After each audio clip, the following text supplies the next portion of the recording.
situated.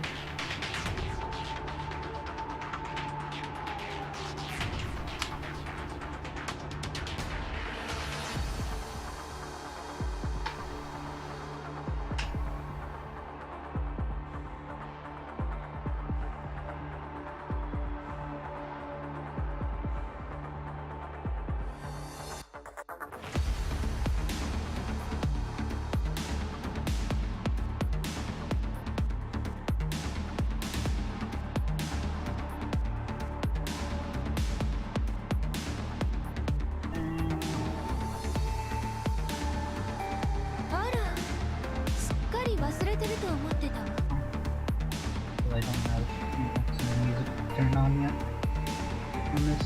I've been promoted. Fuck. Didn't need the maul. That's always great. Not needing to maul in Warzone. Wish I could do that more often.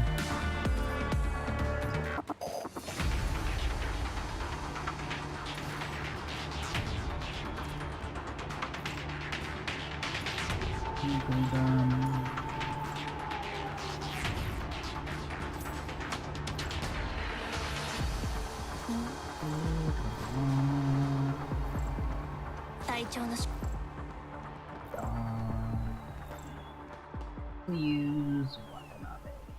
いつでも戦う準備はできている。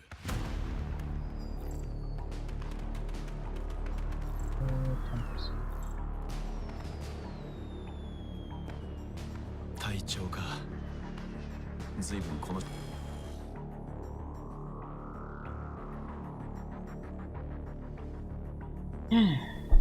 Okay. ぶち壊している。出撃します。私が全て処理する。破滅の開始。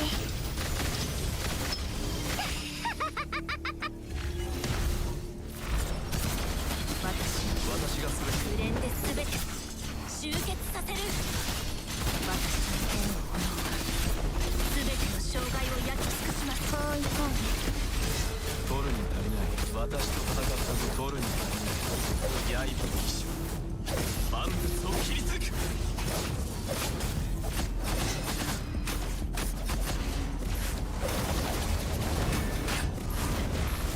私と戦ったこと。ルシア、出撃します。ぶち壊していい。実験品は私が全て処理する。破滅の開始。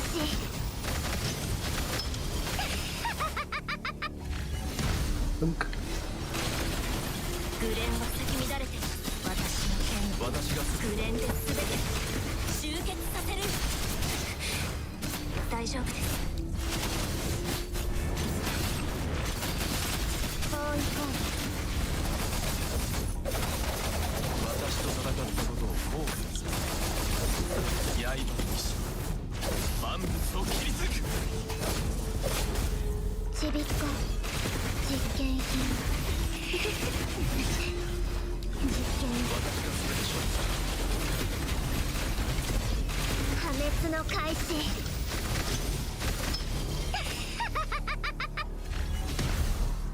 取るに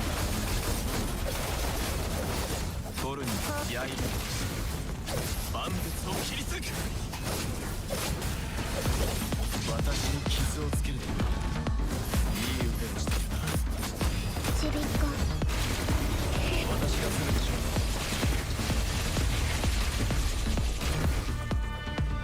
21号生産。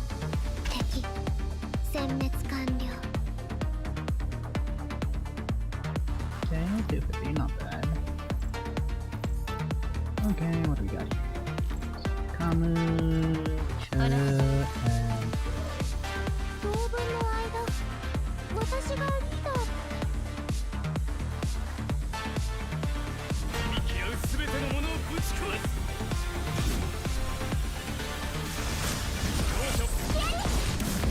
ここを動き闇をいやこれこそ闇だ。はい、一掃してやりましょう。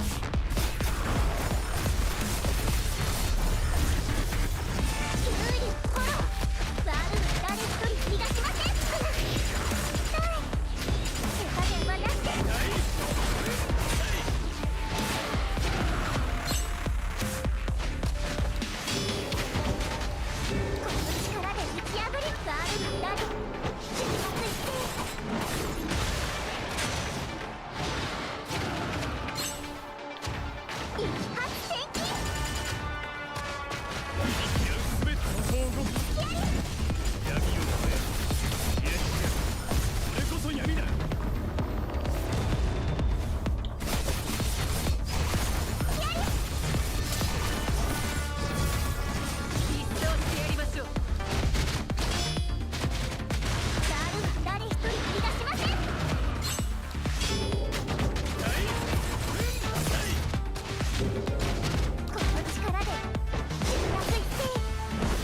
400. Nice. And shot speed. Fire. Nice stuff.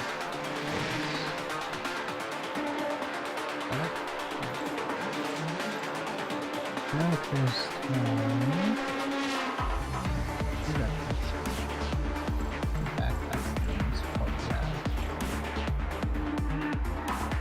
行きましょう。共に進みます。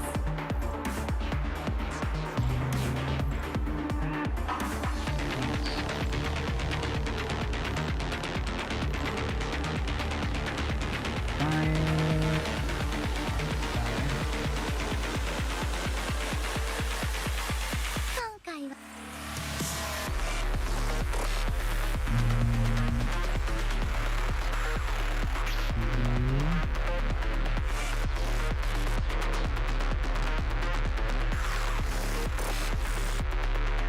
I don't have a second getting tracker here. 隊長完璧にこなしていきますよ。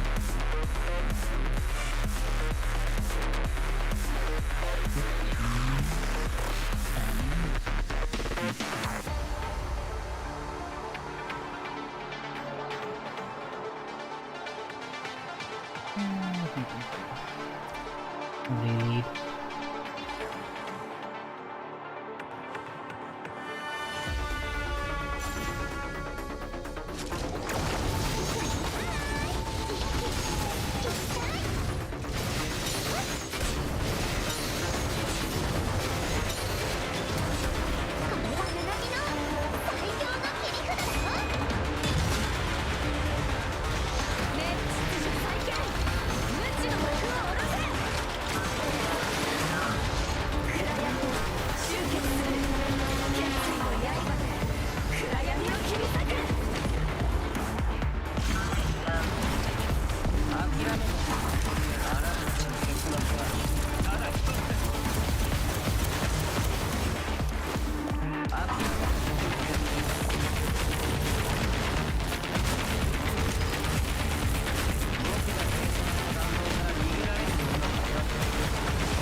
Okay. So, that. That. That.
So 7, 6,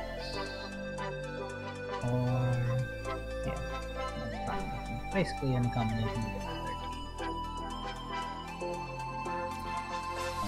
13.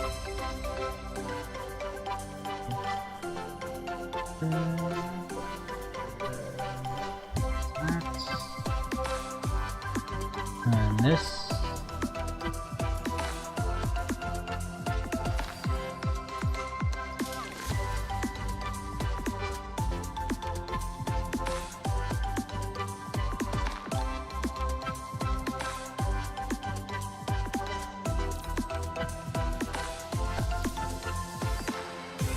There.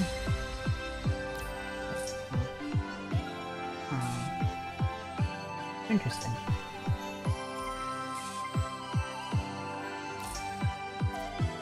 Here, no way.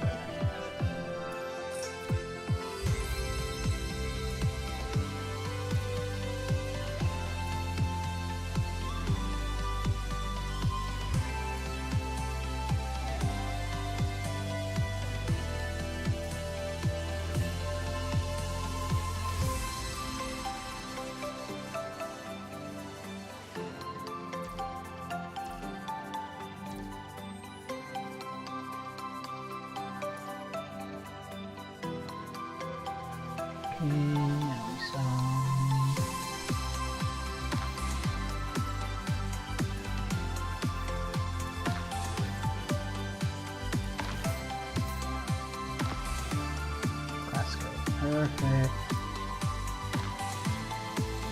Yeah.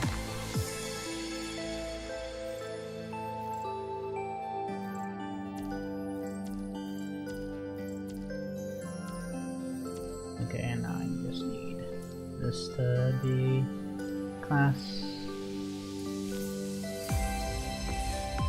Nope. And then eventually I probably want to change those two to attack crit.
に褒められるようなことじゃ。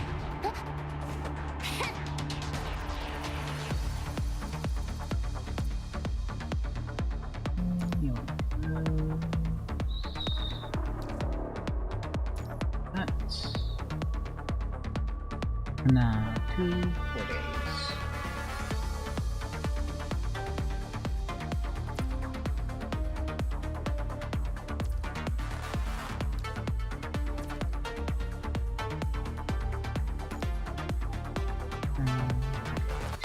Still got some time for that.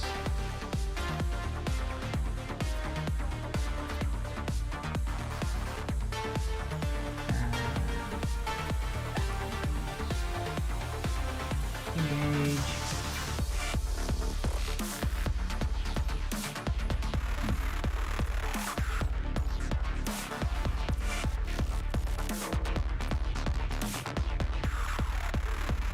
Okay. Dark spear. Start with voodoo now. ミッションだ。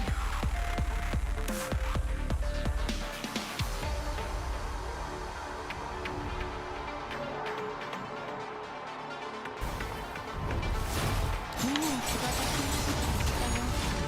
これでどんなハーモニーです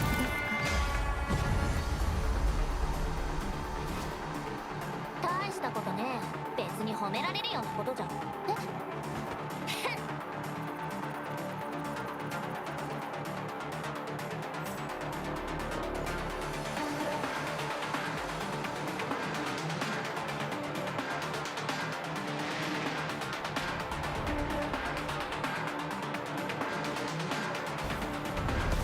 全体で私の下に滅びる。どんなハーモニーなのどこ見てんだよ。全部消えて。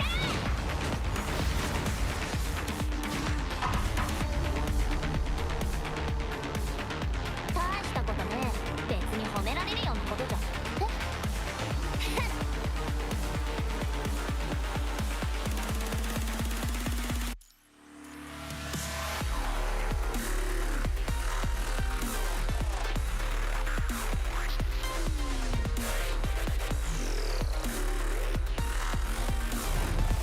ファンタジーが私の下に滅びる。どんなハーモニーなのですか？どこ見てんだよ。全部消えて。 Try that again. 'Cause I've definitely gone faster on this before. みんな気が私の下に滅びる。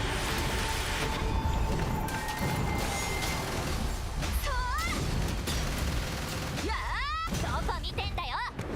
全部消えて。戦略開始。これで全てが生まれ変わりましょう。どけ邪魔だ。人類開始。オーバーチュアの初。この曲が私たちの望む未来を響かせますように。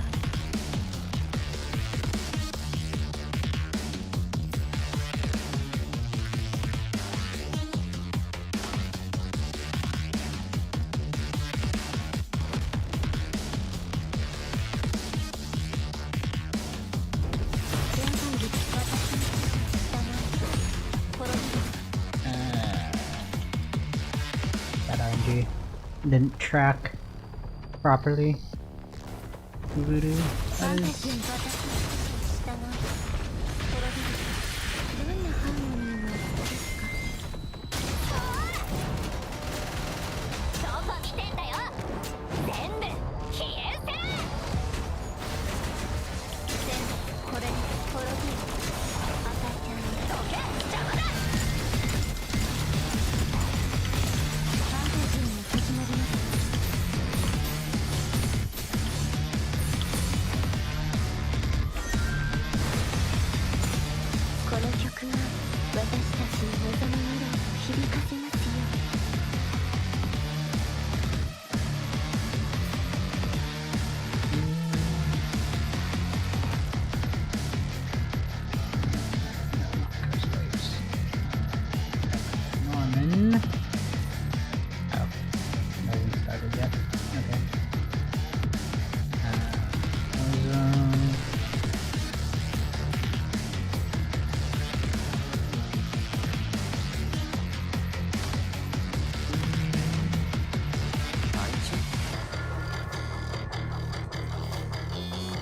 が計算した弾道から逃げられる者などいません。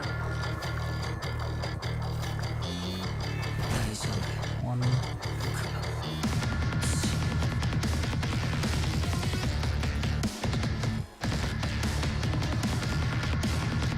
僕が計算した弾道から逃げられる者などいません。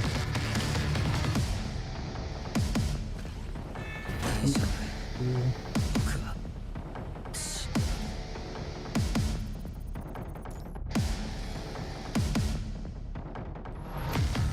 僕が計算した弾道から逃げられる者などいません。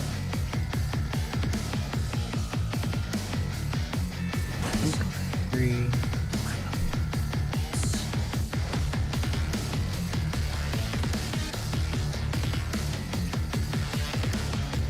僕が計算した弾道から逃げられる者などいません。大丈夫。 4. 僕は More to go.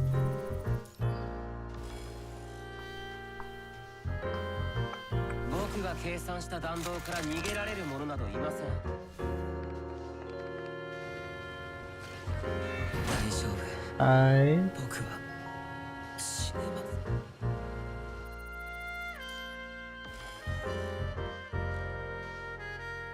僕が計算した弾道から逃げられる者などいません。大丈夫。僕は死ねます。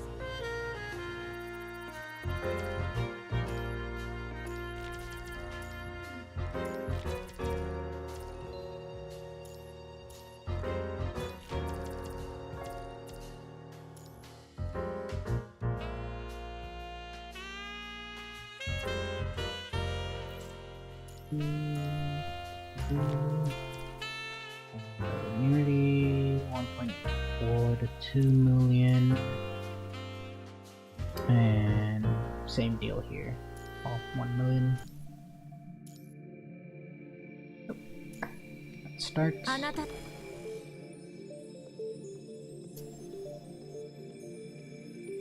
命令により暗闇を払いに参ります。私についてくれ。くらいの痛みだ。誰でもいい。私を見た者に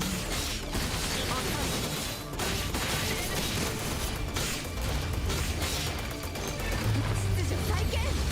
無知の幕を下ろせ。崩壊した大地。ついの刃で暗闇を切り裂く。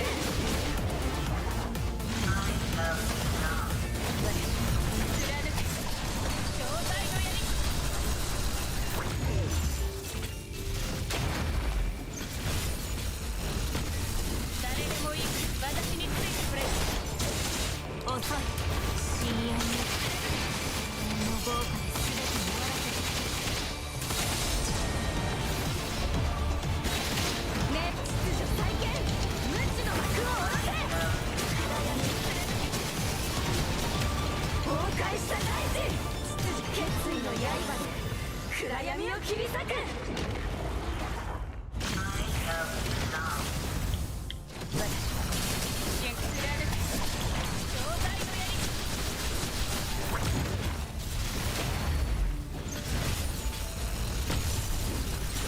私を見たのは遅い。弱い。の豪華で全て終わらせて。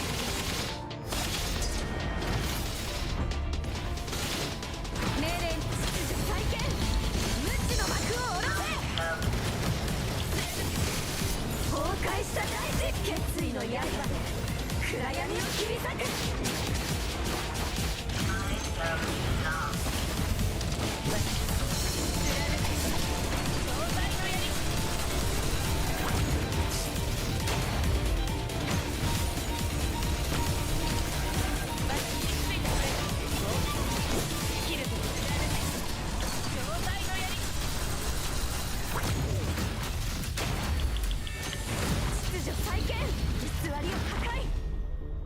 It's like 10, I think. 暗闇が 11. 広がる限り私たちは進み続けます。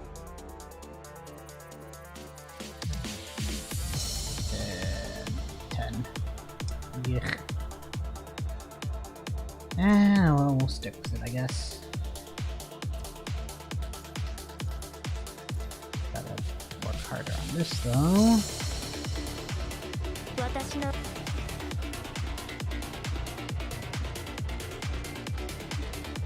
私についてきて恐れることはないわ。あがい狩りが始まった。その程度全力でかかってきます。風より解かれる力、我が刃と化せ。生死を分ける狩りが始まった。宿命の風を私が断ち切る。あなたの色あなたはここへ逃げるの？獲物、逃げなさい、逃げなさい。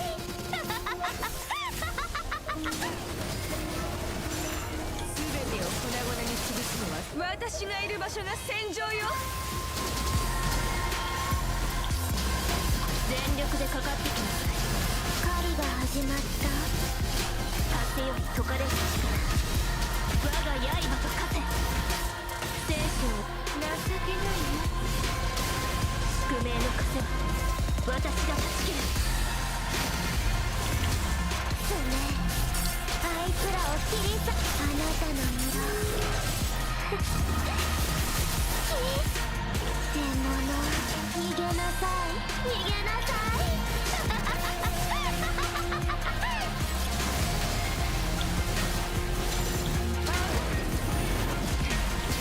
狩りが始まった。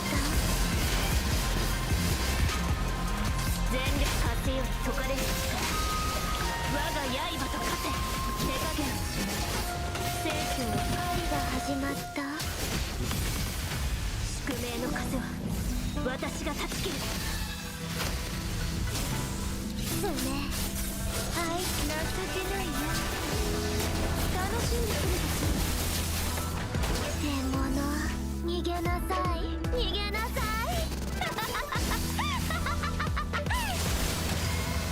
全てを粉々に潰す私がいる場所が戦場よ。あがいてみせて。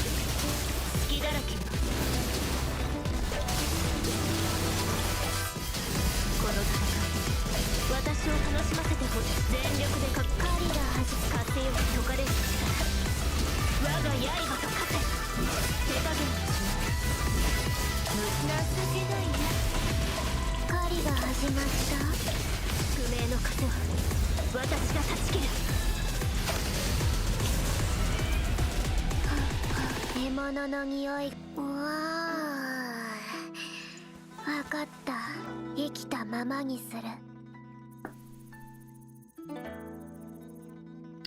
Yeah, not as good as I'd like it to be. But oh, at least I'm still defending for now.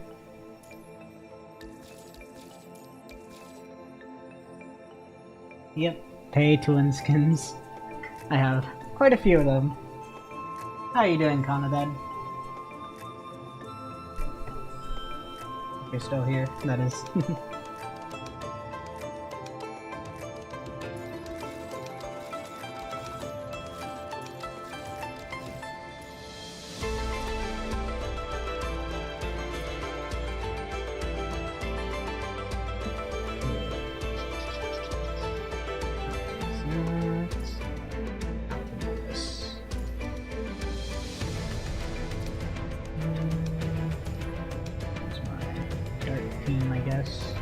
Just for brain dead farming, brain dead grinding. Yep, soon. Oh, I've been waiting. I just can't wait. Plan to probably, hopefully get Lamia up to S+. If not, well, I'll get her to whatever I do. Probably triple S3 maybe or something. If I'm unable to get her to S+, which won't be happening immediately, it'll be like around the beginning of next month, because that's when I get some money in. But yeah, I'm gonna be going super hard on Lamia. one of my favorite characters in this game. Okay, start battle.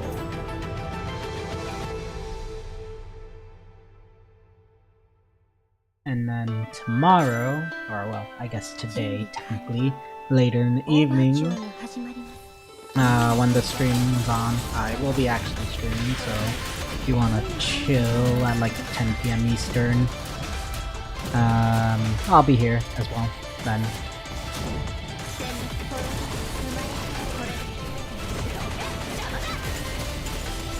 For like the stream for Cradle Parade.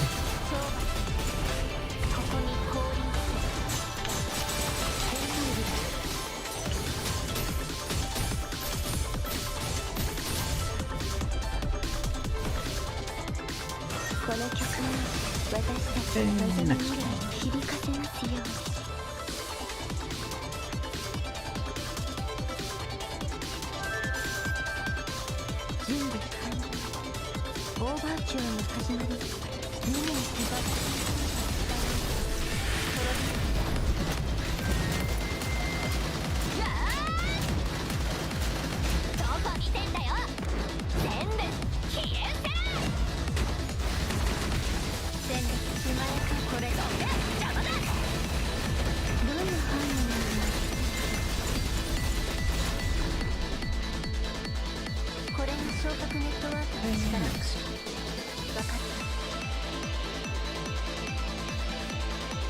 Yeah, I hear that this week's little thingy here is actually easier than last week.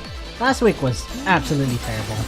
Like, even me with my super hyper whale, triple S plus teams, both in fire and dark here, couldn't get through that 1 minute 30 voodoo. It was like super rough.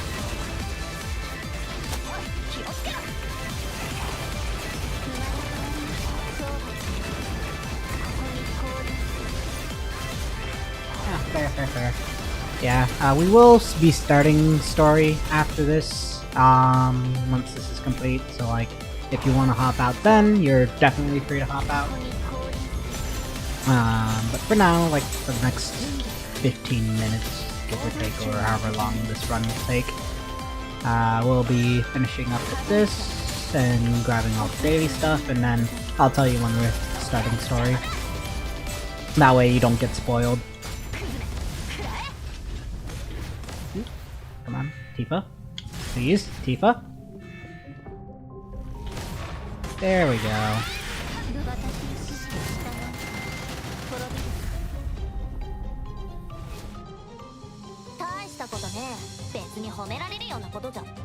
But yeah, you'll catch up eventually. Just gotta give it the time.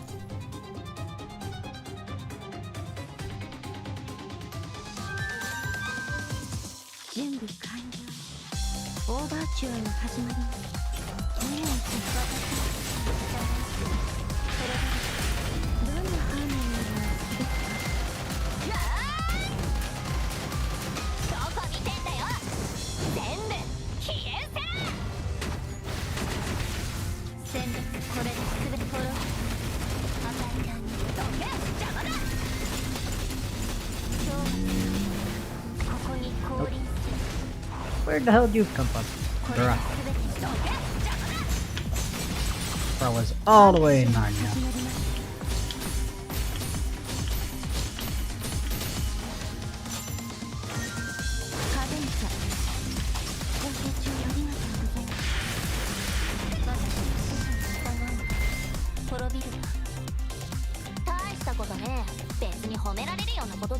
Okay.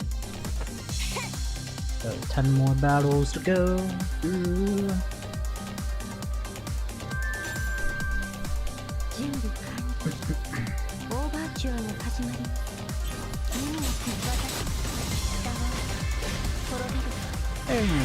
Thank you for the maintenance.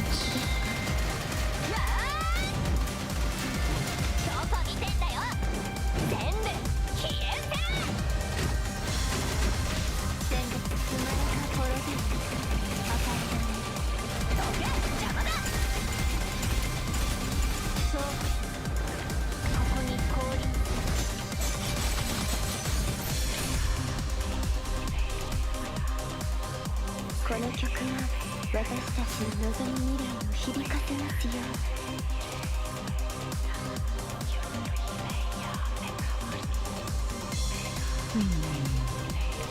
ルナ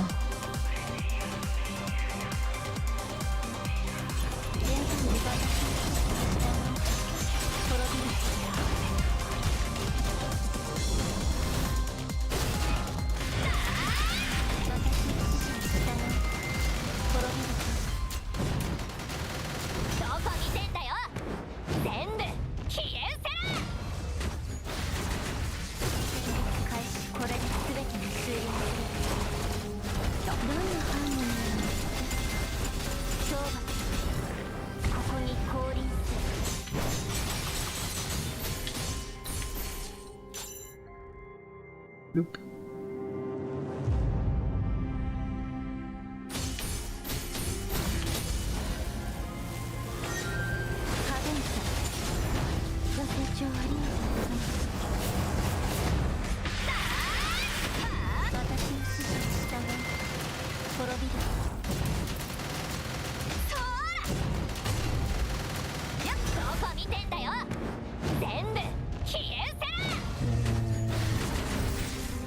Surprisingly, that didn't kill. But that did. 滅びるか大したことね別に褒められるようなことじゃえ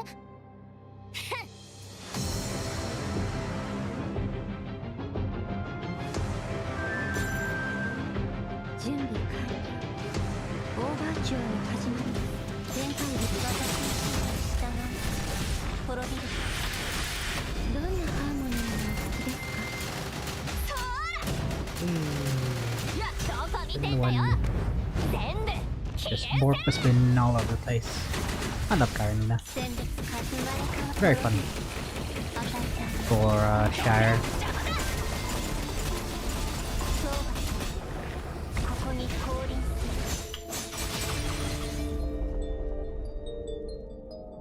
この曲が私たちの望む未来を響かせますように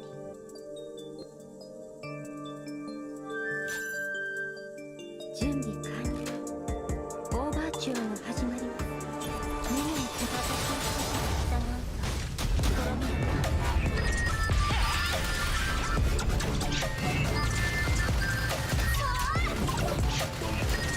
どこ見てんだよ全部消え捨てろ全部滅びるこれで全てが終了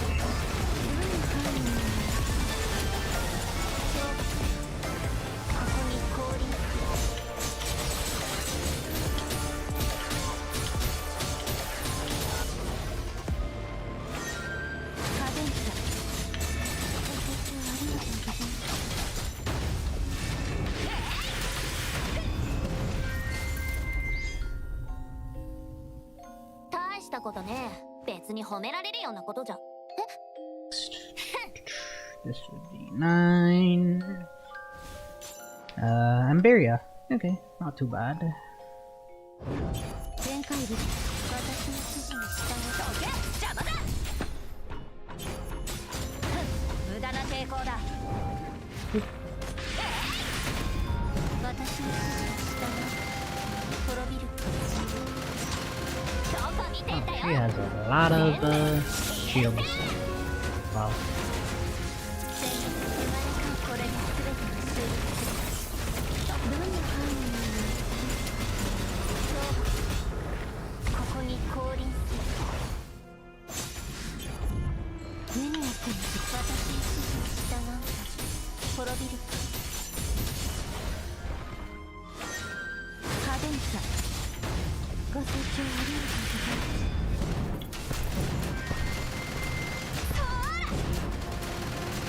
どこ見てんだよ全部消え捨てろ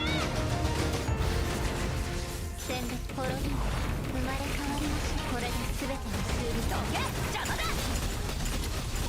そうだここに降臨する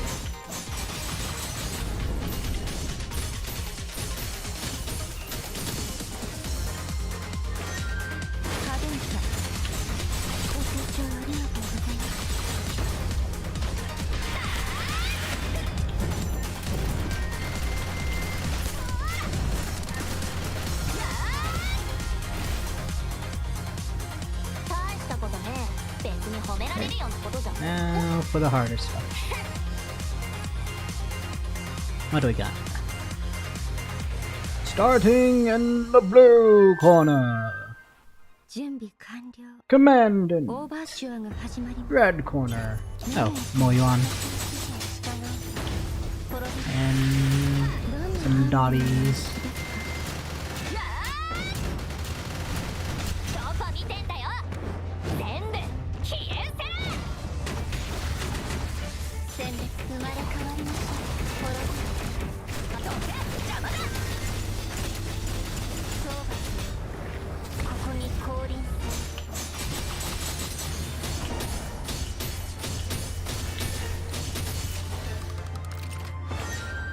カデンサご清聴ありがとうございます。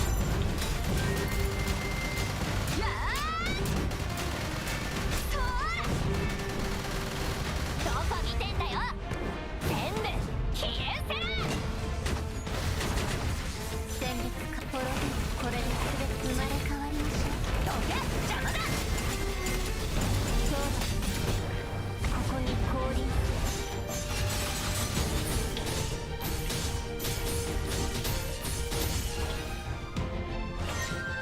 カデンサご清聴ありがとうござい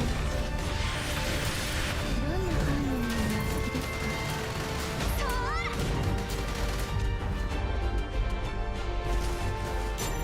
大したことね。別に褒められるようなことじゃん。 One more. In the blue corner, Commandant. In the red corner, Astral Projection. Hmm.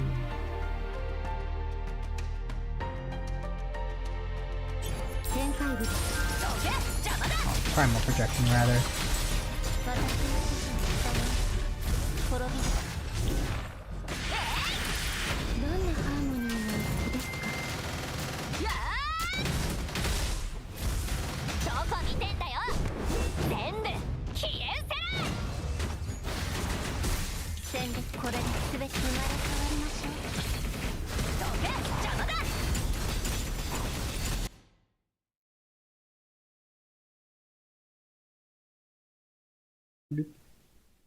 Whee.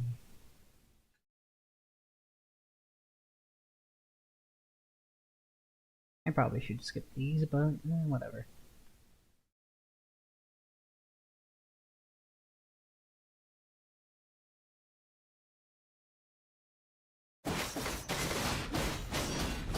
懲罰がここに降臨する」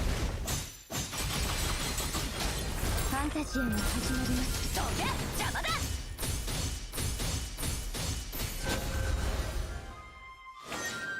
カデンサ What happened to my ご audio? 清聴ありがとうございました」 Oh, that's what happened. Fucking ファンタジア iTunes. に従う滅びる。どんなハーモニーが好きですか。やあおい気をつけろ。 Oh, right. おい気をつけろ。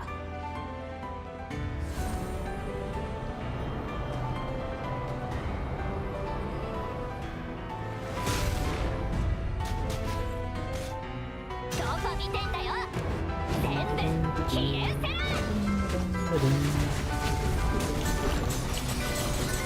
準備 Ah, Lord, again. Ow.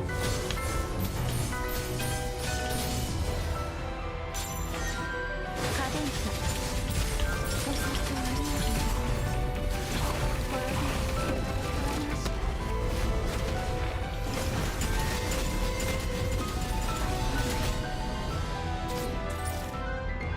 バーストスラッシャー変化。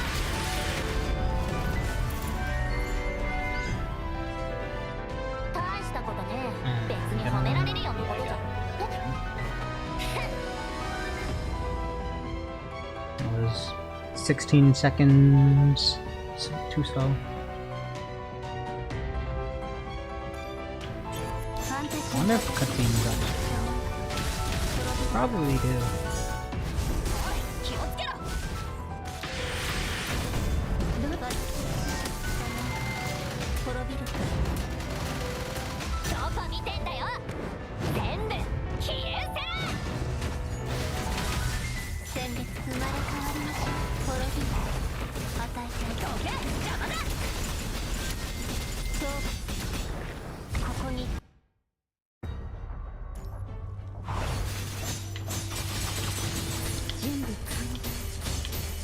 チュアが始まります。派手にさご視聴ありがとうございます。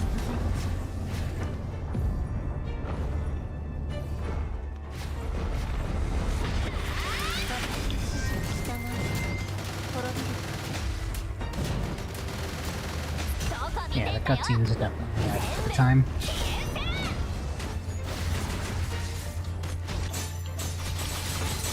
準備完了。オーバーチュアが始まります。派手にさご清聴ありがとうございます。滅び生まれ変わりましょう。どんな犯人にもそうここに降臨する。無駄な抵抗だ。私の指示に従う。 There we go. Nice and easy. 大したことね。別に褒められるようなことだ。 Next.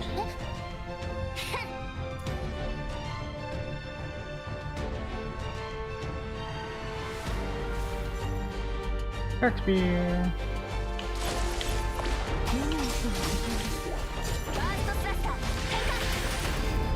私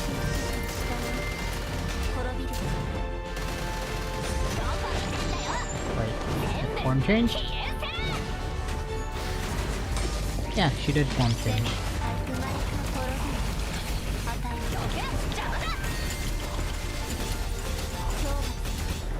ここに降臨する。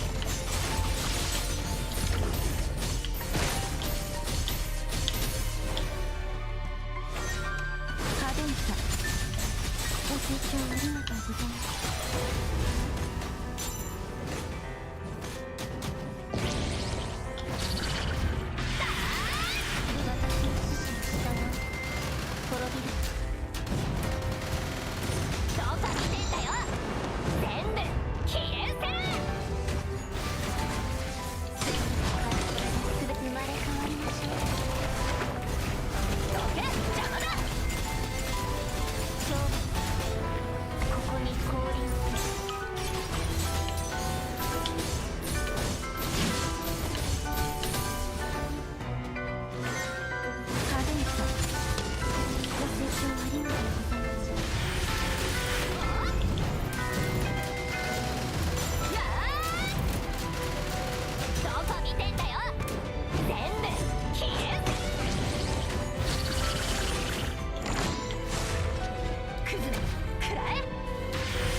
I think that should be good. これが昇格ネットワークの力。 Two more. 分かった。 25 turn professional. And Maiden. Okay, Tifa.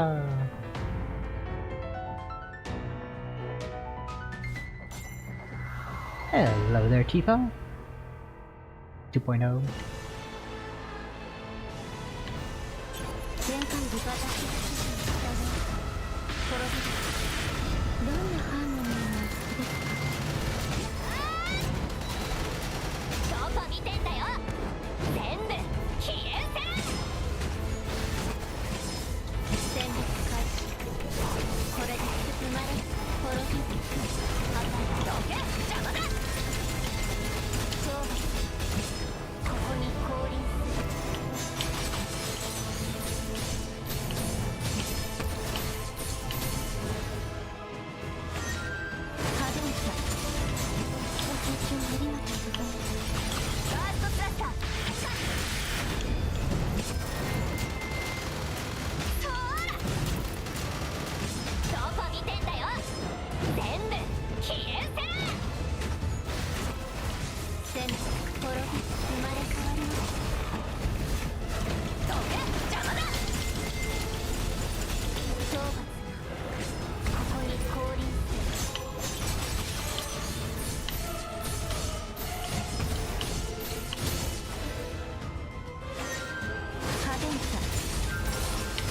ありがとうございます。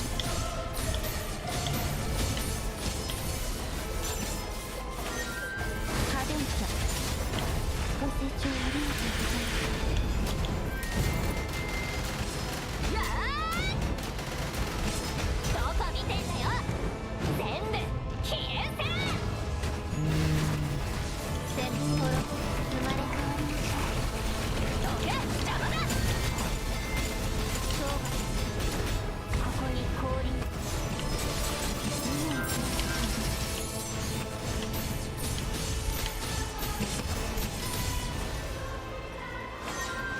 カデンサご清聴ありがとうございます。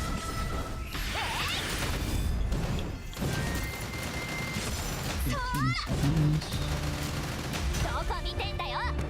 全部消えせ。おい気をつけろ。私の下の滅びる。どこ見てんだよ。 Go, go, go, go, go. Yes, there we go. Ooh, pretty 大し close. たことね。別に褒められるようなことじゃ。And last one. Red Walker. Moon Eater. Humanoid. Okay, yeah. Battle is won when 3 is taken down. Well, taken down 3 times. ファンタジーが始まりますね。私の下の滅びる。どんなハーモニーのことですか。どこ見てんだよ。全部消えせ。全部生まれ変わる。これで全てが終了する。どけ邪魔だ。懲罰がここに降臨する。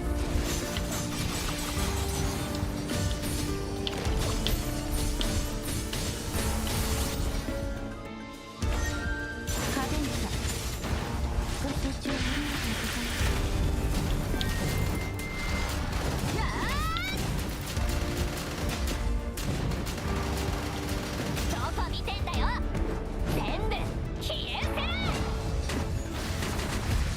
全滅滅び生まれ変わる。これで全てが終了する。どけ邪魔だ。そうここに降臨する。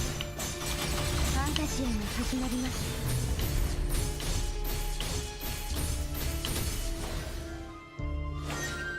カデンサご清聴ありがとうございました。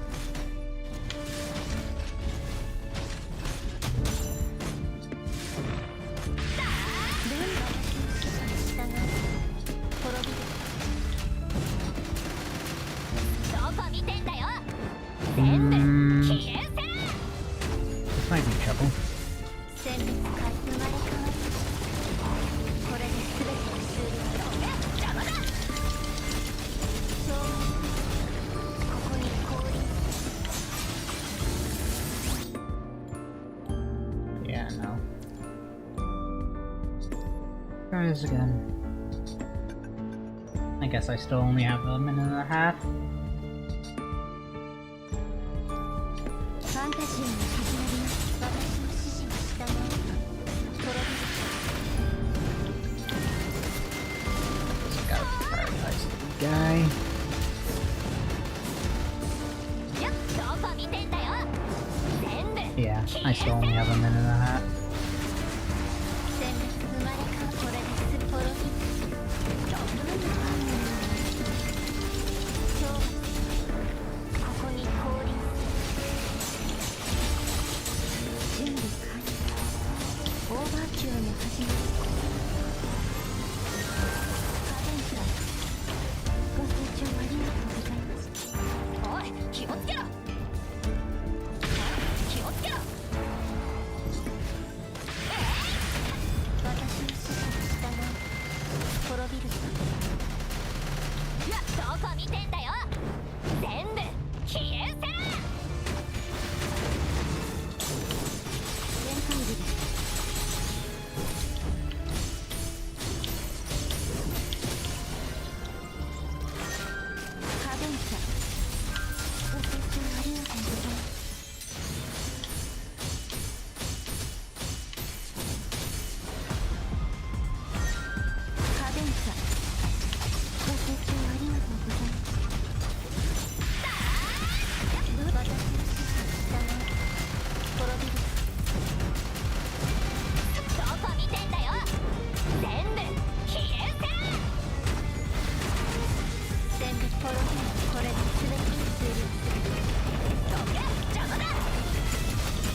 Might have to do this with 前回で私の指示に従い my fire team instead. どんなハーモニー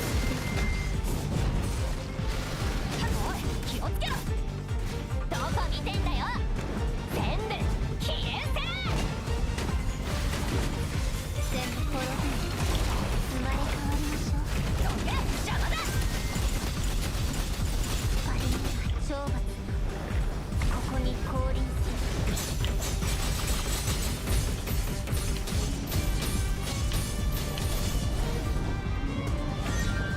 カデンサご清聴ありがとうございます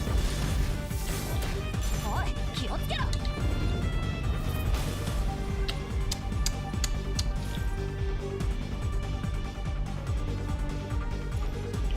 ファンタジーに始まります私の指示に従い滅びるカデンサご清聴ありがとうございますそーらやーどこ見てんだよ全部消えせ全部滅びるこれで全てが終了するどけ邪魔だファンタジーに始まります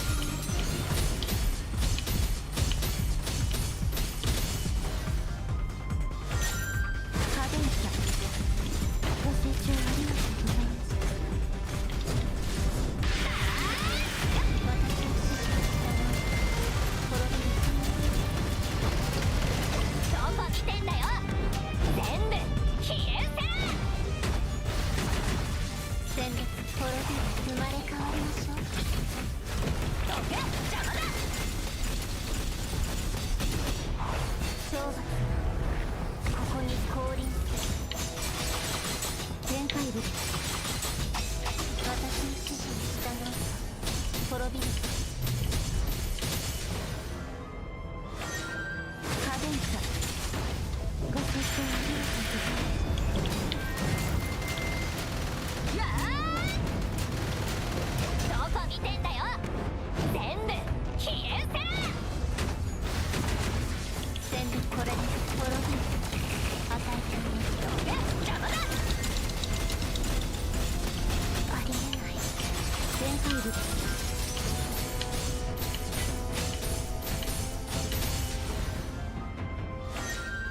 カデンサご清聴 There we go. ございます Whew. この曲が私たちの望む未来を響かせますよ Get up. And back to team. Okay. Okay.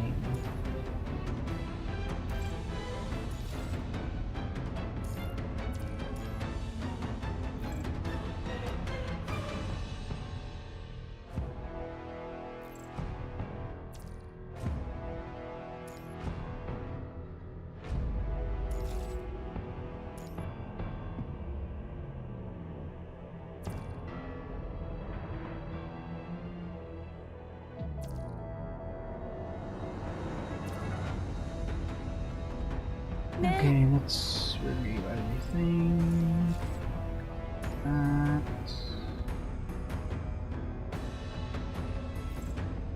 Release.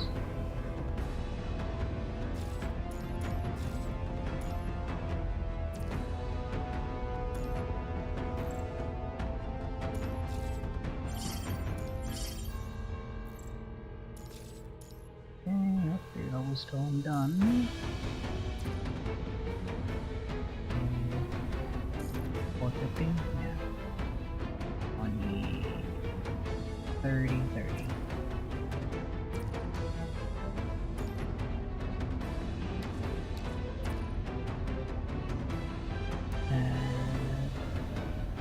Anything else I want to look at? Oop.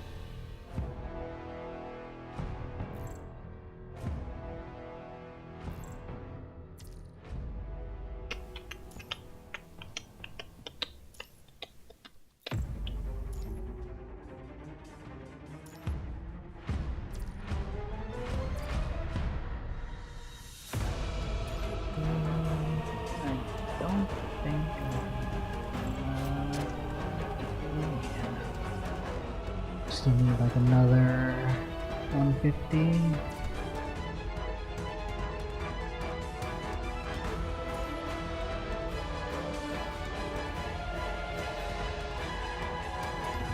Should be like 88 or something. No, 88 divided by 3. That definitely doesn't. Divided by 2's. It wouldn't be 20. Because that'd be like 4. Divided by 4, it's like 22.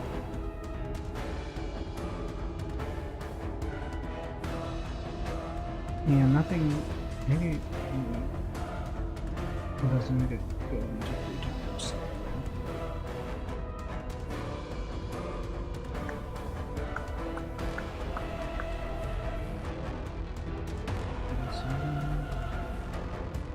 Actually,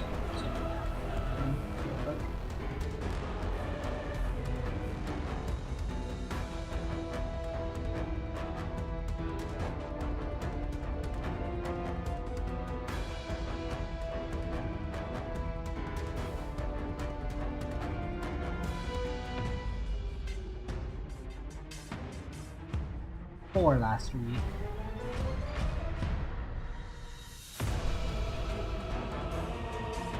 Go back here. This was like I think 10.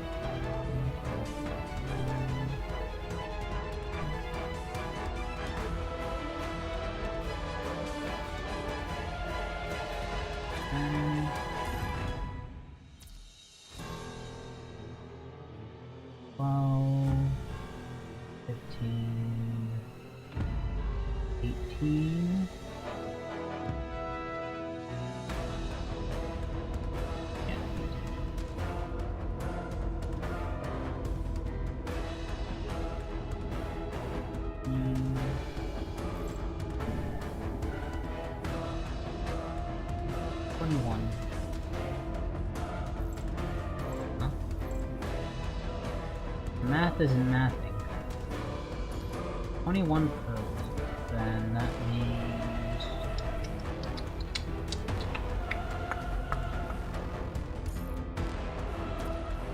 I don't know.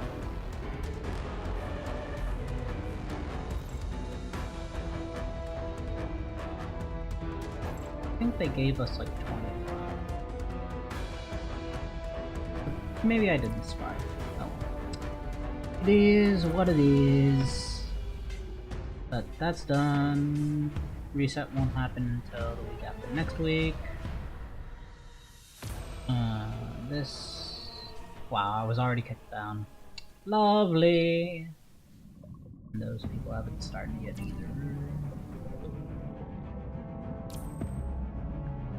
Engage, don't have to worry about. Okay, so that I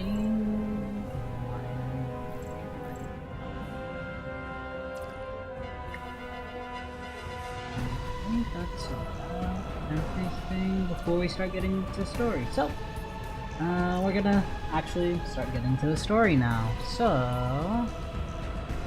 for anybody that's here that's behind on the story and doesn't want any spoilers, well, I recommend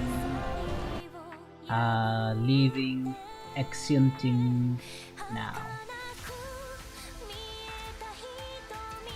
Now we're gonna start to catch up. Battle. Main. Chaos Unsnarled. White and black. Beyond where the white stops is a boundary formed by a black restraint past which the white cannot traverse. The white snakes through the place. Contrary to what she remembers of the place, however, this place doesn't have the same wall clock that tells her exactly what she needs to do. The clock here doesn't play all the lyrics she remembers by heart until it strikes six. And it isn't until the clock strikes 7 that her mobile medic bot circles around her, and that the lights on her medic bot, the only flickering colors here besides the white, can be seen. Inside the lightless room, the white, having made its way across the floor, snakes up her strands of hair and sideburns, stopping cold right when it reaches her artificial throat. Beyond where the white stops is a boundary formed by a black restraint, past which the white cannot traverse. Wrapped in black is a white girl, sleeping quietly and reminiscent of a half-finished machine that's yet to be activated as the machine making her adjustments to her restraint works away around her. Right on the other side of the observation room is a pair of eyes that's intently reading every single line of her data through the one-way glass. Chaos Unsnarled, Chapter 24. Doing worse than yesterday, it seems. I thought BPH-22's mind has been stable all week and was given a pass. Yeah. Her mind isn't at its best today, and it's probably because her assistant bot is away for a regular checkup. The consciousness sharing module in the cobot has been switched to a simulated AI now. What's still affecting her frame then?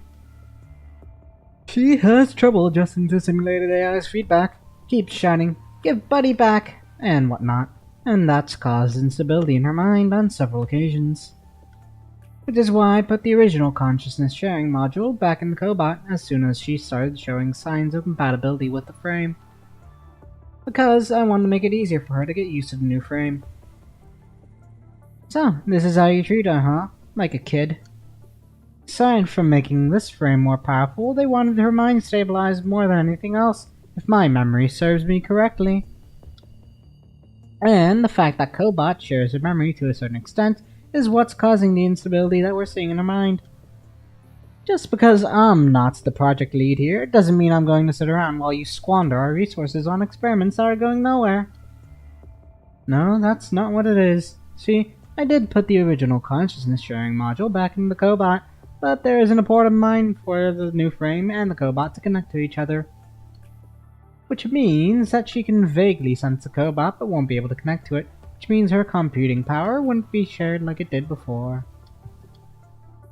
Nervous, Yarha now speaks twice as fast as he usually speaks. You aren't going to tell me that this is what she needs to feel better, are you? Well, see, desperate times call for desperate measures, yeah? How old are you now, Yarha? I beg your pardon?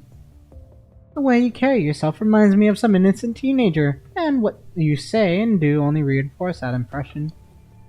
Ever thought about a career change? I think I like it here the way things are. If the data isn't looking favorable, then just optimize anything and everything. That's an issue. I understand BPH-22 is your brainchild from research, which is why you were assigned as a project lead in the first place, but I still need you to know your place and refrain from being carried away. Sharing mind with a weapon is a nice try indeed, but science is all about perfecting what isn't perfect based on what we know from the past. It's high time we did away with all the experimental decisions from the past that are causing the shortcomings we're seeing now.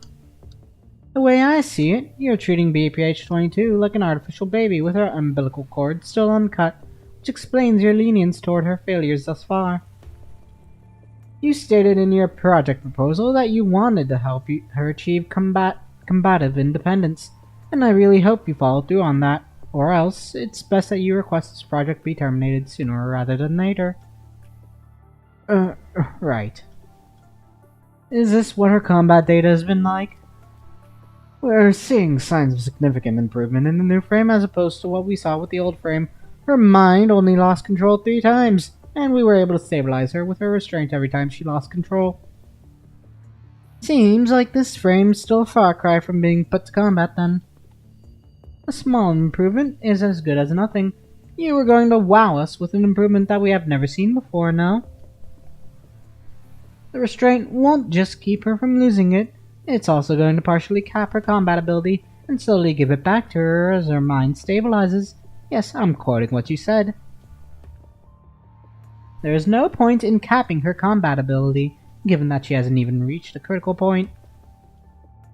Well, I never thought this would be a godsend anyways. She's all yours. Just keep in mind that the deadline is fast approaching. Dumping the cold black coffee from the mug in her hand into a recycler, Vesalius leaves the terminal on the table unceremoniously and makes a beeline for the observation room's door. First things first, if I were you, I'd get her used to fighting on her own, and I'd start by getting rid of that placenta. Vesalius points at the terminal sitting next to Yarha before vanishing around the metallic door. Yarha wakes his monitor up from sleep, which now displays options for activating the AI module in the cobot. Yarha stops in his tracks with the cursor on one of the options.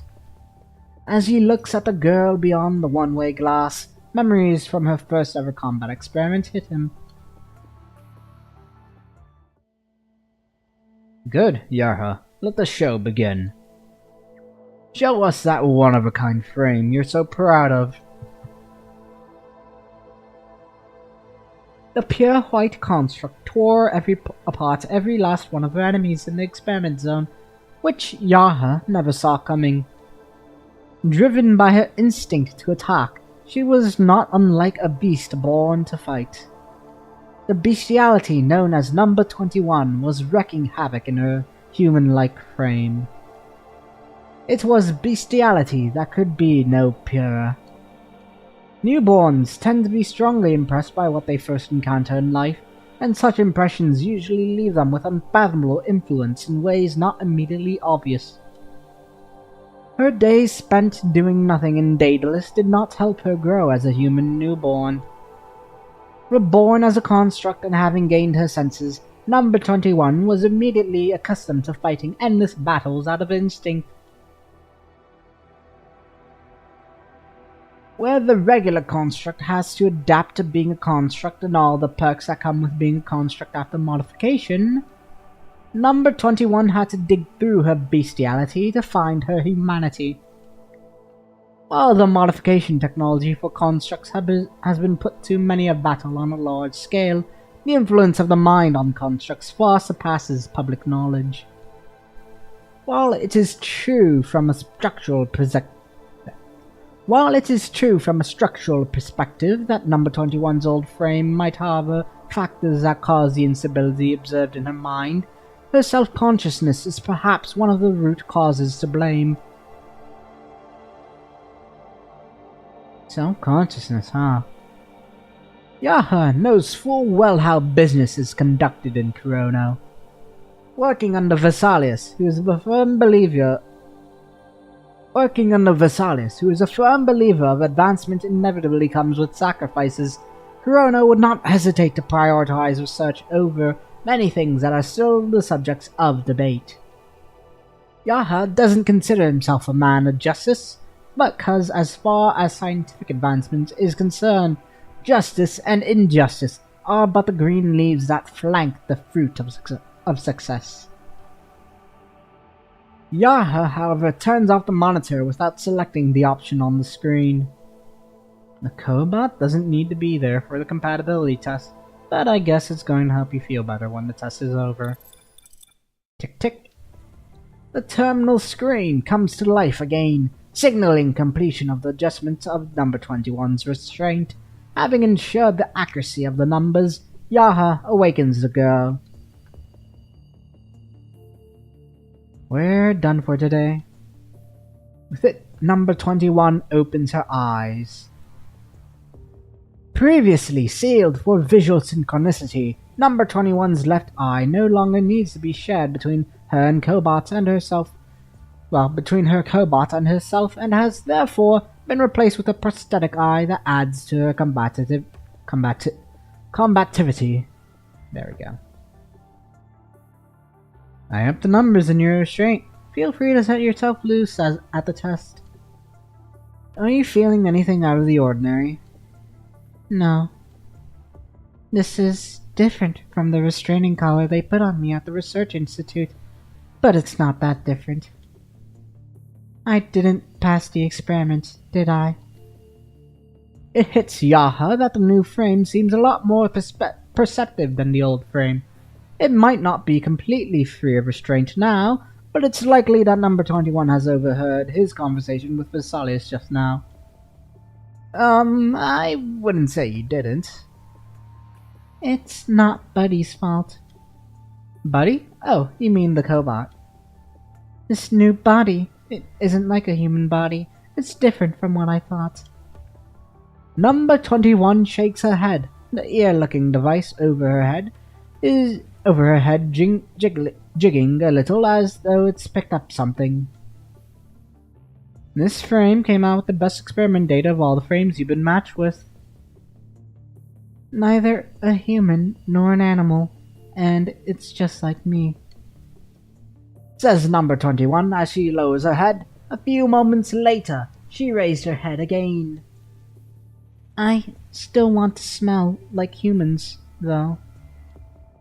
Because people want to throw me in the garbage yard if I don't. They're afraid of me, and I know that. The more I try to be like them, the more confused I get. It only makes me less like them. I've never had a human smell, and I always knew that. Which is why I don't dislike the restraint. It stops my brain from working when my brain gets confused, so people don't need to be scared of me. You can do whatever you want with it. I need to pass a test so I can go back to Captain and Noctis. We have a month left, and I'll do everything I can to make that happen. Let's call a day here. Remember to ask Vera to export a data snapshot of your frame data every 4 hours. Okay.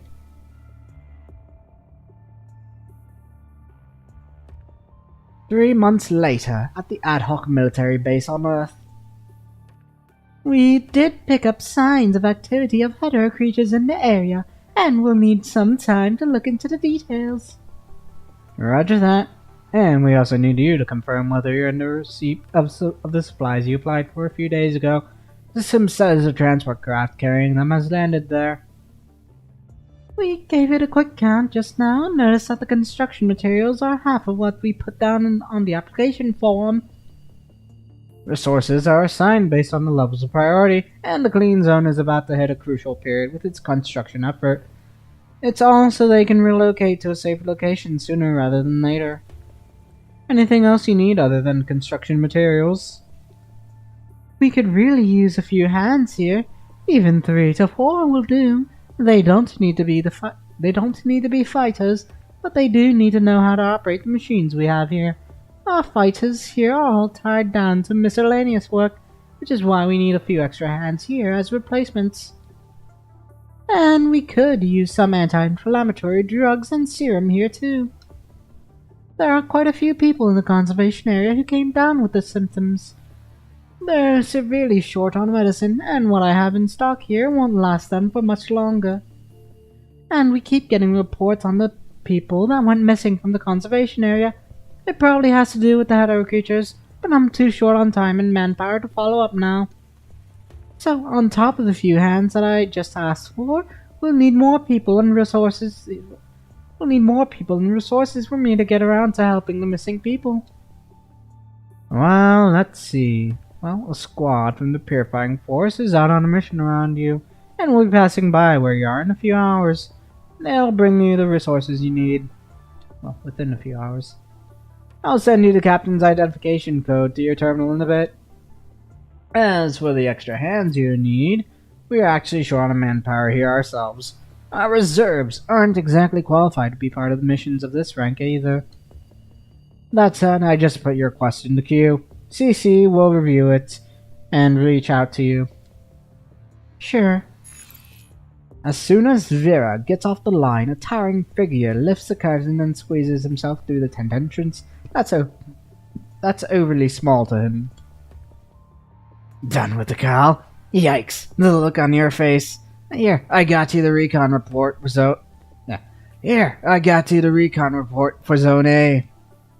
Those damn skeezers at CC wouldn't even send a few hands down here to help things out. This is just ridiculous. And that has to go on a list of all the things you can't handle, Vera. Ha ha ha! Yep, and that leaves me no choice but to work you into a pulp for the next 48 hours. Wait, what? That's not what it says in the contract, though. Yeah, and you're going to dig out from under all the garbage you keep in the lounge, right? Well, dig that out from under all the garbage you keep in the lounge, right? Nope, probably not gonna do that. Then just keep your mouth shut. Yeah, I'll let that go. We all know who is the bigger person here. And where's the 21? Not back from Zone B. It's a win for me then. Vera cast a time display on her terminal. She previously put number 21 and Noctis on respective recon missions to observe the activities of the hetero creatures around the conservation area with 2 constructs each. While constructs usually have no trouble carrying out their recon missions on their own, given the potential risk and shrewd perceptiveness of their enemies, Vera decided it'd be in everyone's best interest for number 21 and Noctis to join them. Recalling what Corona has said in the report about number 21, that number 21's match to her new frame was not, technically speaking, perfect, Vera picks up her terminal, ready to check in with her. Fortunately, number 21's new frame has proved to be an addition to the squad's overall combativity, and it is on account of this fact that the higher-ups at Babylonia have granted her freedom in her new frame, having agreed to later fine-tune it in accordance to her activity data. Right after Vera hits the dial button on her terminal, she hears the ringing of another terminal from outside the tent, and with it, number 21 comes into the tent. Captain, and hi to you too, Noctis.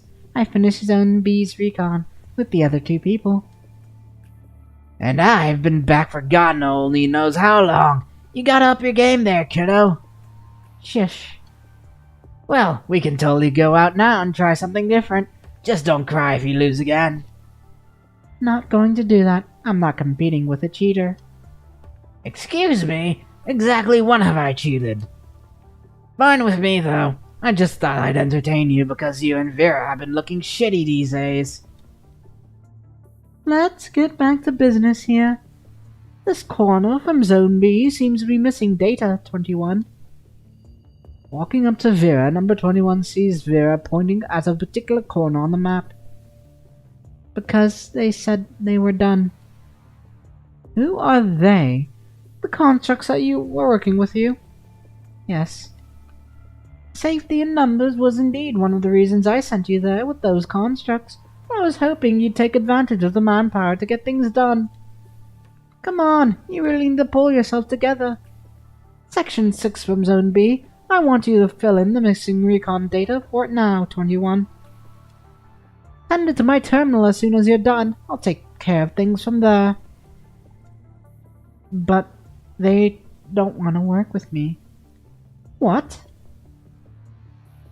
Biting her lower lip, number 21 seems as though she's about to say something. A few moments later, however, she walks out of the tent in a hurry. Is she okay? She's been acting a little funny since you got that new frame. Probably going to take her some time to get used to the frame. And I guess you're done with what you had to do, no? Go and get yourself a set of equipment then. You can leave as soon as I'm done sending you your mission to your terminal. Vera catches herself feeling a surge of anxiety. She can't quite word herself. Noctis might have been the first one to notice something wrong. To have noticed something wrong with number 21, and Vera finds herself sharing that same observation now. Vera's application to get number 21 a new frame was no easy feat at all, having only succeeded after much planning and bargaining behind the scenes. Vera was hoping that the new frame would help keep number 21's sanity in check, knowing full well how wrong things can go when the mind doesn't function properly. All that the new frame seems to have done to number 21, however, is to set her one screw loose, and made her overly cautious where she didn't used to be, even. And given number 21's current state, Vera isn't surprised that her combativity has fallen short of prediction. Hey, what's this gizmo here? Hands off my weapon case. It's the magnetic key to 21's restraint. Put it back now before you lose it. But those guys from the admin department are dying to see you since you've got a bunch of vehicles and supplies to settle. Wait, you're talking about the restraint around 21's neck, right? Why don't you just go ahead and set her free of that? Bothers me whenever I see it. Well, it really bothers me whenever I see it. You know what? I think I'm going to buy one and put it around your neck and see how you like it. Says Vera, avoiding Noctis's question. Deciding not to press further, Noctis shrugs as he puts the black magnetic key back into Vera's weapon case. You have the coordinates on your terminal now. You'll see the Graven Commandant waiting for you when you get there. This is a FAR with a capital F! Any vehicle I can use. Your legs, of course. I'd much rather save my legs for when I need to fight. Just shut up and get to work already. The Graven Commandant is coming this way with 2 of their members. The hetero creatures there seem unusually active, and I'm guessing there's a bunch of them there too, which is why I'm sending you there. Remember to pack up enough supplies before you go. Makes sense. Think I'm bringing 2 more sets of explosives. No, make that 5 instead. Done. Get lost already then. Just sent you the Graven's identification code. On it, ma'am. On it. Vera wonders if that's where all the hetero creatures originate, considering Graven's proximity as the crow flies. Given how little they know about the origin, area of distribution, and status of the hetero creatures, Vera knows for a fact that if anything should happen now, they wouldn't be able to keep everyone in the conservation area safe with the handful of constructs that they currently have. Now that the Grey Ravens are coming, Vera wants to pick their brains on what they've learned. What a bunch of sods. Hey, part 2. Dead leaves. In the woods northward of the conservation area. Section 6 from Zone B. Over here, buddy. Number 21 turns the electronic map on her terminal screen at 450 degrees to make sure they're going the right way. This is quite a handful, isn't it? As number 21 walks straight ahead, her cobot gallops around her feet like a puppy having fun hanging out. But Buddy always understands me even if I don't speak to you straight from inside my head, right? Uh-huh, that's right. Lowering her voice, number 21 mimics her cobot's robotic tone. And here we are. An hour before. Hey, isn't that the mentally disturbed kid from Cerberus I'm seeing back there? Shh, keep it down. Apparently there was this one time she was on a mission where she lost it after killing all the enemies, and she just went on trying to smoke her own team. Luckily, the Graven Commandant got there in the nick of time and contained her killing spree. Oh? Why didn't the Purifying Force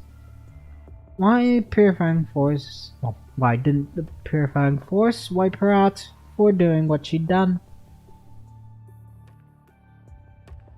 Should have been before Purifying Force. Typo, grammar errors. Fun times. Some higher-ups let her off the hook. See, that's how badass they are, the Cerberus. Means our lives are at stake here now. Tell me about it. I swear to God I would never come if I knew the Cerberus would all be here. I don't think we have a choice. We're essentially tools, and they get to use us however they see fit. She's looking this way. Don't look back. All done. Says number 21 as she raises her terminal for the constructs to see the data on it. Alrighty. Sensing her footsteps, the constructs immediately keep a safe distance away from her like 2 cats whose tails have been stepped on. Stay away. Number 21 is no stranger to situations like this. Number 21 stops what she has been doing and waits for the constructs to finish what they need to do. We're done too.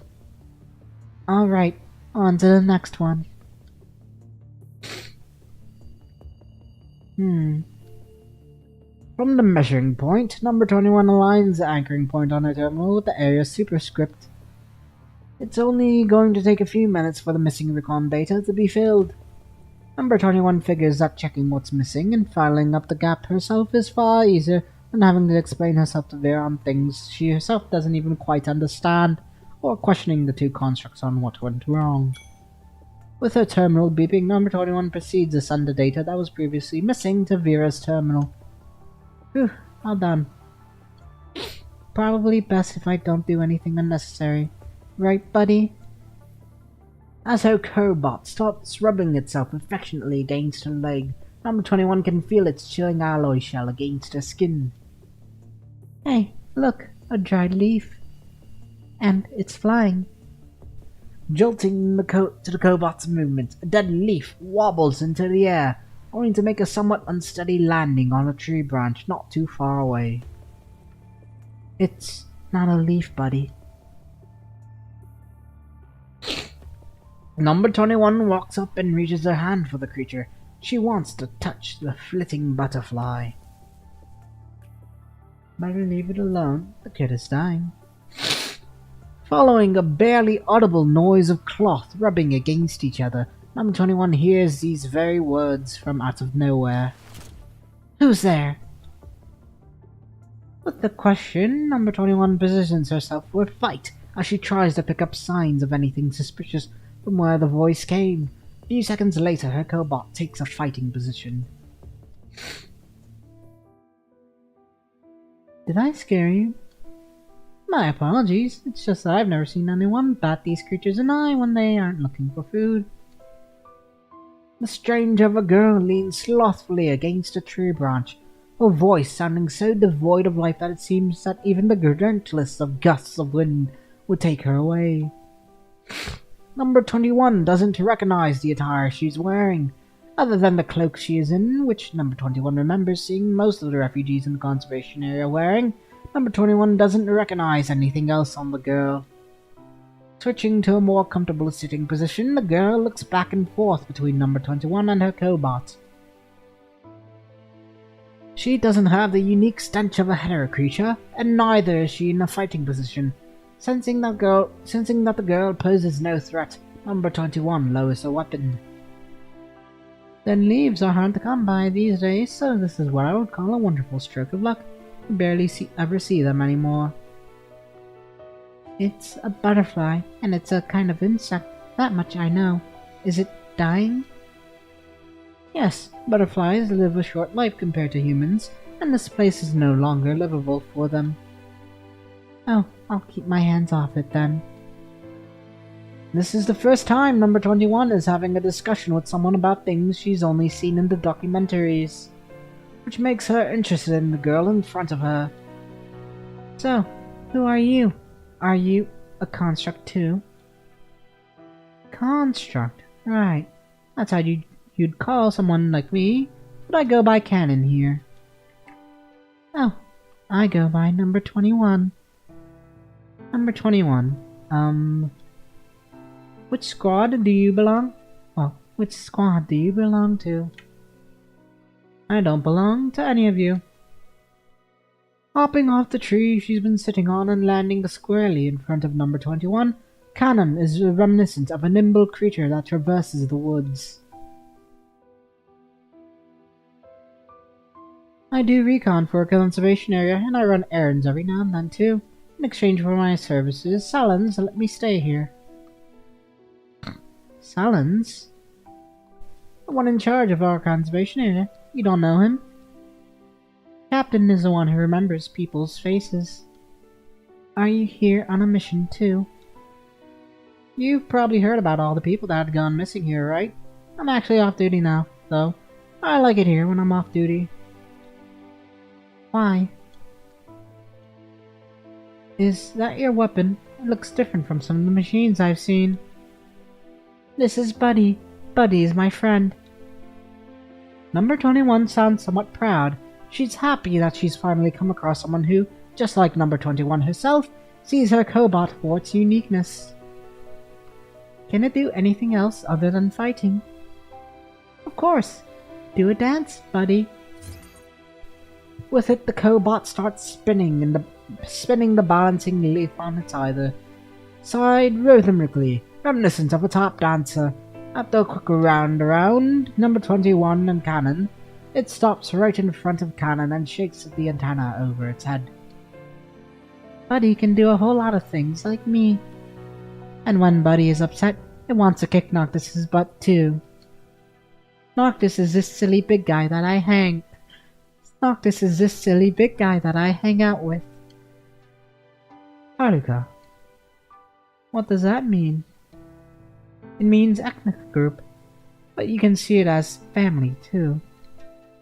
Oh, Buddy is my Haruka. Uttering the unfamiliar word, number 21 raises her intonation on the last syllable and unintentionally the corners of her mouth. Haruka sounds good. Teach me a few more words. Well, how about Sinka? Simply put, it means forest. Kanon didn't expect the girl would show such a keen interest in the old language she spoke. She spent year after year hiding the language that's part of who she is, all just so she would have no trouble communicating with people. The infinite forest that her elders always speak of was turned into a finite, though still extensive nature reserve at the end of the Golden Age. Her people still speak in their native tongue. In an effort to communicate with her people, researchers in the nature reserve had to learn their native tongue. Kanon never imagined that she herself would have to learn the language from the world outside one day to be able to live. Life as a vagabond never lacks surprises. In the first conservation area, where she only spent a short time living, Kanon remembers people there seeing her as an ominous outsider, when they, just like Kanon herself, were outsiders too. Sinka sounds good, but I still like how Haruka sounds better. Canary, you sing so well. Can I hear you sing again? Come on. Connect and protect us, Sinka. Bless the bodies on the ground as you receive the souls from the heavens. You planted and nurtured the seed that would eventually turn into our fruits. The wind brought with it your murmurs. Do you share with our people your joy and sorrow? May we have your complement through all eternity. Please guide all souls that sing the song of Sinka forever and ever. That's great. Granny Shinika would have had a lot of good things to say about me if I sing as well as you do.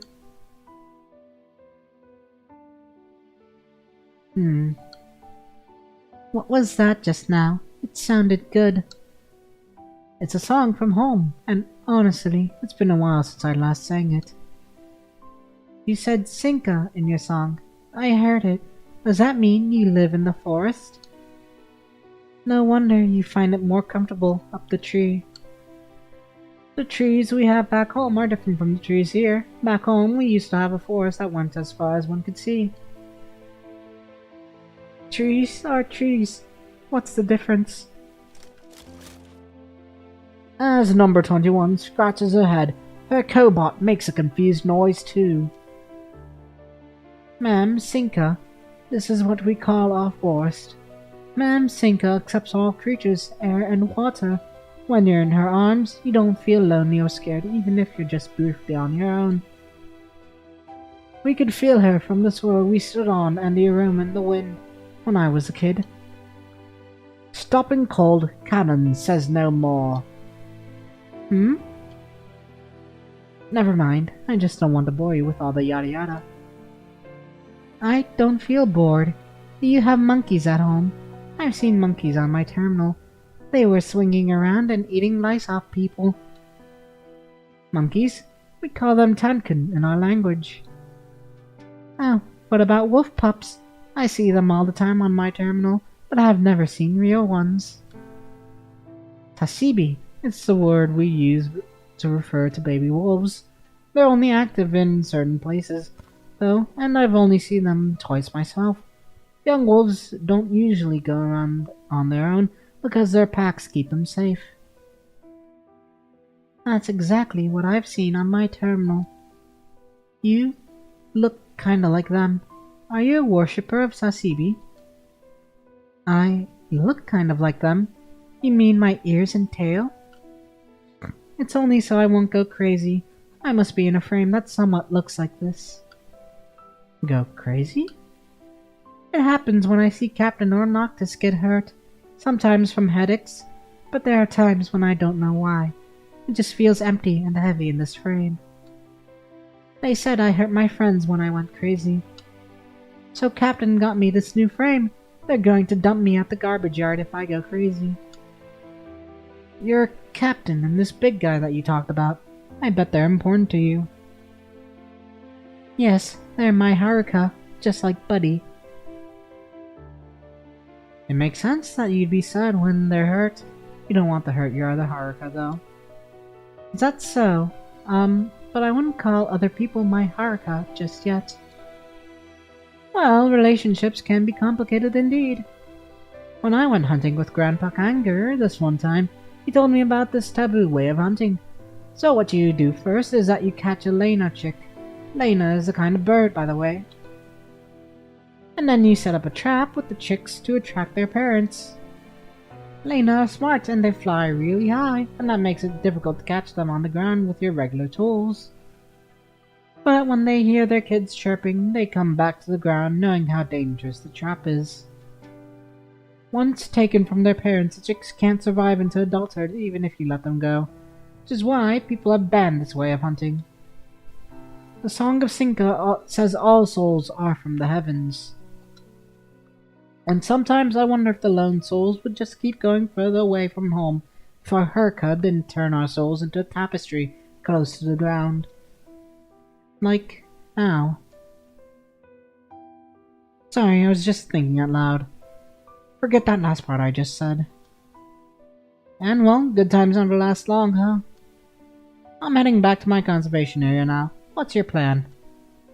I'll go this way. Toward where all the military tents are, westward of my conservation area. If that's where you're going, there's a path you can take beside my conservation area. It's going to get you there faster than if you go through the woods. I can take you to the path when we get to my conservation area. Okay, let's go, buddy. Seeing number 21 wave her hand, the cobalt carries its plump body with astounding ease and hops over a bulging tree root in this way. Tell me more about Sasibi. You said you'd seen them twice. Real Sasibi. Sure, I was 7 when I first saw them.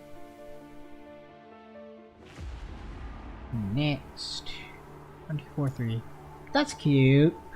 21 now has a little friend. It's adorable. Okay, hetero creatures. Okay, corpses of their kind underfoot. 3027, Grey Raven at mission point 3. Wham! Bang bang. Bang bang. Turn right 60 meters ahead and there'll be an internal path that'll take us through the buildings. Roger. Commandant, we're here. Raise gun. Bang, bang, bang. Let me...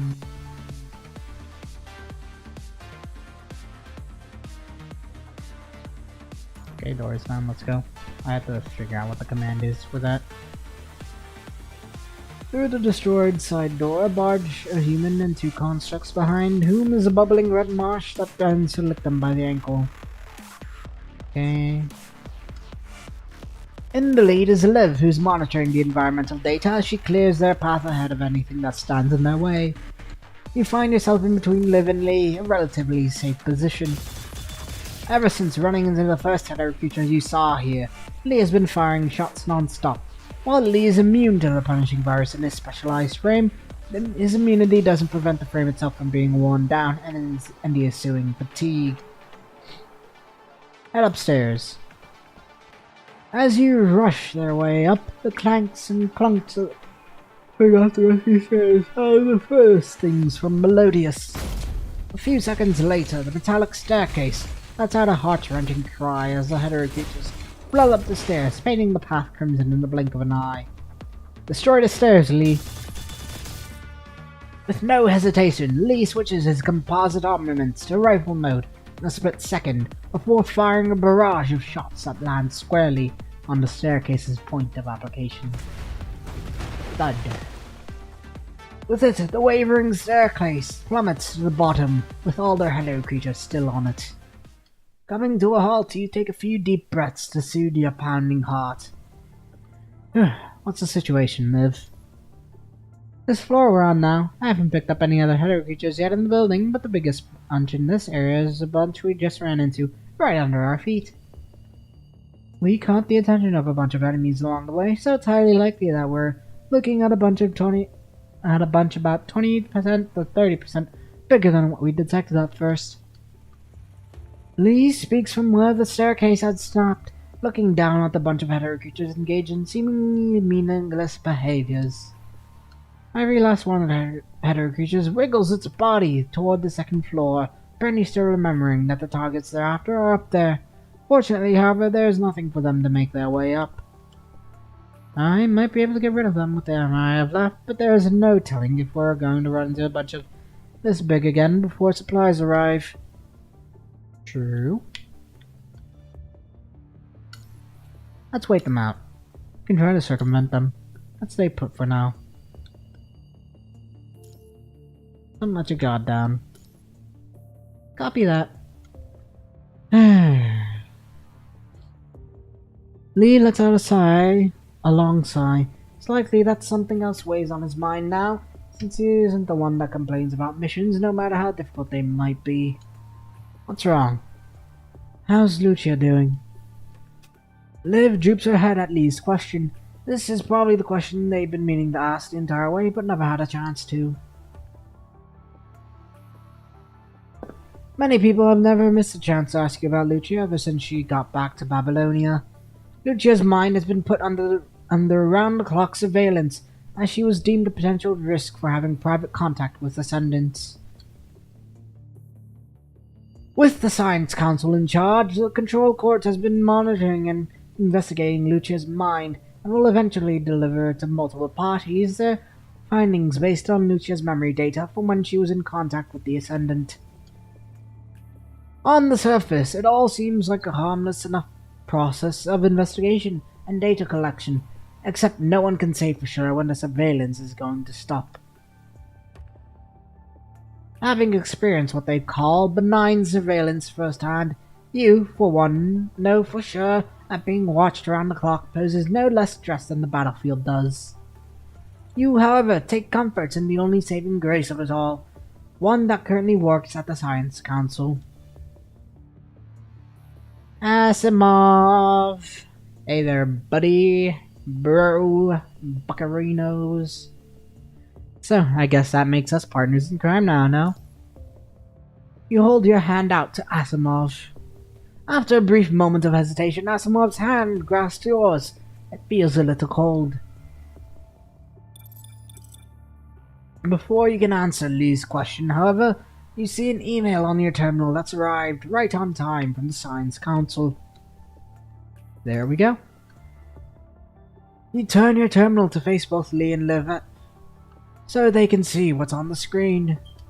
On your screen now is a partial record of mind overloads from experiments on the hyperreal frame, except the record comes with detailed notes and analysis. Wait, what's this? Lee, I think you'll probably want to. Dumbfounded, Lee looks at you, apparently awaiting some sort of approval. You project your terminal's virtual keyboard to Lee. With it, Lee works away immediately. About half a minute later, having been extracted and reordered, the notes and analysis that came with the reports have been turned into an email with just words. Code 006. Did a regular checkup today. She felt a little tired, but she was doing fine. Kuroro raised a few questions late last night about the open report. It's all under control though, so worry not. Control Court has asked for reanalysis of certain data. I demanded an explanation given our shortage of manpower. They haven't replied yet. Their motive is yet to be determined. Best not to let our guard down. Doing fine. That refers to Lucha, right? Glad to know that we have him there to help us from the inside. But exactly when did this? Lee has apparently guessed the identity of the email sender, since that person has helped him out on countless occasions when it comes to the Hyperreal Frame and the Hetero Tower incident. When Lucia just got back to Babylonia, I didn't see any of this coming at all. Which is why I failed to bring you all up to speed. My apologies. No, that's fine, Commandant. We know you're always looking out for us. There was no need for you to bring this up anyways if nothing happened. True. I'm glad that Lucha's doing just fine, but, well...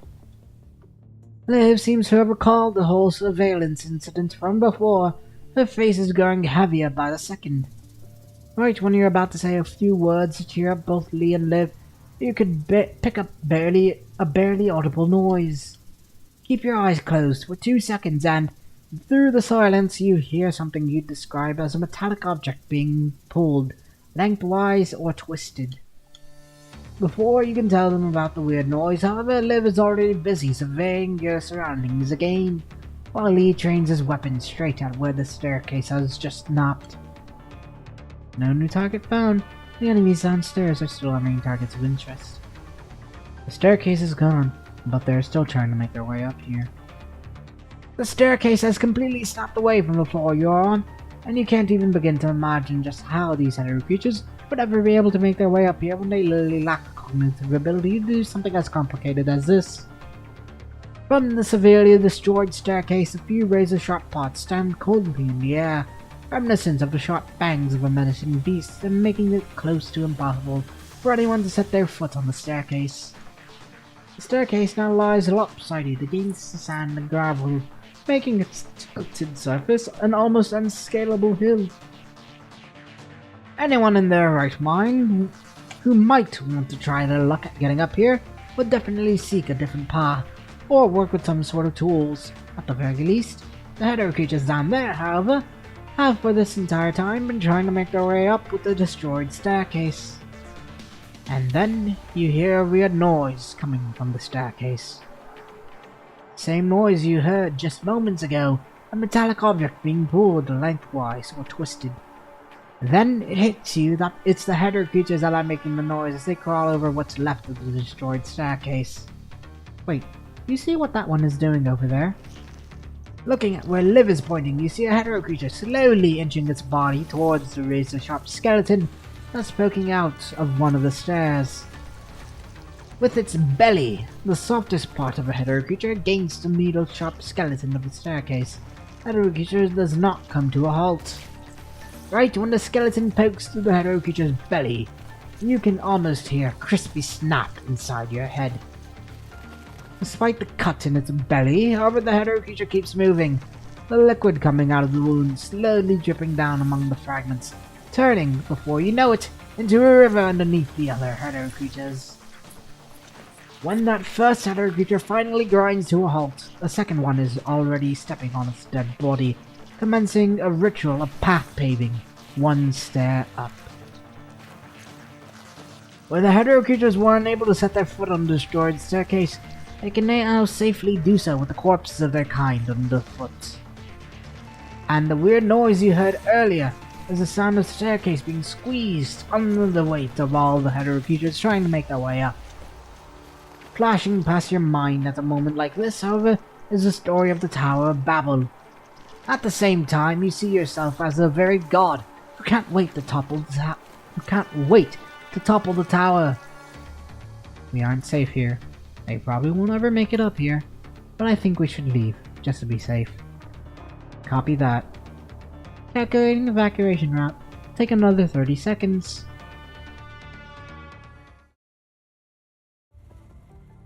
Half an hour later. Done scanning. We're safe for the time being, except we don't have a geographical advantage here. I'll keep scanning our surroundings though, in case of anything. Thank you, Liv. Don't mention it. And thank you too, Lee. Taking out those little fries was nothing but a cakewalk. And I was able to try out the silencer on my composite armaments.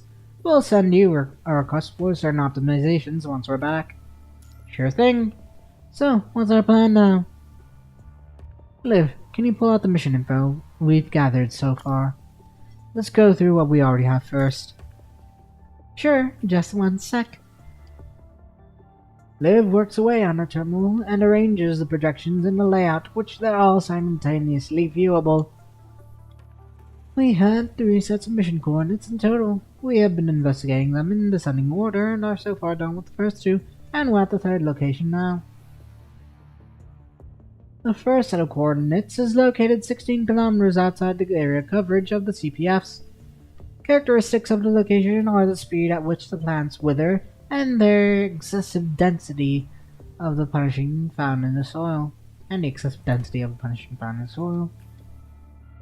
Normally and theoretically speaking, an area coverage should be slightly bigger than what's publicly announced, forming what they would call a partly shrouded area that falls short of being effective as the actual area of coverage.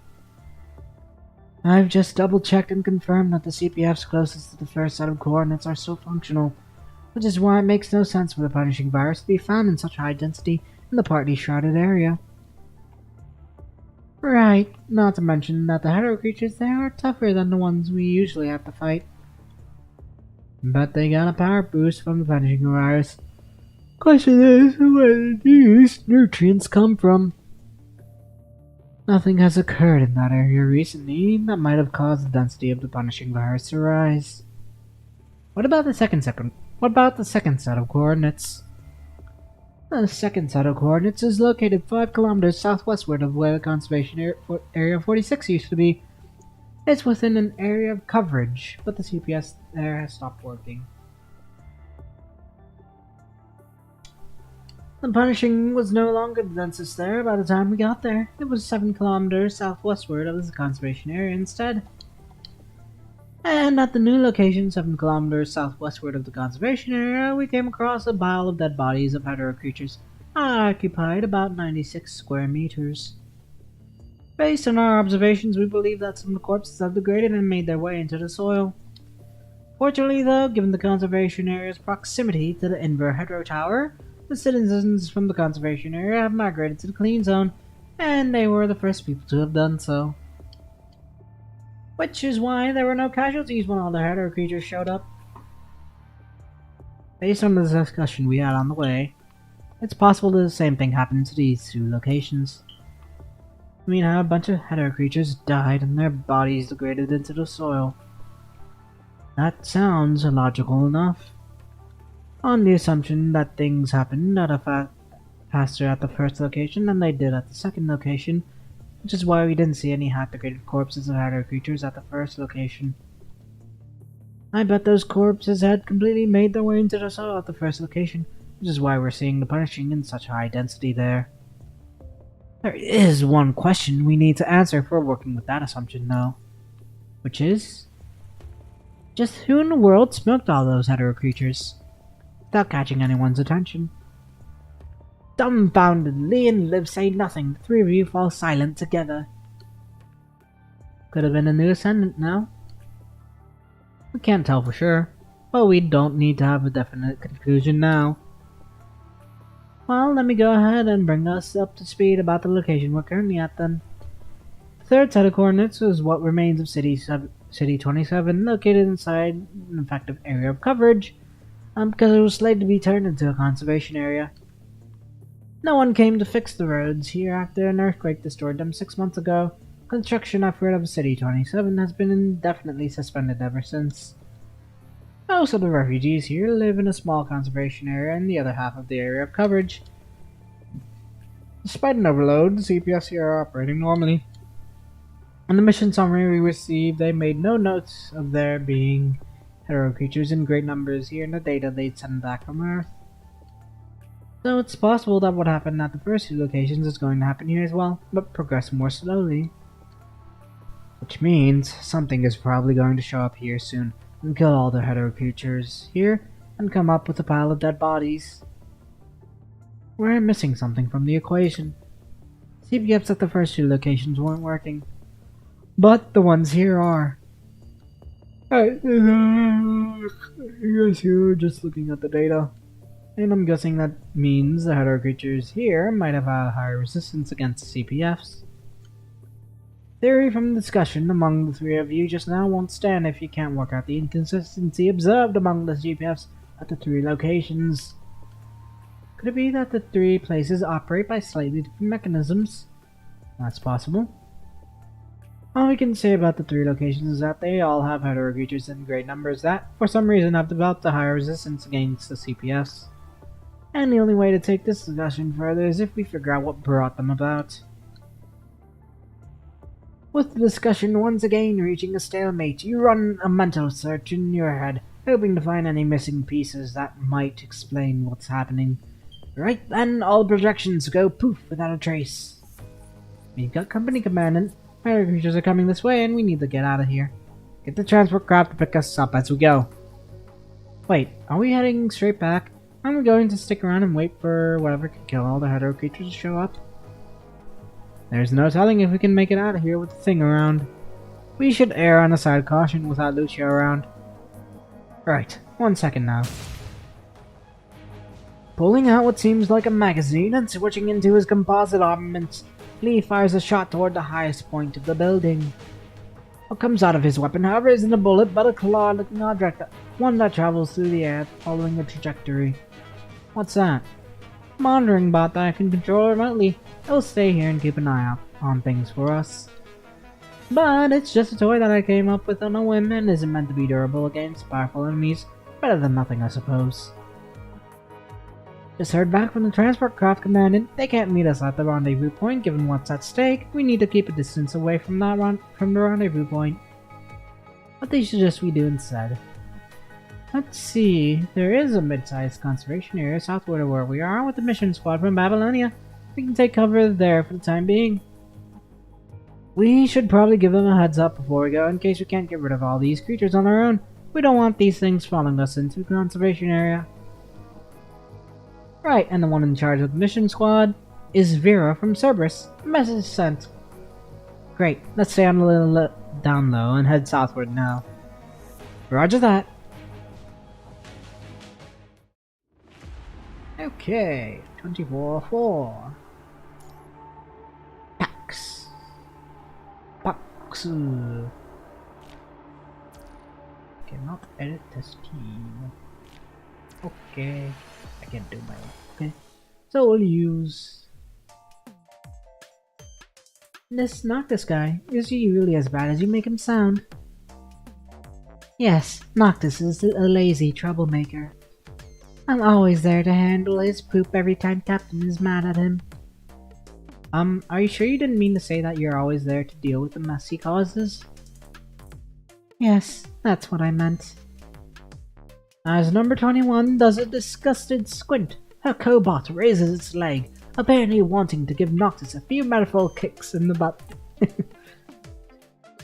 But Captain always goes easy on him, see? What took you so long? Remember what the boss said Remember what time boss said we should be back to get things ready. Cannon wears the same look on her face, but number 21 can feel her vibes changing from just moments ago. It's quite a walk back from the forest. I think I've never tried walking back from there myself. It only took me only 15 minutes when I did that. When are you going to stop slacking off? I wasn't slacking off. And today of all days, huh? Why are you doing this when boss and everyone else here are so nice to you? The boy's growing volume draws the attention of two people sitting by the tent, who are busy organizing their things. They stand up and walk this way. Hey, Cannon. Coming over this way are a friendly old lady and a slender middle-aged man. The old lady greets Cannon in a cheering tone while the middle-aged man sizes number 21 up. Hey, Auntie Winger. No, Granny Winger, we can't. Old lady pats the teenager on the shoulder, gesturing him to hold fire for the time being. Pouty, the teenager says no more, while his eyes brims with hostility all the same. See, Cannon, this young one is no bad kid. He just says what's on his mind. Right. Is this your friend? Lovely. Oh, I've seen her before. She came with the squad from Babylonia, right? Hoth? Right, I've seen her by the red-haired captain. Superb. Come on in, young lady. I know your squad came to keep us safe. We're celebrating Self-Salvation Day today in commemoration of when Salons led us in forming this self-help group. It's going to get rowdy in a bit. See, Hoth and I were just organizing the light bulbs that we'd be decorating the tents with. Boss is being too nice to her, I swear to God. Come on, Lillian. Let's not go there on a day like this. Cannon has got away with recon, and Salons always has good things to say about that. Wait, you aren't jealous of her because of that now, are you? See, Cannon here is here to help us, and you really don't want to hold a grudge since we're all living together. I'm sure you'll be amazing with the capital A when you grow up. But she only shows up when we're handing out supplies and keeping an eye out for potential threats is all she ever does. Oh, she doesn't even really talk when I talk to her. How am I supposed to see her as one of us when she's like that? And there are always strings attached whenever we need her help. Ain't never seen such a greedy leech if you ask me. And I even hear her saying all these words and phrases sometimes I don't understand. She's just weird. We would never have asked her to come down to help us if Saren didn't go. And then this leech isn't even helping us for free, as we all know. Lilin! The old lady's voice grows heavy at the mention of the name Saren. A middle-aged man by the name of Hoth wastes no time giving Lilin a piece of his mind. Realizing what he's just done, the teenager says nothing. Sorry, Granny, I didn't mean to. Wait, and I thought you came here with your squad to help us find the people that went missing. What's taking you people so long? What are you doing goofing around with the leech? Just go and find Saren already. Lilin directs the question at number 21 in a slightly quiet tone, apparently knowing that he isn't going to get the answer he wants to his question out of number 21. Hurry up and get in. Dinner should be ready in a bit. Nodding at Hoth, Cannon grabs number 21 by the arm and dashes off. When number 21 looks back, she sees the grey-haired woman in the arms of Hoth, her shoulders shivering slightly.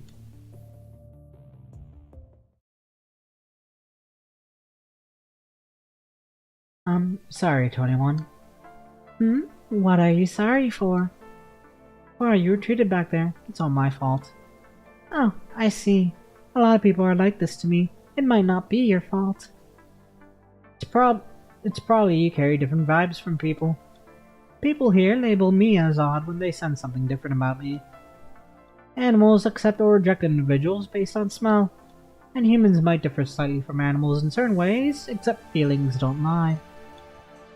Hence the way Lilin treated you. Basically, he saw you as an oddball too. Only saving grace, though, is that he apparently guessed who you were, which is why he didn't spew more venom than he already had. Number 21 wonders if she somehow picked up Cannon's vibes hanging out with her, and what people think of Vera and Noctis when they see them standing with her. She wonders if people want to throw Vera and Noctis into the garbage yard too, just because they hate the Cerberus. Just when number 21's mind is about to grow agitated, she feels a sting from the restraint around her neck, subduing the ripples with it in her head with pain. Aren't you feeling okay? Hey, come on over now. It's about to start. Already? I'm not even done here yet. Hey, wait up! Before number 21 can answer Cannon's question, their surroundings grow rowdy with people gathering toward the biggest tent in the base. Hey, if you aren't in a hurry, would you mind if I walk out with you after claiming my share of supplies? I doubt there will be anything useful left after for me to claim if I don't do it myself. Cannon asks number 21 with a somewhat awkward expression, but number 21 nods. Cannon once again ensures that number 21 feels fine before they head toward the tent with the crowd.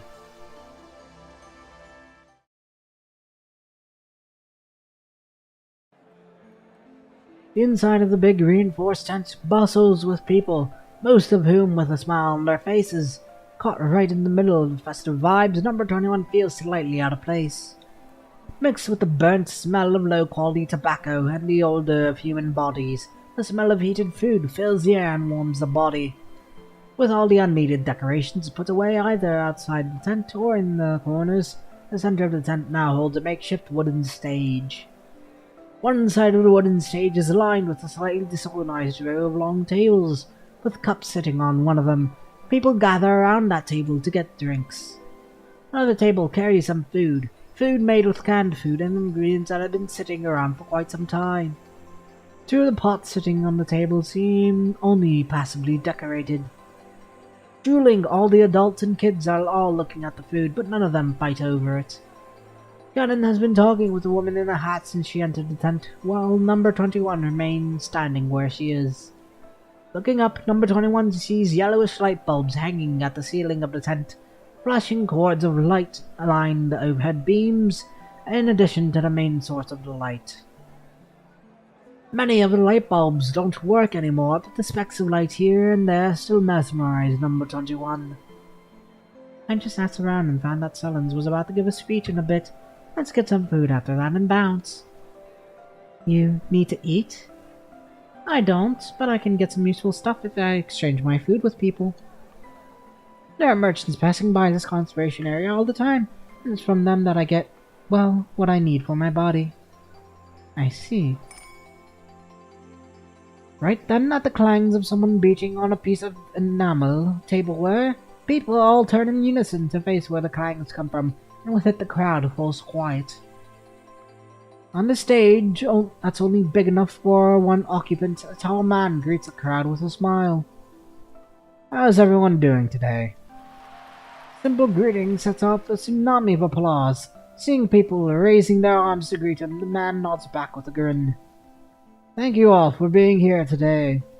We're all here today not only to celebrate having lived through yet another year, but also in commemoration of what's happened over the past few years and the people we shall not forget. We're living through a time in which the whole of who we are is greater than the sum of our parts, and trust, my dear friends, is what makes us strong.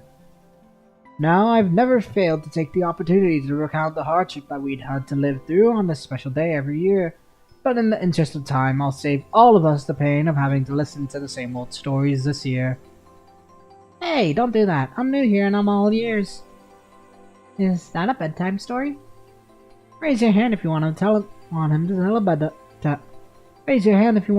a bedtime story. As they speak, people wait in anticipation for their leader to take them down memory lane, one with times they can still recount by heart. When Sullins raises his hand with yet another smile, people stop talking and return their gaze to him. Let me take this opportunity to extend my heartfelt welcome to our new friends. You can try to catch me or someone else who knows all about our stories to bring you up to speed, but do allow me to skip a few things here and there as we go. With that said, however, I'd still like to ask all of us to pay our respects where our respect is due, to everything we have overcome together, and to all those who have sacrificed themselves for us to be here. With it, the tent falls completely quiet, reminiscent of a church without a single soul, with Sullins leading the prayer. Everyone is fully immersed in the mood of the moment, even the children. These people might have come from different walks of life, but here they are, remembering the darkest moments they've all lived through together. About a minute later, the crowd finally emerges out of the prayer, as the noise of talking resumes. I'd like to thank all of us here for your trust, because without you, we would not have been here to see this light that shines through the night today. Says Sullins as he passes his eyes over every face in the audience. There are many who have known him for years. When they meet Sullins in the eye, their eyes brim with tears. As all of you already know, we're currently facing some difficult challenges. Some of us have come back wounded, while some have gone missing with their whereabouts unknown. But I'm sure we'll do everything we can to find them like we have so many times before, and I'm sure all of us will contribute to that. And seeing as they aren't here with us today, we'll hold a homecoming party for them when they're back home again. Yes, let's do that. Another tsunami of applause drowns the place, with sobs and cries coming from here and there.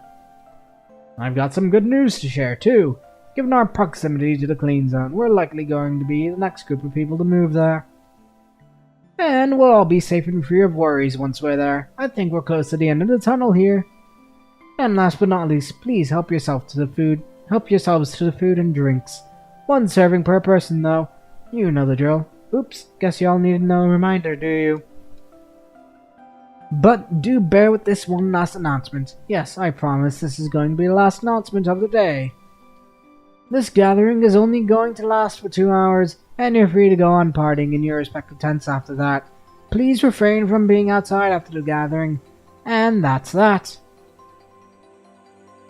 The good news in Salen's good sense of humor lighten up the mood. People from the fringe of the crowd start making their way toward the table with food. Another group of people surrounds Salens, shaking his hand and making small talk with him as he walks down the stage. I'm done.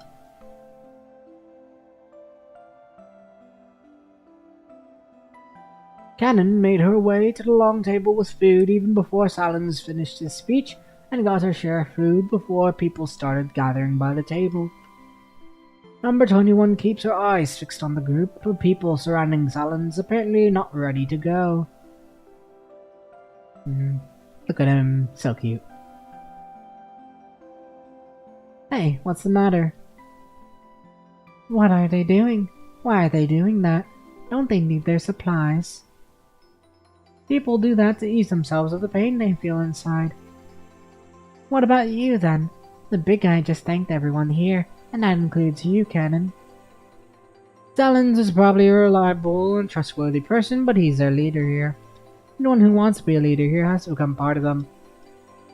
Which is not something I can do. It's just like what you said, number 21. You have no idea why some people are hostile against you. That's because there is no way you can become part of what you don't belong to, unless you give up on being who you are. Well, unless you give up on being who you are, not forgive. Or, I mean, if you want to use for, it would be unless you forego on being who you are. But I don't want to be assimilated and become someone I don't even recognize just so I can get to enjoy being part of the group. I just can't become part of something else that I am not. Assimilated? Number 21 repeats what Cannon just said. Come on, let's go. We just need to cross this conservation area and keep walking down that path there and we'll reach your encampment. Sure. Having only taken a few steps, however, number 21 stops Cannon. What if this is what I saw in my terminal? Wolf pup goes missing after it's born. How will it ever find its way back to the other wolves? Well, I guess it's gonna be hard. Without another wolf around to teach it how to survive in the world, it won't last even a few days. And even if the baby wolf is lucky enough to fend for itself and even find food, it won't last long on its own. A wolf pack doesn't take in some wolf they don't know. I see. Let's go. Ready to leave, number 21 starts walking.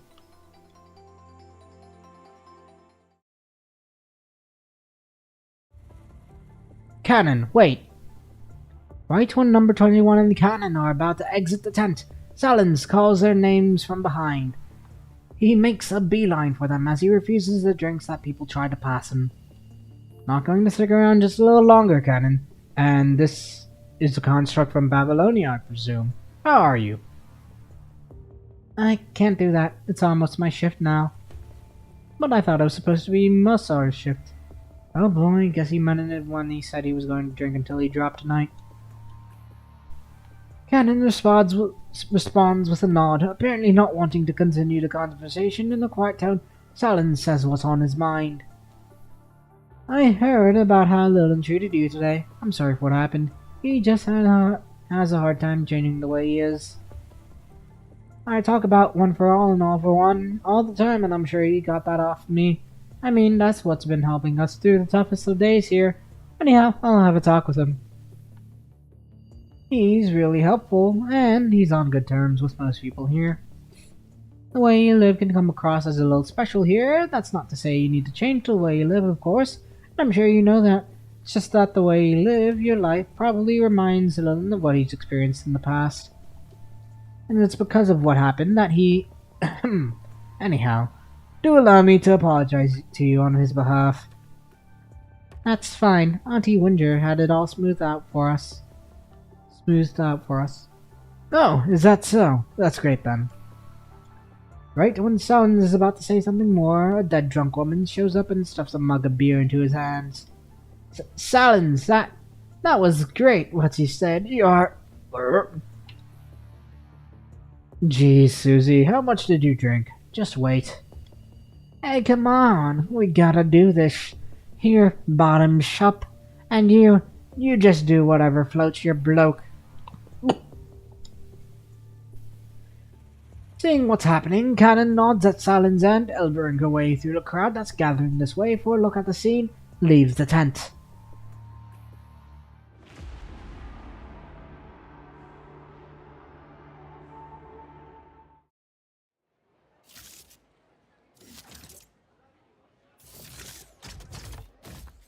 Number 21, according to Cannon, it's this way. Oh, well, according to Cannon. Let's go, buddy. Back to our place. Cobot!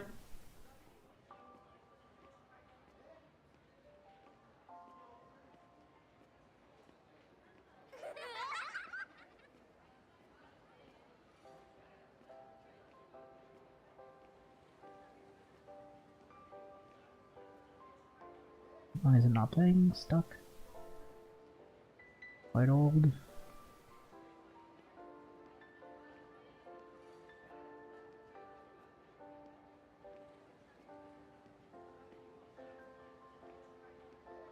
Anarchy! Hey, another contract. No news at all. Sorry. But it's been days already. Have you really been searching seriously? We'll do our best to locate the missing people. I lost contact with all of them. How's that possible? But huh? What the hell is that thing? Buddy, where are you going?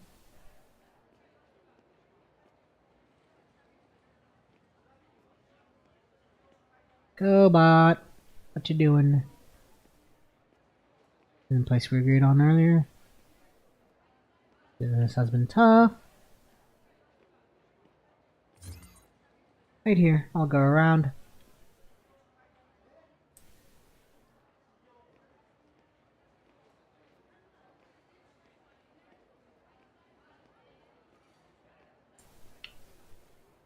Not that way.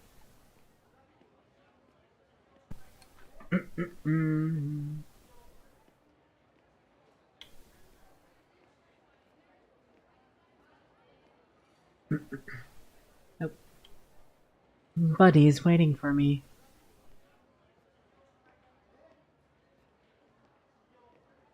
This way and I'll get to Buddy. Okay, can't.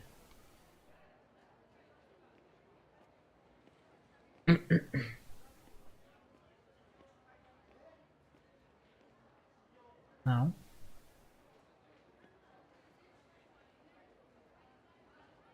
Huh? Strange traces. Buddy, check these out. I can't use your eyes anymore. I'll figure it out myself. My eyes said it could be the smell of the enemy. There should be more around here. Buddy, see if we can find a source. You're right? Okay. I'm still not used to it. I can't connect to Buddy. You...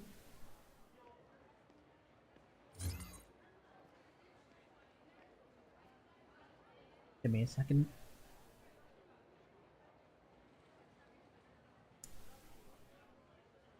And get some wax I gotta clean out.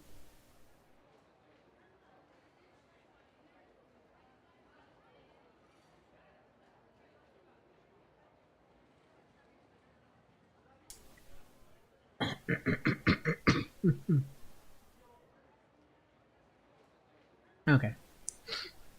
Let me get something to drink a little bit.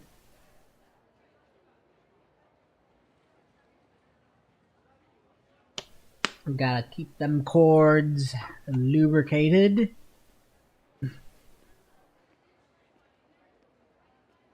Found anything? Let me check. Click like a man process. I forgot again, I can't see what you see anymore. I'll go around. Wait for me. Unknown slime. Change traces again. Who were they left here? This should be it. Closing digital vision. Oh. Ah. Guy was here a second ago. Dead person, just as like a traveling merchant. Seems really tore open by something. Signs of infection. Must have passed away not long ago.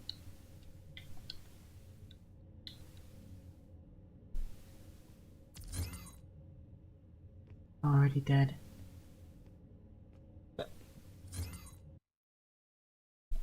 First of all, I wanna quickly.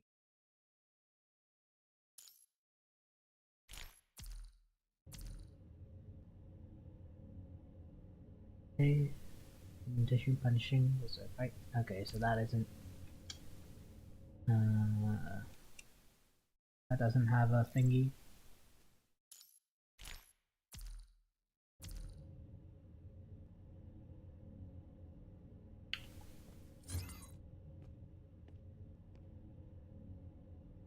Okay. Deeply infected legs.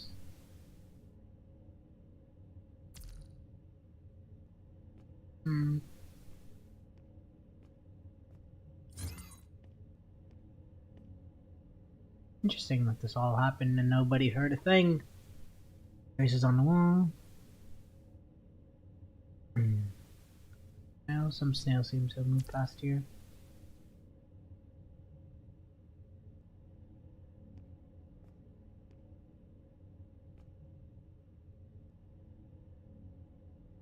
Makes it. But there aren't any strange traces out there.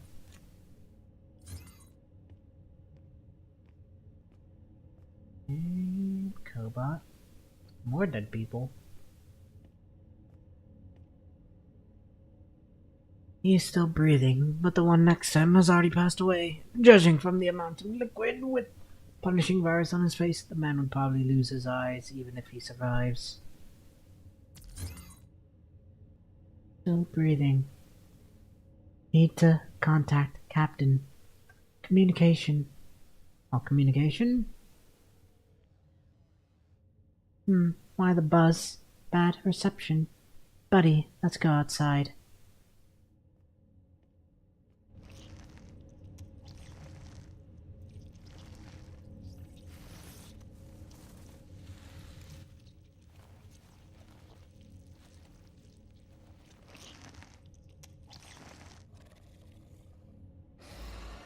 Oh then.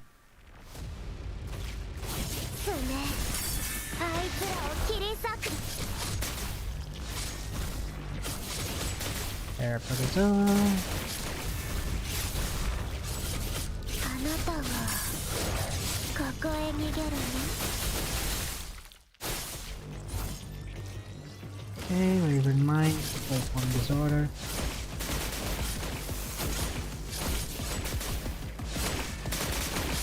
Oh boy. Ow. 落ち着いて。スメ。スメ。あいつらを切り裂く。あなたはここへ逃げるの？あなたの色。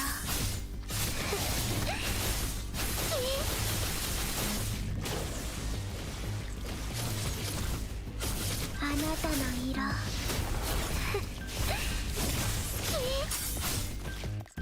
獲物、逃げなさい、逃げなさい。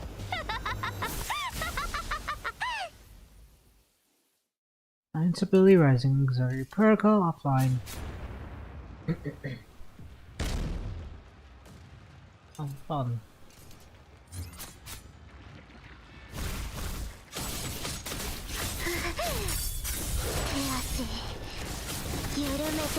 そうね。あいつらを切り裂くってもの。逃げなさい。逃げなさい。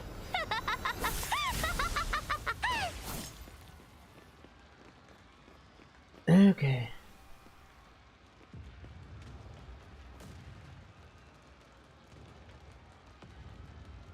Injured construct 21, here you are. That's great. You're injured. We were ambushed. Anyway, go and bring the cat in here. That way, hurry!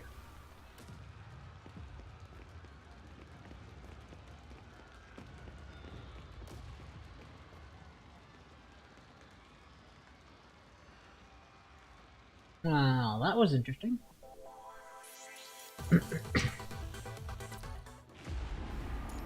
Ooh. Fire traces. Are the patients all gone? Vera rushed her way to the conservation area, having learned about what had happened. Having quickly purged the encampment, Vera asked Sullens to quickly tally up the people there.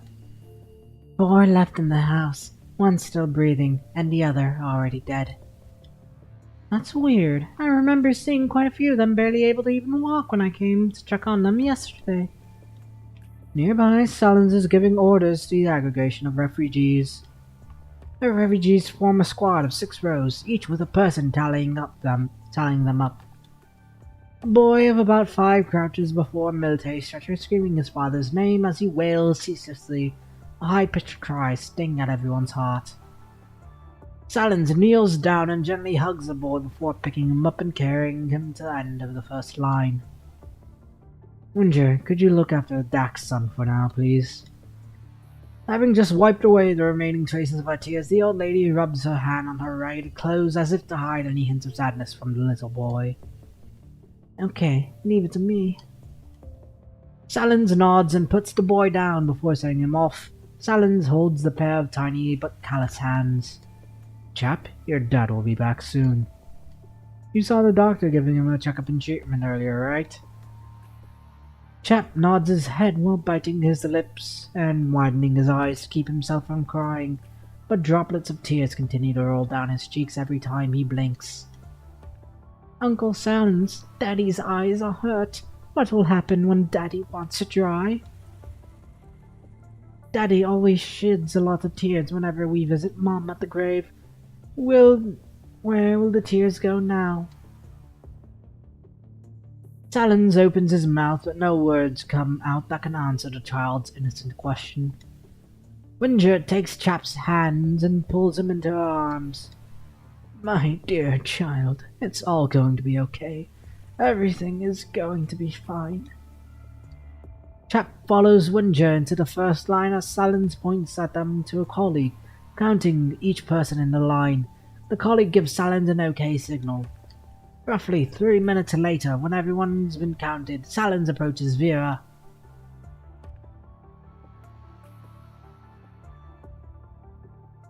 Vera, we have 6 deaths, 12 injured and 9 missing, including the ones who were missing before. We've got a total of 26 unaccounted for. Thank God you and your team were in the area when it happened, or it would have been much worse, but the missing 26. Every one of them is important to us. I know you only have a few hands, so if there's anything we can do, please let me know anytime. If there's anything I will, but let's make sure these people are safe first. Vera points to the crowd behind Sullens. One of my members told me that the hetero creature appeared inside the makeshift shed. If my memory serves correctly, that's where the injured were cared for, is that right? Yes. Before you arrived, the shed was a resting spot for merchants or informants, but we took over the place when the infected grew in number. Who was the last person to check on the shed before the incident? Is he on the death or missing list? It was a nurse by the name of Vane, about 20. She's also one of the missing. And Dak, he's not a professional nurse, but he's been learning how to care for patients ever since his wife passed. Anyways, he's been helping out in the shed. His face is severely infected, which caused some complications. Doctor said he wouldn't wake for a while. The last time I saw the patients, many of them couldn't walk. How are they doing now? Can they walk now? We haven't had enough serum for a long while now. We've been giving diluted or minimum medication, so they aren't going to recover anytime soon. Wait, we got a shipment of medicine late this afternoon. I gave them to Vane. Maybe she reassigned the dosage. Increasing medication won't heal rotting bones and flesh in a few hours. Has anyone seen or heard patients call for help or run away? We were all enjoying the precious holiday time when it happened. Nobody saw or heard anything before the white-haired guy, who's one of us, noticed the monsters. What about the entrance to the shed? Any sign of damage? There is, but we don't know what caused it. Everyone was panicking, and fighting will inevitably cause some damage. Vera looked past silence at the sight that, until just not so long ago, was filled with joy and laughter. This makes no sense. How did the patients move elsewhere? If the hetero creature carried them off, there should be witnesses or tracks. With that, Silence falls silent too. How about you help me out now? Get everyone who's not on some urgent task gathered at this clearing. I'll leave a few of my people here to protect you. Give me half an hour to search through the area. No problem. I'll explain the situation to everyone. Number 21, chop chop and get to work. Yep.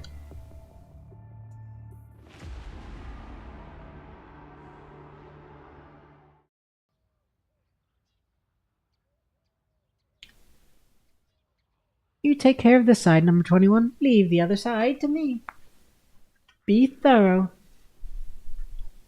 Copy that.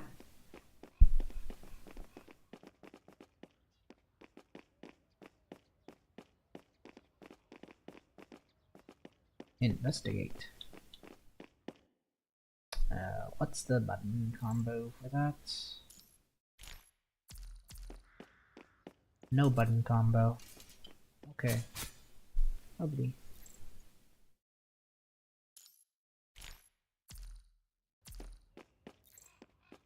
Red and gray braided robe. Probably nice to die. They seems to lead somewhere in the distance.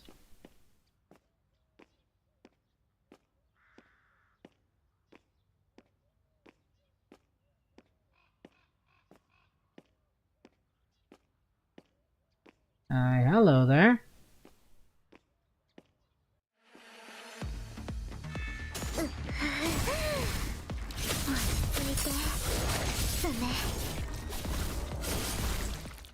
New enemies. Did I miss them just now? I'll go back and double check. Be thorough, Captain said. You okay? Kid, still here? You're safe. Leave this place. Go to Salons. That was so scary.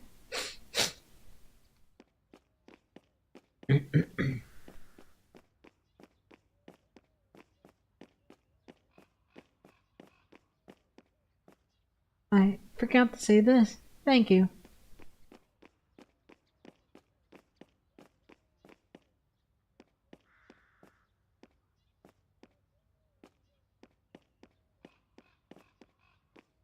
Okay. Looks like the kid's good to go. Next.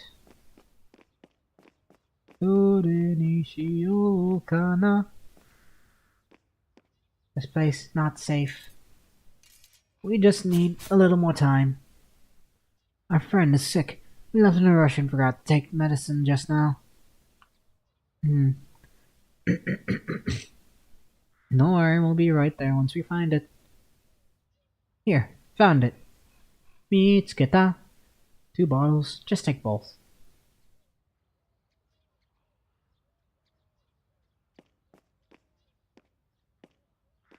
Okay, looks like they dipped.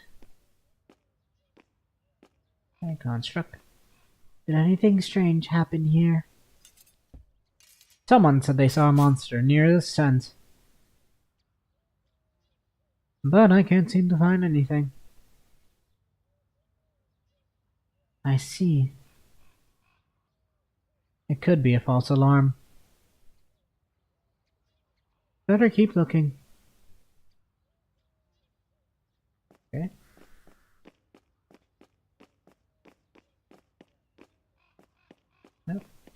Hello there.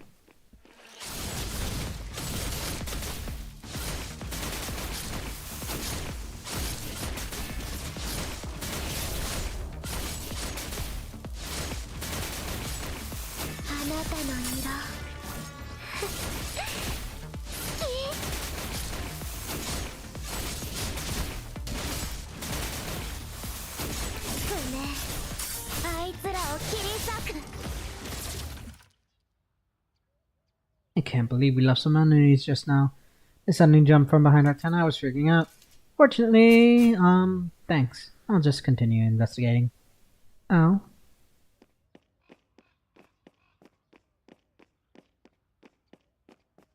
Alonzi.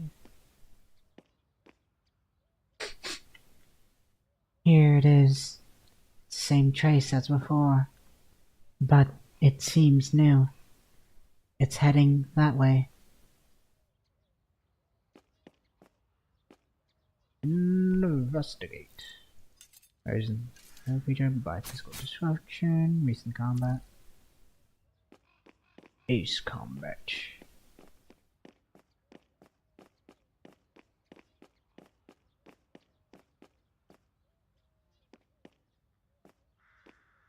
Okay. Guess we gotta wait for bro.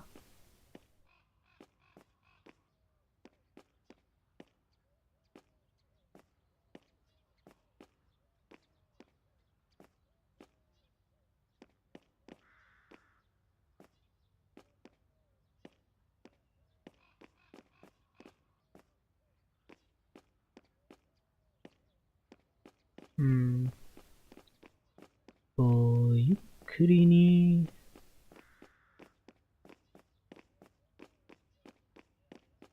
Oh, I'm back here. Report to Captain. Captain, number 21, task complete. Found anything? Number 21 found. Oh, well then. Monster! Help! I saw monsters in the base. Save the report for later. Number 21, stop them first. Okay.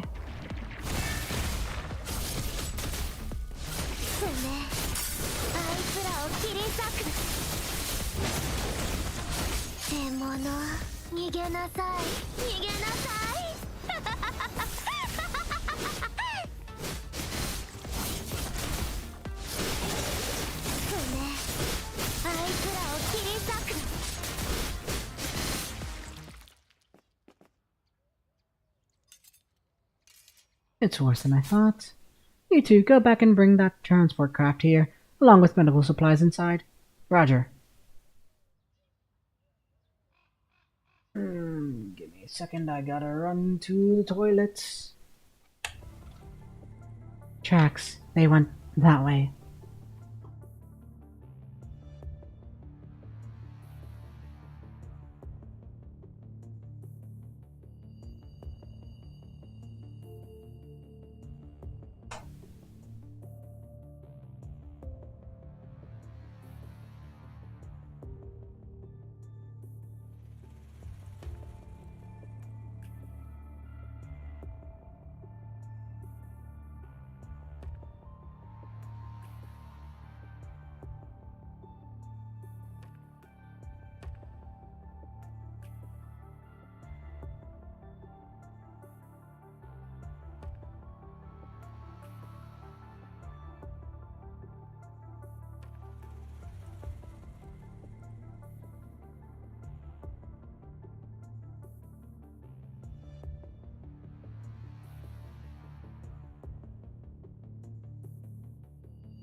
Okay, I am back.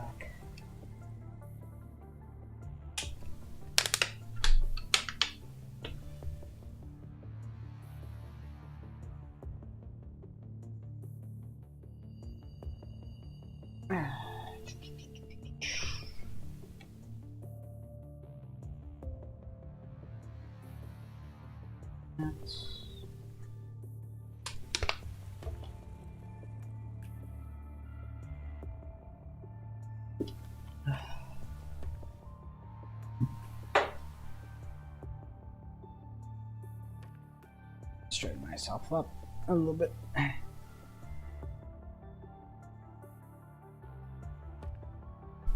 That over here and back to it.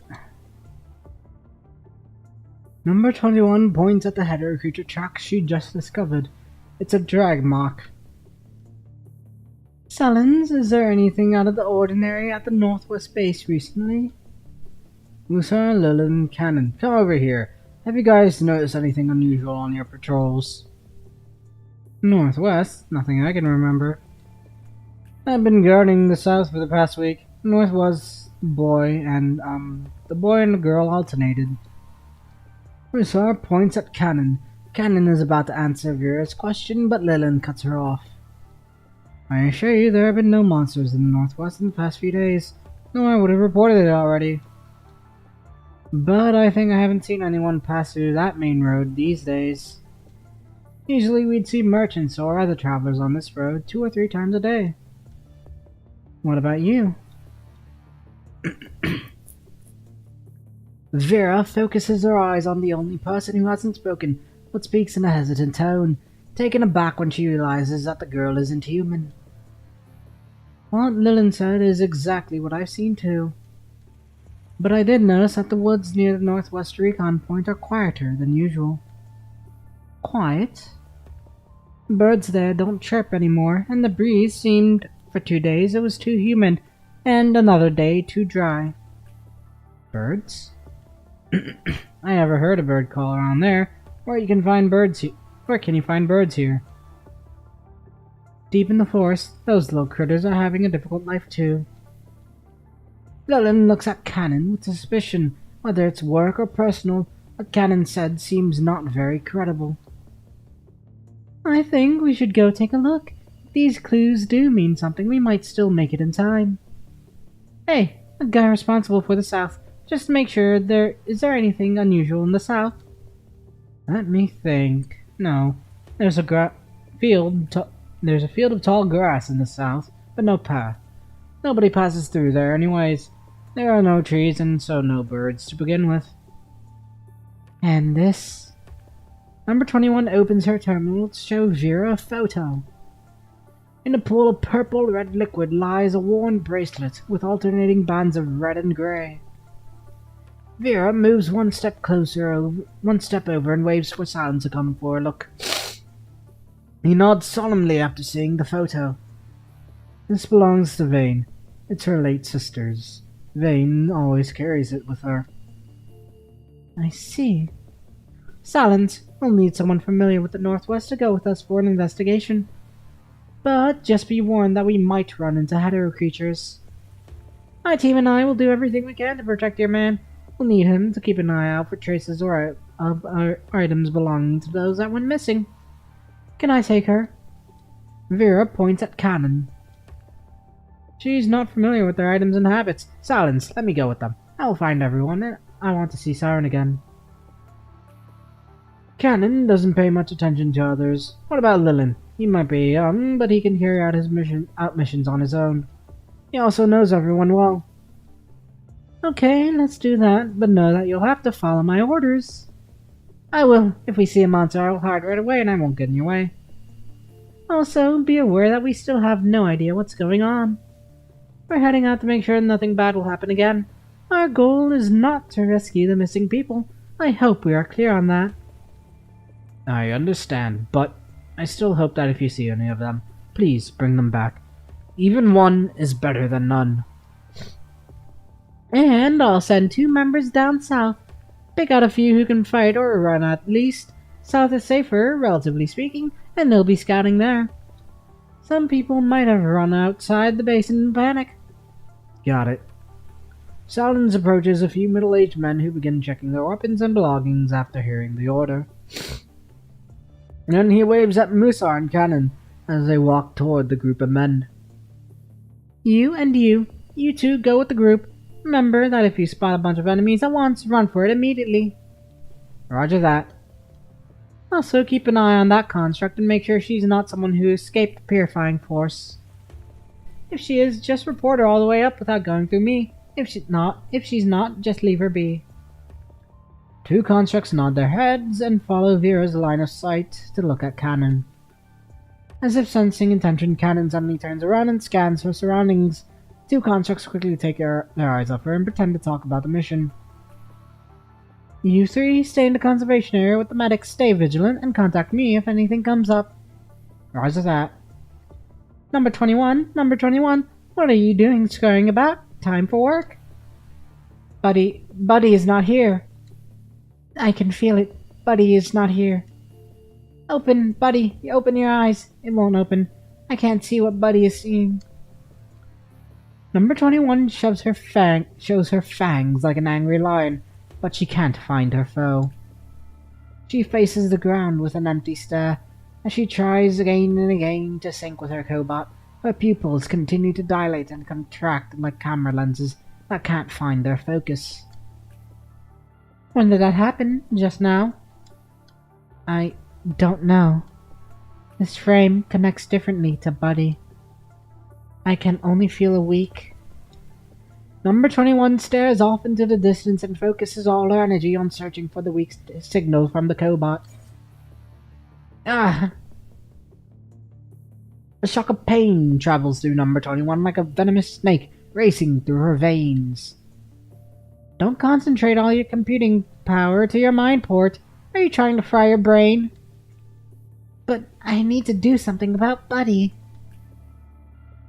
Number 21, try to see if you can sense a general direction. Number 21 closes her eyes and scans through a mess of signals for the familiar one. I can't. We've got to go. We need to make a trip up northwest. If you sense something different from Cobot later, we'll act accordingly. 21. Okay. Scanning through the base one last time, the white-haired girl responds positively to the order.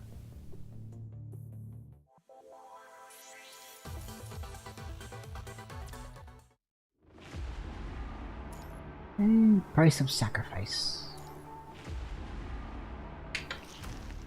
A slimy, sticky, crawling sound echoes through the dim room. Inside, a simple corral made of piles of boulders and rebars. A few flora and fauna-like hetero creatures are wandering about.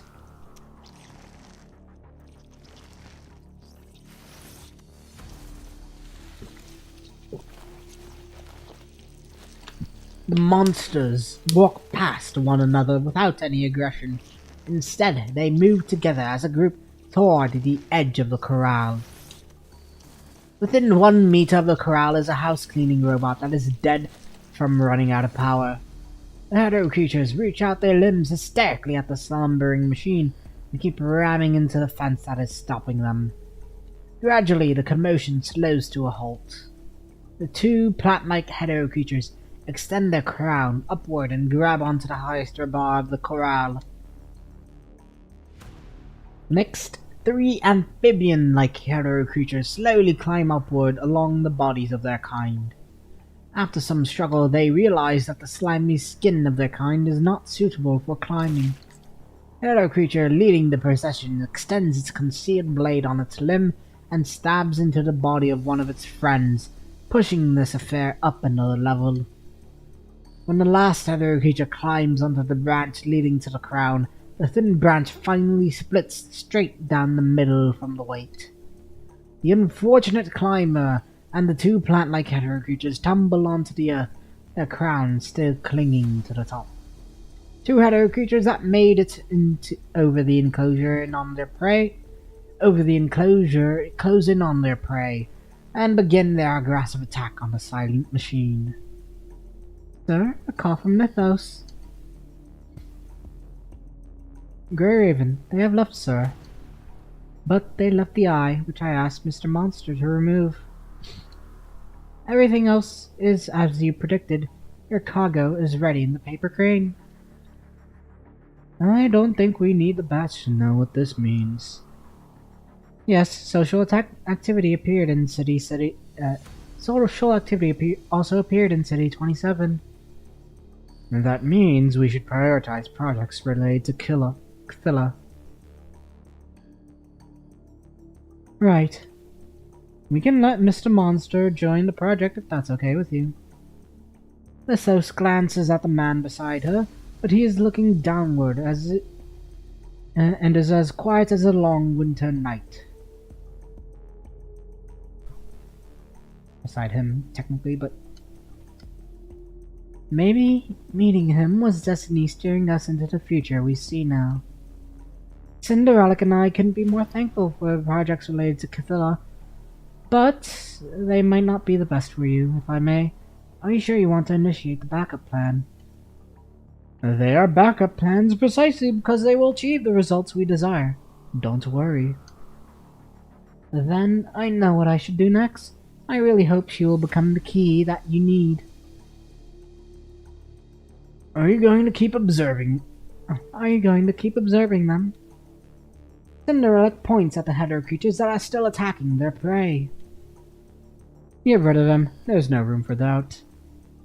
But only a proportion of samples displayed cooperative behaviors. That already proves that it's possible. Go and turn them into the Earth-like creatures. That will make it easier for Ascendants and humans to understand and manipulate hetero creatures. You also need to start preparing items related to Kthilla.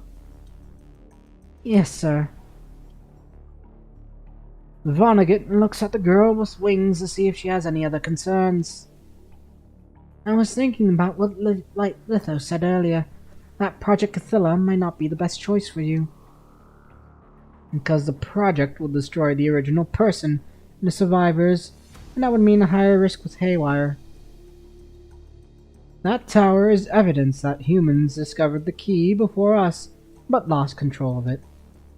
If we don't do anything, unusual concentrations of the punishing virus will only create more chaotic hetero creatures. And creatures from the Red Tide are difficult to predict and control, like the test samples Lithos left at the Copperfield Aquarium. Confining them to Earth's natural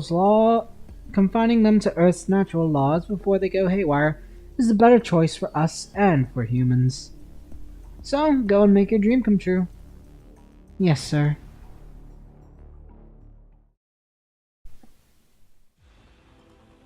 Hey! Over there! Go! Right over there! Boom. Behind the scary-looking guy is a group of 4 or 5 hetero creatures.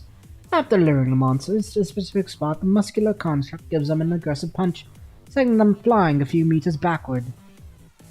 Before the monsters could get back up, they were already engulfed in flames from the explosion. Mr. Noctis, too close.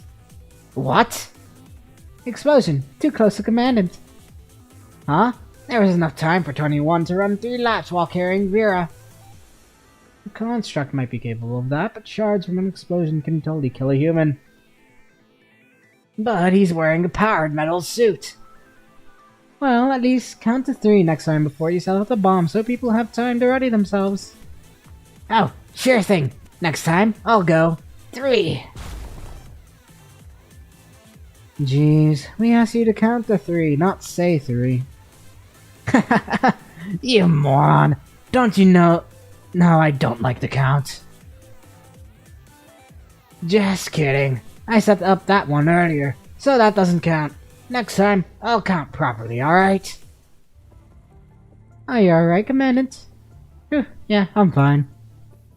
Air reeking of explosives rushes into your lungs as you take a deep breath.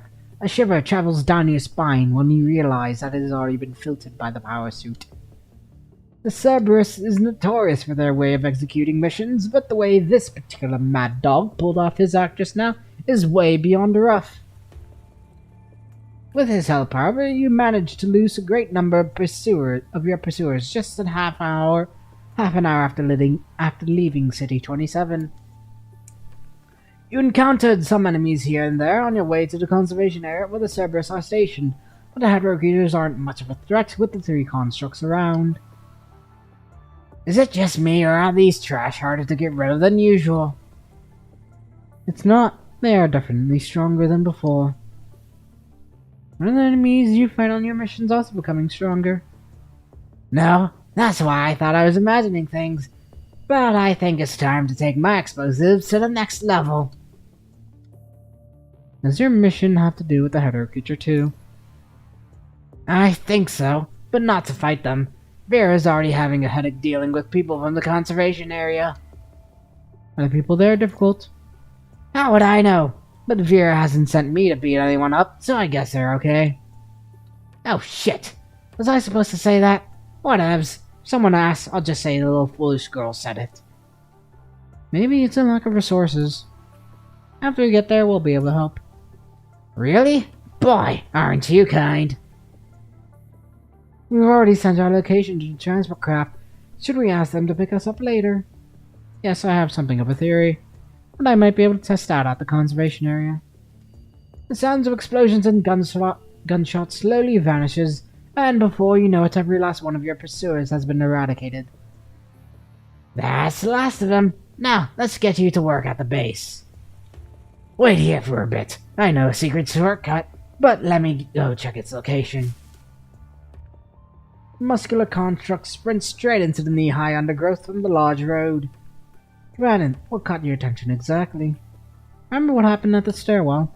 Some hetero creatures committed suicide to become stepping stones for the rest of the climb, and maybe, just maybe, the heaps of hetero creature corpses as the first and second sets of coordinates are the results of mass suicides?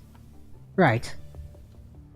You haven't heard of the enemy committing mass suicides? Well, let's say that this theory was true. Why did they do it?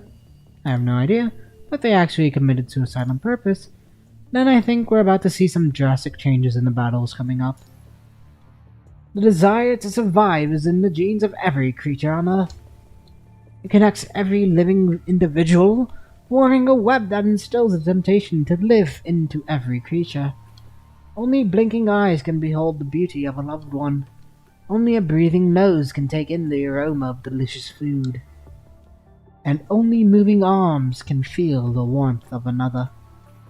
Living is the only way to experience what life has to offer, and the lives on Earth fight endlessly for that right. That is also why we remember those who give their lives for others as heroes in their deeds. They went against the instinct to avert death, against their nature, against their fears, all for something greater. Hetero creatures, however, simply live with the need to attack, and are unbound by individual worth and the fear of death. For them, the strategic goal of the group takes priority, so sacrificing the self to create a bridge is the most sensible choice. And that turned an otherwise disorderly group of individual hetero creatures into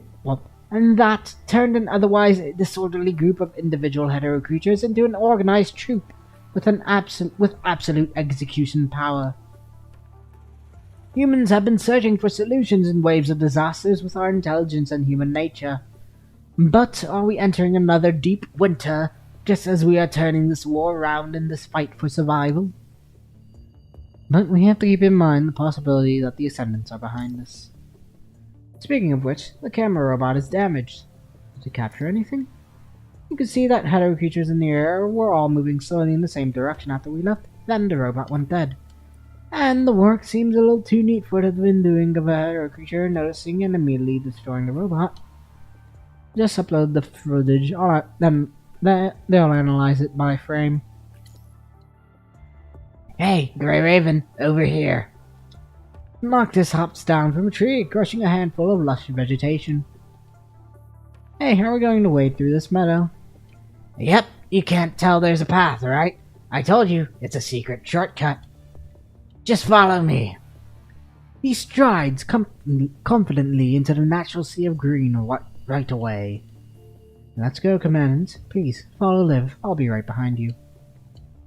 Lee says after a frustrated sigh. At the other end of the meadow, with weapons in hand, the humans and constructs are cutting a path through the tall grass.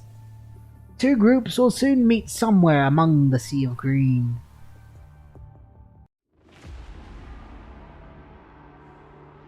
Look at this lush vegetation. The smell she desires.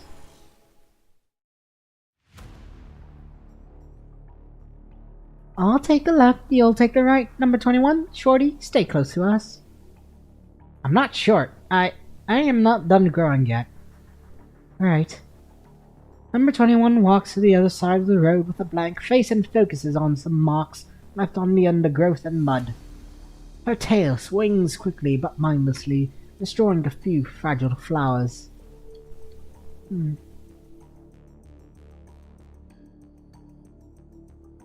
Is Corona the one responsible for developing Number 21's new frame now?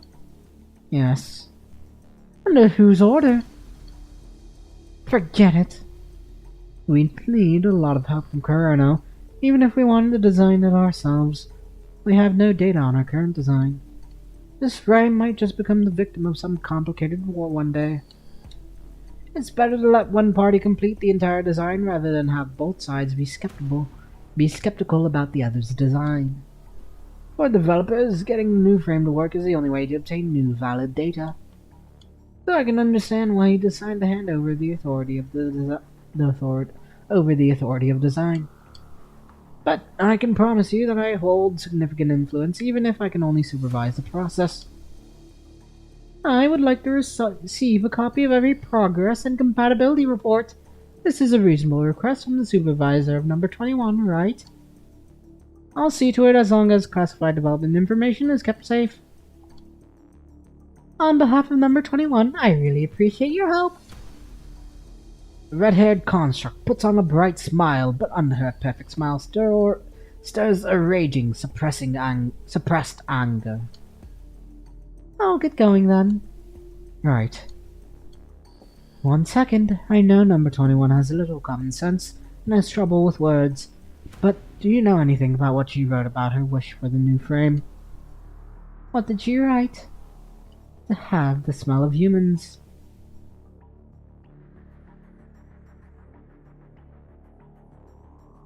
Ever since she returned from a mission in a little town, the smell of humans became one of her favorite phrases. Vera never paid much attention to it when it appeared in the daily squabbles of Cerberus. The smell of humans, that is something that becomes non-existent the moment someone chooses to become a construct. Noctis is no brighter, and Vera would give him a painful kick the moment she heard him say something like that. But for someone who is robbed of her human experience, crazy phrases like this seem oddly fitting. But nobody knows what nobody knows what Number 21 still needs to become the human she imagined. The original goal was to provide her with some extra options on top of stability. But live testing has shown that the frame cannot follow her wishes if it's to maintain stability. And as far as frame stability goes, most constructs experience fear and panic when the imagined self is different from their actual self. Basically, it's when their inner self cannot accept reality. Does Number 21 really know her heart? She is showing a lower compatibility in the human-like frame than her current frame. Number 21, can you find what you're desperately looking for? Captain, is Buddy going to die? If you are the one who is lost, are you going to sit there and wait for death? No, I'll come back to be with you. Then you should know more than anyone else that Buddy isn't going to give up so easily. Right. Having some motivation recovered, Number 21 rushes back to her research area. I found some footprints, over there. A boy's yell emanates from nearby as he waves at Vera with an exaggerated gesture. Without waiting for her response, he swiftly dashes toward the newly discovered clue. Hey, don't run away like that. Ugh, number 21, follow him.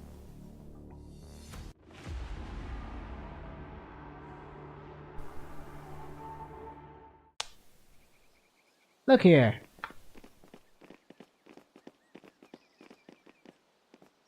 I said stay close to us, will you? But I saw something. Fine. These footprints are new. Alright, Shorty. Tell me, what do you think? Conservation area. Northwest Forest. Look at the heel of this footprint. It's missing a piece. It looks like Auntie Vane's. What do you mean? She lives close to me, so we talk every day. Yesterday, she complained about the cracked sole of her shoe. She didn't have time to get it fixed. Weird. Why only footprints from one foot? Footprints are getting messy from here. Did she bump into shadow creatures here? But why would she run so far all by herself? Let's keep going. Salins was right. You know your conservation area very well. Of course, I'm not like that cold-blooded one. Everybody's nice to me. Of course I should help them back. I just don't understand her. She took all her help for granted and still remains so distant. That's why I want to find everybody, so I don't want to see their tears. Just a reminder that I can't promise you will find them.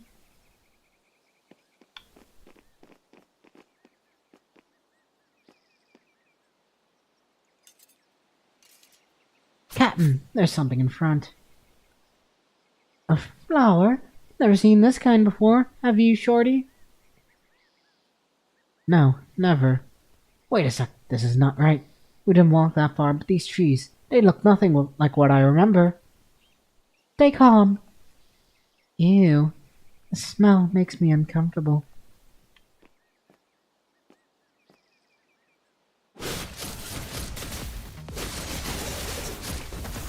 Hey, enemies. あいつらを切り裂くあなたの色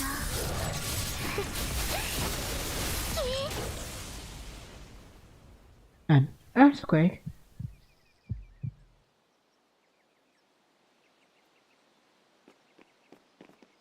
Whoa, the ground is shaking. What's going on?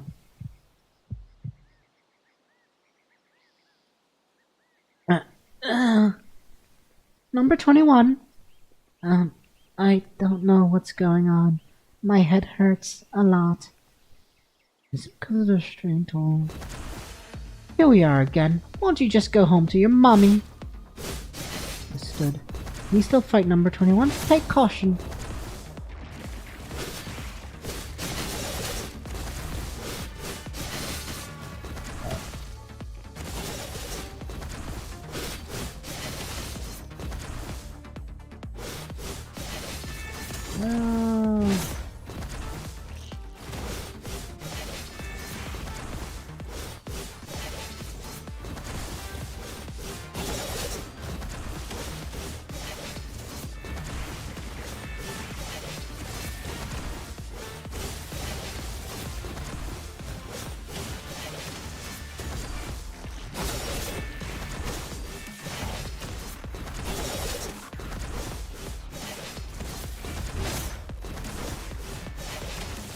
Poppers.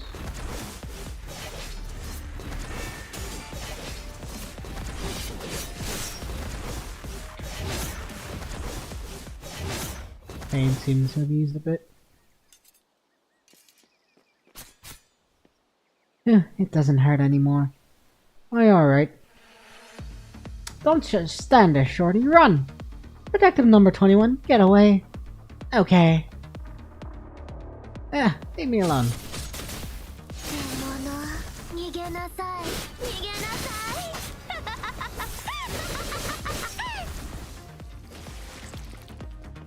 Well, hello there.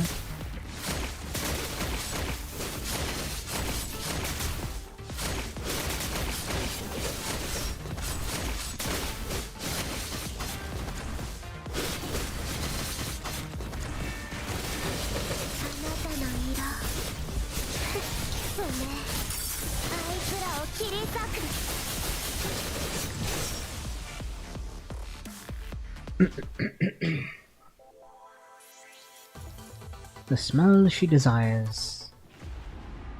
Next. Twisted Forest.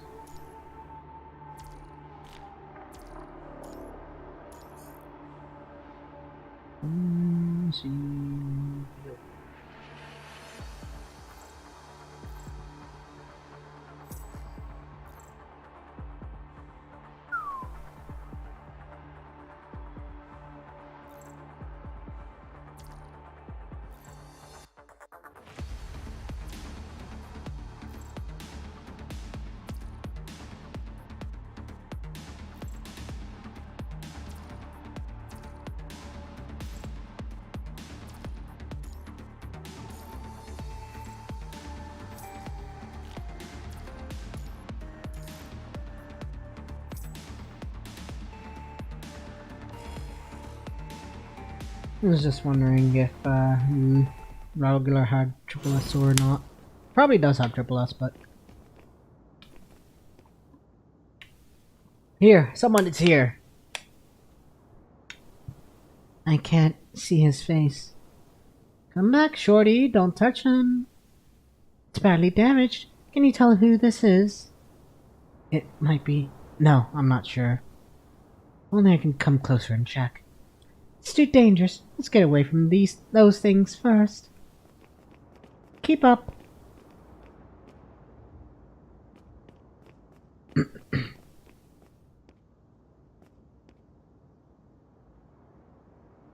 Enemies ahead.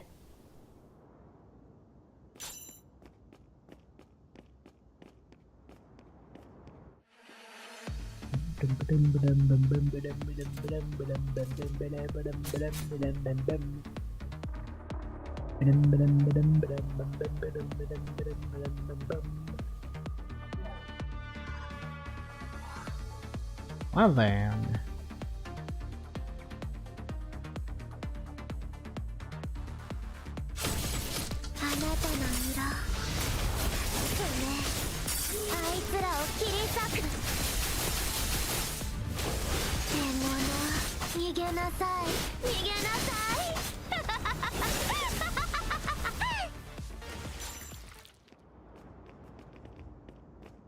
Okay. All clear around here. Let's rest up for now. What happened to your face, Shorty? You alright? I think so. The weird leaves scratched my face when I was on the run. Ouch. Let me take a look. Take this, use the cleaner your wound first. I'll send you back just to be safe. No, don't. We already found the clue. I only need to. Injury's too risky for you. But it's just a tiny scratch. And you must listen to me. Do you know the forest here? From there onward, it's nothing like what I remember. Enemies are coming. Can't they just give us a break?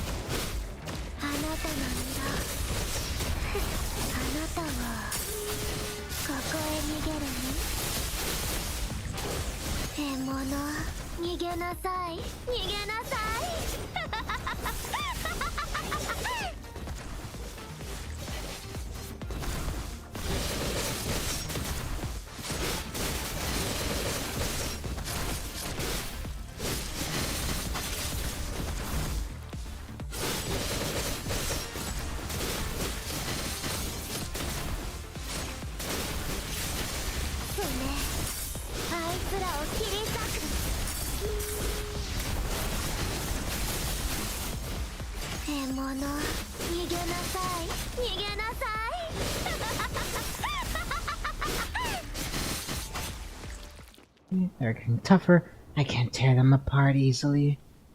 Indeed, I feel that too. Better get someone to pick us up. Initiating comms.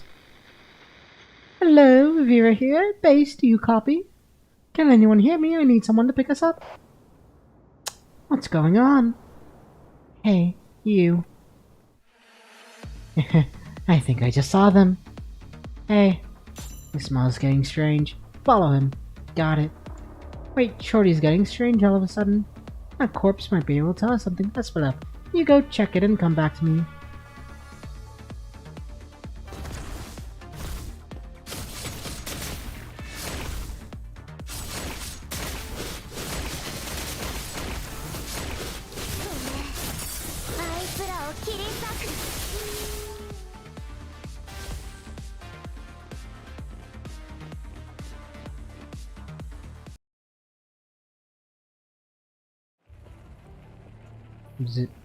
Still can't get through.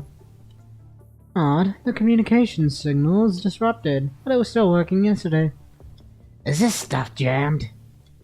It's been stored in an exclusive box all this time, so technically this can't happen. While the two of them talk, the construct persistently attempts to adjust the equipment's parameters, only to hear static noise off and on. How about this? Since there's no other option right now, I'll stay here and try my luck with it. And I'll keep you updated once there's any progress.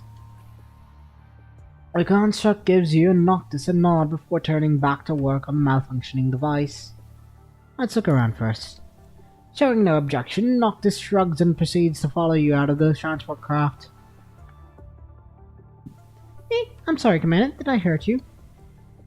As you step out the craft, Liv rushes over, almost colliding with you, while clutching a medic box in her hand. I'm totally okay. Don't worry, you didn't actually bump into me. Are there a lot of casualties? Medics said they already provided treatment to all the wounded after the incident. But we just noticed varying degrees of deterioration in everyone's wounds. Even with sufficient dosages injected, the serum seems to not be working as efficiently as expected. And one of the medics accidentally came into contact with an infected patient's body fluid, so I'm bringing medicine over. Liv, be careful. After giving you a brief nod, Liv hurriedly departs, grabbing the medicine box tightly in her hand. Hello, officer. Just call me Kane. Officer Kane, is there anything else I can help you with? Salen's expressions shows genuine sincerity. Before arriving here, your squad and Noctis ran into a search group in the south of the conservation area. After Noctis exchanged information with Construct and the group, they decided to let one of them escort Noctis and you back. After learning about what happened in the campsite from Salen's, you intended to contact Vera for a discussion regarding the next step. However, you soon discovered significant signal disruption in the vicinity. As if enveloped by a veil of mist, the entire area suddenly lost all communication signals, casting a sense of unease over everyone present. I can send my men to assist if you plan a rendezvous with Captain Vera. We need to be discreet before taking any action, with their location unknown. Our decision could put another group of people in danger. You're right. I'm just worried about the kids' safety, if they do run into any danger. Vera and the others will do everything they can to protect them. And I'm sure you sent him on a mission because you believe in him. Yeah. Knowing that believing in someone and worrying about him is not contradictory, as the leader of the conservation area, however, Salins has to maintain a composed demeanor for the sake of his people. The other thing is, my men know some unusual activity in the south and we're going to check it out. Can you assign a construct to come with us? I heard you guys bumped into some monsters on the way over, so I'm thinking that they might have wandered somewhere nearby. Noctis, can I leave that to you? Oh, I was expecting you to let me search for Vera and 21 so that I could see them burst into tears upon my arrival. Anyways... excuse me. Anyways, dealing with those hetero creatures is also part of the gig that Vera gave me. As Noctis moves his shoulder around, he follows Salins away with his weapon in hand. Vera's team has already relocated their tents from the military encampment to the conservation area. With the aid of their devices, Lee is running a thorough analysis of the available data. Lee, how's it going? I've been trying all the way here, but the videos can't be uploaded with the level channels on and off. But I've had all the data sorted out for our squad as you asked. Now, tell me about your speculation. Excuse me. Let me grab a dose of lubricant.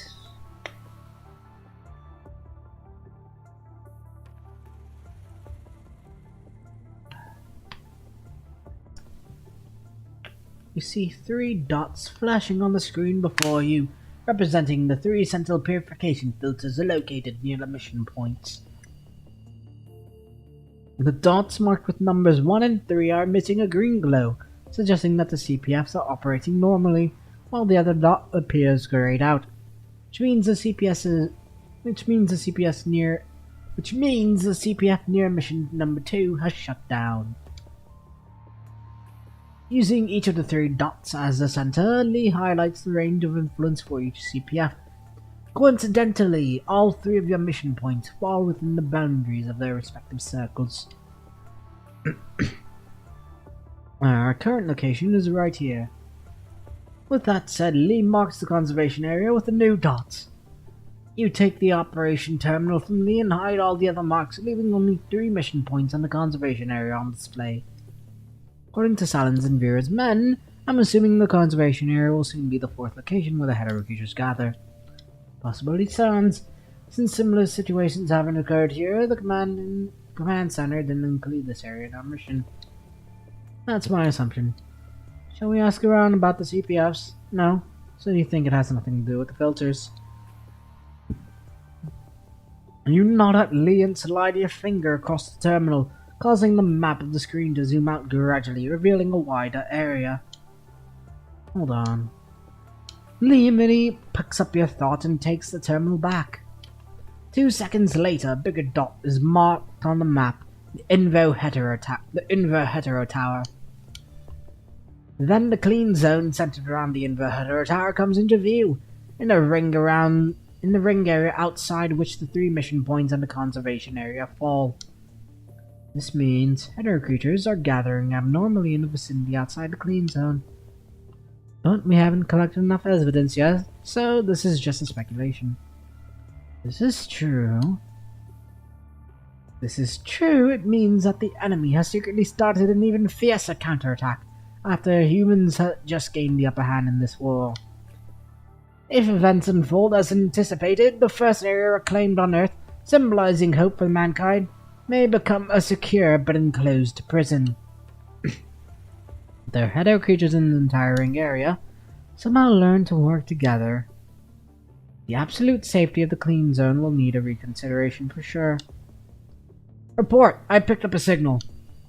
Constructs who had been occupied with the transmitter and the transport craft bursts into the tent and almost stumbles upon entering.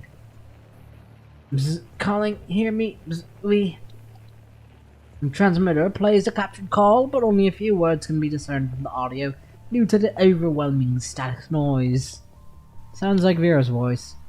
But there's no way we can reach her now with the current signal disruption. Can we track down the location through this? Only more advanced communication devices can manage that. Unfortunately, this one we have on hand isn't one of those. This was initially planned as a simple mission, so we didn't request any of the advanced equipment except for the standard ones. If I could know this earlier... Neglecting the construct's complaint, Lee's focus seems to be drawn by something on the ceiling of the tent. Sensing his unusual behavior, you follow his gaze and direct your attention toward the same spot. Having seen that, the construct abruptly ceases his mumbling and joins you in Lee in looking up. At the focus of your gaze is a capsule-shaped level vial attached to the ceiling. The red liquid inside appears to be trembling slightly. Earthquake, but sure doesn't feel like one. The tremor doesn't come as you expected. A few seconds later, the level vial already turns still again. Was that wind? This tent is military-grade windproof. As Lee lifts the tent flap, you expect to be greeted by a powerful gust of wind that would shake the tent. However, nothing has happened. As you and Lee lock eyes in contemplation, a sudden tremor ripples through the ground beneath your feet, disrupting the momentary stillness. Unlike the sensation of the ground being torn apart, you are bombarded by intensified small vibrations, as if countless insects are scurrying and trampling upon the ground. The peculiar sensation creeps up from your feet, crawling its way up your body until it beats every inch of your skin. Let's check outside. Confused murmurs and noises reverberate throughout the conservation area as people exchange glances, searching for an explanation. Before anyone can fully comprehend the situation, the ground starts shaking with even greater force as a true horror begins to unfold. Amidst the rustling sound of vegetation, Some of the grassy plants anchored in the shallow topsoil are effortlessly torn asunder, exposing their twinning light and brown roots. Ah! Earthquake! It's an earthquake! Run to the open space, don't get close to any buildings, and forget about your stuff in the tents. What is that? With the transmitter still in hand, the construct makes an exaggerated lunge to steady himself, pointing towards something in the distance. As you turn your gaze in that direction, a mesmerizing sight unfolds before your eyes. The treetops, adorned in a bright color, slowly emerge from the depths of the dark green woods.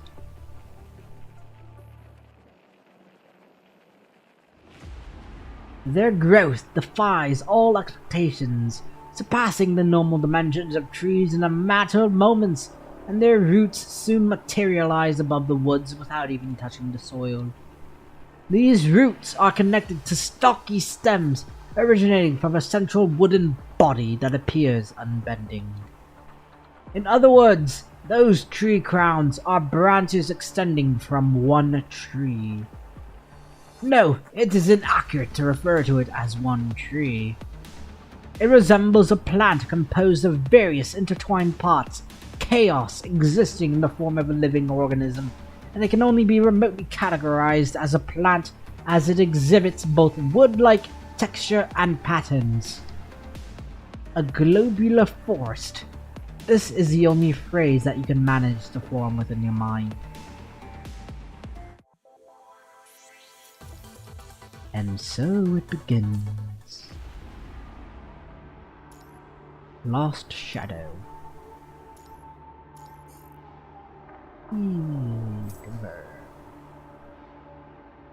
Stato.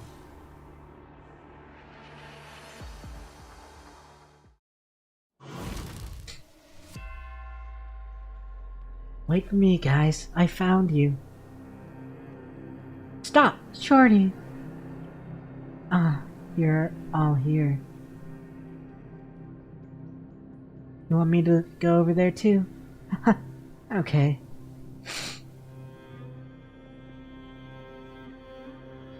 Pull yourself together, lad! Or not. He's dead.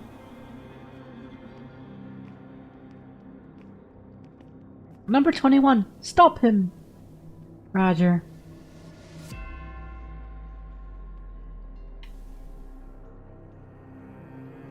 Come back. Ah, you also want to hold my hand. Got it? No, number 21, come back. Stay away from the water. Ugh.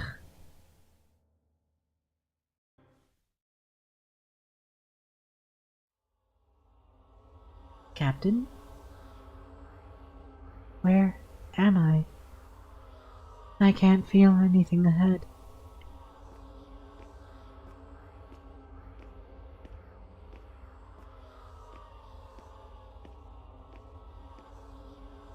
What is that?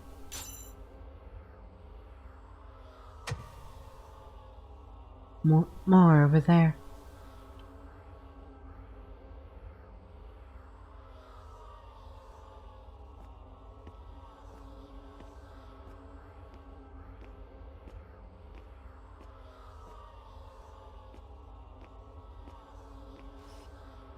I see. You want to get back to where you belong, right?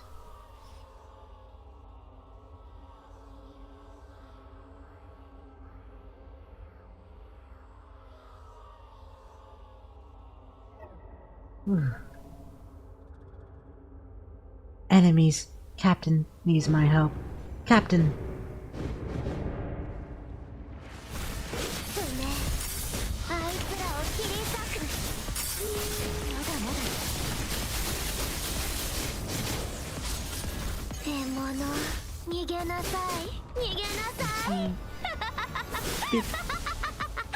Your frame is running again.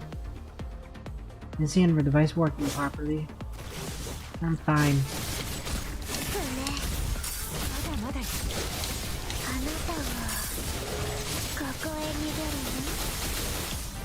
獲物逃げなさい逃げなさい痛いんでしょ誰が勝っていいって言ったの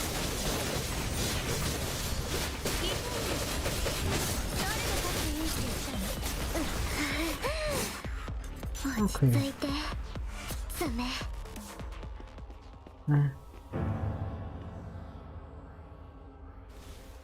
Back into the mine.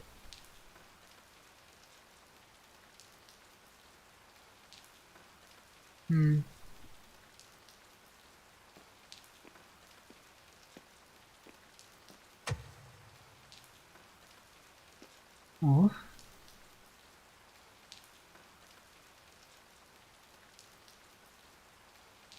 You're back to your pack.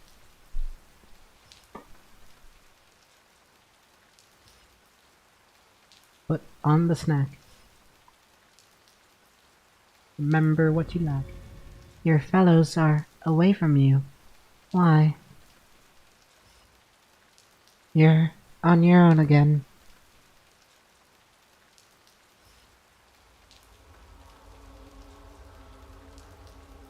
What did you say? I can't hear you. Bring it on. Become the same color. Just go a bit further.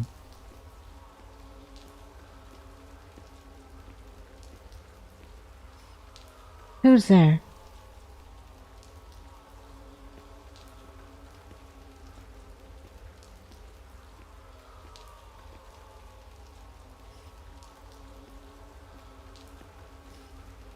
Who's here?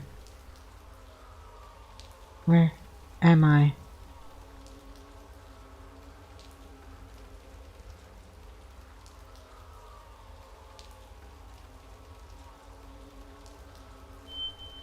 Who am I? 21! Damn, did she pass out?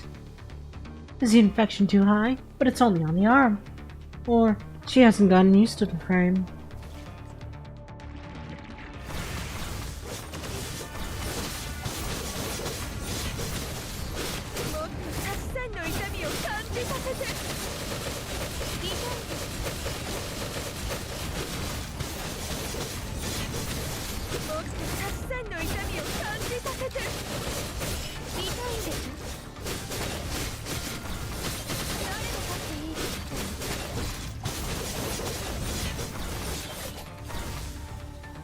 Our creatures are getting tougher. No,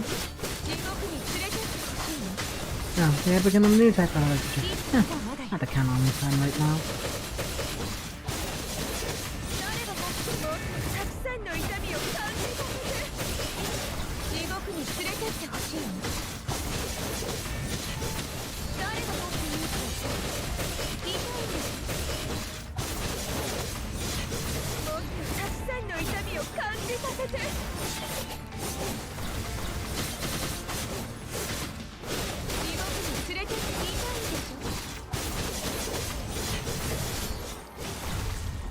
Okay.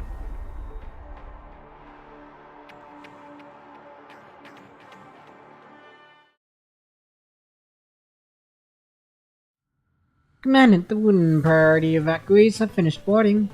Should we get them going immediately? Give me a minute, I'll go take a look. The transport craft that Vera's team brought is now filled with people. The majority are elders and children, with only a few individuals being carried on stretchers. That thing stopped. Talons points at the globular force that almost extended to your vicinity. Is everyone alright? Only a few are slightly scratched. They'll be fine. Still, we've seen much worse when the tower in the clean zone appeared. Having scratches was like winning the lottery at that time. But the waves of tremors are really unsettling. You wonder if it looks akin to a tumor abruptly sprouting from the surface, as seen from Babylonia's point of view. But the true horror that it resembles can only be fully experienced when one sets foot upon this land. In contrast to the Invo Hetero Tower, seemingly an intricate craft of another realm, a globular force stands as a manifestation of betrayal originating from the soil. Not a majestic staircase crafted by divine hands, but a menace standing right before your eyes, whose roots have quietly torn the land apart in fleeting moments. Even the once tranquil woods surrounding it now exude an ominous aura. Fortunately, its rapid growth has been slowing down after it first materialized. With its initial expanding speed, everything in your view would have been devoured already by now. However, that uncanny vitality persists, which everyone can feel through the occasional vibrations beneath their feet. Give us a break already. How many trips will it take to evacuate everyone in the conservation area? All the wounded are aboard, and those stretchers are taking up quite some space. I think 3 trips should suffice. No, actually, we might just pull it off in 2. On which trip are you leaving? I'll stick around until the very last person leaves. Don't worry, there are trustworthy people within that group. I'm honestly not so important as you might think. Alright, the construct's leaving with them. We'll help them settle down as well. Okay then, I'll leave that to you guys. Having said that, Salins firmly strides toward a group of men who appear to be preoccupied with their tasks. They are trying to push down the empty houses that teeter on the brink of collapse to avoid any potential danger if another wave of tremors hits. Observing Salins as he rolls up his sleeves and joins the group, you feel a new span reflect for him as a leader growing within you, even though he claims himself to be not so important. In the corner of your eyes, you catch a glimpse of Lee lifting the tent's curtain and waving at you. After one last gaze at the transport craft that is taking off, you hastily make your way back. You found this. The thing placed on the table is an assistance device for remote connections, exclusive piece of equipment that belongs to Cerberus. I knew there should be something that could come in handy. This channel for remote connection with constructs is exclusive to Cerberus, and its specs are more advanced compared to the standard ones. It's worth a shot. But I heard that their commandant is pretty much the only one who can establish a remote connection with Cerberus members. Even if we manage to make it, there's no guarantee that. It's fine. Construct mumbles something like the Grey Raven commandant is surely a legend. His face contorts with frustration as if he is depicting the pain of building a mind connection with some crazy constructs, all based on groundless rumors he has heard. But the imaginary pain apparently has little effect on his work efficiency. He quickly finishes setting up the device. Lee lets out a quiet sigh. I'll call Liv over to get you some emergency medical supplies, just in case. As far as I know, no one has ever built a remote connection with that new frame. Are you sure about this? There will soon be one. What I mean is that the new frame has not been fully calibrated for remote connections. It might take you a few attempts before you reach her, and trust me, the process won't be a walk in the park. You gotta be prepared. From moments of strangeness to sullen startles, and even times when she is seemingly lost in her own thoughts, you have experienced the full spectrum of her emotions. It's just a change of her frame, but number 21 is still number 21. The most pressing matter at hand is to help them overcome the current adversity. Let's do it. You close your eyes.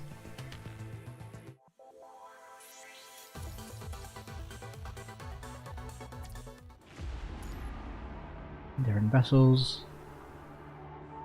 And their eyes use like a hair and stuff. Now who? I was 7 when I first saw them. It was a lone little wolf seeking refuge in a tree hole. Exhaustion and hunger weighed heavily upon its weakened body, leaving no strength to flee. As I walked closer, it showed its fangs to me threateningly, and I could see its paws trembling. Elders warned us not to touch them, because their sense would be changed because of that. If it returns to its pack, it will be rejected by its family. The sense of hearing is freed from the ringing noise first. Ears above start to turn left and right by themselves, trying to chase the drifting sounds lingering around. Then it's a sense of smell that comes back alive. A rich herbal aura carried by the gentle breeze flows into the body through the air. The night dews, yet to be dried by the morning sunlight, cling to the leaves and grass and impart a gentle coolness to the palms and feet. With an instinctual surge of power coursing through the muscles, the hands tighten, their sharp claws effortlessly puncturing through the tender grass, delving deep into the moist soil. Something feels off, but as the eyes open, the grey pupils are immediately struck by the blinding light, which causes them to constrict uncontrollably. Once the pupils become accustomed to the brightness, the light grey figure finally gains a clear view of the world around. The little wolf rises to her feet, shaking off the clinging soil and leaves from her fur. She takes a moment to observe the shelter where she had slumbered, then lifts her gaze toward the forest. Those entangling branches and stems appear even more majestic than before. As she sniffs the moist air, her nose detecting the array of familiar and serene smells. One scent in particular draws her attention. It comes from somewhere nearby. "Go track it down," a voice in her mind prompts her. Her pace quickens upon the thought. As she jumps over the twining roots and darts through lush bushes, the scent grows thicker. Peeking her head out from a bush taller than her, a captivating sight comes into view. A wolf pack peacefully resting in an open space ahead, their bodies nestled closely together.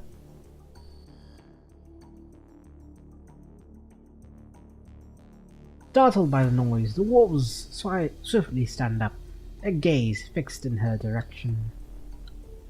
Should she directly walk over and join them? However, all the wolves appear on high alert, their muscles tensed. Clearly, her arrival is not met with a warm welcome. The tense standoff persists for nearly a minute, then out of nowhere, a shrill scream pierces through the air, shattering the silence. In a flurry of urgency, the wolves swiftly come together, forming a cohesive unit and dash toward the depths of the forest. "Predators!" a voice in her mind prompts her. Run, but the little wolf is left perplexed by the pack's vigilant reaction to her presence. Doubt lingers as she ponders whether blindly following them would be the wisest choice. Time is running out. Driven by fear, her body instinctively takes charge, acting before her mind. Her legs carry her swiftly in the direction where the pack disappeared, her tail tightly clenched.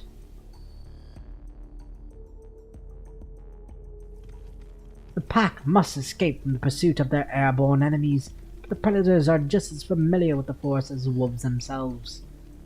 As the chase intensifies, the little wolf, falling behind the rest of the pack, unwittingly becomes the primary target of the relentless pursuers. She loses count of the ponds of her paws splashed through and the flowers trampled under her hurried strides. The little wolf's heart pounds relentlessly in fear, its rhythmic thumping echoing in her ears. If she were to spare a moment to listen carefully, she would discern the sound of her own blood rushing through her body. After what feels like an eternity of weaving through the dense woods, the little wolf finally realizes with relief that the once persistent sound of the predators chasing closely behind her has faded. Taking refuge within a hollow tree root, the little wolf musters her courage and cautiously pokes her head outside. She peers around to ensure there are no piercing gazes fixed upon her. The scent of the pack lingers in the air, intermingled with the natural fragrance of the surrounding plants. The wolves are still somewhere nearby. "Must join them. Can't survive alone," a voice in her mind prompts her. Stopping before the pack once again, the little wolf stands poised and prepared, ready to face whatever challenge lies ahead. As the two pack leaders feast upon the fresh meat of their recently hunted prey, the unexpected arrival of the little wolf propels them into a defensive posture. They step up to protect the food, and a threatening roar reverberates from deep within their throats. The little wolf remains still in the distance, her tail obediently hanging low, not showing any intention of snatching the food. the acquiescence of the leaders, the remaining wolves who were waiting to feed cautiously gather around, their eyes fixed upon the lone traveler who dared to venture into their turf. Their gaze of examination does not carry much more warmth than that of the predators. The wolves sniffed the little wolf one by one, examining her scent and assessing her presence. Some are teetering on the edge of losing their temper, their jaws ready to deliver a bone-crushing bite any second. Soon the pack leaders redirect their attention from the trembling little wolf back to their prey. Whether it is her obedience or the possibility of her serving as a decoy to distract their enemies, they seem to perceive her as a presence of they seem to perceive her presence as a non-immediate threat. Sensing the change in dynamics, the lower-ranking wolves seize their aggression and retreat to their original positions of waiting. As the acceptance of the pack washes over her, the little wolf finally realizes the strain and soreness in her muscles. The wolves revive their playfulness as they wait. They rub their backs against one another, emitting sounds of contentment and affection in the sheer delight. Perhaps she will soon join their ranks. As the little wolf envisions exuberant play, she cannot resist the urge to excitedly roll on the ground. However, the playful wolves abruptly spring to their feet, lowering their bodies in a cautious stance toward her, as if perceiving her behavior as unusual. Fortunately, the leaders conclude their feast at that very moment. After confirming she poses no threat, the wolves eagerly pounce upon the remnants of their prey, relishing their meal. The little wolf swallows a mouthful of saliva, but she knows that it is not wise to join them now, or they would think she intends to challenge their pack hierarchy. Amidst the sounds of flesh being torn apart, she curls up, seeking to keep her body warm and minimize energy consumption.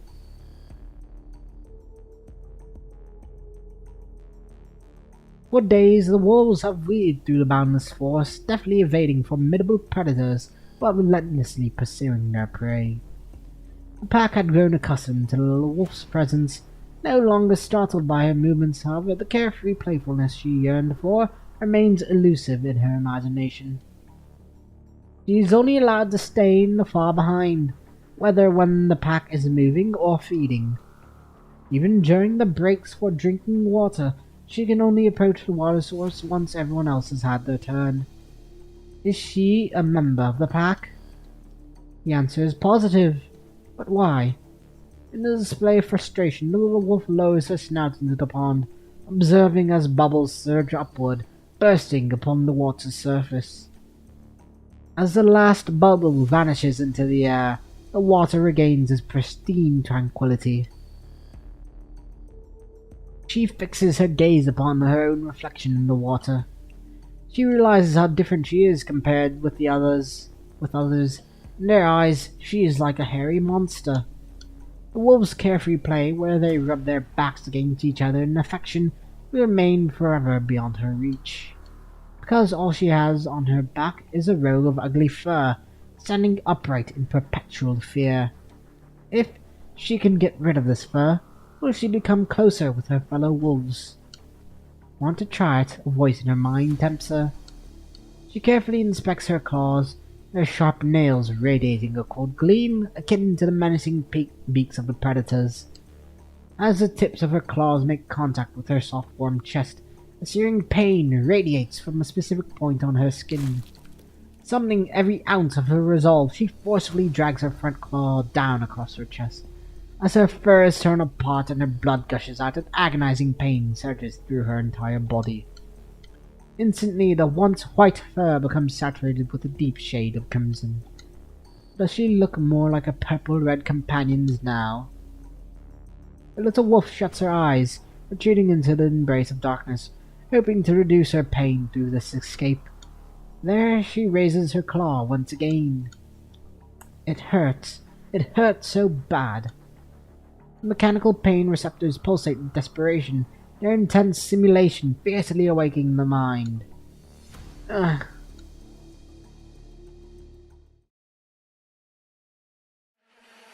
Number 21, wake up! Out of my way! She hears exhausted wrath in Vera's voice. What happened? Get up and work if you're awake.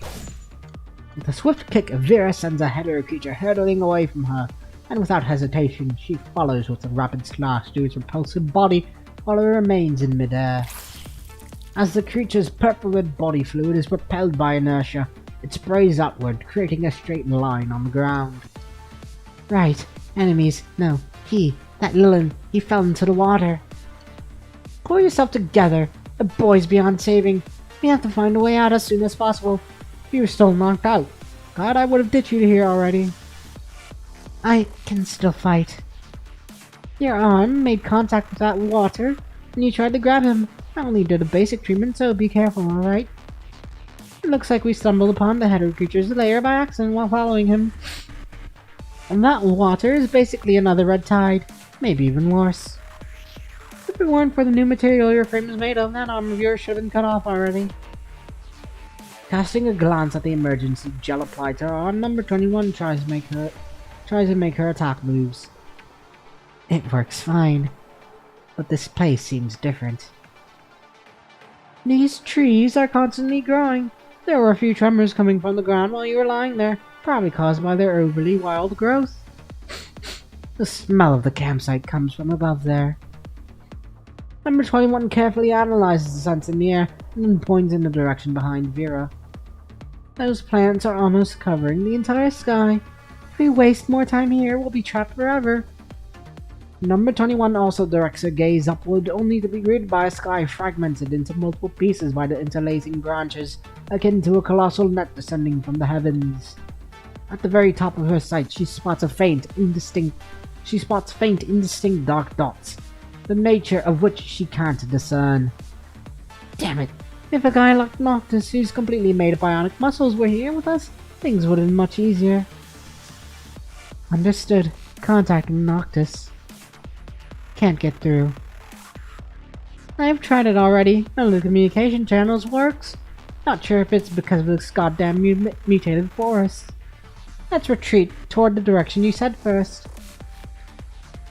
To ascend further, maneuvering through the towering vegetation becomes inevitable. However, it is incredibly easy to become disoriented amidst their entangled growth.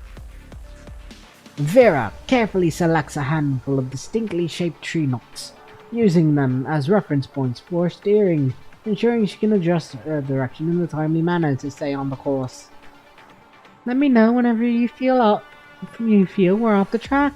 It's easy to get lost in these trees rapidly growing. Okay, Captain. Having just taken a step back, Vera turns back and sees number 21 looking upward. The cluster of enormous vines which has absorbed the spring of red tide has unexpectedly given birth to an additional massive pod.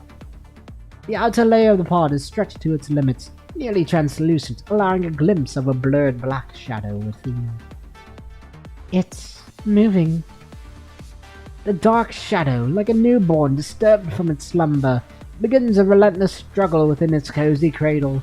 The massive pod quivers and quakes in response to its restless movements. It's falling off! Number 21, out of the way! Okay, next scene. 2411. Unseen POV.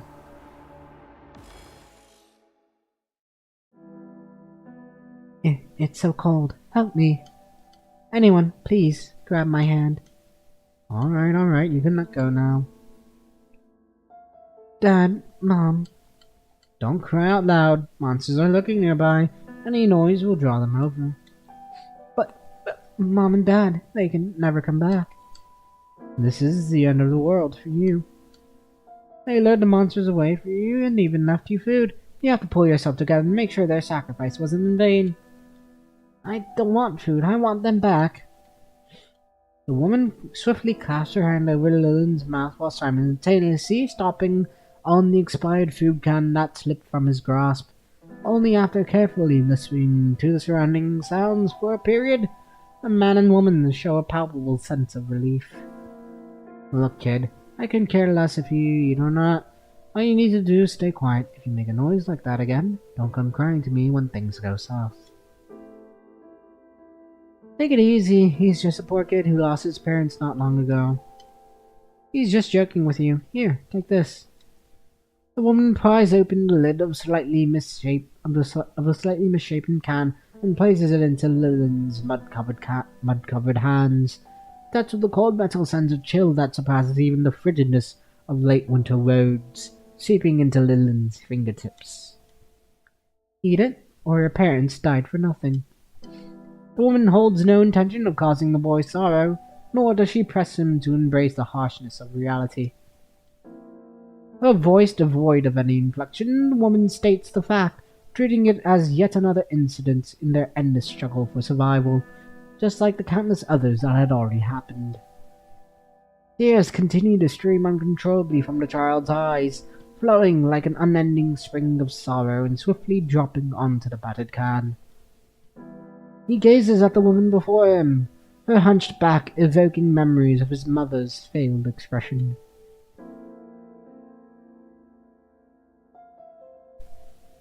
Lillian, listen to me.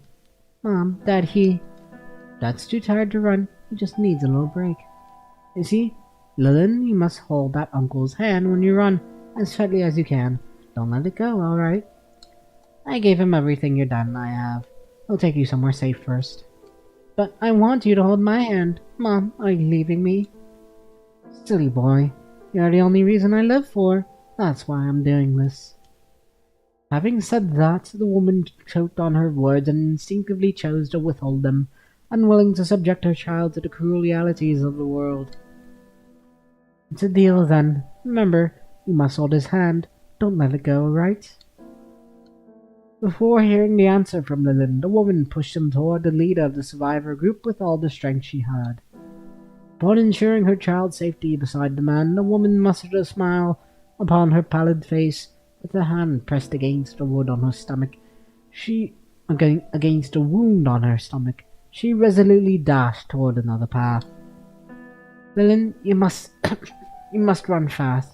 Like this, but faster. Run! From deep within her chest, she unleashed a final scream of despair, a piercing cry that cuts through Lillian's mind like a sharp bullet. He held that man's hand tightly as he could. Oh, that hand felt nothing like his mother's, not as big as his father's. He still held it with all his strength, just as his mother told him.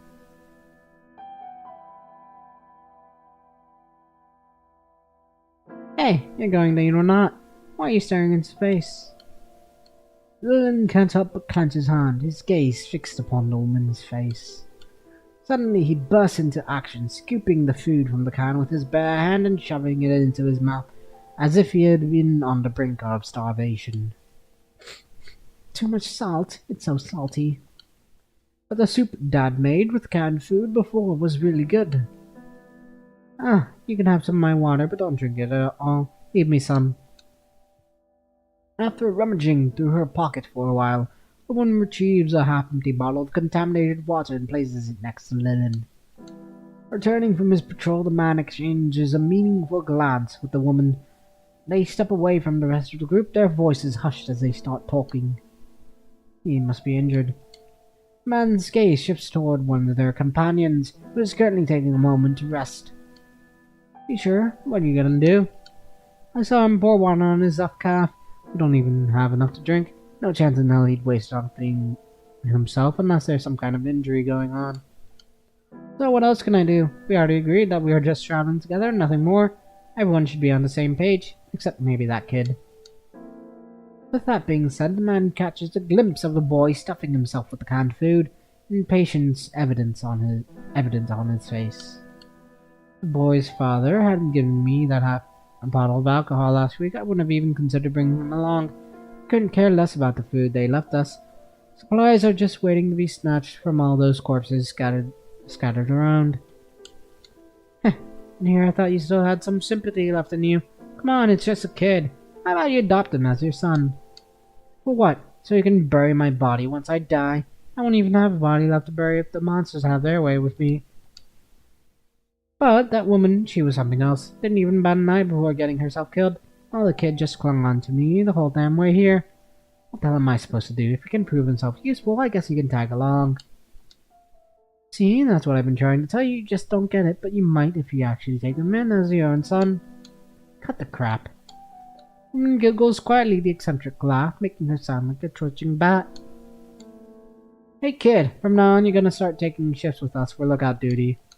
I'll teach you this once in the morning, just once, and you better learn it. I can't have dead weight dragging us down here, got it?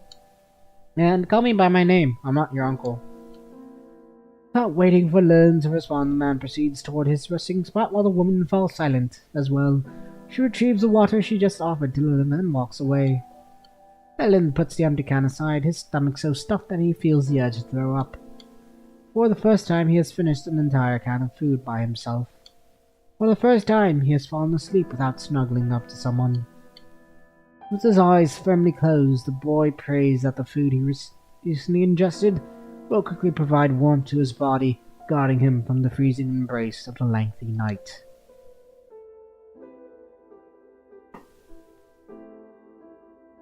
Several days later. Get away from me! A hetero creature hooks the clothes of the crippled man, and he never rises to his feet again. More and more hetero creatures are drawn to that direction, which buys valuable time for the other people who have already been drained by their frantic escape. Let's split up. The hunchback woman nods at him and makes an immediate turn, rushing toward the narrow path with the younger woman. Shit, I want to go that way. Drained from the relentless running, Lillian lacks the energy to calculate the chances of survival for each path.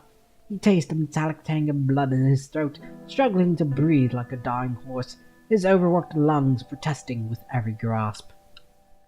There is only one thing left in his mind: hold that uncle's hand tightly and live. But Lillian has been forbidden from clinging on to the man for support since day one, so he can only resort to staying as close as possible to him. Having pushed his stamina well beyond its limits, Lillian's leg muscles reach a state of uncontrollable fatigue. Caught off guard by a sudden cramp, his body gives way, causing him to collapse to the ground with an audible thud. The man running ahead quickly reacts to the noise of Lillian's sudden fall. He slows down and eventually comes to a complete stop, turning around to check on the boy. Uncle, wait for me. Filled with fear and desperation, Lillian raises his hand high toward the man, begging to be lifted up from the ground. If he manages to survive here, he will do anything for that man. I beg you. Man's gaze flickers toward the approaching hetero creatures, still at a distance. In that brief moment, hesitation flashes across his eyes. Then he swiftly retrieves a can of food from his waist pack and forcefully kicks it toward the child. The metal can rolls across the ground, creating a piercing screech as it moves. Lillian struggles to rise, but the pain in his right leg hampers his efforts whenever he tries to put weight on it. It's likely that he sprained his joint when he fell.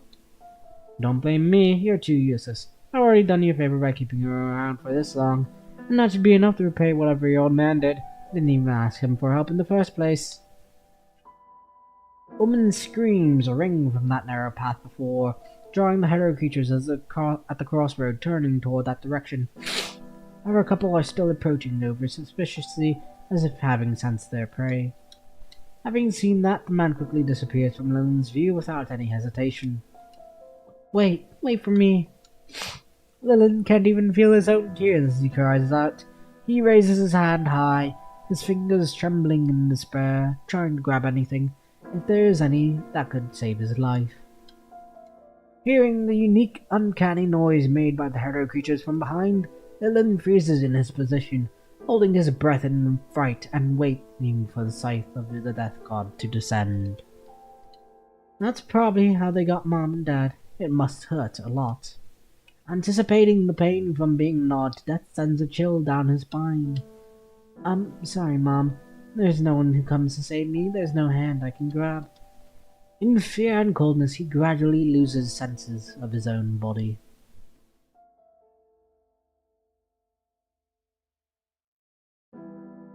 It's so hot.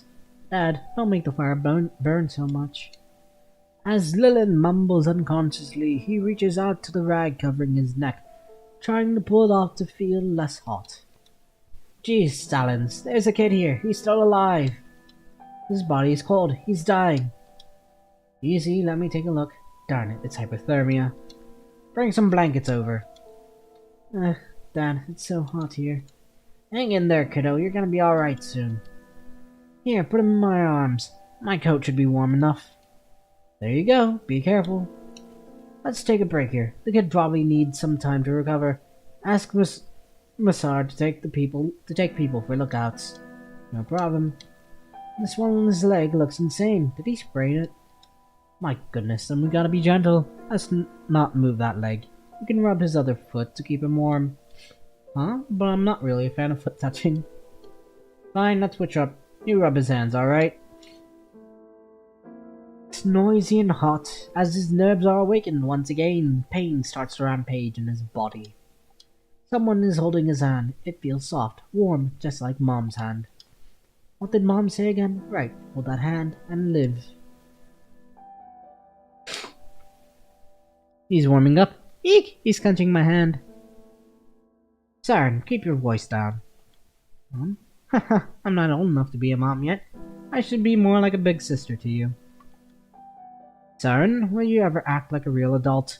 Can you hear me, kiddo? Help me. Saren let go of Lilin's hands, making space for Selen to talk to the boy. Sensing the disappearance of those warm hands, Lilin hysterically raises his hands toward the two in front of him, as if drowning in the water of despair once again. It's okay, you're safe now. Selen immediately holds his chipped little hand, indulging those frail nails that scratch some lines on the back of his hand. Don't go. Don't leave me alone. Uncle, I'll do it. I'll do whatever you say. I can handle the lookout work. I can practice. I'll practice it every day. I beg you, I still have cans of food. Cans, here, I only eat a little. I won't be hungry. Lilin struggles to extend one arm from the embrace of a robust man, pointing at a can of food lying on the ground nearby with his trembling hand. The woman next to Salans goes to pick it up and hands it to Lilin after dusting the snow off. But there's no strength left in Lilin's hand to bear its weight. With a clank, the can drops down in front of Salans. Please, take it and help me. It's okay, I don't need. Please, I beg you, take it. Lilin's gaze is fixed upon Salans' eyes, yet his eyes show no focus. He mumbles the same words again and again, fearing that he may hear something like "forgive me" from the adult. Alright, I'll take it. As an exchange, you gotta stop worrying and have some good rest. You'll come along with us. Salans gently strokes Lilin's head and wants to tuck the little hand back under the coat, but that hand is still clenching his as tightly as possible, showing no sign of yielding. Don't worry, everything's alright now. I'll come to help you whenever you call me. I promise. Everyone will come to help you. All you need to do now is take it easy and have some rest. Have some rest. Is it? Yeah, I remember. Everyone was good to me. So I must prove my value. I'll stay with you forever. I don't want to be alone anymore. Boss, Saren, Granny Winger, Dad, Mom. I feel awful. Where are you? Exerting every ounce of energy, the boy struggles in the red tide, trying not to keep falling, yet his efforts prove futile. He opens his mouth in an attempt to call everyone's name, but the tide moves faster than his voice, gushing into his mouth and corroding his voice inside out. Anyone, please, you promised. He is now completely engulfed by the purple-red tide. Some changes are occurring to his body, yet he may forever lose the ability of feeling it. Huh? It's Saren. I knew you were here. I was right, and the others, you're all here. You didn't lie to me. That's great. Thank you for your hands, everyone.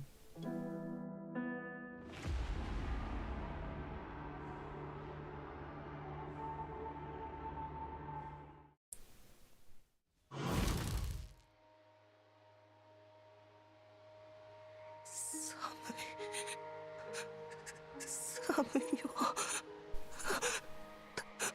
助けて。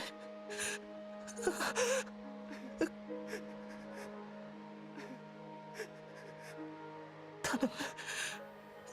僕を捕まえて。捕まえて。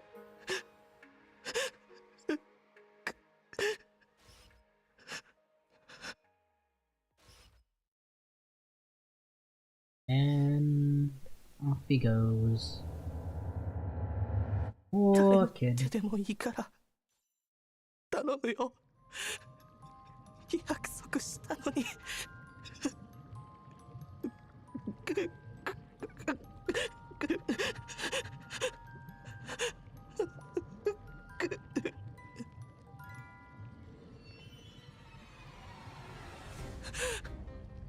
あれ、サラン姉さん。みんなもやっぱり見間違いじゃない。みんなここにいたんだ。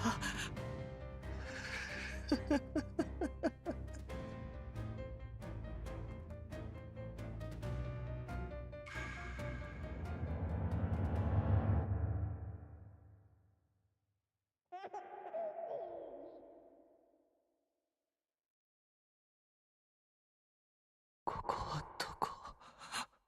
寒い。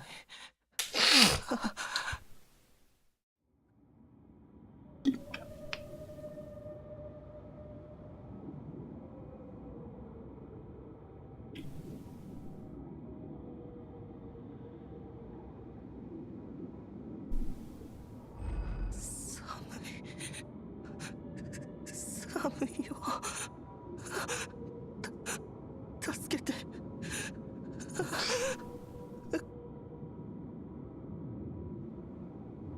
あれ、サラン姉さん。リン、あなたも来たのね。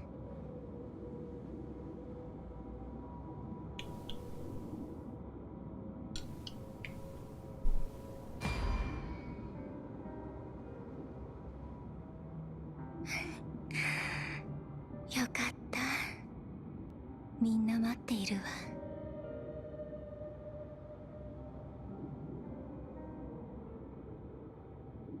そうだよ。そうだよ。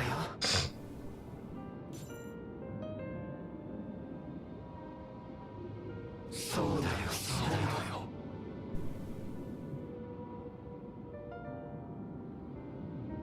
そうだよ。そうだよ。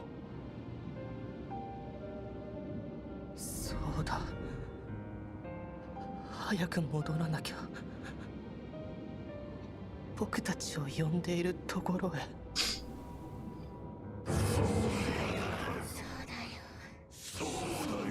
そうだよ。そうだ。みんな親切にしてくれた。僕は騙されていなかった。よかった。みんなの手よかった。僕はみんなとずっと一緒に。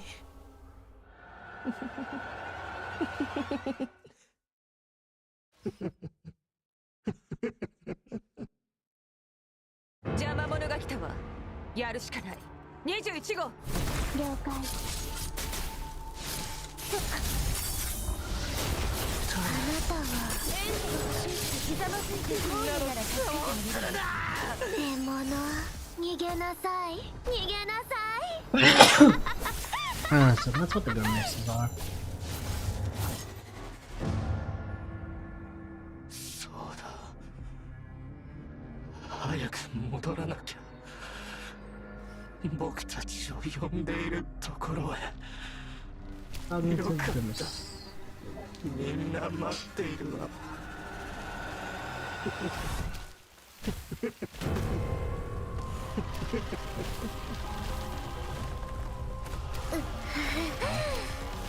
落ち着いて。爪。爪。あを切る。援助が欲しいってひざまずいてこういうなら助けてあげる。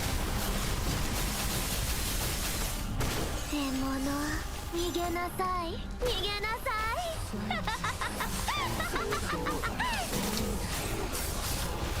援助が欲しいってひざまずいてこういうなら助けてあげる。Ah, let me out. 落ち着いて、スネ。獣、逃げなさい、逃げなさい。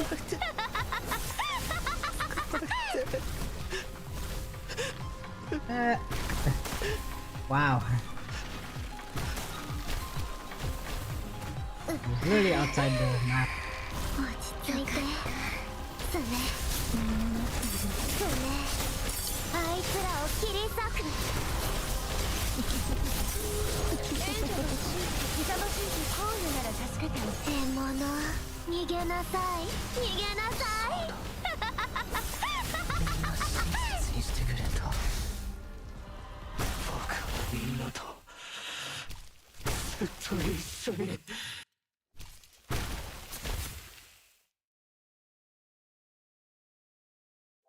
Laugh. Funny, glitch outside the map so many times. Black Rebellion.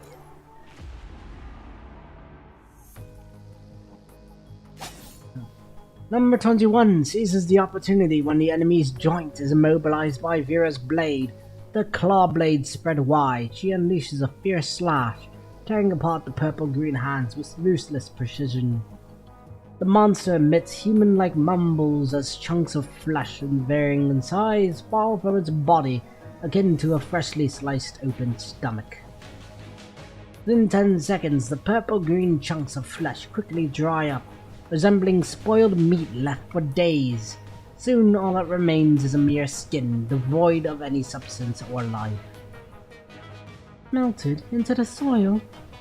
Anyways, we don't have time for that right now. Number 21, are you hurt? Number 21 takes a quick sniff of her body and shakes her head in confirmation. Captain, hand. Number 21's words bring Vera's attention to a crack on the right arm of her frame, from which vital fluid is slowly seeping out. Huh? That thing's tail got me? I thought I dodged it. As if it were nothing more than an everyday triviality, Vera casually wipes the seeping vital fluid off her arm with her other palm and retrieves an already opened gel spray. After just 2 sprays, the spray nozzle abruptly ceases to dispense any more of its contents, as if it has uttered its final words. Vera gives the bottle a shake to confirm its emptiness and then puts it back into her bag. Number 21, do we need to adjust our direction? The smell of the campsite is weaker, but the direction is the same. Let's move. Stepping over a tree root that stretches across their path, Vera signals to number 21 to continue advancing along their planned course. Just as number 21 begins to lift her leg, a piercing ring noise cuts through the air, assaulting her ears and penetrating the depths of her mind. Number 21 collapses onto the roots before her, rendered oblivious to any pain. Her sensations are abruptly taken away, consumed by a glaring white light. Deprived of the ability to respond to Vera's call, number 21 helplessly falls into a dazed state.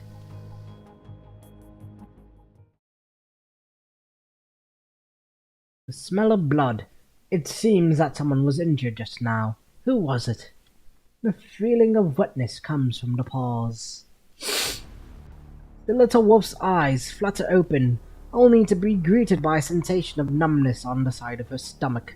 Lowering her head, she finds a gaping wound where her fur has been torn away. Her paws, stained with blood and fragments of her flesh, serve as a grim reminder of the injury she sustained. The moment when she comes back to her senses, an excruciating pain devours her. She holds it back with all her strength and inspects her reflection in the water. Good, the fur surrounding the wound is now dyed in a vivid crimson hue, and so are her paws. Does that mean she and her companions look more alike now? The little wolf stumbles toward the wolf pack, proudly displaying her dyed fur to other wolves. Companions previously huddled together and rest swiftly rise and emit threatening growls, warning the little wolf in response to her bloodied presence. Is the new color of her fur not thick enough? The little wolf comes to a halt and raises her paw once again. The wolves, as if faced with formidable adversaries, swiftly pivot and dash toward a more concealed area with denser vegetation. Before the little wolf can react, an ominous shadow swiftly darts past the little wolf's head, accompanied by a piercing cry emanating from the sky. Predators! Startled, she disregards her still bleeding wound and her focus shifting entirely to the urgent need to escape. Without a moment to spare, she propels herself into yet another desperate sprint. With the pack no longer in her sight, the little wolf relies solely on her sense of smell, tracking their movements through the faint scent lingering in the air. Is she smelling it wrong? The scent seems to be growing weaker. No, it's her running speed becoming slower. The adrenaline-fueled escape managed to divert the little wolf's attention away from the pain caused by her strained muscles. However, she remains acutely aware of the pulsating veins on the side of her still bleeding stomach. As time passes, her limbs grow heavier with exhaustion, and the sound of fluttering wings echoes behind her head.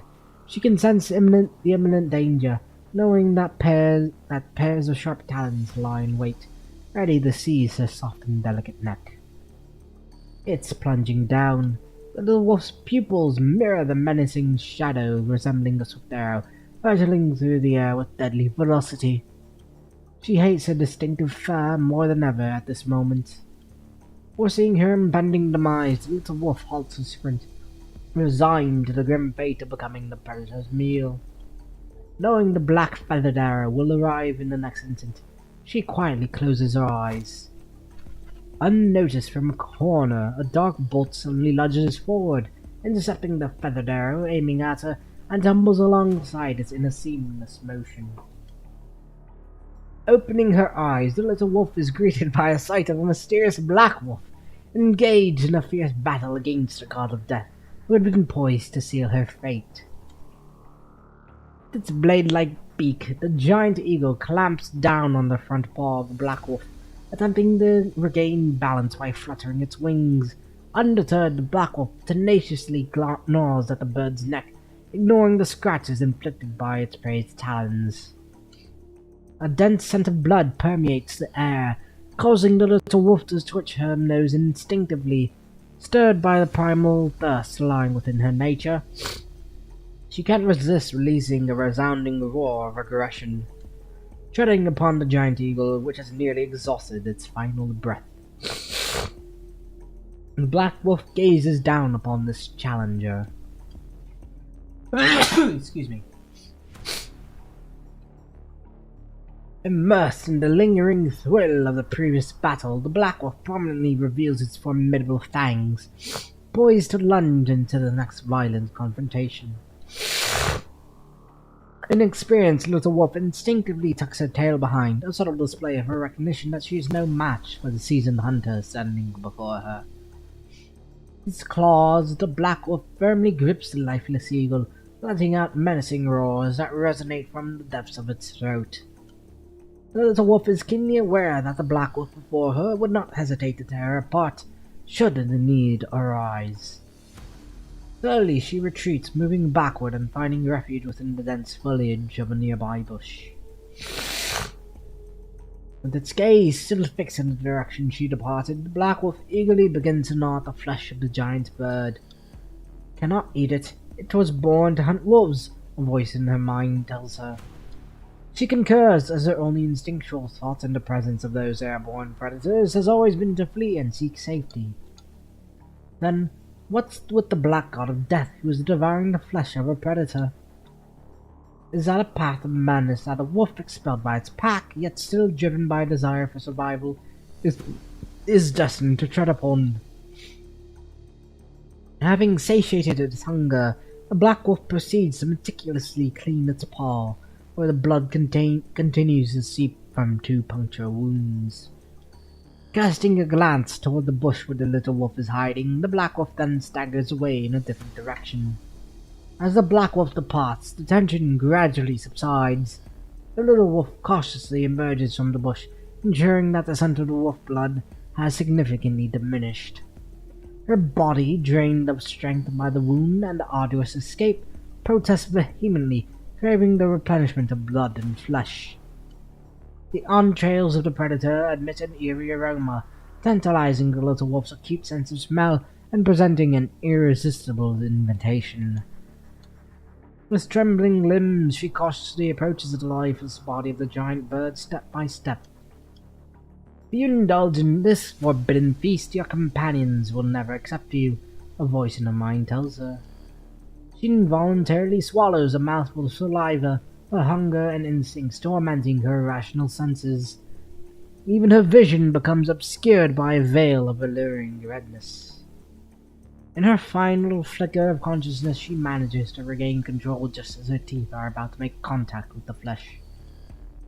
As if waking up from the sweetest dream, she takes several trembling steps backward, washed over by a wave of fear. Instinctively, she tucks her tail tightly and summons every ounce of strength from within her to flee from the scene. She doesn't alter her escape until the peculiar aroma is completely absent from her senses. It is then that she realizes that she has strayed far from the course of her companions. Frustrated, the little wolf circles anxiously, meticulously sniffing her surroundings, only to arrive at an unfortunate realization. She has lost the trail of her companions. What should she do? Run around, hoping to luckily run into them in this boundless forest? She has never passed the same place here, in this forest of a size beyond measurement. She is alone again, just like when she first woke up. Having thought about that, the little wolf lets out a sorrowful whine. The more pressing matter now is how to survive by herself before finding the pack. Without companions by her side for cover and support, whether in pursuit of prey or during moments of rest, the little wolf can easily lose her prey or be detected by predators. Wolves are pack animals. This is etched within their nature. Every fiber of her being longs for it, or she would have never sacrificed her fur to win acceptance of the pack. As the little wolf contemplates, a somewhat unsettling idea takes shape in her mind. What if she follows that fierce, lone black wolf for now? Her heart pounds uncontrollably in her chest upon the thought. She sniffs the lingering scent in the air, detecting the faint yet distinguishable odor of wolf blood. Perhaps she should learn to survive alone from it before finding her companions. While she may be deterred from hunting predators, the skills are universal when it comes to hunting. If there is any unusual activity, the black wolf would likely notice it before her. However, if it sees her as an enemy, though lacking confidence in her ability to survive those menacing fangs, she holds faith in her capacity to escape as long as she maintains a safe distance. Unless the black wolf is pushed to the brink of starvation. In comparison to struggling to survive on her own, she realizes that she stands a better chance by following the black wolf. Moreover, time is running out for her. The scent of wolf blood is gradually fading, almost masked by the fragrant aroma of plants. She will miss the opportunity to track the black wolf if its paw stops bleeding. As the wolf shakes her head and resolves to press onward, diligently discerning the lingering scent of blood amidst the surrounding herbal aromas.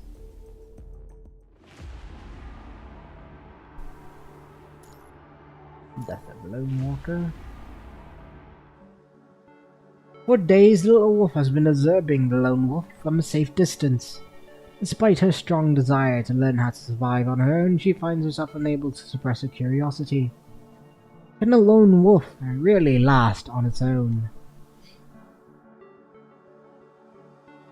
Adopting the hunting techniques she learned from the lone wolf, she has successfully hunted for the first time, albeit capturing a mere vole that even managed to bite her paw during the encounter. Learning from the lone wolf, she now knows to keep her ears alert, to sleep only lightly, and to conceal her traces when predators soar overhead. She unilaterally sees the Black Wolf as a temporary instructor of sorts, even empathizing with it as it fights for its life against its prey. Hidden within the bush, its foliage reaching higher than the fur on her ears, the little wolf ponders whether they can be regarded as companions of a peculiar kind. Though she has not yet found an answer, she remains steadfast in her resolve to choose the pack if the option presents itself. Suddenly she hears a lone wolf erupting into a sprint, accompanied by the cacophony of countless wings fluttering high above. Rather than immediately following the wolf, she lowers her body and conceals herself within the swaying grass. If she were to emerge from the grass at this moment, she would undoubtedly be spotted. Giant eagles soar in the direction where the lone wolf fled, seemingly having a clear target in their sights. Nervousness grips the little wolf as she realizes that the little wolf stands no chance against such a formidable number of enemies. Once she is certain that the predators will not notice her, the scent of the lone wolf seems to have already drifted far, far away. While still maintaining a cautious distance, the little wolf can't help but pray for the Black Wolf's safe escape. After a short while, she senses that something is amiss. That familiar scent of blood once again wafts into her nostrils, steadily growing stronger. The little wolf navigates through tree holes and dense bushes, carefully controlling her movements as she draws closer to the source of the scent. Finally, before a curtain of glass, a veil of destiny, she comes to a halt and peeks out in the most discreet way. The surrounding bushes are battered, with fragmented branches and scattered leaves strewn across the ground. The black wolf lies silently on its side, its blood seeping into the soil beneath and staining it with the darkest hue. Its two paws are absent, replaced by exposed bones and the remnants of torn fur. Its scarred back has vanished entirely, only grey-white ribs jutting out from within its body to be seen instead. The predators grip the wolf's body with a deadly ferocity, their hold as firm as when the wolf clenched the lifeless giant eagle. Without a shred of concern, they tear into its entrails and greedily devour its flesh. During the frenzied feast, a still streaming blood splatters everywhere, with some droplets even landing on the grass where the little wolf hides. The little wolf's claws instinctively dig into the soil, the delicate paws encountering the unyielding touch of rocks, serving as a reminder for her to remain completely silent. She cannot help but stare at the eyes that have been accompanying her all this time. The golden pupils are still open. They seem like a vortex that is about to pull her consciousness in. This is the ending that a lone wolf cannot defy, a voice in her mind tells her. This time the voice seems to emanate from the very skull of the lone wolf, its eyes locked with those of the little wolf, not allowing her to take her eyes off. Look at it. Have you thought about why it failed? The little wolf freezes in her position, interrogated by the dead wolf in her mind. She dares not shift her gaze away. Have you thought about it? Why it could defeat the Wolf-Eater?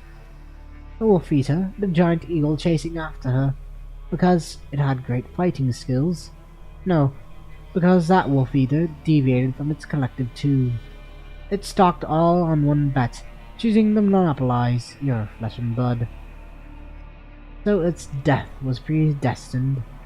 Its death possibility was raised much higher without the collective. Part of you has been accepted by a collective. In that case, you may deserve a fortuitous invitation. Will you join? Join the collective? As the dead wolf's pupils twitch rapidly, the scene before the little wolf's eyes transitions back to the moment when she first encountered the wolf pack. It was in your mind, you want to be part of it. The little wolf gives a nod with a blank look on her face. She has indeed held a strong longing for acceptance for a very long time, so potent that she was willing to tear her own stomach fur apart. But why can she feel a hint of hesitation in her heart? Come over, the collective will accept you. Little Wolf gazes at the pack ahead. Their carefree play, a scene she has imagined many times. Rubbing against each other, chasing up the tails in the sunlight. Slowly she makes her first step. The wolves notice the little wolf as she approaches. However, contrary to her recollection, there is no sign of wariness or rejection from them. Two of the wolves rise to their feet, only driven by curiosity. Joy washes over her as she senses the warm rush of blood flowing through her limbs. Then the little wolf resumes her walk, taking the second and third steps toward the wolf pack. However, pain that's deep within her bones starts to manifest itself as she moves closer.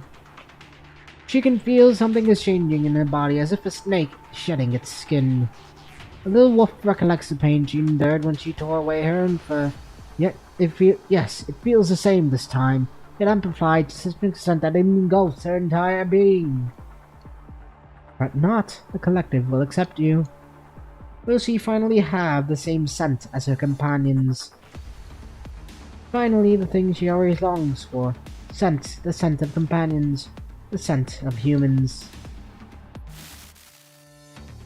21! 21! You there? 21, can you hear me? Who? Number 21? A familiar designation. Number 21, how's the situation with you and... signal, more precise. Who's talking? Who's talking in my mind? Number 21, this is Kane. Can you hear me? Kane? I remember now. Grey Raven. Where am I? Where's Captain? Enemies. Her weapon raised, number 21 emits a warning sound to the animal-like hetero creatures, which watch her with a friendly gaze. Are you separated from Vera? Don't know. I got here somehow. You are being interfered with. I'm not. What? Who are you talking to? A black wolf, but it died once just now. What does that mean? You said this is what you want. What I want is the scent of humans. Your enemies. Enemies? No, what you want is the scent of your kind. Number 21, what are you talking to? What are you? She hears no answer, or rather she cannot discern that answer. If she were to make a guess, it would be akin to attempting the nearly impossible. Number 21. What you want is true companions. Captain, no, you're not her. A growl of rage comes from deep within her throat as her body is gradually filled with anger. Say something to me. We'll connect with you in any situation. We'll accept your entire being. Become a collective like that. Every individual will sacrifice themselves for the will of the collective. As they wanted. Become one with your kind. As you wanted. Become one with your kind. No more thinking about what you are. You have witnessed the death of a lone being. The fragmented illusions shift and transform before 21's eyes, morphing the Black Wolf into Vera, into Noctis, and then into the number 20 etched in her memory. Finally, it twists, taking the form of 21 herself. You, lonely demise, end. Your end. Make your choice. You can come over and bring them over. Number 21 remains unresponsive, the fluctuations in her mind mirroring the rhythm of a heartbeat pulsating within her frame. After a brief pause, she musters the strength to call out the name she believes she may depend on. Kane. I'm here. It says that what I want is not the scent of the humans, but of my own kind. Actually, it's right. Number 21 wants to have the same scent as everyone. And by everyone you mean Captain, Noctis, Kane, and those who are afraid of me and want me to be discarded. All of you are humans, so if I have the scent of humans... Personally, I think it's something very difficult to achieve. Even humans are not all the same. There's no way to guarantee that someone will always be your kind. Even your teammates won't, except yourself. Only you yourself are always returned. The question posed by number 21 is quite complex. If you had enough time, you would likely delve into a dozen philosophy books and conduct thorough research before having this discussion with her. Purely rational analysis alone is insufficient to navigate the present circumstances. The only hope is that number 21 resists attempting the rhetoric of the enemy and refrains from granting them an opportunity to manipulate her. Number 21, I'm waiting for you to come back. Give me some more time. But I'm going back to Captain. She speaks with a resolute yet unemotional tone, her head held high.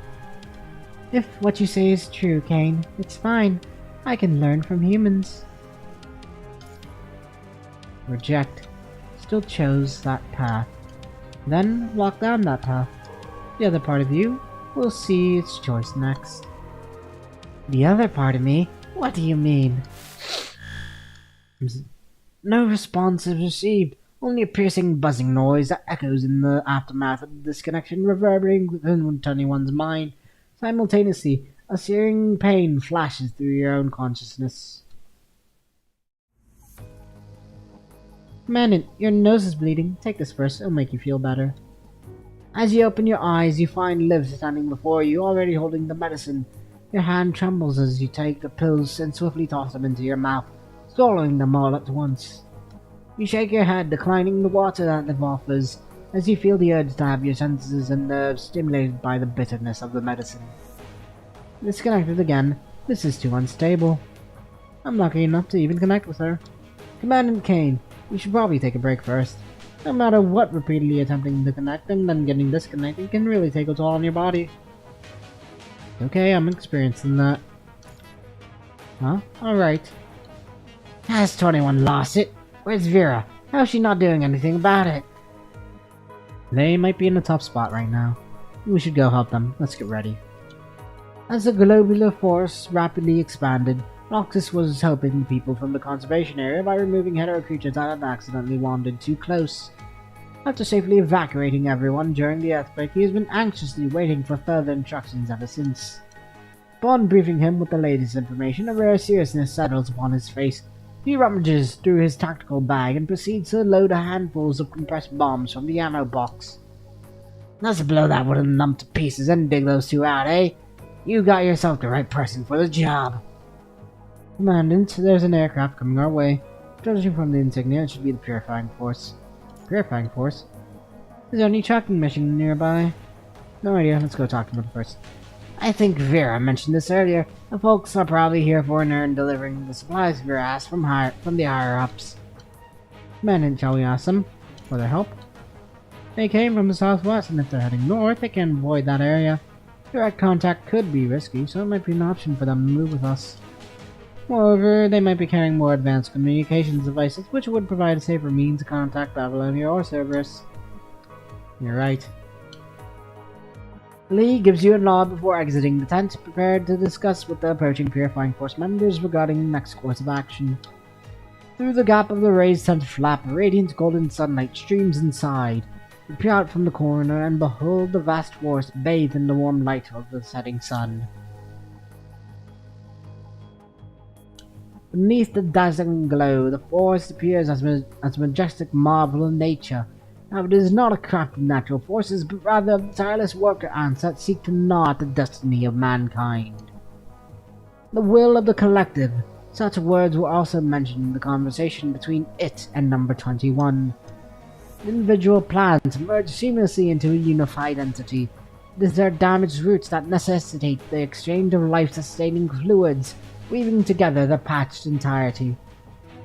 Creating a collective is a means of survival, yet the distinct boundaries of each individual serve as a fundamental cause for the longevity of diverse beings, species, and even the entire world.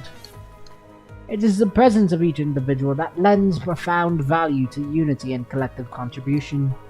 Hang in there, 21, Vera. You can have your teammates address your doubt into that familiar lounge of yours, so make sure to come back safely, will you? Okay, 14. A lone wolf's border. Whee!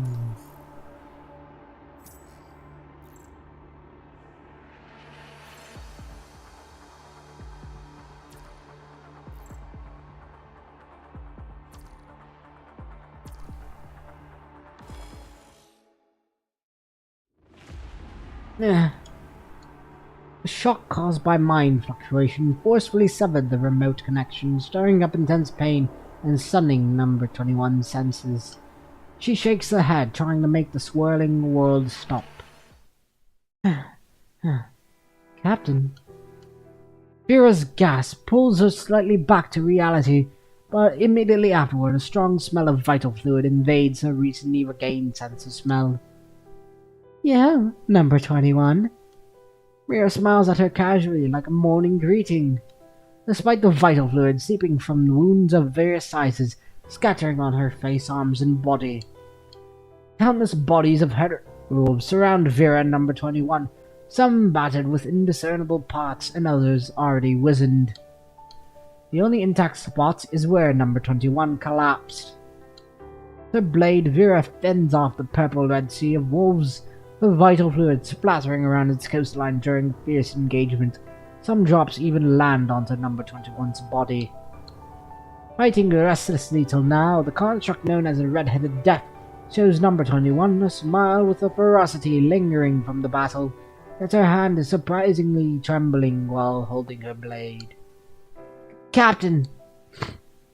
The vital fluid in her body, fueled by intensely elevated emotional index, circulates and boils rapidly, resembling a volcano on the brink of an eruption. You done with this round? Softly posing a question, Vera finally collapses onto the ground as number 21 kneels beside her.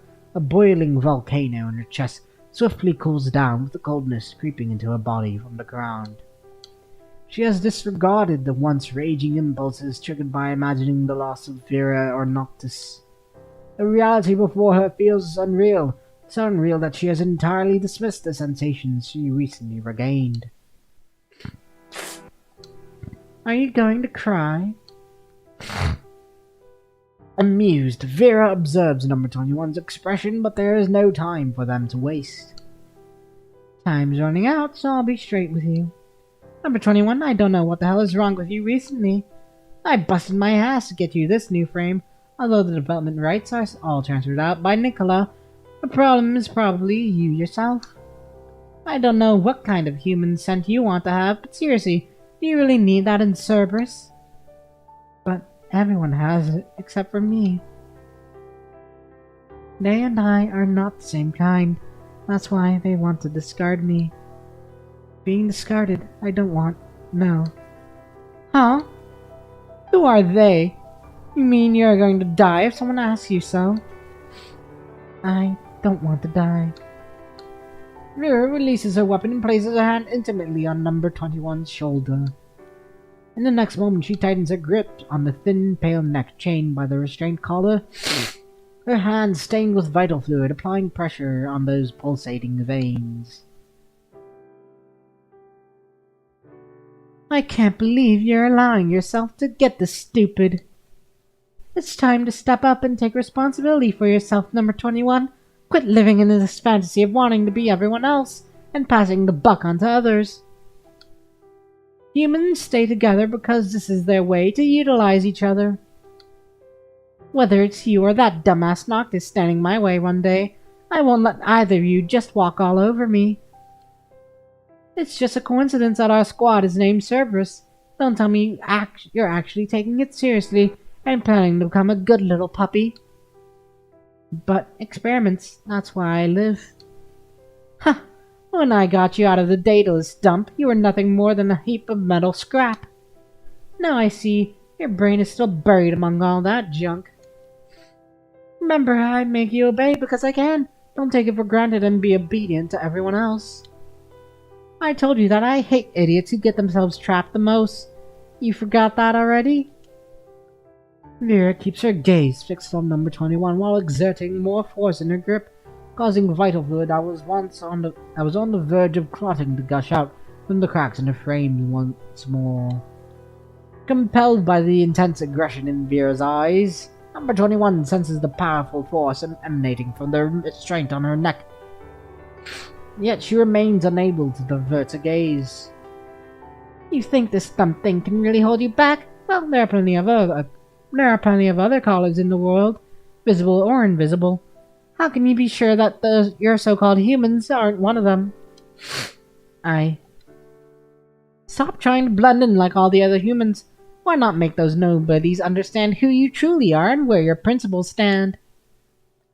Whether it's with your claws, teeth, or the craziness defined by others, start making your own damn decisions already instead of living up to other people's expectations like some kind of pet. If you're going to keep acting like a coward, you might as well get your ass back to Corona. The members of Cerberus are all defiant lone dogs. We're biters, not followers. Lone dogs, that's how Vera describes them.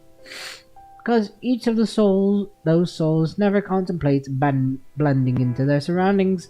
The boundaries of their individualities always remain clear. They harbor no fear of being different from others, nor do their companions concern themselves with such differences. Despite being criticized as a collective of freaks and monsters, their sole task is to tear apart any enemies daring to challenge them. This is the monster's way of self-defense.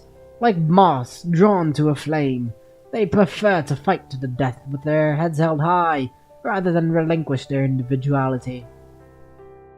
Number 21 once thought about the various methods of defending her squad. But, as an experimental subject from birth, she refused to perceive this world from her own perspective from the very beginning. She was always the one being calibrated, being allowed, being deployed, and being approved. Emotions beyond her control were forbidden as they clashed with practicality. Unacceptable behaviors were to be concealed, as any criticism directed at Number 21 would affect everyone in Cerberus. Due to her strong desire to cherish this den that had brought forth many new and unfamiliar feelings, Number 21 found herself compelled to abandon those pieces of herself that could potentially harm it. Initially, Number 21 believed that she was no different from others because she lacked common sense and knowledge about the world. After countless days and nights living in the real world outside the research institute, Number 21 has been slowly losing the boundaries of her identity. As she continues to sever pieces of herself from already fragmented boundaries, what remains can only form something that she finds perplexing. And this confusion has become the collar of hysteria. It serves as a deceptive lifeline clutched by Number 21 herself. It is truly a chain wrapped around her neck. However, no defiant lone dog would permit themselves to be chained. The defiant lone dog has the ability to resist being chained. Whether it's her or somebody else who holds a leash, the fangs are always ready to be bared as long as her body is functional. In Number 21's mind, numerous shimmering shards akin to snowflakes suddenly flash, reflecting what she has previously dismissed, rejected, and buried deep within. While Number 21 was being shaped by the world, these shards of her true self were scattered all over. However, during that time, she found herself unable to determine whether she should reclaim them or not. Fortunately, she has now found what she believes to be the correct answer. She realizes that she must defend her boundaries first and then protect everything she holds dear with her complete self. Suddenly, she feels the weight of this framework, which didn't quite align with her initial expectations, becoming lighter. At that moment, Number 21 decides that her vision of the human form can include bionic ears and a tail-like balancing device. She will no longer view these traits as indicators of being not like a human. Prior to this, the highly perceptive sensors and explosive power possessed by this frame had more or less intimidated her. She was afraid of losing control over her power and herself, so she made the choice to reject that power. But now she begins to feel a surge of excitement for the power she can possess. Unbeknownst to herself, Number 21 is undergoing a rebirth as a new and whole entity within her metallic body and data consciousness. Not a fixed form of either human or animal, this one is more liberated, one that bears her unique name, Number 21. Number 21, take this. Noticing that Number 21 has regained some of her senses, Vera's jokingly fierce expression fades, and she retrieves the slender device from a slot in the side of her frame. From now on, the decision is yours to make. If you unlock the restraint, there's a good chance we'll get in trouble once we return. However, if you feel that you don't need the full power of this frame, you can still choose not to do it. Your leash is in your own hand now, number 21. Captain, Keep your mouth shut. I'm not kicking the bucket just yet, but I can't promise how long I'll stay awake. Let's just hope I don't pass out right before we make our escape. Keep an eye out for the buds once those nasty creatures start melting away and seeping into the soil. A new group of hetero creatures will be born from those buds soon after that. We can't last long against that number of enemies. We must push forward as fast as we can. Get me up. Number 21 carefully puts the restraint key away and helps Vera up. If we go from here, that direction. Number 21 notices an increase in the airflow coming from that direction, and the scent of hetero creatures has significantly diminished compared to when she woke up.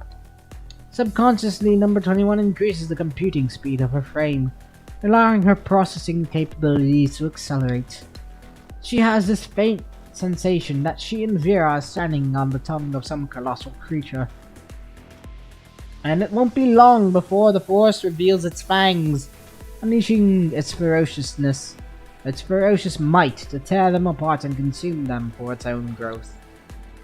They have to run now, as fast as they can. Number 21 lifts Vera's arm clumsily, attempting to share some of her weight, but her movement inadvertently causes Vera to gasp in pain, and grips number 21's shoulder tightly. I've had enough rest, I can walk by myself. Number 21 nods before releasing her hand. Suddenly, number 21 turns her head to the side, hearing a faint buzzing sound in her mind, followed by static noise. Come on, give me a break. 21, can you hear me? It's Kane. Kane is in my head. Oh, the savior always arrives in time. Vera's alright, thank goodness. I'm surprised that person thought about using the remote connection. I'll give out a pass this time. Captain, injured. I need to save Captain. Number 21, don't play the big hero here. You were lying on the ground this whole time. As Vera. Captain, what medicine do you need from Kane? The answer seems to fall beyond the confines of number 21's knowledge, so she chooses to directly ask the wounded herself. Ask Noctis to bring 3 emergency kits from the medical box for simple treatment. Nothing more can be done now. Number 21, tell them the direction to the meeting point first. Vera lifts her head to gauge the angle of the setting sun, then provides some general instructions based on the retreat direction number 21 pointed out. Got it, we're leaving the meet you right now. Connection signal might become unstable during the travel. I'll cut it off for now to reduce your computing power consumption. Okay. Kane disconnected, said the signal would be unstable. The smell has changed. They might be coming. Let's move. Captain, you stay at the front. If the direction changes, I'll tell you. I'll be in charge of the rear. Geez, look how reliable you are right now. Then do your job well and let me have some rest. After all, I did the work of 2 while you were lying on the ground. Got it. I understand. As the sun sets, their shadows lengthen, only to be abruptly fragmented by the branches of the surrounding trees. Vera glances at the swaying, agile, fragmented shadow on the grass, belonging to number 21, who stands with her back to Vera, vigilantly observing the surroundings behind them. A smile graces Vera's face as she leads the 2 of them, walking toward the sun that is slowly descending.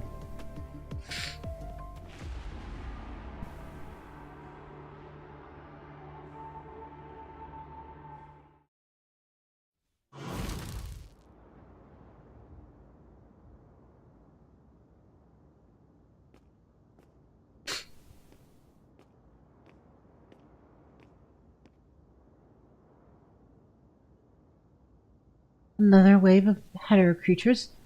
Yeah, I can feel them. Their smell keeps changing.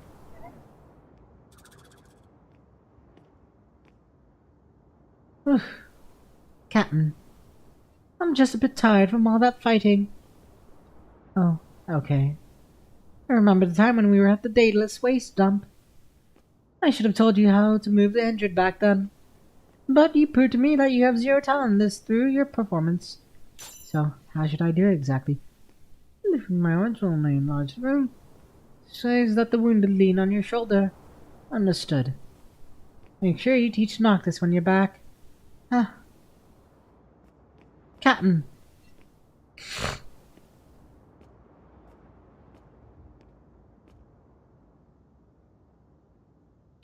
Pathetic. Captain? Number 21. I'll protect Captain until you recover. Ah, good. Then buy me some time. I have to turn off some of the frame modules to focus on, recovering. Bloop. Ooh. あなたはここへ逃げるの？あなたの色獲物逃げなさい逃げなさい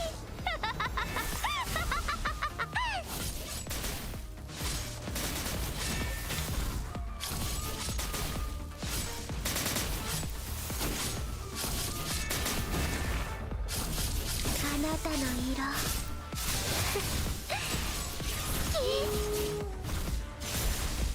なたはここへ逃げるの？ Morning. あなたの色好き So, full speed at not number 21.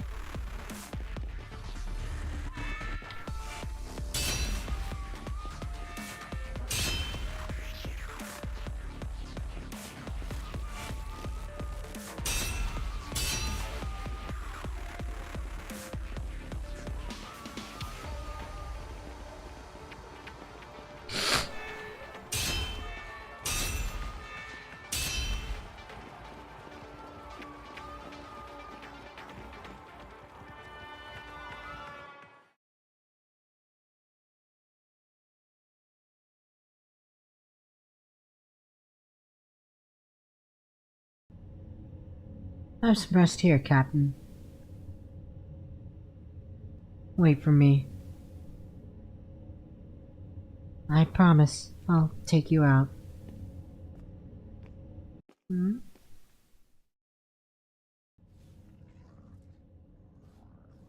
Looks like you found me. Only you guys. 地獄に立っていいって言ったよ。まだまだよ。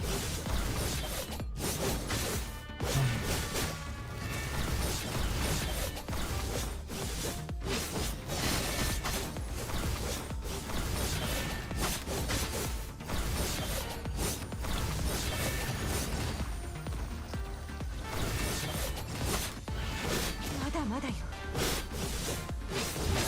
痛いでしょ。もっとたくさんの痛みを感じさせて。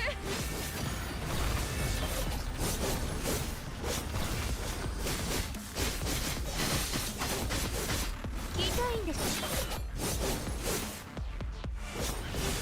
まだまだよ。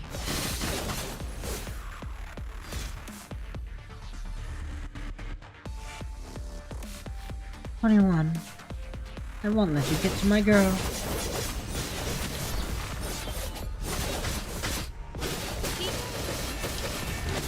誰が勝っていい？まだまだよ。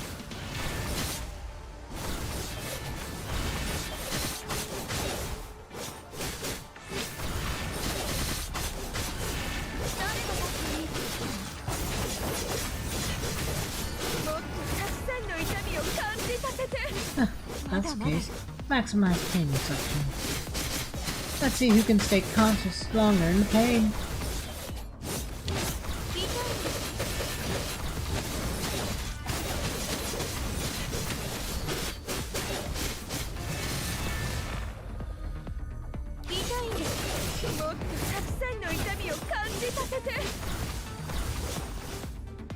Number 21. I'll leave the rest to you. Interesting. Failed.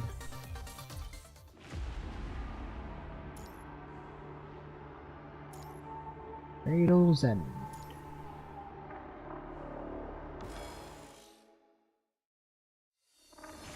We lost them. Wait, hold on. Actually...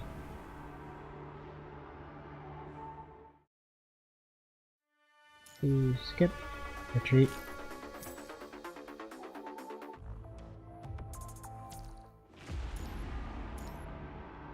Okay, yeah, it won't let me. Just making sure. Okay. During the relentless pursuit of hetero creatures, the alloyed part on Vera's leg becomes severed, pushing her mobility to its absolute limit. As several purple bees' mouths loom dangerously close, number 21 acts swiftly. Leaping high into the air, with a powerful strike she cleaves a giant tree at its waist, effectively blocking the direct path of the impending threat. Behind the severed trunk, the hetero creatures scratch frantically at the obstacle that stands between them and their intended prey. As more and more hetero creatures join in the turmoil, the once sturdy wooden barrier, as resilient as rock, begins to exhibit noticeable vibrations. Number 21 knows that it's only a matter of time before the hetero creatures breach the barrier. However, the more immediate concern is ensuring that they escape the force before Vera falls unconscious and exits. The exits become completely sealed off by the encroaching plants. With lightning speed, the claw blades retract, and number 21 swiftly positions Vera's arm over her shoulder, doing her best to share the weight and support her. Vera has ceased speaking unnecessary words, but number 21 continues periodically to address her, regardless of what Vera may or may not utter. Captain. Yeah. Left. At the end of the path, they encounter a horizontally growing tree. Number 21 assists Vera in squeezing through the narrow gap. Once she herself passes through as well, number 21 promptly severs the giant branch, blocking the path and buying them additional time for their retreat. As number 21 cuts through stems consecutively, her wrists tremble slightly under the strain. However, she recognizes that her own discomfort is insignificant compared to the hardships Vera has endured. Navigating through the narrow path, they are greeted by an open view.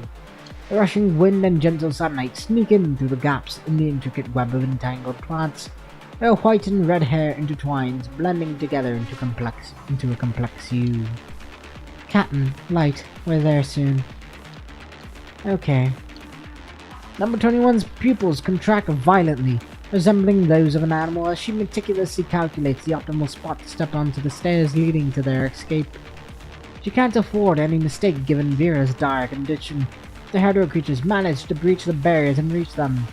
Number 21 forces her imagination to subside, redirecting her full attention toward observing the staircase formed by the interwoven plants. But instead of a staircase, it's more like a bud-shaped plants interconnected by twisted vines running through them. The bud-shaped plant on the far end appears to have completed a blossoming cycle, leaving behind only a platform-like calyx. On the edge of the plant structure, there is a massive bud that seems but is in a state of partial withering, with an organ left that resembles a petal or the veins of a leaf. Utilizing the support provided by the leaf veins, they can make it to the top of the tree web that is not fully closed yet. Recognizing the potential dangers they may face while navigating the vines between the calyxes, number 21 decides to hide Vera in the nearby tall grass to ensure her safety.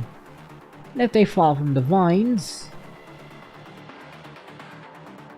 As number 21 gazes downward, she is met with the sight of a treacherous swamp of thorns at the bottom of the forest.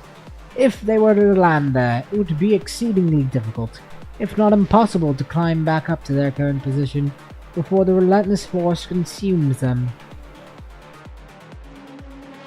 She formulates a rough plan and calculates the time it will take her. It will take her less than 2 minutes to scout the path ahead. Captain, stay here. Wait for me.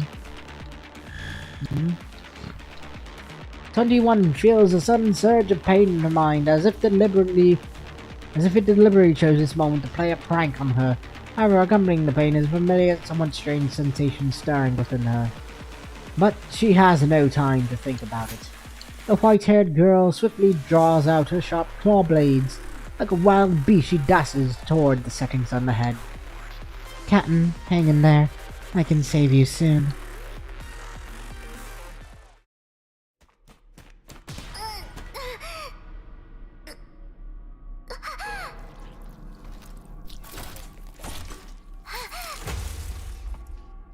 No, Chibiko.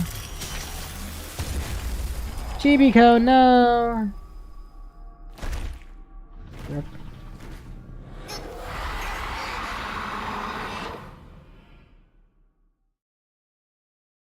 Chibiko bot!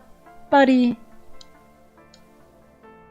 Buddy, covered in dark purple growth marks, is mercilessly torn apart from the inside out by some sharp claws. The unruly newborn emerges carelessly, shaking off the remnants of its former host and stretching its long, suppressed body. From its elevated position, the towering creation gazes down upon number 21, its compound eyes scrutinizing her every movement. Even though number 21 can no longer detect a familiar scent emanating from the creature, she stubbornly persists in calling it by that name. Buddy, is it you?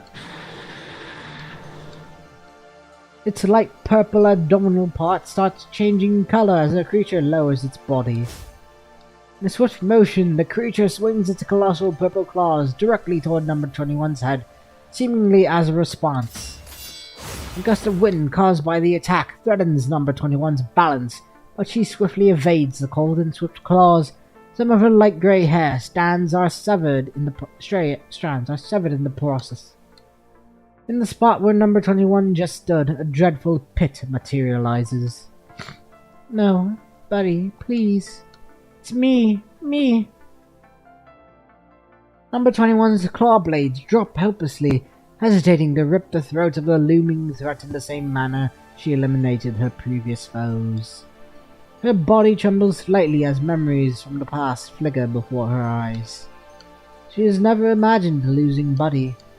In her mind, it has become an inseparable part of her being, a constant presence she took for granted, even over that of Vera Noctis. No one would have thought that a part of themselves would crumble into ashes and rise again as their adversary. Number 21 feels deeply sorry for that. I see. The headache was because you were calling me, right? I'm sorry, buddy. I was too dumb to recognize your call for help. How could I? Number 21 lets out a sorrowful whine akin to that of a lone beast mourning the loss of its pack. She stands alone in the hostile forest, feeling the gaze of everything around her as it leers, waiting to attack and tear at her throat. I'm sorry. The voice goes faint, gradually fading away until it becomes barely audible in a gentle breeze. The purple claws remains poised, primed for the next assault, their lethal power capable of swiftly ending the life of any obedient prey. But, with her head lowered, number 21 is stating her sin in silence. Captain is still waiting. I can't let Captain be taken as well. A sharp pang shoots through the corner of number 21's mouth, a stinging reminder that she's biting down hard on her lower lip as she utters these words. I can't surrender here. Even if it's Buddy, I can't. So, I'm sorry, Buddy. I will punish myself. But I have to take you down here.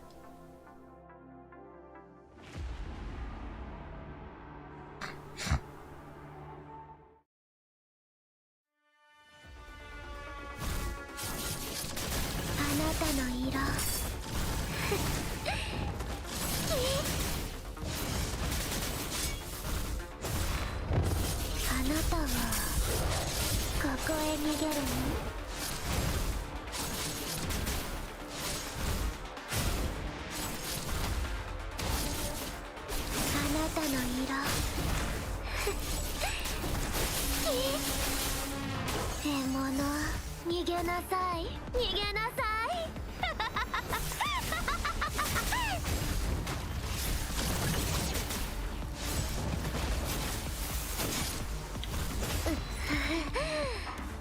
落ち着いてスネ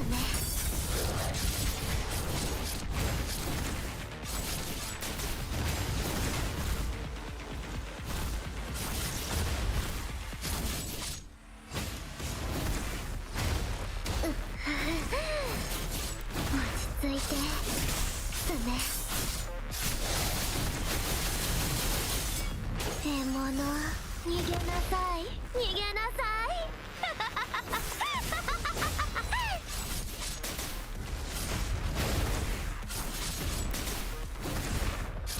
スネあいつらを切り裂く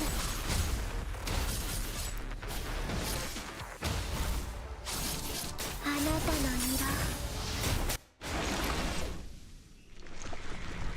Okay, next phase.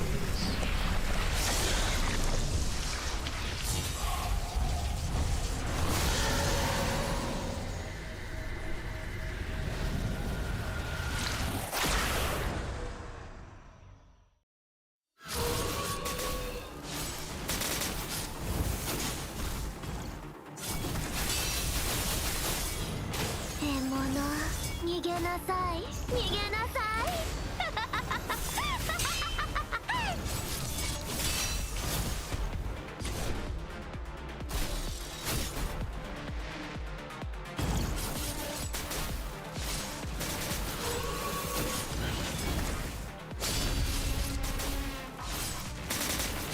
そうねあいつらを切り裂く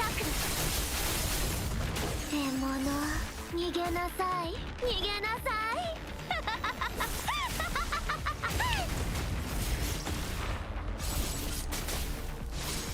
そうねあいつらを切り裂く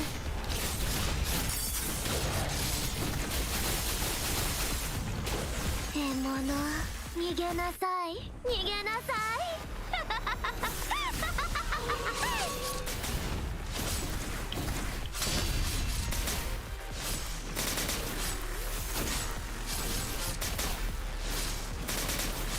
あなたの色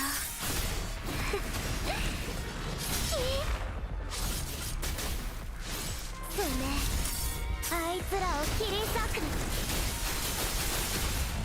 獲物逃げなさい逃げなさい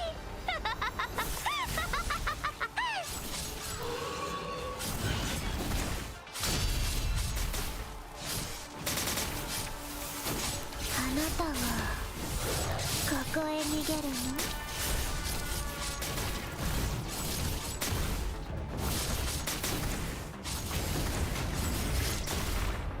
あなたはここへ逃げるの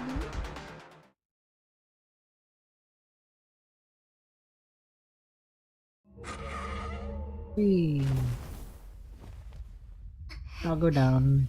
Rip. Chibico. Cobot. Buddy.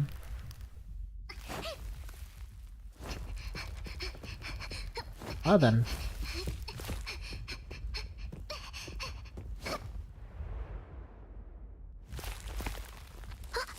War tree.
A rampaging dark shadow abruptly emerges, catching everyone off guard as it forcefully breaks free from the confines of the forest.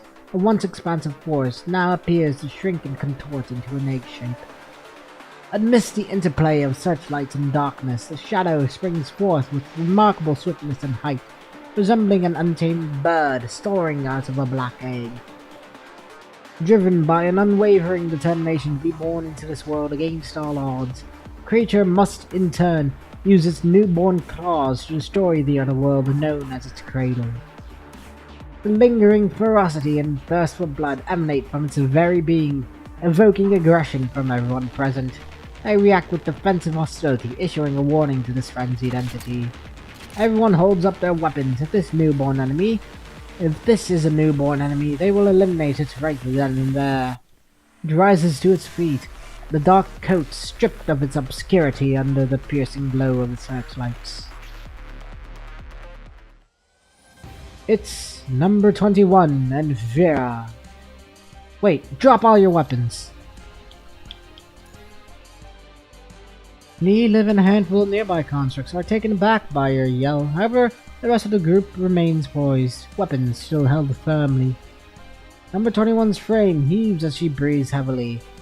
Both she and Vera are drenched in a viscous purplish red fluid. Her frame reflects the dazzling light, making her look more like a beast succumbing to her primal instincts in the bloody fray. The beast gazes at the startled constructs with a piercing intensity, as if meticulously searching for the weak points of its prey. This is bad. Recalling the signs of stress that number 21 has exhibited before, an alarm bell rings in your mind. Without hesitation, you step forward to shield number 21 with your own body. You must get there before other people misread the situation.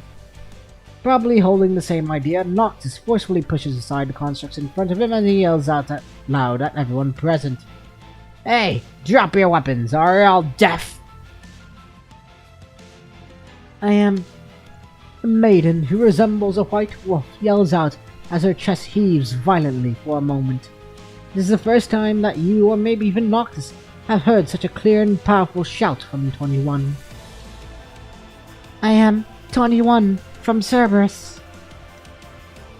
Number 21 locks eyes with the onlookers, some bewildered, some fearful, and others perplexed. She stares back at the weapons leveled against her with unyielding resolve, embodying a proud wolf that disregards challenges with a dismissive glare. Captain is injured. She needs treatment. The weapons and hands gripping them remain frozen in their positions, as 21 persists in yelling out her need.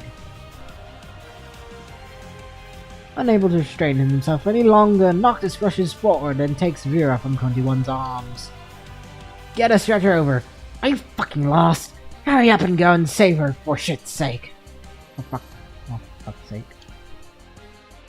I got this. This is no good. Corruption levels greatly surpass the safety threshold. Quick, move Vera here. The shell of the nest shattered by 21 and Vera continues to diminish in size, withering at a rapid pace as if the water within is being drained away. The method by which number 21 and Vera managed to create an opening in the rapidly expanding tree web remains a mystery to all. Nevertheless, you are aware that it is not yet time to lower your guard. Lee, leave it to me. Acting swiftly to your concern, Lee responds you with a reassuring nod before proceeding to coordinate arrangements with the members of the purifying force. Suddenly, your private terminal springs to life, emitting frantic rings non-stop, as if it had awakened from the prolonged slumber. You turn it on only to discover a flood of overdue messages from Babylonian and various other contacts. Command, the comm signal is coming back. We can now reach Babylonia, but there's still a significant delay. The globular force in the distance continues to shrink. The recovery of the signal was likely due to number 21 and Vera's efforts in destroying or eliminating whatever was causing the signal disruption. I'll draft a brief report about the situation and send it over. Okay. At this point, all that remains is to patiently await the arrival of reinforcements and focus on mitigating the adverse effects caused by the hello creatures until they arrive. Fortunately, just before you departed the conservation area, the last group of civilians successfully boarded the transport craft.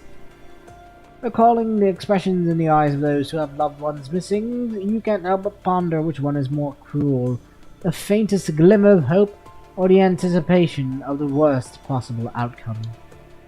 You aim to find answers for them, if possible, because every name deserves their ending to be known. Oh wait, number 21. Remembering the unexpected request, you quickly catch up to number 21, who is walking alongside the stretcher. Are you alright? Number 21 answers with a nod, her body adorned with scratches and wounds. Though not as severe as those inflicted upon Vera, you can imagine how painful the ordeal she endured. I came from the conservation area, and someone there asked me to deliver a message to you. Before the operation, upon hearing your promise to do your utmost in finding them answers, the last group of evacuees finally began boarding the craft. Salins gave you a nod to show his gratitude, his eyes concealing a multitude of other emotions. After people walked away for a while, a girl who had been standing aside quietly approached you. Are you with number 21? Yes. Construct. You couldn't discern the department she belonged to based on her attire, as the style of coating she wore was unfamiliar to you. Your men said that number 21's companion went missing, the little white machine that can dance. Dance? You mean number 21's cobot? She calls it Snore.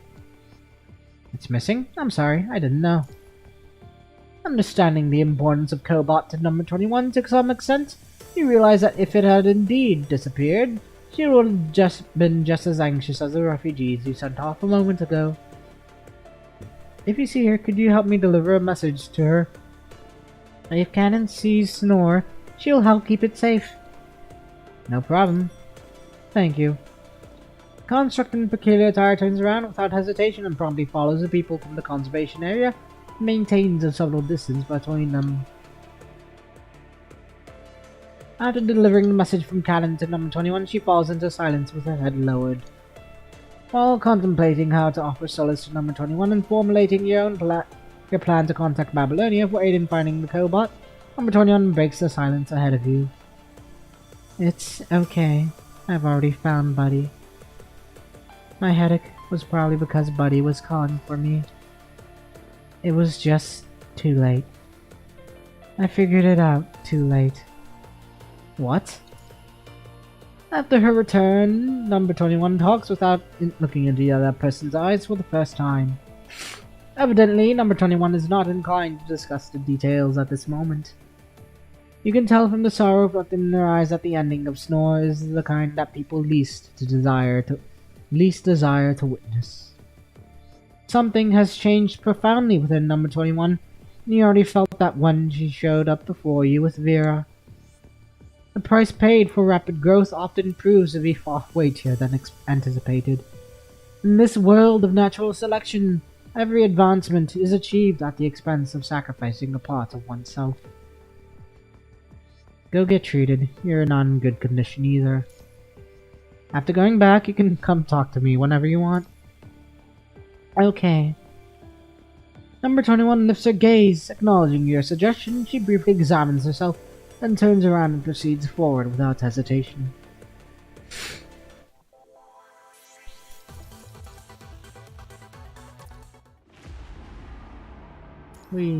That's all of this.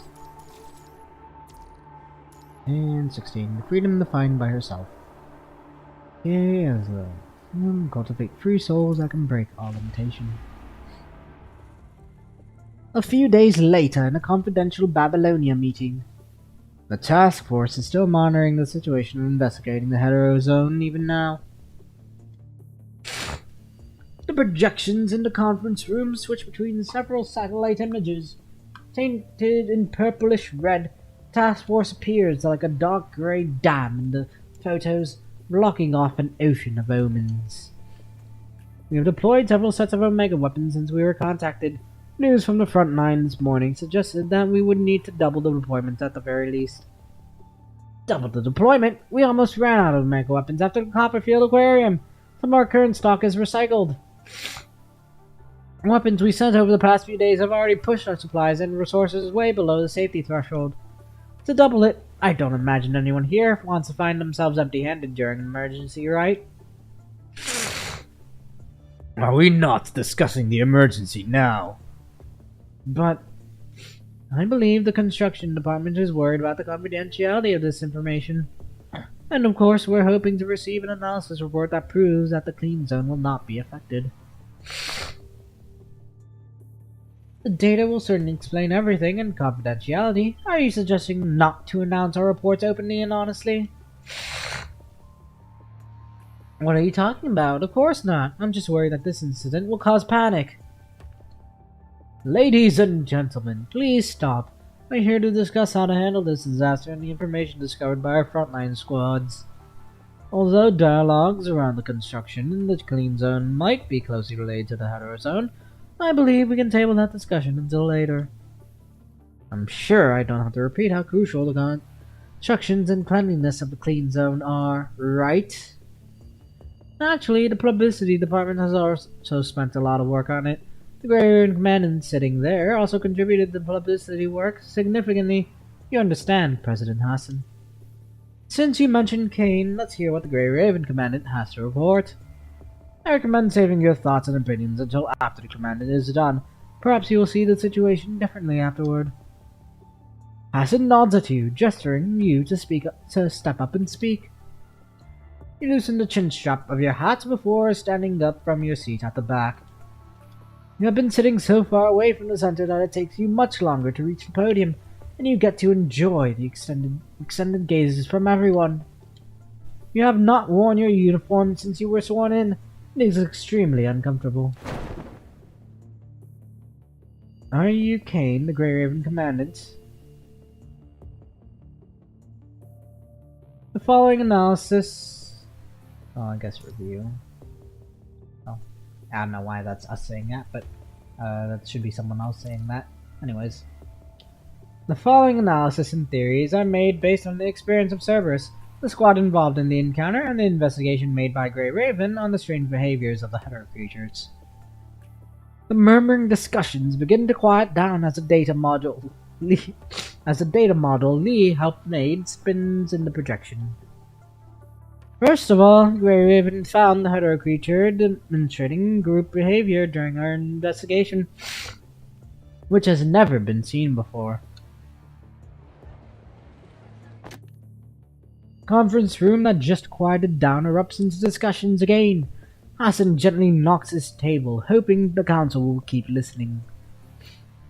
We used to classify the aggression from hetero creatures as instinctive behavior in the past.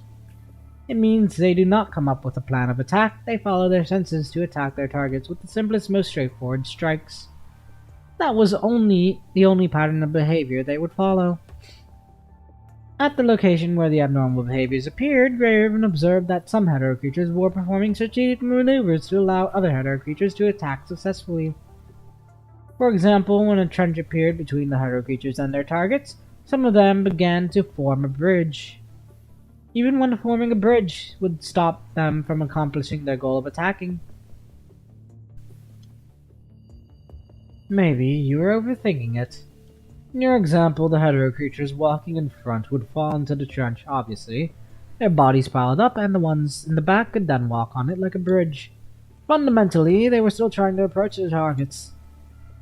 While the behaviors were similar, the key was whether they gained consciousness to actively abandon their individual instincts and targets in order to help the group accomplish a goal. What Grey Raven discovered was that some hetero creatures were giving their lives to pave the way for other hetero creatures. It's hard to explain this phenomenon with coincidence, and the price was their lives. The councilman frowns while he looks at you, his knuckles white as he grasps the horror in what you said. During our investigation, Grey Raven discovered an area where many dead bodies of similar hetero creatures were amassed, but we didn't find a source that could deal that amount of damage. We assume those hetero creatures took their own lives.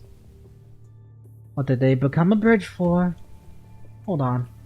Indeed, my theory is that these strange behaviors are somewhat connected to the appearance of the hetero zone. Grey Raven's mission didn't just take place near the hetero zone. What was the point of building a bridge that far away? How did they contribute to the hetero zone by dying? The Cerberus members mentioned that the biofluids of the dead hetero creatures inside the hetero zone quickly seeped into the ground before hatching as if being born again. I remember a myth about a god creating humans with clay. The god created a humanoid shape with the clay, and the clay came to life. If the clay wasn't shaped into the god's satisfaction, it would get thrown back into the mud before being remade. Is that what's happening now? What about the electromagnetic disruption? The report mentioned that the squads encountered severe signal disruptions during battle. The Science Council believes that the source of the disruption is akin to some kind of bio-EM signals and is related to the activities and the rapid proliferation of the heterozone. The disruption drastically decreased after Cerberus defeated the core enemies of the heterozone and escaped the perimeter, which could prove this theory. Individual hetero creatures still don't have the ability to disrupt signals. So, all the dead hetero creatures turned into water and gathered at the hetero zone through the soil. Should we get someone to start digging? Squads on the front line have been excavating, but nothing unusual has been discovered apart from a higher than average punishing virus concentration. The Science Council doesn't think we fully understand the punishing virus yet, so we can't be certain how it moved. But there's another way to consider this if we think from the perspective of the clean zone.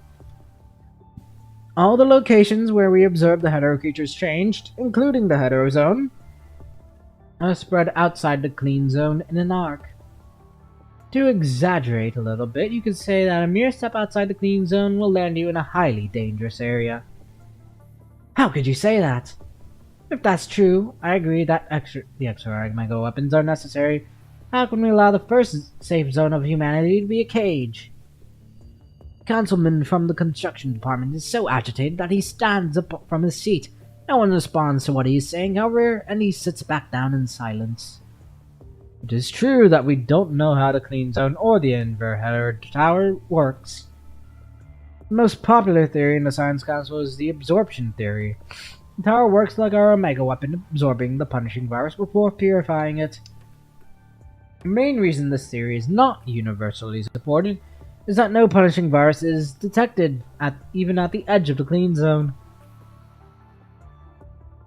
While the effectiveness of our CPFs and Omega weapon always diminishes over long distances. That's the reason why we always consider optimal range when we deploy these devices and facilities. Now, if the absorption theory is wrong and the inverter tower isn't purifying the punishing virus, how do we explain the disappearance of the punishing virus within the clean zone? Simply put, we cannot guarantee that the existence of the clean zone hasn't caused unexpected mutations. Mutations? If all hetero creatures exhibit the group behavior. Councilman covers his mouth and stops talking. Worst case scenario, they could develop their own species or even civilizations. Everyone falls silent as they recall some of the enemies they faced in the past that they only managed to defeat after shelling out way too much money and too many lives. Working together, humans have time and time again won battles in which they never seemed to stand a chance. But just how good is humans' chance against such enemies when they're so resilient, so ready to bite humanity at the throat with their sheer number? No one can tell for sure.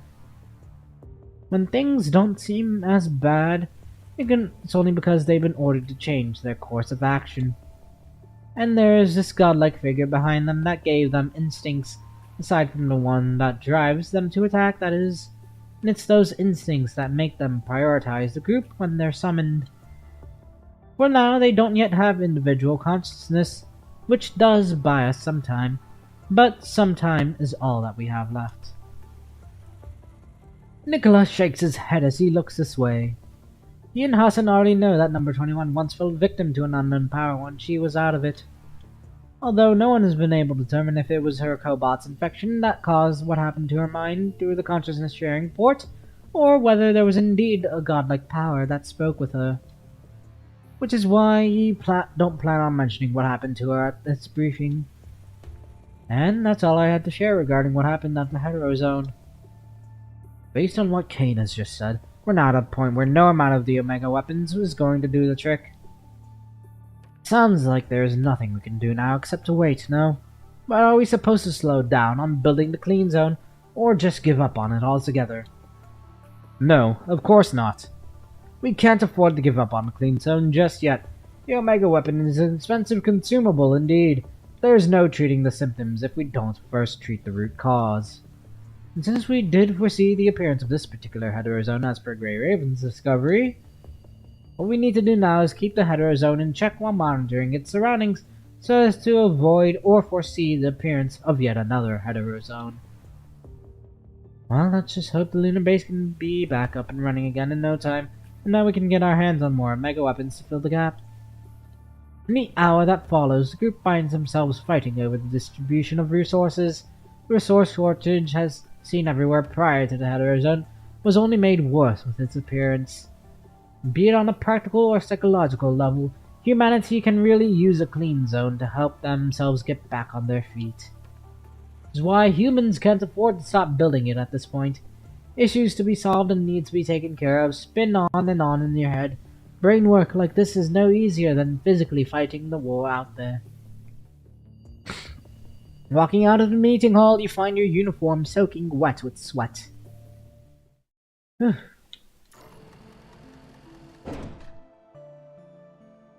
door of the descending elevator opens the moment you finish yawning, showing the hallway outside, which you're more familiar with than you are with the meeting hall. Before you start doing anything again, you know you want to head straight back to the lounge to get yourself a clean set of outfits.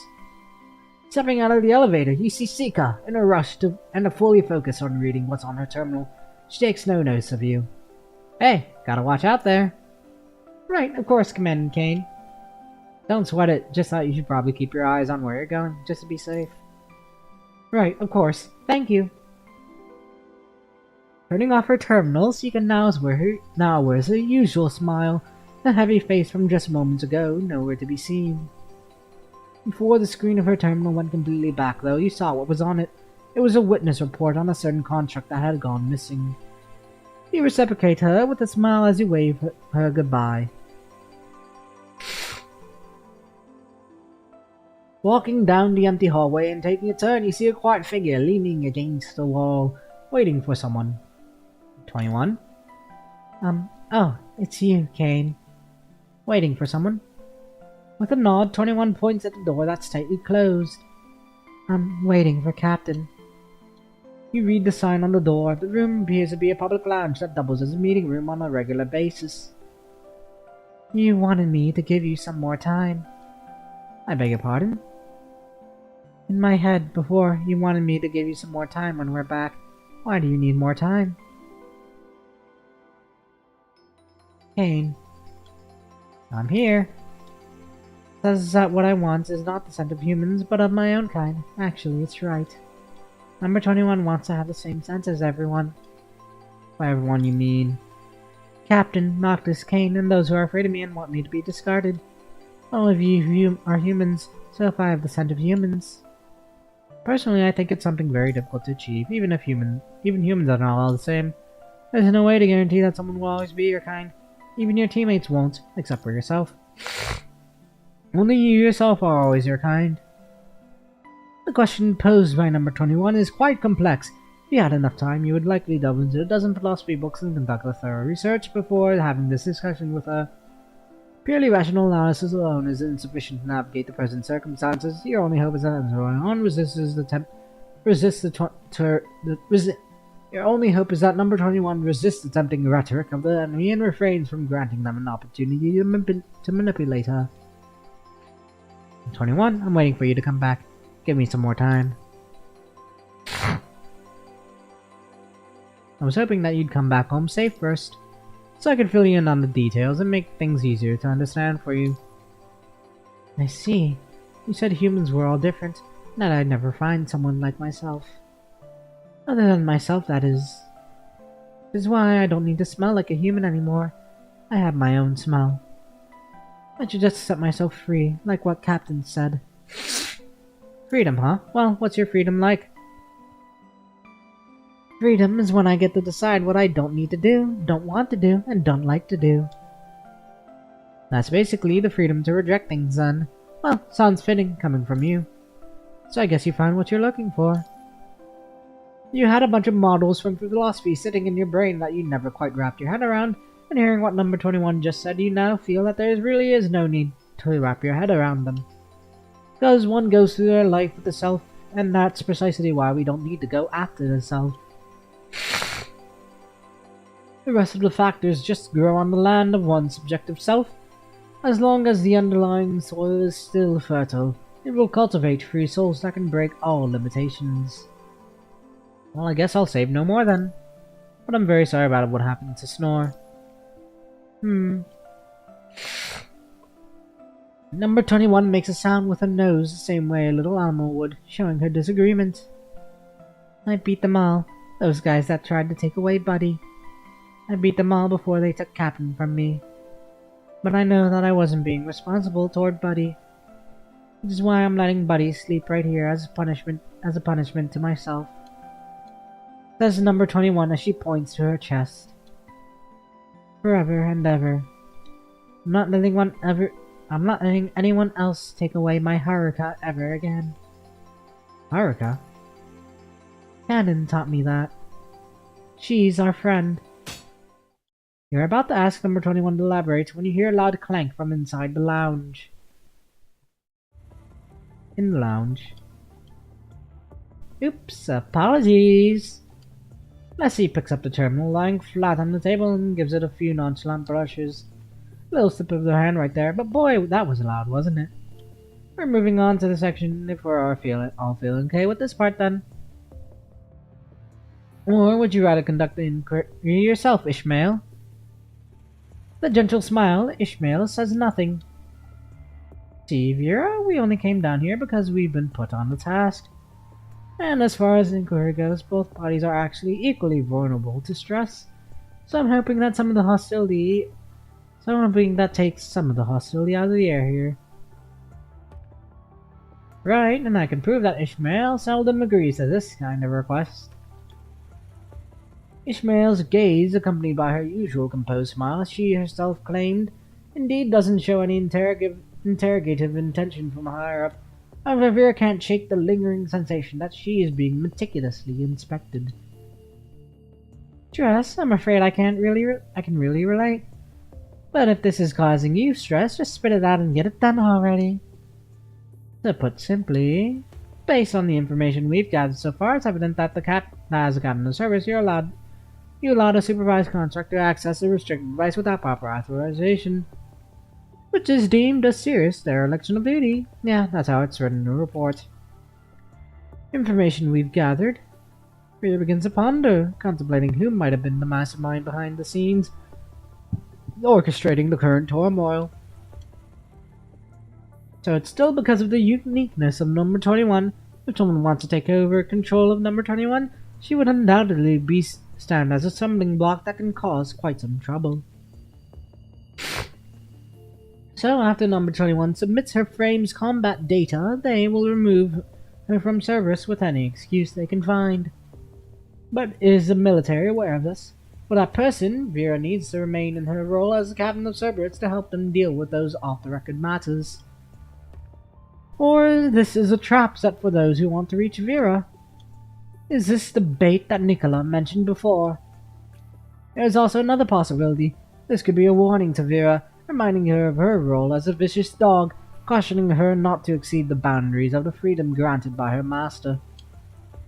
Ultimately, as long as Vera continues to obey, it doesn't matter to the order giver which squad she belongs to. If Vera starts to show too much neglect regarding the rules, the master will then consider the possibility of being hurt by the blade in their own hand. Well, with people sent by the control court sitting right in front of me, they must be pretty damn sure about the validity of the information they've got. But honestly, I can't even guarantee that we were fully conscious throughout that whole battle. And that's just going by my memory data, let alone number 21's. Unbending in the face of their challenge, Vera responds by posing the question back to the Inquirer. I can understand that. Judging from the report, it was indeed an extremely perilous battle. Allow me to clarify, Vera. My purpose here today is only to inquire about the unauthorized activity during the battle, not to pass any judgment of guilt. I'm sure you're one of the few who act so easygoing around to respond to Ishmael. Well, I appreciate the kindness. I can't help but wonder why a higher-up like you would be concerned with such a petty matter. Or is there anything else you want to dig from this? It was a request from a Coast colleague that I couldn't really refuse. Other than that, I usually steer clear of cases regarding unauthorized activities. But this is also part of our responsibility as a member of the Control Court, right, Bestie? According to the document, the appropriate course of action would be for Vera as the authorized holder to use the key herself when she determines that the situation calls for it. Such mentioned situation is that there is a considerable likelihood of experiencing loss of consciousness in the next period, and the impending battle necessitates the lifting of Number 21's frame limits. We are all well aware of the distinctive nature of Number 21's new frame. If she were to lose control, that would be the least desirable outcome for everyone involved. Clause 1.3 in Number 21's interim return agreement. I remember that. But like I said, I can't make any promises that either Number 21 or I have clear memory of that battle. The respondent continues to assert the presumption of innocence. Is this what she means, Ishmael? I think we now have a general grasp of the ground you are holding, Vera. However, as Leslie mentioned earlier, the Control Court does possess certain information. Based on your demeanor, it is likely that we will initiate a comprehensive investigation to verify the ambiguous evidence.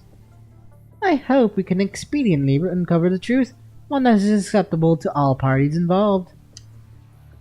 As you wish. I've got a question for you, if you don't mind. Let's say if the higher-ups' suspicion about the activity turns out to be true. What kind of punishment are we looking at here? If the responsibility lies with Number 21, she will likely be suspended from the squad pending further investigation. However, if the responsibility falls on you, it would be necessary to relieve you of your captain position. Huh. Well, so well disciplined, don't you agree?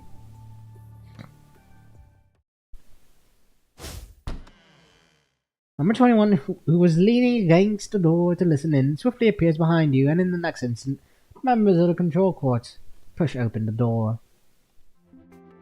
A woman who exudes an air of reliability and friendliness gives you a nod upon noticing your presence. Following closely behind her is another construct, presumably her junior, who appears to be muttering something along the lines of, "It's finally done." Vera makes her appearance at last, strolling out leisurely. She glances briefly at Number 21 before giving you a once-over, assessing you from head to toe. Oh, look at you, dressing up like a big shot today. They seriously need to ditch the poster of you in the metal armor and replace it with the one of you rocking this uniform. This is the true hero, Babylonia, right here. Please, spare me. Ha! Number 21, only you're here. Where the hell is Noctis? Noctis said Captain was in for a major scolding. He will come later. Doesn't want to wait. I'll make him regret saying that. He's here. At the opposite end of the corridor, the sturdy construct scratches his head as he strides forward, passing by Ishmael and Leslie. From a distance, he starts speaking in a loud voice. Ha! Looks like I came right on time. Yo, Greyhaven, what brings you here? On your way to grab a drink too? Why don't you join us then? We gotta let more people witness the magnificent sight of the legendary Grey Raven Commandant looking all heroic and badass. I think I'll pass. Kane, you're really not going. Noctis is paying. Wait, what? I thought it was on you, 21. Whoever's a blockhead pays. Then it's Noctis. The hell? Shit, I'm not going. Are you disobeying me again? Number 21, beat his ass. Good times. Go. Cute. This is your punishment for disobeying your captain. If anyone ever asks, make sure you own up to your mistake and let them know you got a serious smackdown as a consequence. Who'd ask that kind of silly question? Ouch, ouch. Get off me, 21. Blockhead, Noctis. I warn you, I'm gonna take this seriously. No, unless you buy me that electrolyte. Mango flavored, 20 glasses. Ouch! Cut it out! Fine, fine, I'll get you that. But just so you know, I'm gonna be watching you drink them all today, or I'll teach you a good lesson. As the three of them continue walking away, the boisterous corridor gradually returned to its usual state of tranquility. Seeing the genius smile adorning number 21's face, you suddenly recall the smile she used to wear, the one she made from imitating others. She aware that she can show a genuine smile now. Not attained through imitation or analysis, a smile that truly belongs to number 21.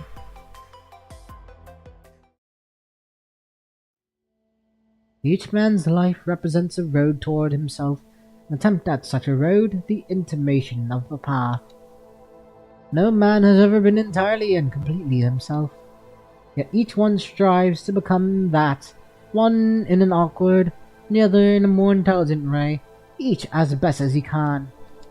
Each man carries the vestiges of his birth, the slime and eggshells of his primeval past, with him to the end of his days. Some never become human, remaining frog, lizard, ant. Some are human above the waist, fish below. Each represents a gamble on the part of nature in the creation of the human. We all share the same origin, our mothers, all of us come in at the same door. Each of us experiments of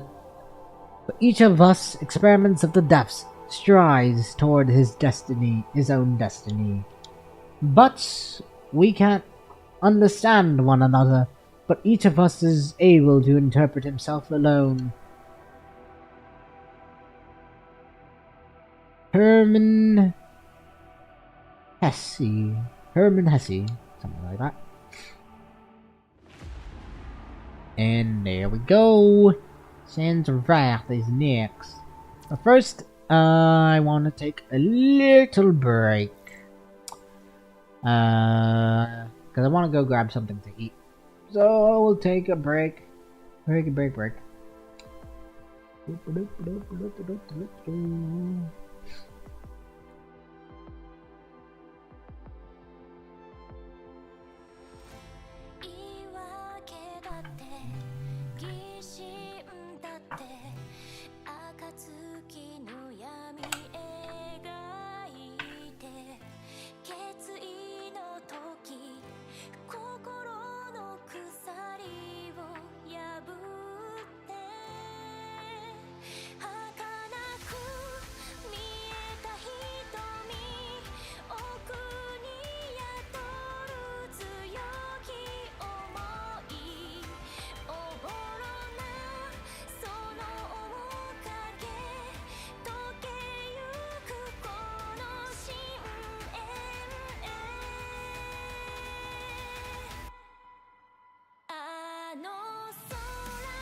Okay, I am back.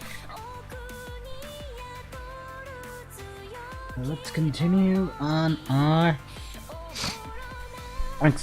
escapades. Okay, so 7 this time. Dusty memories.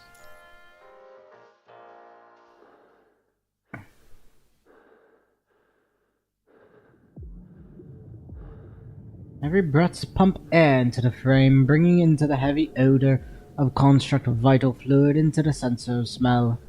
While bringing the heavy odor of construct vital fluid into the sensor of smell. For constructs, breathing is not a necessary activity, but right now it is these remaining human instincts that are still holding him up. He pushes himself up with his remaining right arm, stumbling toward the cliff's edge where the person he must kill awaits. Yep, answer my question. Gnashing his teeth, he throws a punch at the man struggling to get on his feet, only to find his opponent still maintaining that infuriating silence like they always knew. Silent, reserved, calm, and reliable as always, his one and only brother. Yet, that silence is deeply hurting him. At this very moment, as he is unable to vent his anger or sorrow.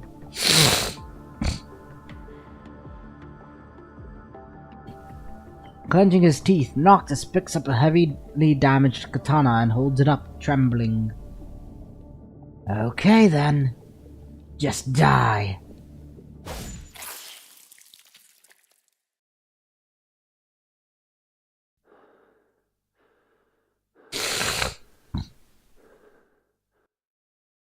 Chew. Noctis, reclining on a lounge chair for a midday nap, is abruptly startled awake by his own sneeze. The first sight that greets him is number 21, clutching her tail and baring her sharp teeth in a threatening display.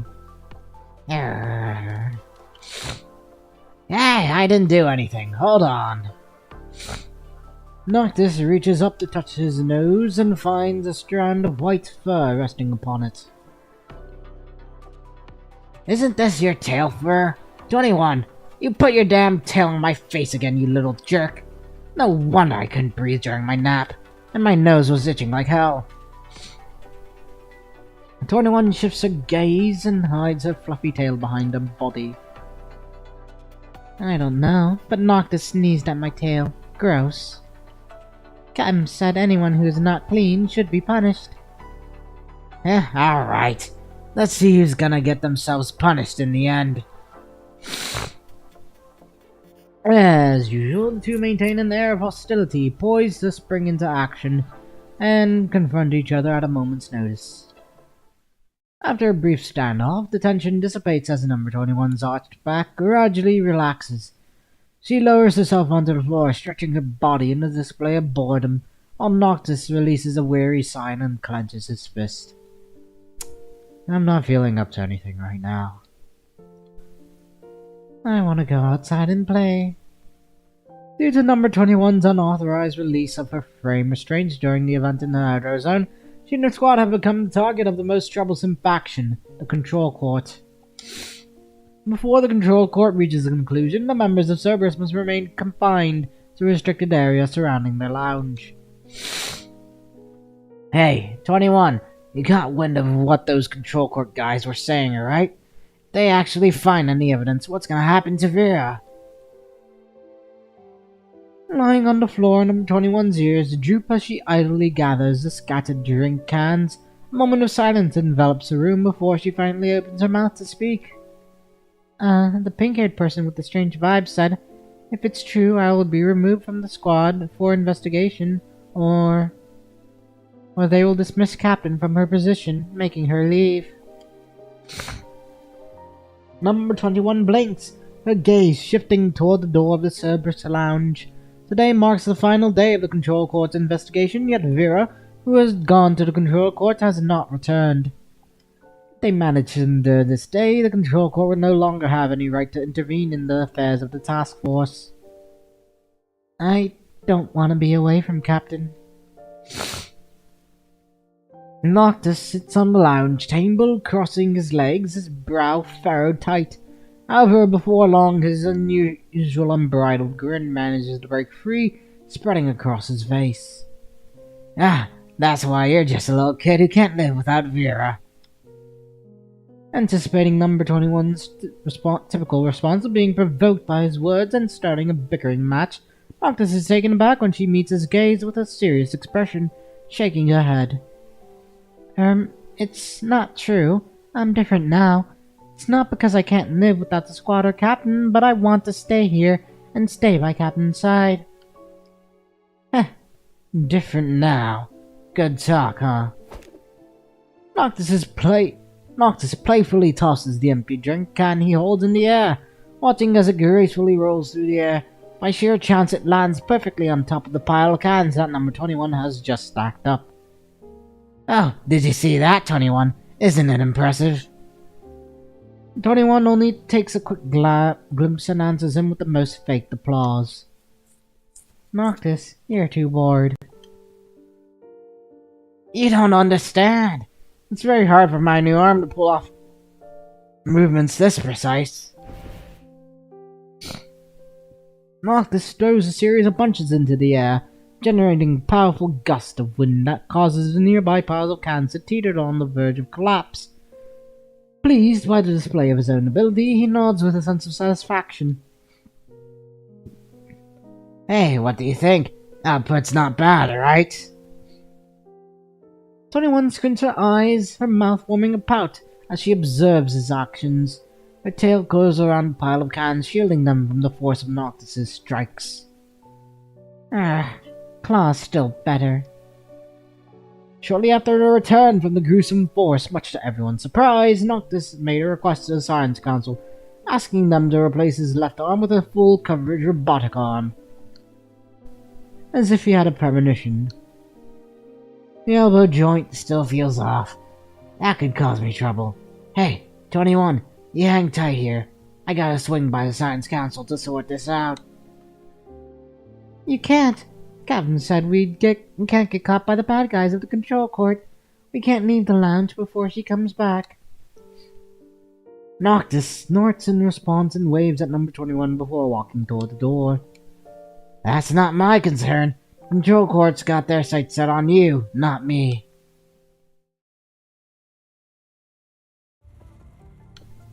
Noctis's opinion holds true. Throughout the entire investigation, the Control Court has remained oblivious to his presence. And of course, no one would notice that he didn't walk toward the Science Council after leaving the lounge. Along the periphery of the Task Force's lounge area, vacant offices are available for individuals and teams to use with proper authorization. However, inevitably, some people will just occupy them without seeking permission. Among all the things that can be seen around these parts, humans are the rarest to be found. However, today one of the offices is illuminated with light, where a blond young man is engrossed in reading stacks of documents while rubbing his head. While Murray holds the title of Service Commandant, the unique nature of the squad makes him not directly engaged in its combat operations or day-to-day management. He usually just plays the role of cleaning up the mess left behind by his troublesome teammates, which is one of the reasons why Nicola assigned him as the Service Commandant. Despite being accustomed to his everyday duties, the interference of the Control Court has caused Murray quite a headache. It even takes a toll on his stomach, which is protesting against the past excessive consumption of coffee. So, Corona plays a part in this, right? Standing before Murray is Noctis, who has managed to elude the surveillance of the Control Court and make his way here. All I can say is it's probably a good bet. A violation in this case isn't that serious, to be honest, but for some reason the Control Court just won't let it slide. But I'm just a man, there's not much I can do about the Control Court's investigation. Murray speaks in a slightly awkward manner, even though he has already thought through all solutions. But if all things go down that way, he will undoubtedly find himself in trouble as well. The female construct of the Control Court is indeed quite rough to deal with. During the Hetero Tower incident, Murray had a chance to encounter with Ishmael, but he senses that there is more to her than meets the eye. That's why I'm not expecting anything from you. The thing I asked you before, did you get it done? After a brief moment of hesitation, Murray retrieves the key from his inner pocket of his jacket and pushes toward Noctis on the desk. I know asking is unnecessary, but have you really made the decision? Don't even bother.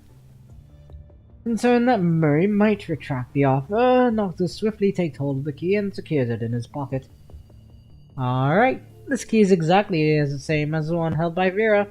The fake data had already been inserted, where you were the one who activated the unlocking program.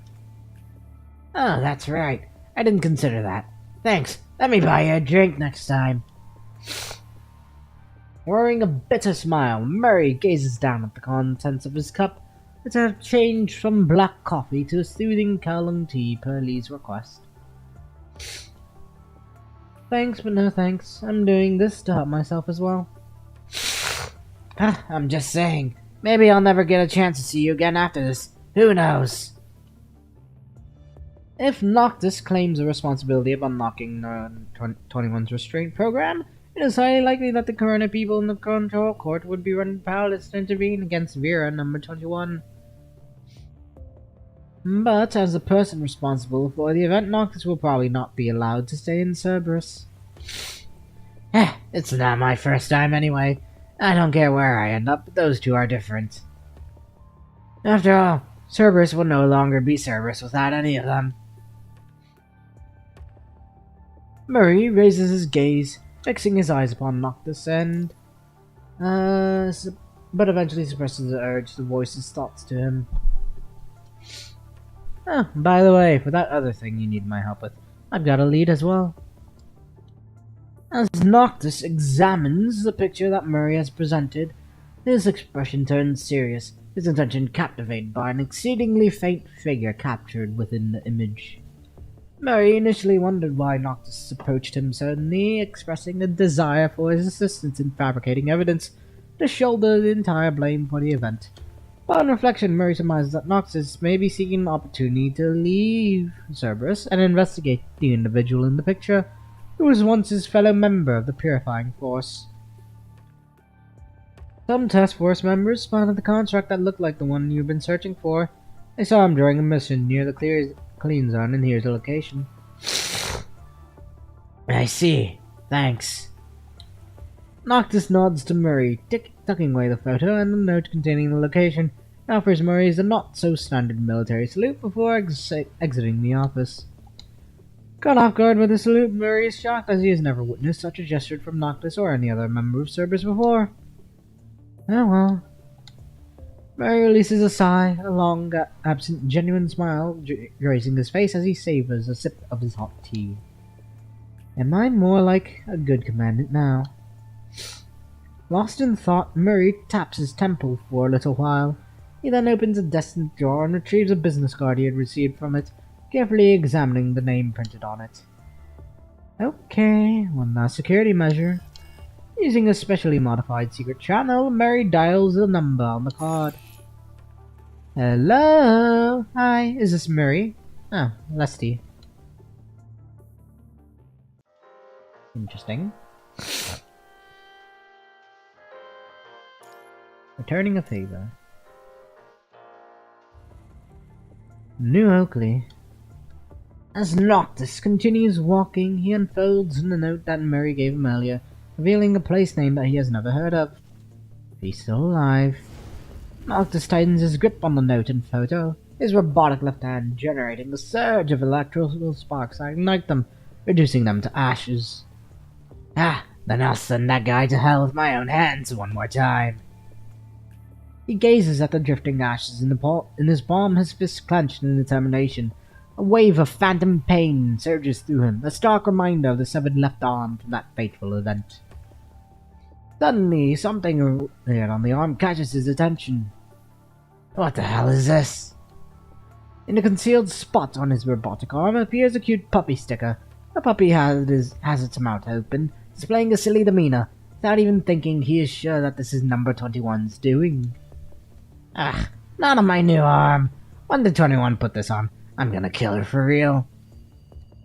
Noctis clenches his teeth, feeling an impulse urging him to reach out and remove the sticker. However, after a second thought, he slowly withdraws his hand. It's kinda cool after a close look. Guess I'll spare her this time.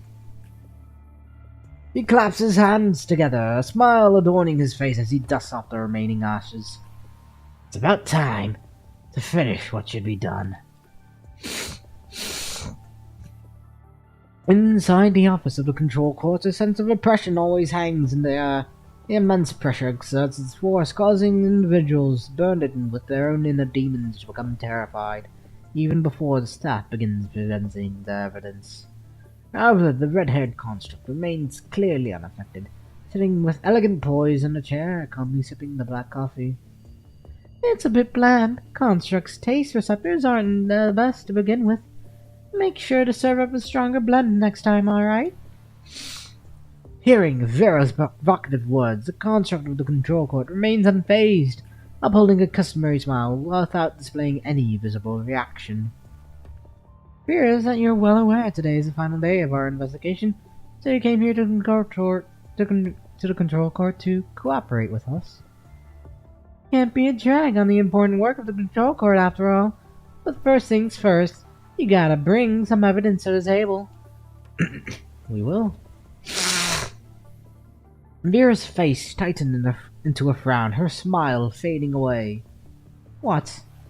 The smile on Ishmael's face stays unchanged as his fingers gently tap against the table. I mean, there will be, and it won't be long. Before long, the office door is opened. The control court construct nods at Ishmael, hands a memory unit, and leaves in silence.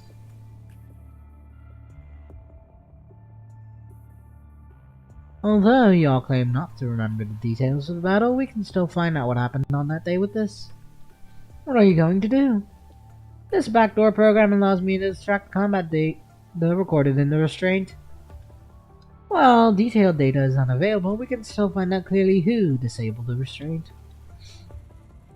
Only Kurono has access to number 21's frame information. The control court has clearly received their help. What? Number 21 finally has her mind stable. Are you going to drive her crazy again? We are not the ones to decide whether this will be used or not. You are. Vera gives Ishmael a furious, silent stare. We still have some time today. Take your time, Vera. Maybe you will be able to recall something about that battle soon. About you, about 21, as well as the place you call Heterozone and the new hetero creatures bred there. Sorry to let you down, but there's no need. Before the outer door opens, a hand pulls it open with a brute force. You are Noctis from Cerberus. Even Ishmael is slightly perplexed at Noctis' sudden appearance. Noctis, what are you doing here? Get lost. Ah, Captain, I'm not here for you. Ishmael notices someone familiar behind Noctis. Lesty, did you bring him here? Hearing her name, Lesty barely squeezes through the gap between the door and Noctis into the office. I'm here. Are you mad at me? Ishmael lets out a slight sigh.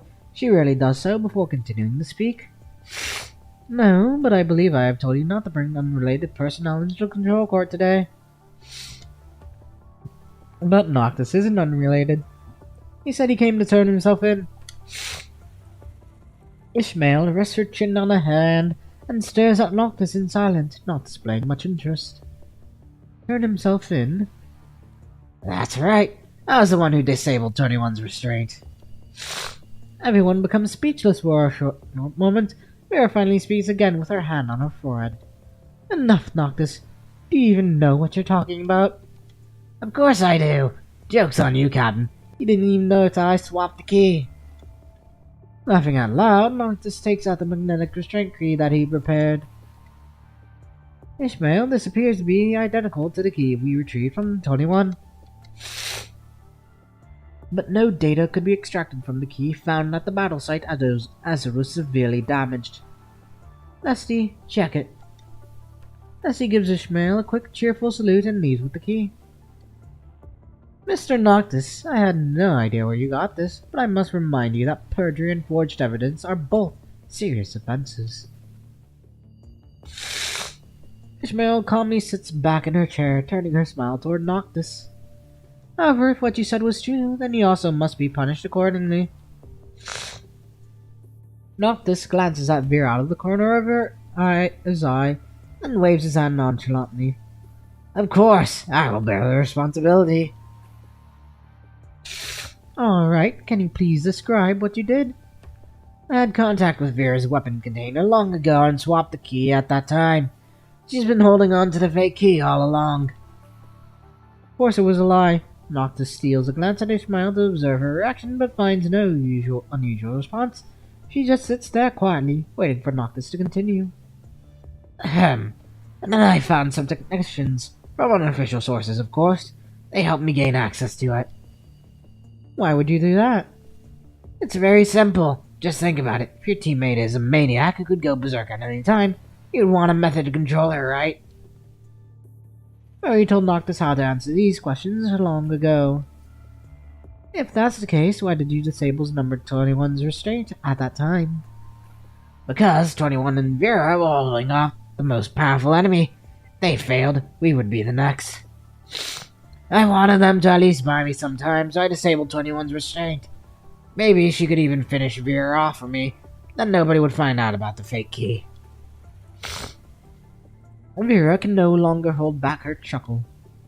Really? I never knew you were so smart. You flatter me, but I always have been. Vera has no idea what Noctis is doing, but she vaguely senses that he has a plan. Instead of stopping him immediately, she chooses to sit back and watch. Then why did you take so long to tell us the truth? Because you had been investigating everything and everyone.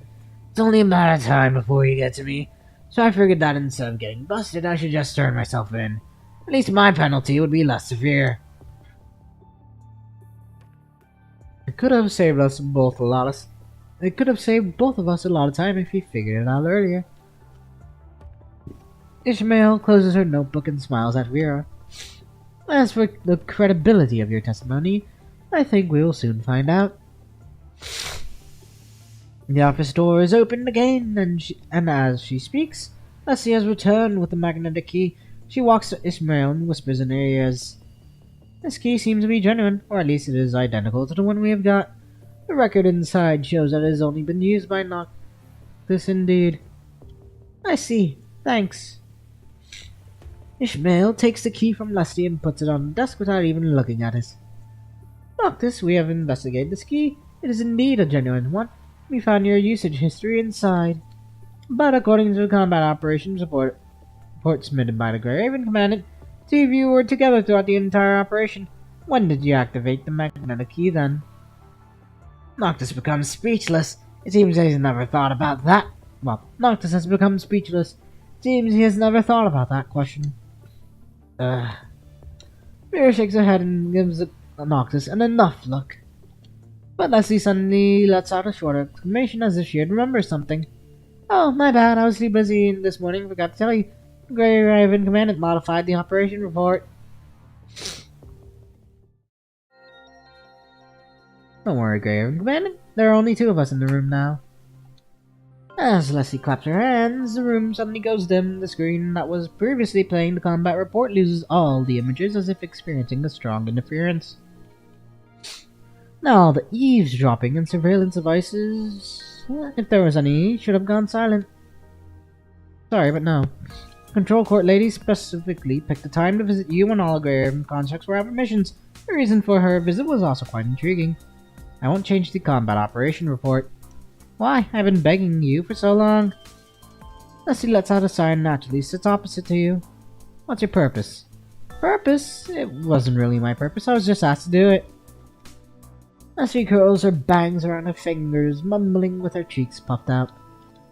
As a member of the Control Court, even if she only holds a junior position, there's still no need for her to get herself into trouble for no reason. Is that so? May I know who asked you? I'm not allowed to disclose that, still I can't just let go of it. Anyone with common sense can tell that this investigation was all because of Kurono's report. I don't know why they want to target Vera so badly. Resting her chin on her hand, Leslie giggles and looks at you. You have no idea whether she's telling the truth or not. Honestly, I'm not that keen about my job, but I really hate to be used like a tool. So do I, that's why I have no plan to help you. But this suggestion came from Noctis himself. I really hope you can consider it again, Commandant. Leslie takes out a statement written by Noctis. Well, some of the details are obviously fabricated. Most of the statement appears to be highly credible as it contains information that only someone who had been in that battle would know. Most people consider Noctis a troublemaker and treat him like a hot potato. I know that feeling too well. Leslie's smile disappears. She hands you the operation report once again, now with a rarely seen serious look. I don't know what Cerberus means to Noctis, but if he is so determined to do so, he must have his reasons. Leslie pats herself on the thigh and gets on her feet. Usual cheerful smile comes back to her face. Well, I'll excuse myself here. I'll leave the report here with you. I think I've done what they have asked me to. Looking at the operation report and Noctis' statement, you let out a sigh but grab the pen eventually. Ishmael browses through the Grey Raven Commandant's combat operation report.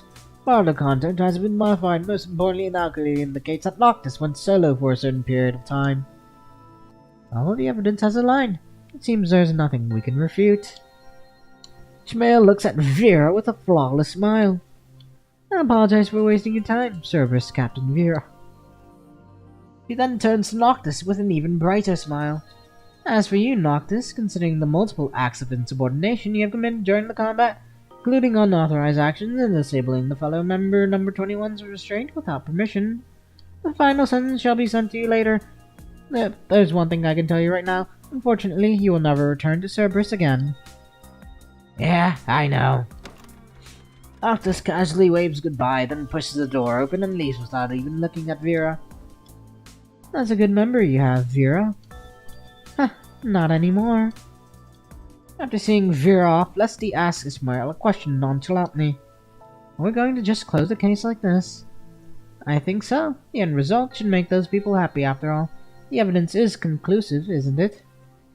I really don't understand why they are so obsessed with Vera, but speaking of which, you also seem quite interested in this case. Why? Ishmael casually glances at the mission report. It mentions the Hetero Zone, a special red tide area generated from Invo Hetero Towers, also the birthplace of new Hetero creatures. Can I ask you a question, Lusty? Why do you always answer my question with more questions? But yeah, go ahead. Lusty giggles, but her eyes still focus on Ishmael's every action. Do you think humans are animals? Humans evolved from animals, right? Of course they are animals. What about constructs, then? Do you think we are humans? Leslie cannot grasp the true meaning of her question, but she still pretends to be indifferent. I think we are. At least my favorite clothing and makeup haven't changed after becoming a construct. I see. A beautiful answer. Ishmael gives a smile without looking at Leslie at all. She just picks up the mission report and flips through it, page by page. Something's changing in this world, isn't it? Hey you, stop right there. Vera halts her steps and asks Noctis to stop, who had been walking forward without a word after leaving the control court. What's up? It's about time you tell me why you go to such lengths to take the blame. Nobody's going to believe that you could fool the control court on your own. Unable to refute, Noctis is speechless for a long time before looking into Vera's eyes again, not avoiding her questioning gaze. There's something I must do. A truth that I want to find out no matter what. Vera does not seem surprised at all. She leans against the wall, thinking with her eyes closed. I can more or less guess it, but you won't be free to move around even after leaving Cerberus. I know, but I'll find a way. That part you don't have to know, Cap. Huh, Cap, I'm not your captain anymore, idiot. Noctis looks rejected for a fleeting moment, but he quickly waves it off with a cheeky grin before walking away. That's cool. I hate owing others, so I'm just returning a favor to you. To Cerberus. Vera no longer responds. She just watches Noctis leave in disdain. Returning a favor? How naive. The Cerberus name doesn't come that easy.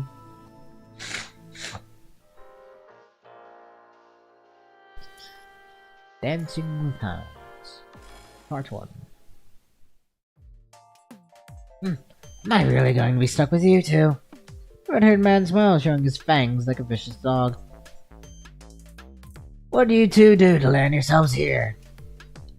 Mira casts a disdainful look at the grinning red-haired man. She turns to Nicola, pointing at the man. Dear Commander, did you ask us to come all the way here just to assign this idiot to my squad? What? How dare you? This is Noctis. He used to be in the Purifying Force, but he was reassigned to the Task Force for some reason. You will form new Cerberus squad together. Nicola glances at Noctis, who is sitting on the chair in a rather informal pose. Don't judge him by his looks. After all, he's a Purifying Force elite who specializes in CQC and explosives. He's also qualified for a remote connection. More than enough to be your member. What? Member? Someone told me that I'd be the captain. Nicola gives a sarcastic smile and tosses Noctis' transfer files to him. It must be Hassan. Unfortunately, his promise doesn't work here. Shit! That old bastard fooled me! Noctis suddenly notices that the white-haired girl next to the Noctis' red-haired woman has disappeared. The next moment he realizes she has already come to his side. Noctis' battle instincts makes him put up a defensive posture, but she seems to have no intention of attacking. Sniff.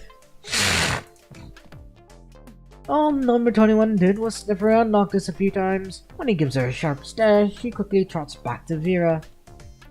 What are you doing? Oh, is it number 21? I smell a fool.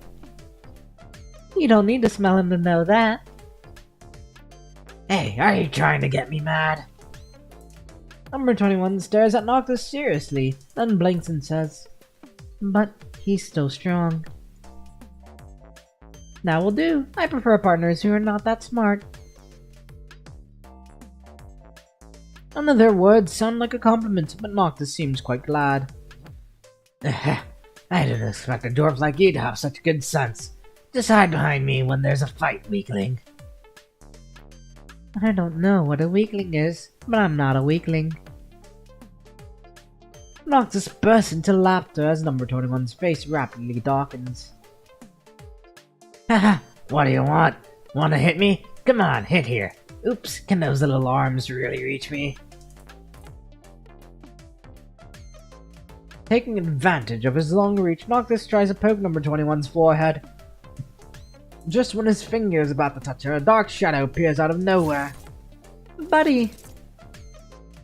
What is this thing?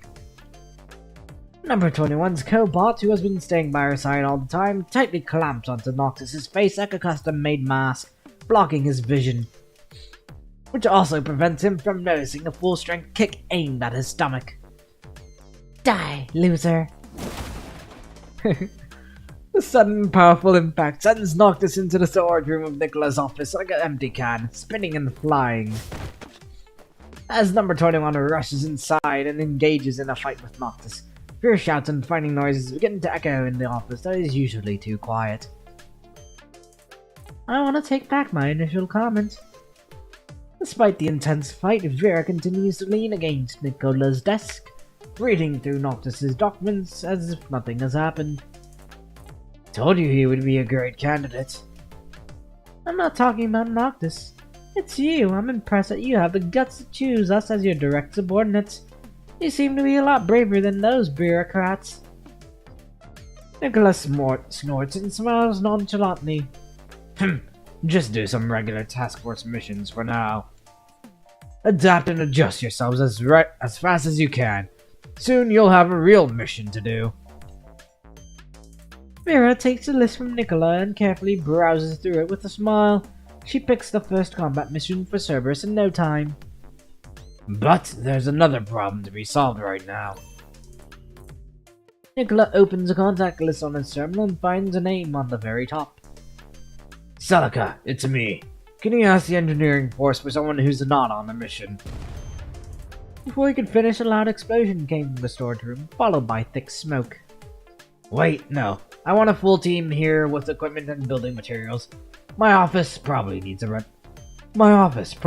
renovation.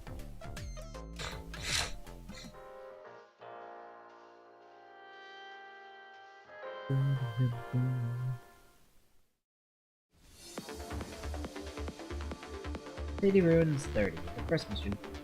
Hey newbie, go clear the place and set up a trap. I hope that isn't too hard for you. Can't do it, you will clean the toilet. Ha! These enemies aren't even the starter for me.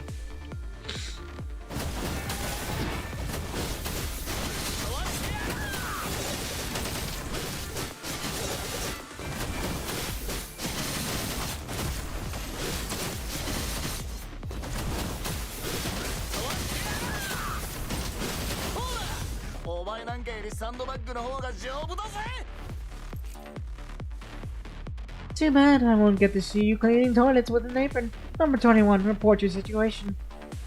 Number 21 here.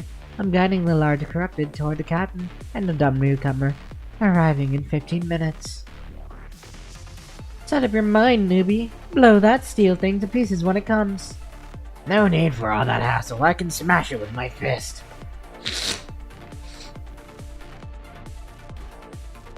Buddy and the big chunk are on their way.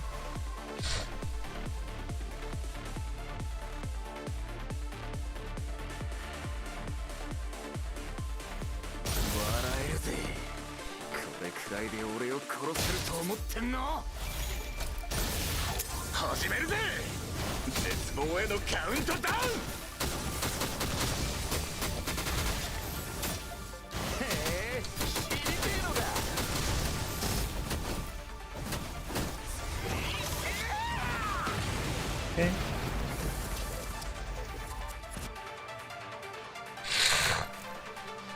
You're pretty good as a newbie, but puppies should listen to their master. Stop calling me a bloody newbie. The name's not this. If you want me to call you captain, you have to beat me first.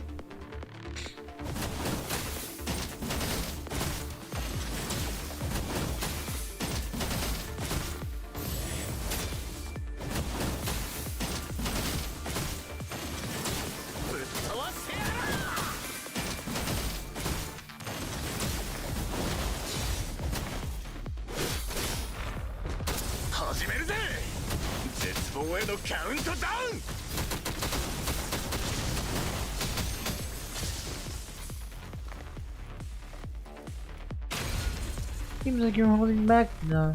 Okay. Number 21, let's go. Where am I? Noctis slowly opens his eyes.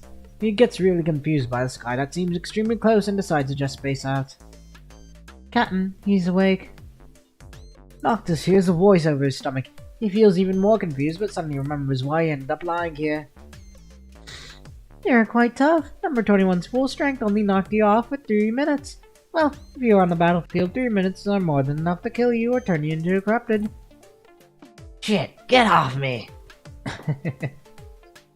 Noctis's hands and feet are tightly tied together, so he can only wriggle around trying to shake off the construct standing on his belly. I'm standing on a caterpillar. And despite Noctis's desperate struggles, Number 21 just spreads her arms out and maintains perfect balance. I ain't no caterpillar, at least a centipede. Fuming with anger, Noctis curls his leg to make a kick-up and move in Kowloon martial arts, using his core strength, bringing himself back on his feet. Finally, thrown off, Number 21 does a somersault in the air and lands firmly on the ground. Noctis exerts all his strength to break the steel rope that ties up his arms. Oh, thanks for the follow, March 7.2. Thank you. Appreciate you more. Anyhow, continuing. More story. Gee, the rope is used by support force to tie up large cargo. Can you even break that? Shit, that thing will never hold me back. It was supposed to be a one-on-one. I would never lose to you if you didn't cheat. Still looking for excuses. Noctis is such a loser. Shut up! Smiling, Vera walks into Number 21 and pats her on the head.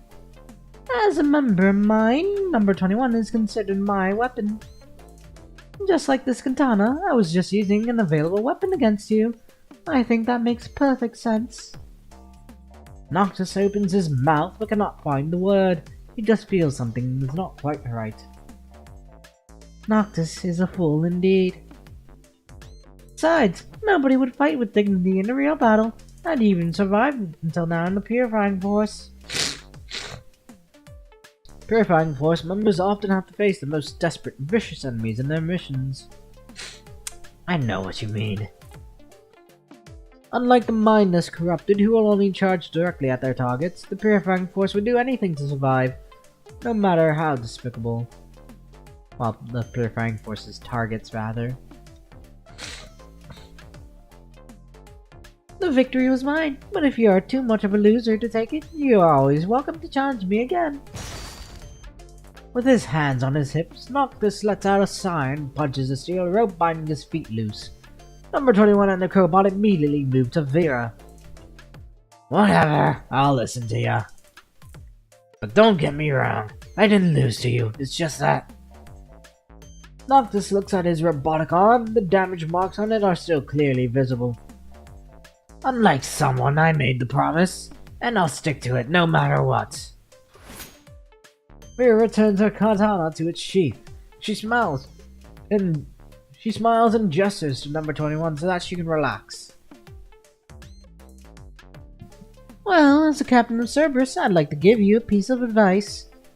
You want to go back to the Purifying Force and investigate the murder of its ex-captain, right? How did you know? Because I have a brain and eyes, and I also know how to use my weapons. You seem like the type to easily influenced by anger. It's your weakness, but it can also become your strength. While you're in Cerberus, find out the real target that you should unleash your anger on. That way, maybe you'll get one step closer to the truth you want. As Vera's about to leave, she pats on number 21's back, signaling her to follow. Left alone, Noctis is still pondering Vera's words. Cerberus? From evil hunting hounds to puppy watchdogs, huh? Noctis looks at Cerberus at the Cerberus on his new coating. It is a symbol of the Hellhound, despite its 3 ferocious heads. To most people's surprise, it's a guardian. What are you still doing there? Hurry! Noctis scratches his head and quickly follows along. You can drive, right? We need to drive to the shuttle pad. Hearing the voice calling him from afar, Noctis sneers and points at his nose. Are you serious? There's no such thing as cannot in my dictionary. I'm a fantastic driver.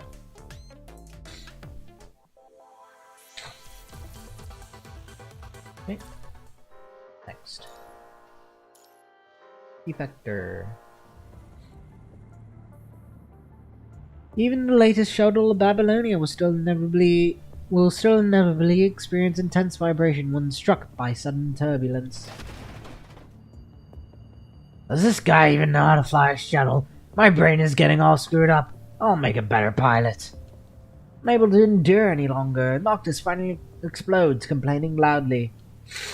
Ha, you wish. If you're on the way, we'll have one more defector to hunt. Don't increase our workload.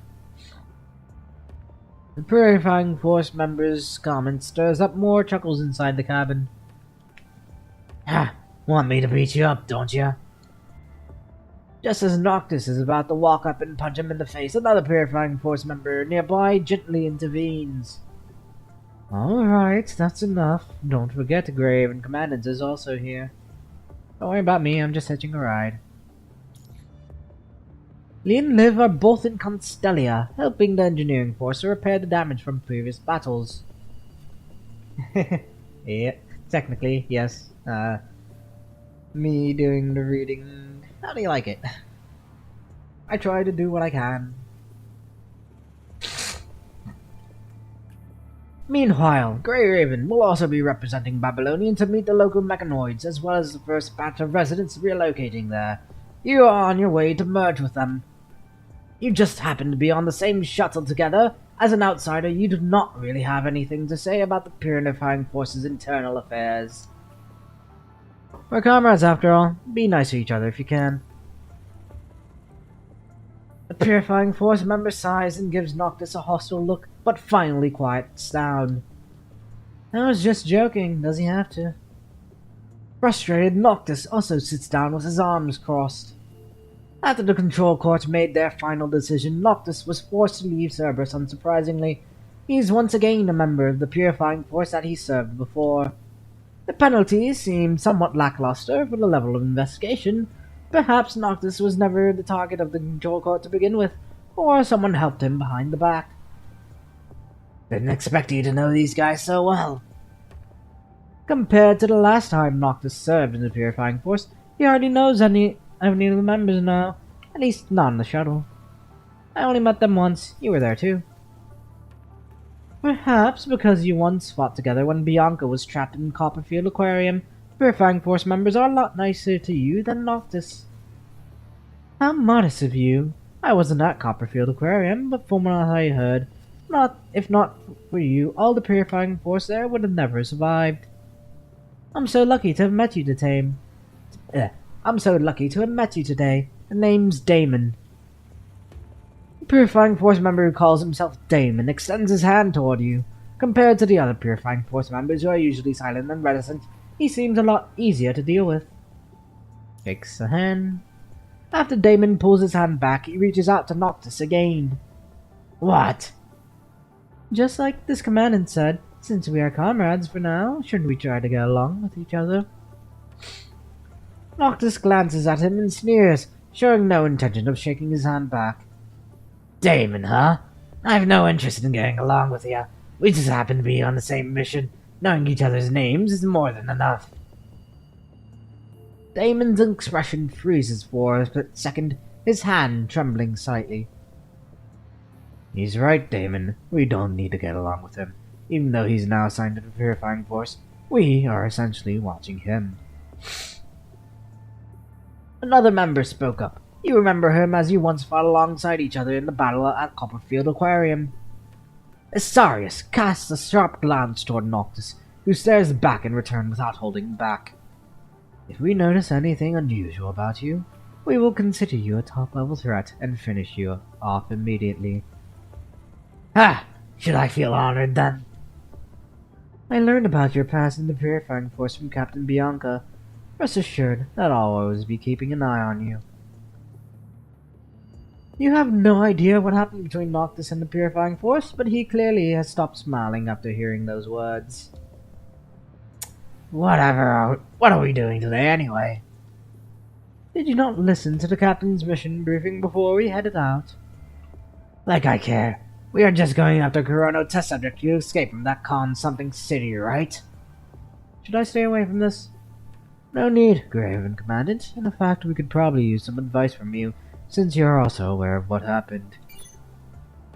Asarius turns on the projection function on his terminal and shares the location with everyone. After the target disappeared in Constellia, there have been sightings in the nearby conservation area, but we have received no casualty reports so far. In fact, according to the eyewitnesses, they seem to have received help from our target. She sounds like a decent one then. Maybe, but we won't lower her threat level just because some of the nice things she did.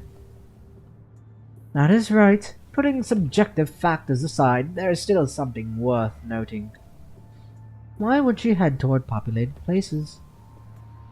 If she wants to run from the Purifying Force, she should stay away from the conservation area to avoid leaving traces.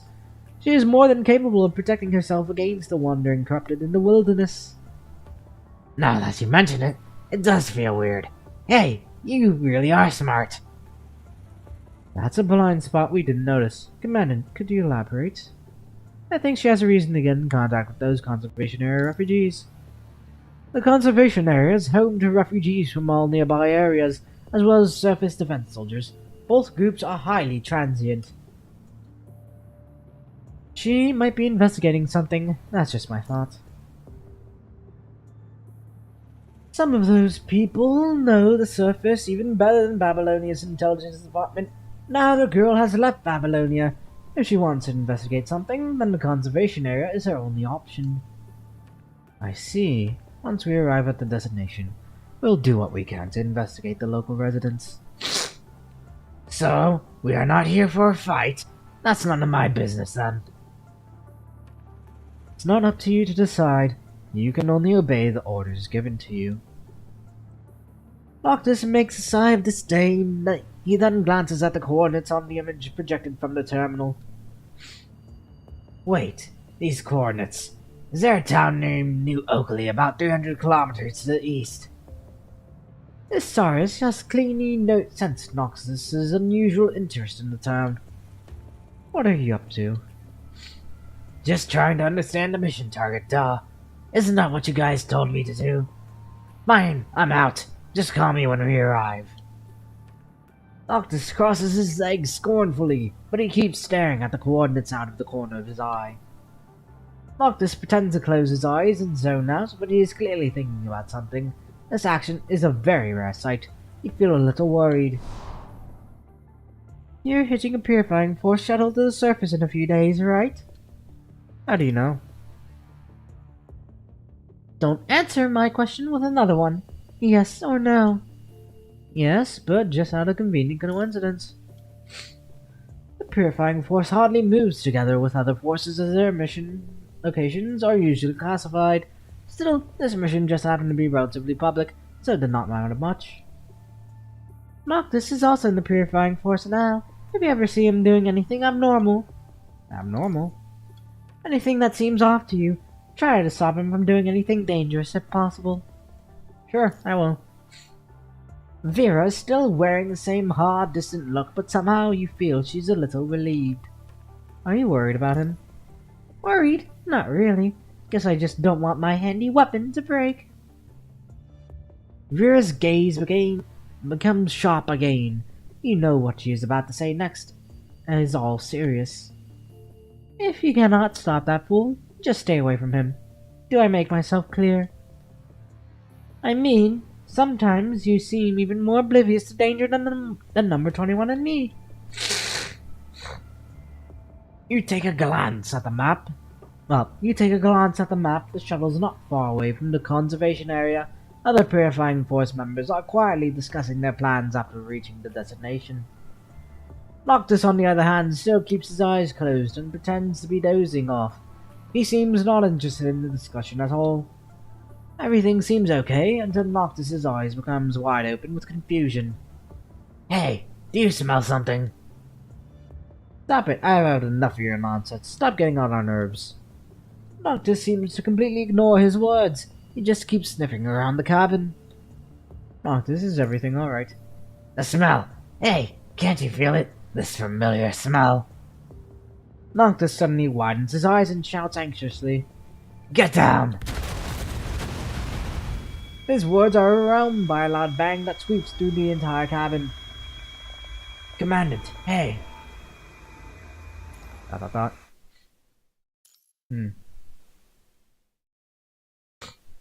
Well, that was fun. Guess we were shot down. Opening your eyes abruptly, you find yourself lying on a makeshift bed made from the shuttle's cushions and rags. With one knee on the ground, Cyrus is gazing at you. What just happened? It's fine, all good. No visible wounds on the body. Cyrus reaches out to you and helps you slowly get up on your feet. I'm good. What happened? An explosion took place in the shuttle. The cause is still unknown. We had to crash land with whatever was left. Fortunately, almost no one got injured. Almost? Noctis! Noctis had gone missing. At this moment, the blue-eared Purifying Force member walks to Cyrus and shakes his head. There are no signs of external attacks on the shuttle's outer surface, which means the explosion originated from inside. We investigated the residue at the center of the explosion. Matches the explosives in Noctis's personal equipment that he declared earlier on. He also reported that he was the only one who knew the formula. What he meant was fairly obvious. Noctis was the culprit behind the explosion. Why would he do that, though? We still have no clue. You recall Vera's warning. Perhaps Noctis really had his reason to leave Babylonia, even at the cost of defecting. But regardless of whether you want to help or stop him, you must find him first. We have contact with Babylonia. We tried. The shuttle's communicator was damaged and our personal devices suffered from the strong interference. I'm afraid we won't be able to contact Babylonia for a while.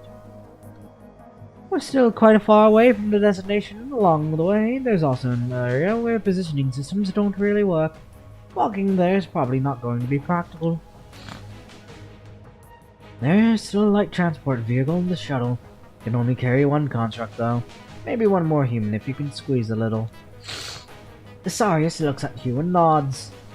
We can't let Greer and Commandant be stuck here with us. At least we need to find a comm station that can reach Babylonia. Damon seems to recall something and opens his paper notebook. I was here not long ago. If I recall correctly, there's a small town about 50 kilometers from here. We should be able to find some long-distance comms device there. Do you still remember the way there? Yeah, I can find it even without navigation. I see. Given it's not far from here, you can take the Graven Commandant with you and seek help. The rest of us will stay here. No problem. What if we meet Noctis halfway? You can attack without warning. Understood. I'll get us ready. When Damon turns away, there seems to be a meaningful grin on his face. You do not know if this is just your delusion.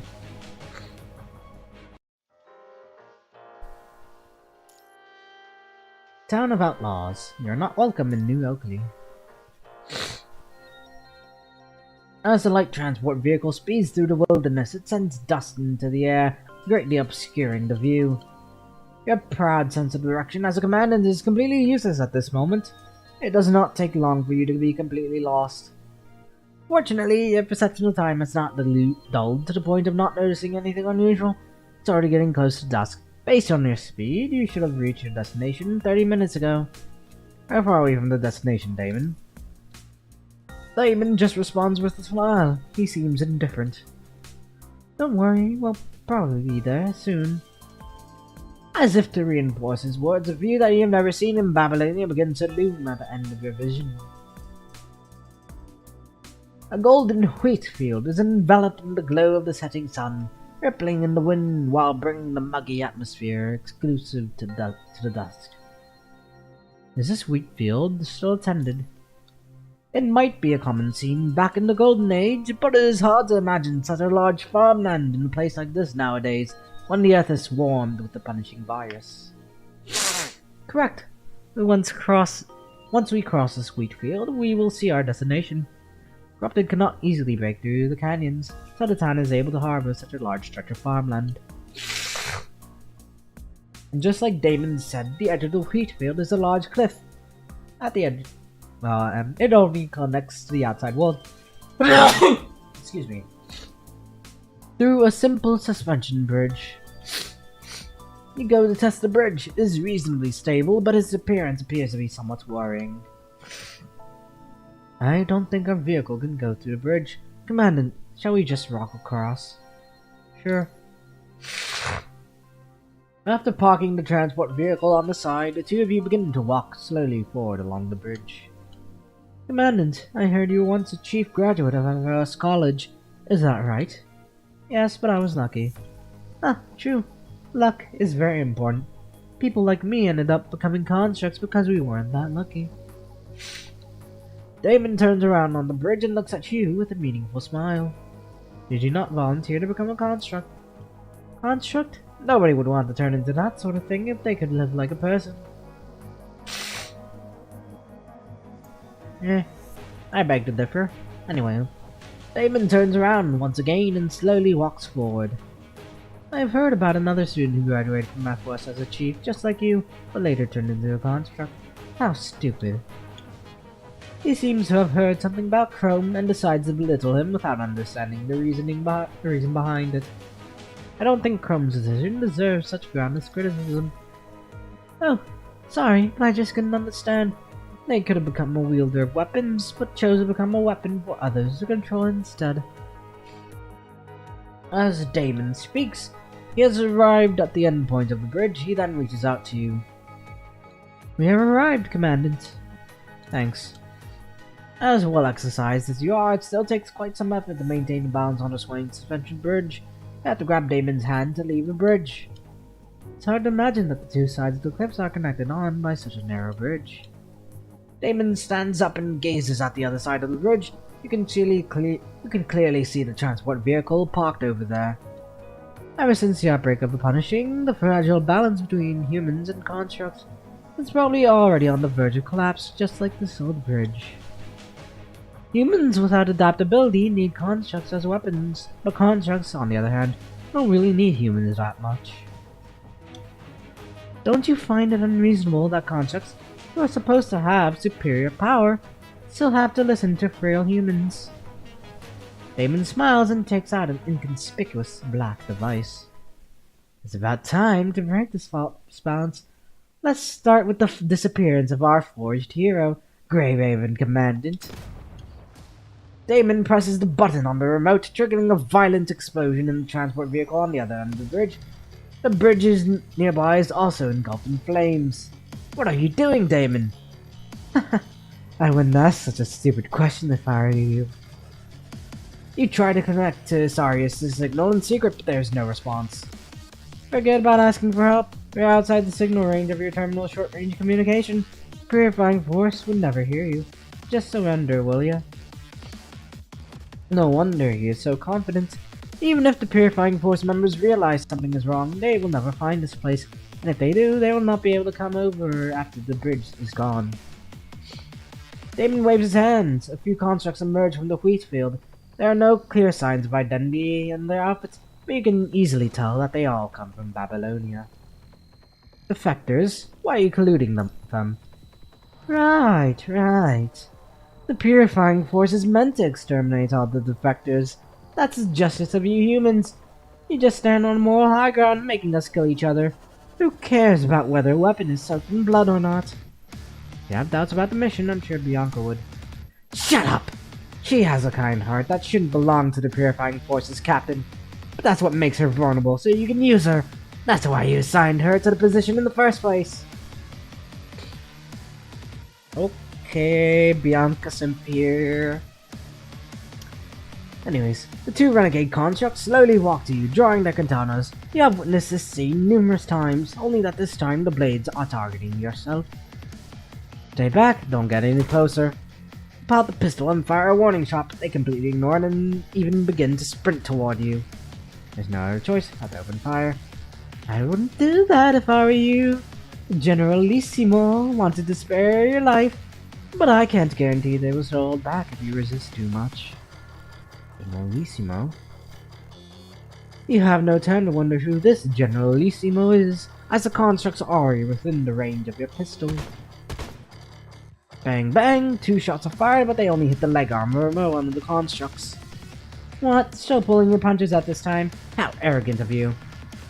The renegade construct sneers and tries to walk again, only to find his legs unable to move. Crap, that command was aiming at our dustproof device. The design of these old model construct frames never thought about the possibility of fighting in different surface environments.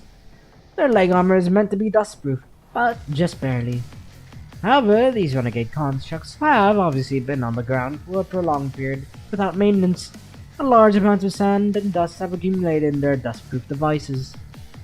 Once they are compromised, the sand and dust will enter their joints and significantly impacting the sensors within. Shit! How did the commandant know?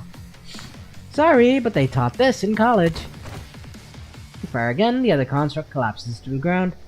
Useless! Can't even get a human. Hey you, keep going. He'll be out of ammo soon. Damon waves again, but nobody responds. What are you doing? I said go! Are you deaf? You mean these guys? Damon turns around only to find 2 of his subordinates being held up in a strange position. Their heads collide with each other, making a muffled thud. Noctis! Dropping the unconscious constructs, the red-haired construct shows up with a grin. Why are you here? I got him. The Saris was beyond the reach of the short-range communication, so we couldn't get to them, but we found someone else's signal by accident.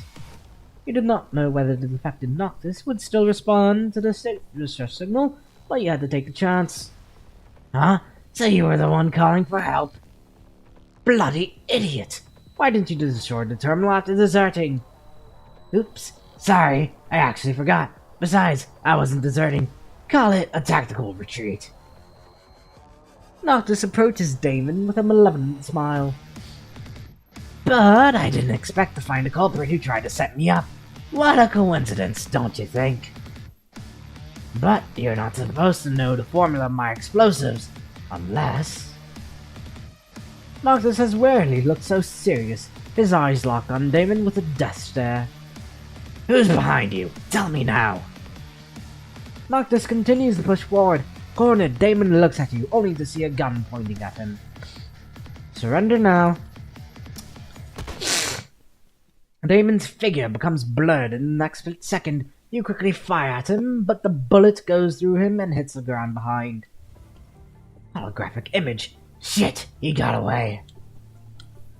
Considering you are standing next to a cliff, he could only have escaped to the town. You wonder why Noctis is here and what exactly he's up to, but you will have to ask him later. Let's go, Noctis. Yep.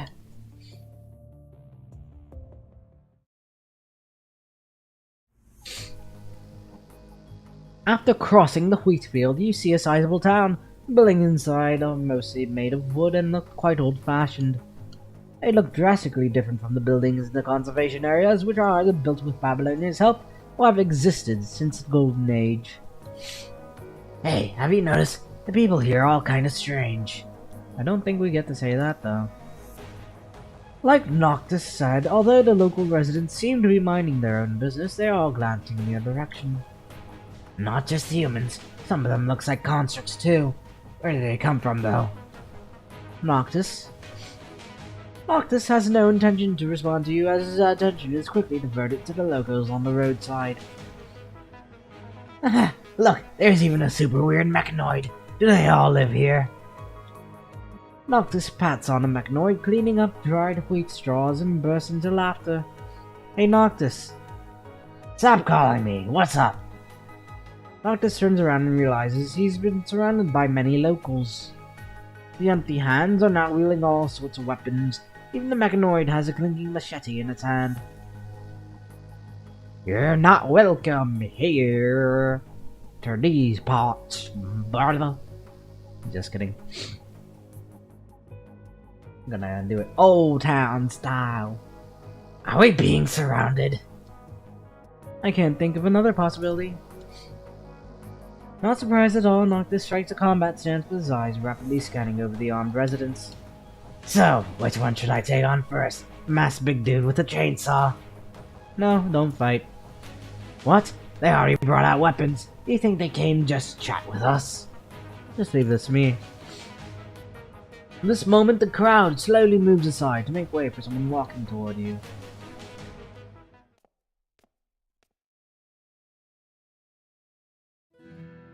His steady footsteps carry indescribable prestige.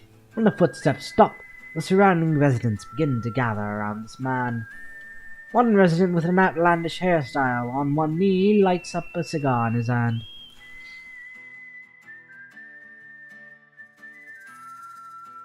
Who are you? What? Who the fuck are you then, acting pretentious? The fuck you just said? I'm gonna kill ya! Expletives. The man remains silent, letting the people around him continue the buzz as the smoke from his cigar dissipates into the air. You reach out to stop Noctis, who almost charged forward, slowly walk to the man. We are Babylonia Task Force members. Came here to investigate a defector named Damon. Name? What? Your names. You and Noctis exchange a look and nod to each other. I'm Noctis. This is Kane. What about you? You can call me Max, or Mayor like everyone else. I wanted to say welcome to New Oakley, but unfortunately...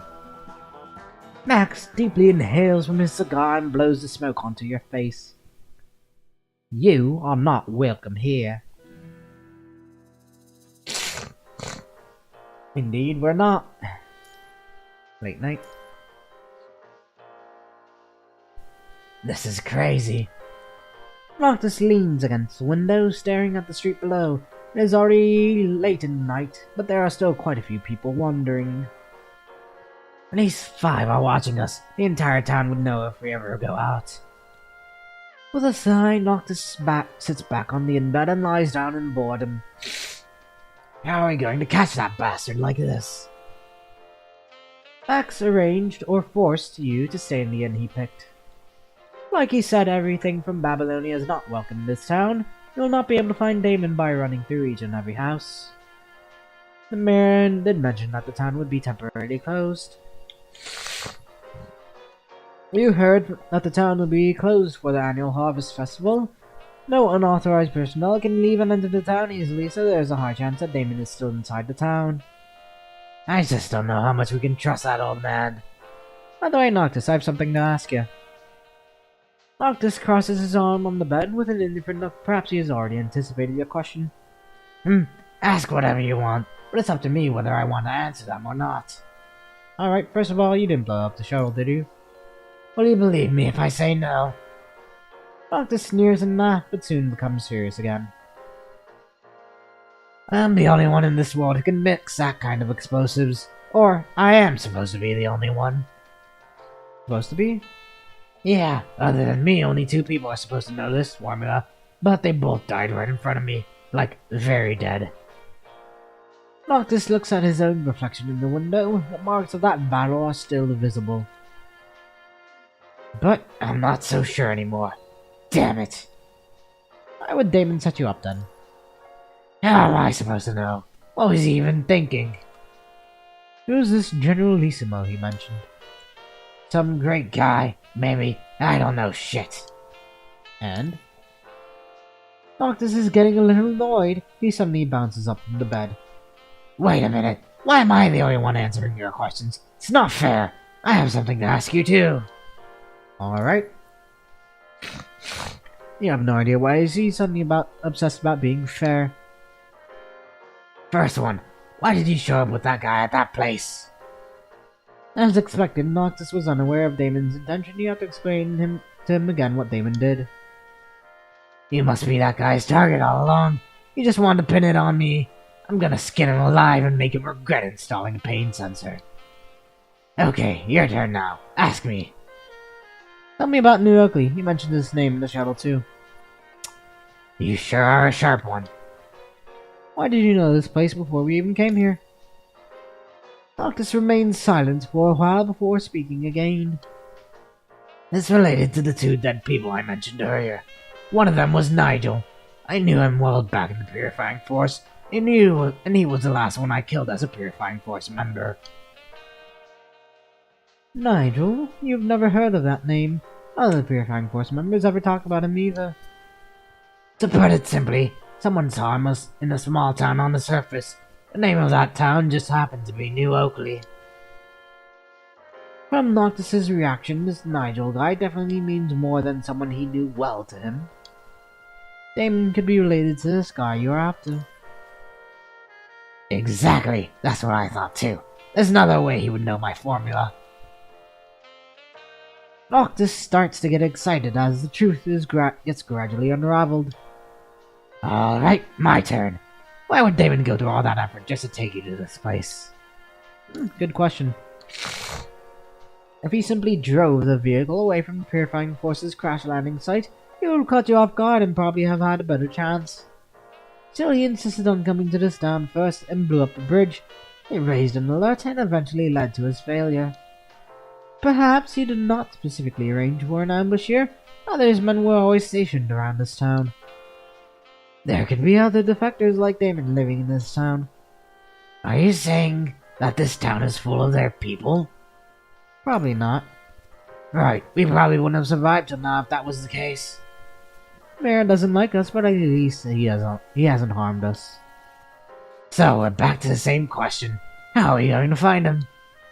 Yeah, this is not going anywhere. It's my turn to ask now. Okay, bring it on. Why did you run away? Noctis did not see this coming. He looks a little shocked.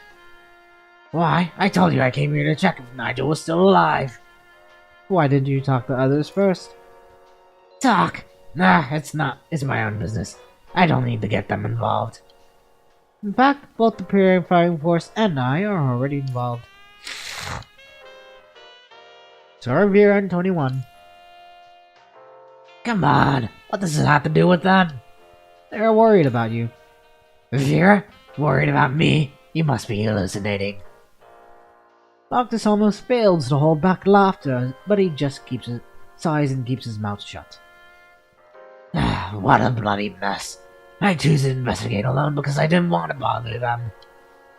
Let's find a way to go back to the Purifying Force tomorrow and explain to them.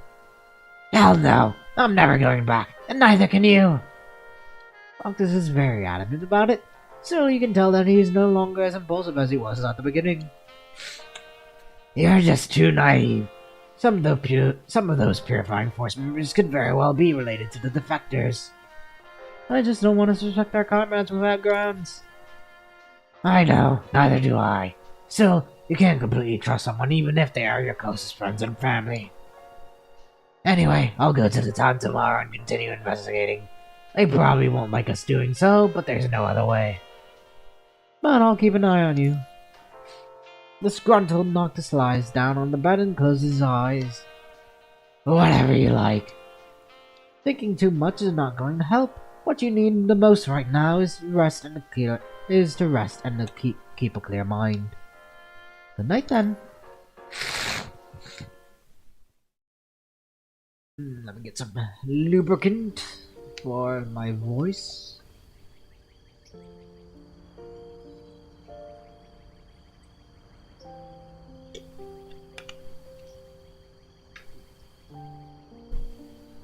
Compared to the tranquil lounge in Babylonia, the inn in the small town feels a lot noisier.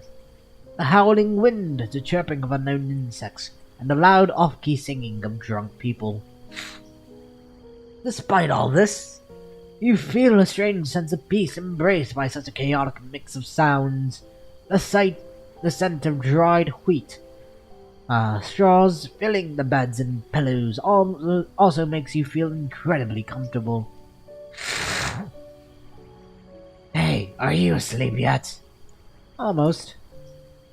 I'll ask you one last question then. Aren't you worried that I may also be on the defector's side? Why do you trust everything I said? I don't know. Either out of instinct, maybe? Instinct? Never thought I would hear that word from you. Instincts are crucial, you know. Perhaps compared to the experiences gained from all the past adventures, you should sometimes trust your instincts more when making a decision. You really are a strange one. Don't say I didn't warn you, but you might also be considered a defector if you keep messing around with me. Whether you're innocent or not, that's my own decision to make. It probably doesn't matter anymore, though. I guess nobody cares about what happened back then and right now, except me. If you really are innocent. You look up at the night sky and slowly close your eyes as fatigue begins to creep in. I still hope you can return to service with your head held high. Enveloped by a sense of relaxation, you gradually fall asleep. Why care about me so much? This thing has nothing to do with you. Lying down, Noctis closes his arms and lets out a sigh. He closes his eyes with a faint smile. Return to service. Alright, that's my next goal after catching this David guy. I'm gonna shock Vera and 21. Aw, that smile. Pretty cute. Watanabe and the officers of other departments rarely come together, but today they have gathered in the Forsaken HQ. The tactical map in front of them is filled with all types of symbols. Out of all, the most eye-catching one is a circle centered around the inverter tower, the clean zone. Are you sure about that? Yes, Area 2 was suddenly attacked by some hetero creatures with rather strange behaviors. Although they seem less aggressive than the known types, they are surprisingly coordinated and move in groups. Our existing defenses can hardly stop them. It seems the punishing creatures are also constantly changing. It could all be linked to the emergence of that tower. Watanabe, I know you're still negotiating with Babylonian, but I'm afraid I can't hold everyone back. Some people have started entering the clean zone. I'm extremely sorry. That's not your fault. And give me a second, I need to go blow my nose. Go get some stuff to do so. I'll be right back.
Okay, I am back.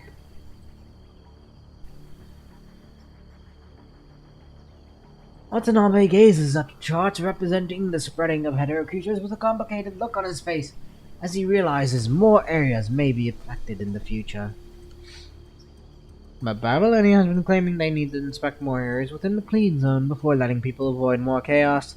Who knows if they're just delaying us on purpose? The military officer's words seem to resonate with many attendees. Many begin to express their dissatisfaction with Babylonia to varying degrees. I've reached an agreement with Babylonia. They promise an appropriate allocation of civilians. There's no need to worry about that aspect. Watanabe browses through the attendees. He makes a faint but determined smile. I know very well that there has always been some tension between the Forsaken and Babylonia due to historical reasons. But recently, Babylonia has proved their attitude through a series of actions. I believe you all have witnessed them. During this time, many Forsaken members have fought alongside Babylonia forces and helped each other on various occasions. Their impression of Babylonia has been significantly enhanced. So I ask you all to show a little more patience. Regarding the hetero creatures, I will also come up with a solution ASAP. That's all for today. You are dismissed. Yes, sir. Watanabe examines the reports you received from various Forsaken camps with a grave look. According to them, there have already been quite a number of conflicts between the Forsaken members and Clean Zone defense forces. He has managed to keep the negative emotions under control this time, but no one can predict when they will fully explode. What do you think about this, Instructor? Watanabe turns toward a shadowed corner, asking men who've been listening to the entire time. This seasoned veteran is about the age of Watanabe's father. Watanabe invited him to help with the new Forsaken recruit training not long ago. I advise you to not fully trust Babylonia's promises. When there are conflicts of interest, your friends can turn into your worst enemies, no matter how much you trust each other. Besides, there are still different voices in Babylonia who want to get rid of the Forsaken altogether. You're right, we should always negotiate with great caution, but personally I still want to believe that Babylonia is capable of handling all of this. But before reaching a final agreement with Babylonia, we need to stop the expansion of those hetero creatures first. In that case, I would suggest you establish a line of defense near the area where the hetero creatures came from. Babylonia seems to call it the hetero zone. But we don't have enough military strength right now. Should I take some soldiers with me and head to the hetero zone first, so we can eliminate some of the hetero creatures? Watanabe contemplates the suggestion for quite some time, but shakes his head eventually. Forsaken had many new members recently. They still need more training in both discipline and combat abilities. We can't rush it. And since we're trying to regain the Forsaken's confidence as a whole, I think I should lead this operation to better boost the morale of our forces. Stroking his beard, the man nods with a smile. I'm glad to see you considering things more thoroughly now, Watanabe. Just do as you wish then. Alright, time is of the essence. I'll go with them to hold off the hetero creatures tomorrow. The man nods and walks out of the shadows. He pats Watanabe on the shoulder. We'll take care of things from here. The Forsaken will be waiting for your triumphant return. Okay, next. New blood. New Oakley, new blood. I give up. This thing ain't working at all. Frustrated, Noctis throws his terminal onto the bed and paces back and forth in front of the window. Seems we just have no means to contact Babylonia. Two of you wasted the whole morning trying to modify the terminal in order to contact Babylonia. Still, it looks like you have overestimated your abilities. Compared to professionals like Lee, two amateurs like you can hardly carry out such modifications. There's no other option, we'll just have to go out there to investigate. What? Didn't that old man tell us not to do it? Can't just do this, we just can't do so in the name of Babylonia. If you can still get Damon through covert investigation, Mayor Max will not have much to say. Are you sure it will work? We can't really get anything done in this room. Better get moving then. I'm already bored to death. Let's split up then. Noctis sighs and walks to the door. He tosses his terminal to you. Have you forgotten already? You are their primary target. Maybe they have been waiting for you to get out. Just stay here and keep in touch. I'll go around town and investigate. I'll find some clues, I swear. Are you going to be alright on your own? Cut the nonsense. You'll only slow me down. Knock this up. Point, but given his personality, you still deeply suspect whether he can even start the proper conversation with the locals. Perhaps you should just start praying that he will not engage in another conflict.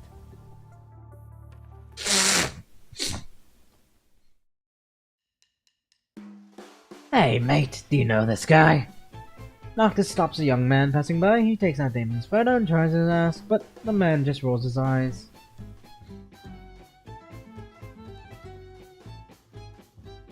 Hey you, old woman, have you seen him? Finally finds another elderly woman selling her crops in a shop on the roadside. She seems quite easygoing. She looks at Noctis' terminal and stares at him for quite a while before revealing a smile. Fuck off!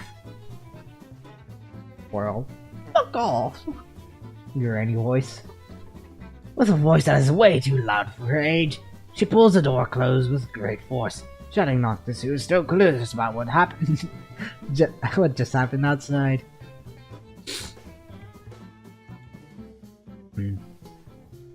Shit! What's wrong with these people?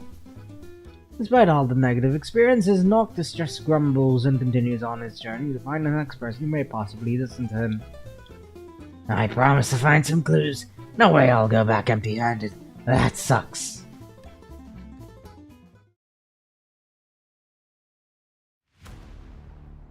Meanwhile, in the dark corner that Noctis does not notice, the person he's after already has his eyes on him. That idiot's still looking for me. He would never imagine that I'm just right here under his nose. Smug smile, Damon pats the shoulder of the person next to him. It wouldn't be so smooth without your help, Fan.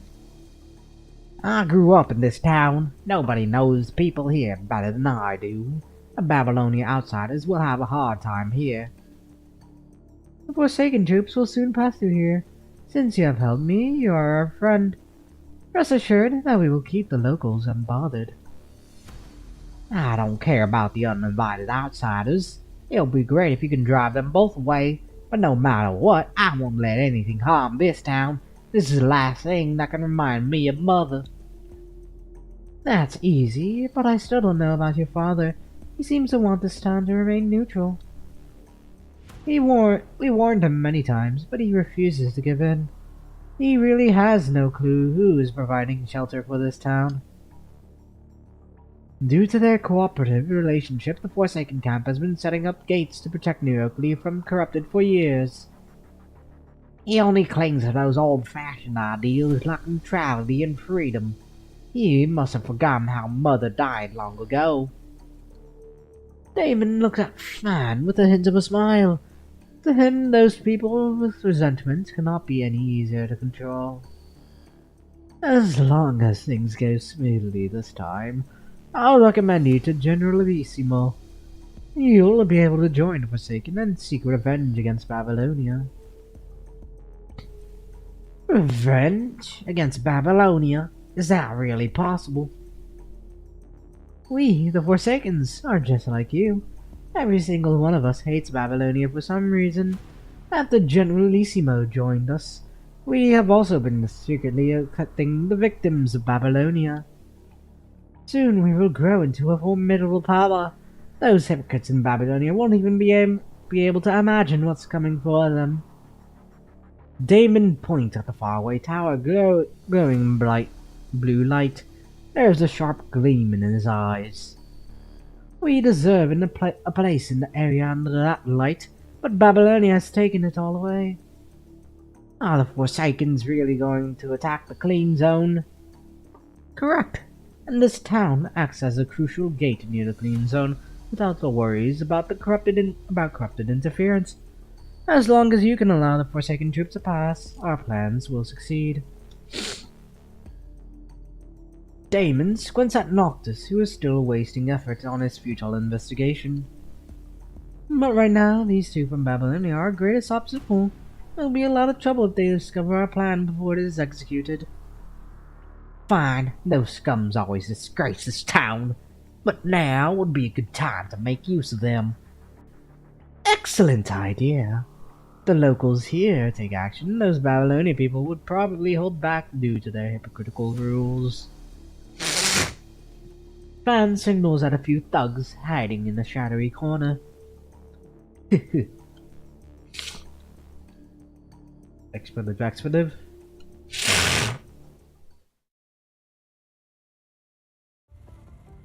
Feeling extremely bored in the room, you cannot figure out what to do. From what you have heard in the terminal, Noctis seems to have no progress either.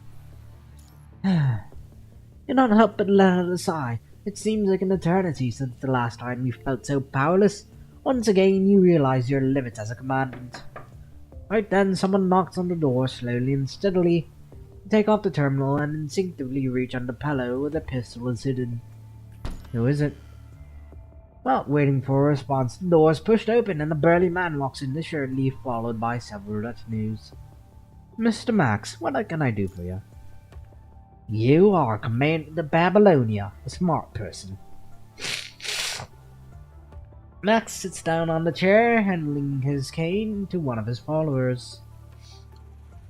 I am Commandant, but I may not be that smart.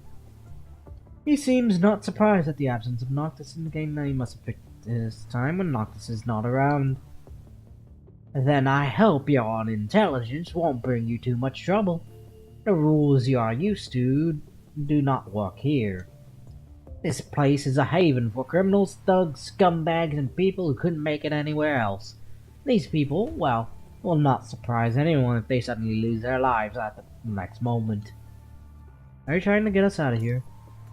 That construct probably has some reason to stay, but I can tell that you are different. Glances at the communicator that you were working on just now. The screen still shows a Babylonia message title.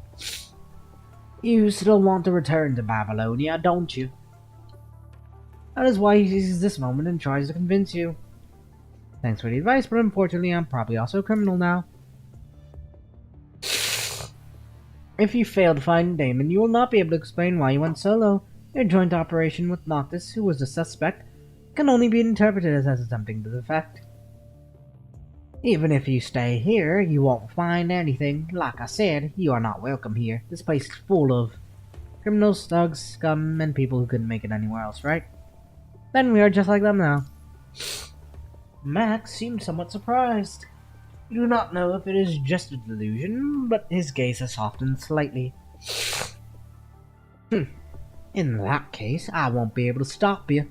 You will become the new blood of a new Oakley. Max stands up, takes the cane from the father, and firmly plants it on the ground with a crisp thud. Now that you've become a resident of town, you must, like the others, find a job that suits you. Anyone without a job here will be expelled. Job? What other job can you possibly handle other than being commandant? Right then you hear a loud noise from the communicator in your hand, followed by several screams. Noctis?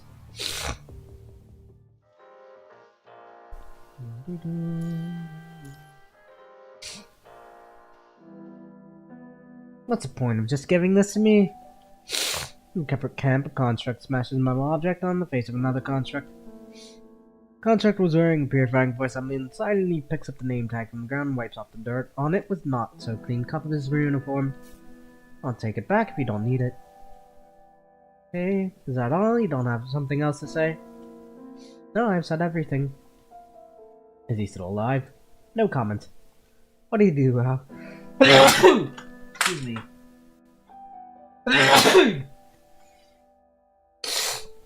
Give me a moment.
Did you do it yourself? The constructs in the task force uniform ask one last question with a trembling voice. Purifying force members fall silent for a moment. No comment. He still replies with the same cold-hearted response. Task force members already has his answer from his hesitation. It really was you. The three of us grew up together. How could you? Purifying force bastard. All you do is climb up the ranks on dead bodies. Unable to accept the reality, he raises his fist, completely forgetting the other construct's identity as a Purifying Force member. Sure, but I just can't ignore that. Before his fist lands, it is grabbed by another stronger hand. What are you doing? Let me go. Noctis, I'm fine. I'm free. Huh, do you really think I'm helping you? The man shows a smooth smile with taunting eyes under his wind goggles. Honestly, I don't like either of you, but I just dislike this guy more. Stop being wishy-washy, move aside. There's no courtesy even to his colleague. What was I up to? Right, you called him a Purifying Force bastard. I'm not as nice as the others. Apologize or get beaten up. Which one will you choose? Aliens get merits from killing our own folks. We are all constructs. Who gives you the right to determine our fate? What nonsense are you spouting? Your fate only depends on whether you're loyal or not. I wouldn't feel bad at all to kill a traitor. And tell me clearly, what did he do wrong?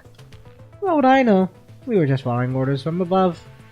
Huh, you're just a puppy wagging your tail to your master.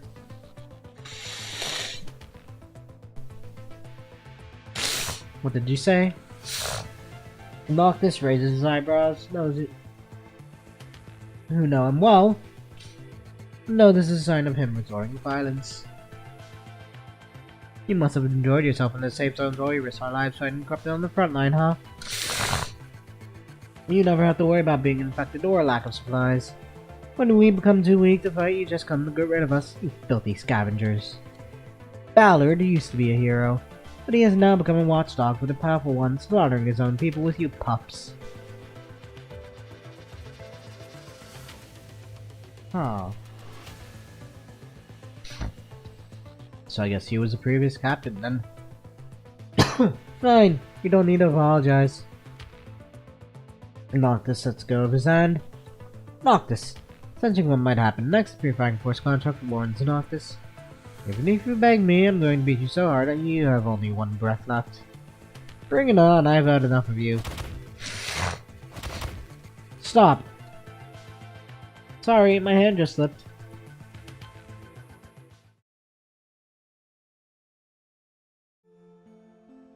This is your 5th time receiving disciplinary action this month. Construct with a middle-aged look sits opposite to Noctis in an overly simple room. He speaks unemotionally while reading Noctis' disciplinary report. Was his bad for saying things he shouldn't say? Noctis never fears anything or anyone, but the man's scrutinizing look still makes him feel like sitting on a hot chair. He was not even asked to sit, though. This man defeated them during his most difficult out-of-control times, and adopted and raised him, bringing him back from the abyss of despair. But after spending such a long time together, Ballard is still a man of mystery to Noctis. Still, it does not mean there is any estrangement between Ballard and him. Quite the opposite. Noctis has nothing but unspoken respect for this man who almost gave him a second life. Captain, can you take them off already? I feel like my head is getting flat. Noctis is balancing the stack of steel plates on his head like a circus performer to avoid them from falling on his feet. He has to stand straight. You can only take them off when I say so. I can't really change your temper, so this is all I can do. I thought the penalty was less severe than last month. Why did you put more plates on me? Because it's only a week into this month. You even laid hands on someone from the same unit, didn't you? Because that sissy guy was helping an outsider against me. I was just trying to protect the Purifying Force's dignity. Wait, why did you put more plates on me, Cat? Noctis barely keeps his balance under the suddenly increased load. He has no energy left to argue back. If you continue to act this way, next time it'll be the control court coming for you.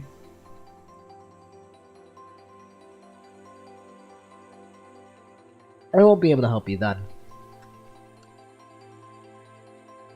Let others say whatever they want. Don't make the situation even more unstable. What we are doing may not be understood by others, still it's necessary justice. The third evacuation has just ended. Too many people are trying to do their dirty deeds on the table. Someone's gotta keep an eye on them.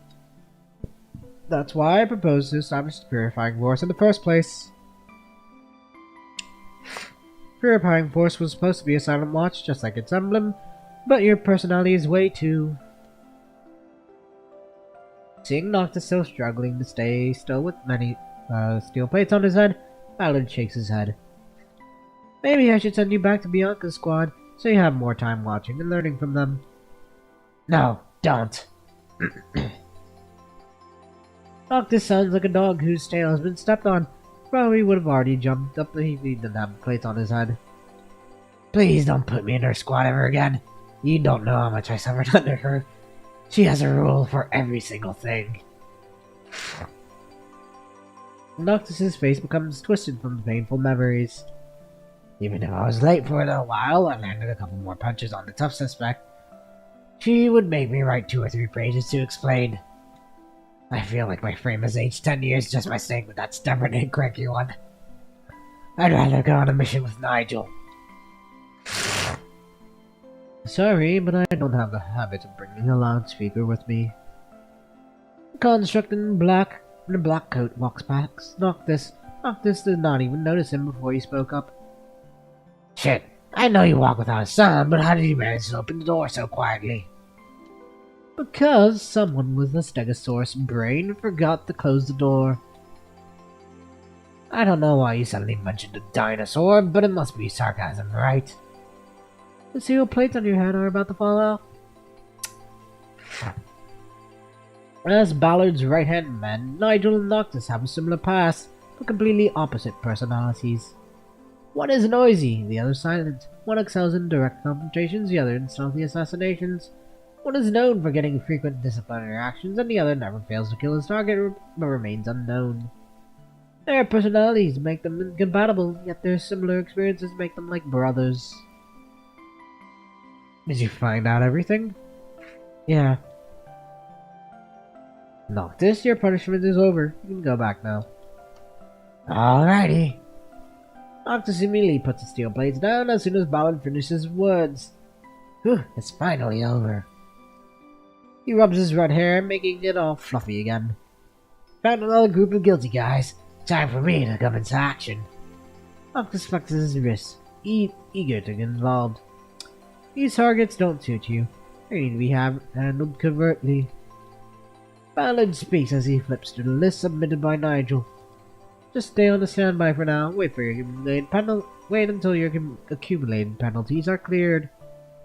Alright. Noctis may have boasted about don't underestimate me in front of someone else, but he just cannot utter those words to Ballard. Close the door when you leave. Nigel speaks unexpectedly as Noctis walks past him. I will. Noctis gives his taciturn brother a friendly hand gesture, then slams the door shut.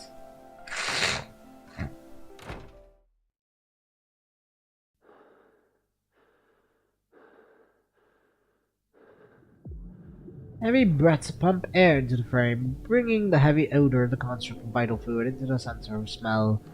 For constructs, breathing is not a necessary activity, but right nowadays these remaining human instincts are still holding him up. Pushes himself up with his remaining arm, something toward the cliff's edge where the person he must kill awaits. Get up, answer my question. Gnashing his teeth, he throws a punch at the man struggling yet on his feet, only to find his opponent still maintaining that infuriating silence like he always do. Silent, reserved, calm, and reliable as always, his one and only brother. Yet that silence is deeply hurting him at this very moment, as he is unable to vent his anger and sorrow. The victims of this anger, Nigel, along with one of his arms, quietly lie on the battle-worn ground. Not far from them is the origin of his sorrow. Ballard, the person that Noctis respects the most, lies lifeless at Nigel's feet.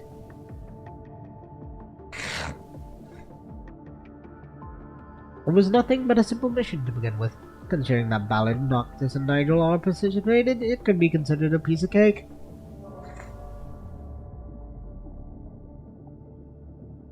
However, just as Noctis tied up his targets to a concrete pillar while muttering how long it had been since he last had such an easy mission, he lost contact with Ballard and Nigel together.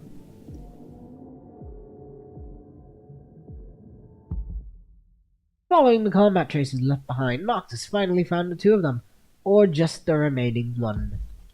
Having no time to ponder why Ballard fell next to Nigel's feet or why Nigel pulled his battle staff from Ballard's chest, Noctis' body moves first. Gah!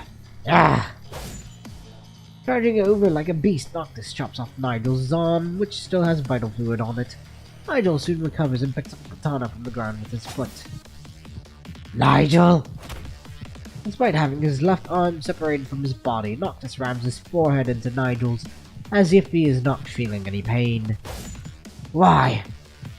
Using every part of his frame, Noctis completely disregards the damage to himself with every strike, leaving no room for Nigel to utilize his mobility.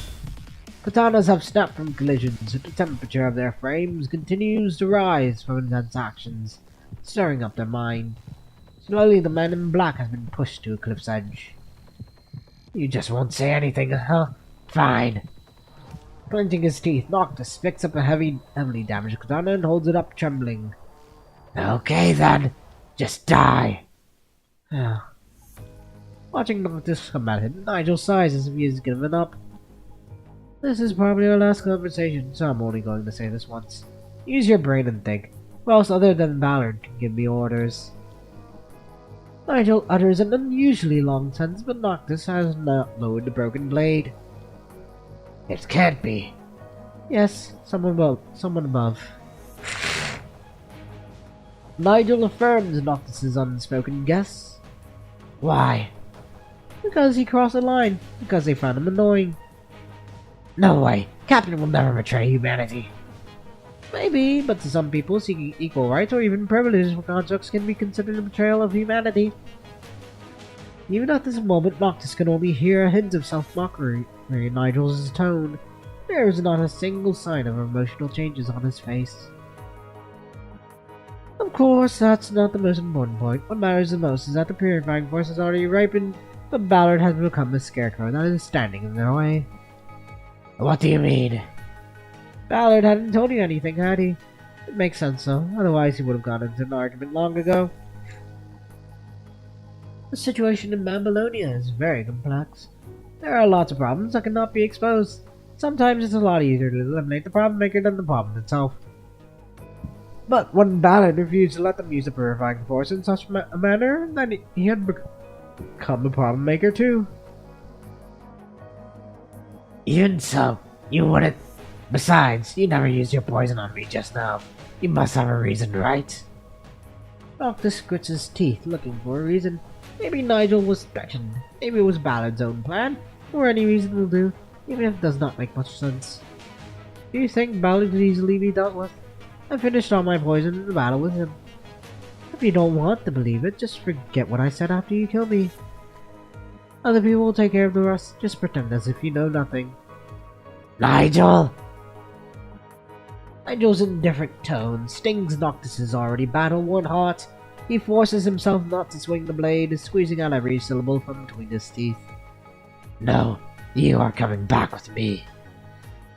Whoever asked you to kill Cap, I'll take their names out of your mouth and make sure they get the punishment they deserve. That's the justice Cap believed in. Noctis, you really are too kind for the purifying force.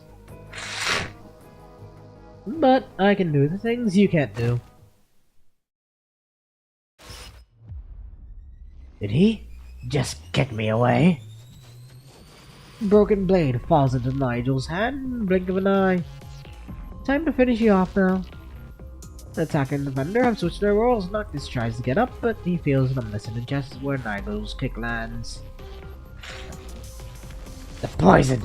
You said it was all used up. I gave you a chance, but you were so naive and disappointing. Never trust your enemy again in your next life. Noctis suddenly bursts into a hoarse, sharp laughter that sounds like a desperate roar from the underground. If you don't want to come with me. Sensor on Nigel's head was severely damaged from the previous battle, significantly compromising his perception. So he did not notice that Noctis left an inconspicuous rock before he was kicked away. Then let's die together! Kaboom! A violent explosion engulfs Nigel and Ballad, and also sends Noctis flying.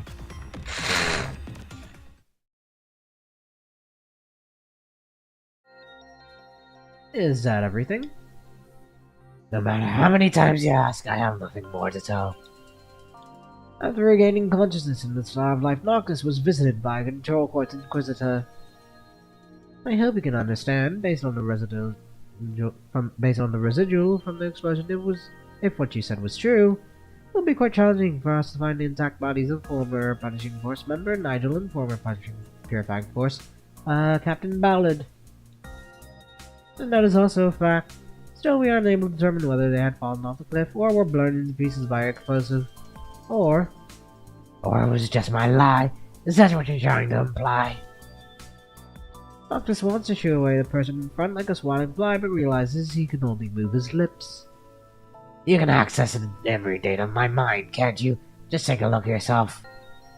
We will, but considering your current injuries, in conjunction with the advice from the military commander and the new Purifying Force captain, it will be carried out after you recover.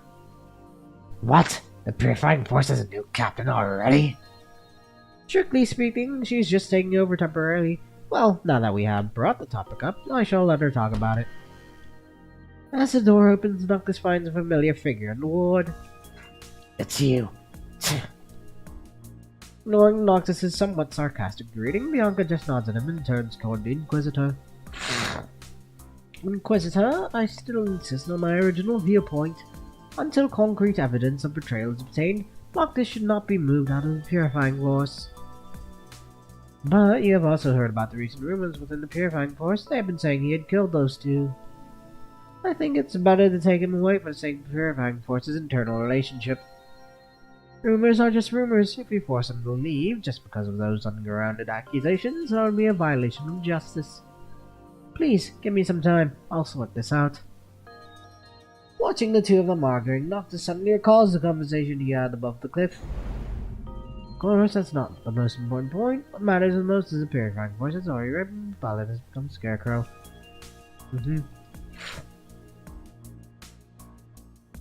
Noctis, you're really too kind. Why don't we just ask him? I think I want to change of mood after all. Somewhat mocking tone, Noctis wants to stretch out, like he always did, but no man's pain all over his body stops him from doing so. Besides, I really don't want to work under this woman. Spare me, please. Noctis? Noctis turns his head away from Bianca's gaze, pretending to be distracted from the devices on his bedside. Basically, I don't want to stay in the Purifying Force anymore. Can you just let me go, dear Captain? Alright, I respect your wish, so I will take care of the rumors. One more thing. Just take this as if I am talking to myself. Running away is not going to fix any problem. Bianca has left once again. There are only Noctis and the Inquisitor in the ward. Why are you still here? I thought you already asked all your questions. Inquisitor turns off the video camera on his chest and closes the screen. Actually, I have a suggestion regarding your new assignment. Who's also President Hudson's suggestion? Sure, Bruce. Sunset and alcohol. This is weird. Terminal sending emits a loud noise. Noctis recalls he was filling within the morning. Hello? Commandant, can you hear me? Hope I didn't bring it. How unlucky. Noctis is feeling rather gloom due to the faulty terminal and having no progress in his investigation. Still, his alertness is unaffected. A group of people is coming at him. How convenient. Just when I'm having a bad mood, there are sandbags coming my way.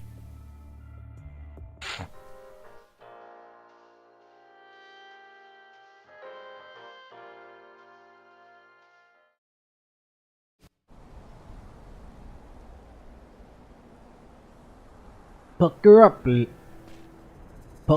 little buddy.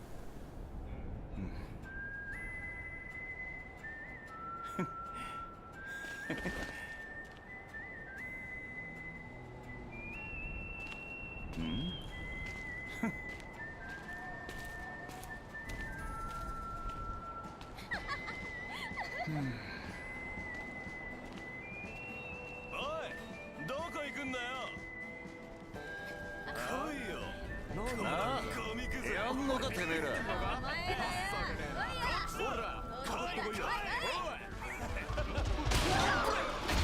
Island. That works. What's with this other creature? Has it become herbivores?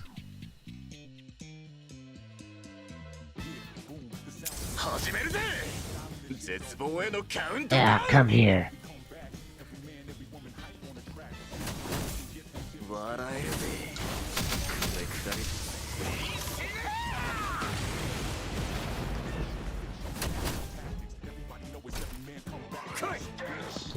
Ow.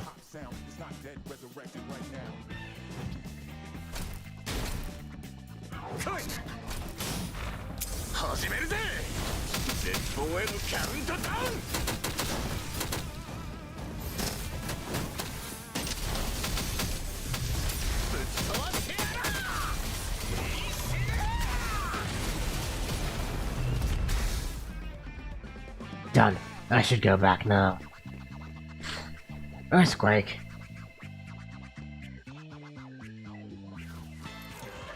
But this is too much.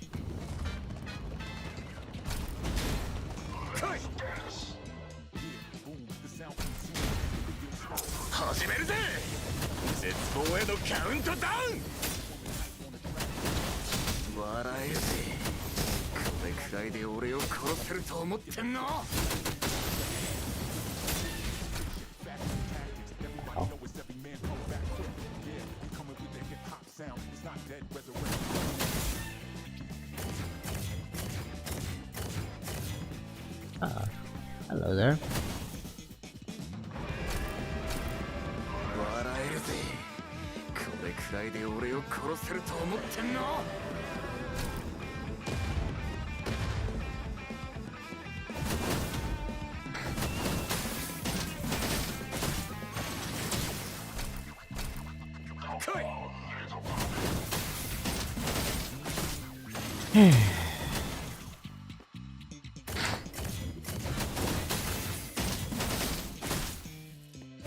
What? I should just...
Vigilantes.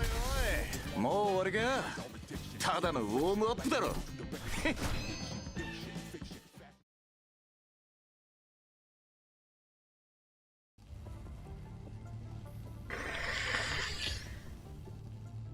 White noise, you have no idea what happened to Noctis. Noctis? Hello, Noctis. You only know his approximate location before the signals disappeared, based on the distance displayed on the terminal. He seems to still be within the town, not far from you. However, he warned you not to leave the inn. What if it's a trap? Seems that there's some trouble in town. Well, I was just about to go check it out now. He points at you and leaves the room. Come with us. You want to find that redhead construct, don't you? Moving with Max would indeed be safer, but as a mayor, Max himself cannot be trusted entirely.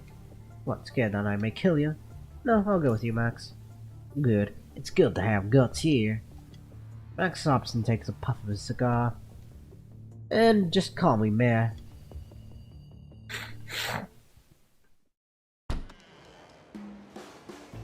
As the door opens, a deafening noise and strong, warm scent of alcohol gush out as you had entered another world parallel to the quiet street. What is this place? A saloon, bro! Big choices to make sure everything's in here. This is Town's Tavern. Alcohol is a necessity for most people here, especially on nights like this. Max takes a deep breath, savoring the rich aroma of malt in the air with a hint of pride on his face. Smells like another good year. Alcohol? Although there are also alcoholic beverages in Babylonia, they are essentially regulated items under strict control, yet here they are sold like a common commodity. Not to mention that using naturally produced food rather than synthetic food to brew drinks is, in a sense, quite extravagant. This is the golden blood of New Oakley. Max picks up a glass of foamy golden beer and drains it. Nowhere near as posh as wine or as mellow as sake, beer is just a simple beverage of joy and freedom. Would you like to grab a drink? No thanks, I'm still on a mission. You are too stiff, Commandant. Perhaps you should learn from him and try not to think so much. Yahoo! Noctis. Just then you hear enthusiastic shouts and cheers from the crowd in the corner of the tavern. You know what? I fought tons of those hetero creatures in that bloody force. Didn't take me more than a punch to finish him off. What's more, I was fighting them while protecting the Grey-Haired Commandant. You're so cool, bro. How awesome. Shit, you're so fucking cool. Oh hey, look, Commandant, I was just talking about has just oh look, the Commandant I was just talking about has arrived. Over here. Noctis. When you made your way through the crowd and taking a good look through the faint, smoky light, you finally see Noctis towering over everyone else. He is waving his arm. He's waving hard this way. Right on his face is just the alcohol-flavored electrolyte, and that's something he never knew they made here. Hey, Noctis had a little too much to drink. Actually, he only drank a little. To his surprise, the local busts naturally into the conversation. Well, I sure never knew you couldn't handle alcohol. Shit, fuck, are you out of your mind? Remember how you chopped the head off that stupid shit and made fun of him 10 minutes ago?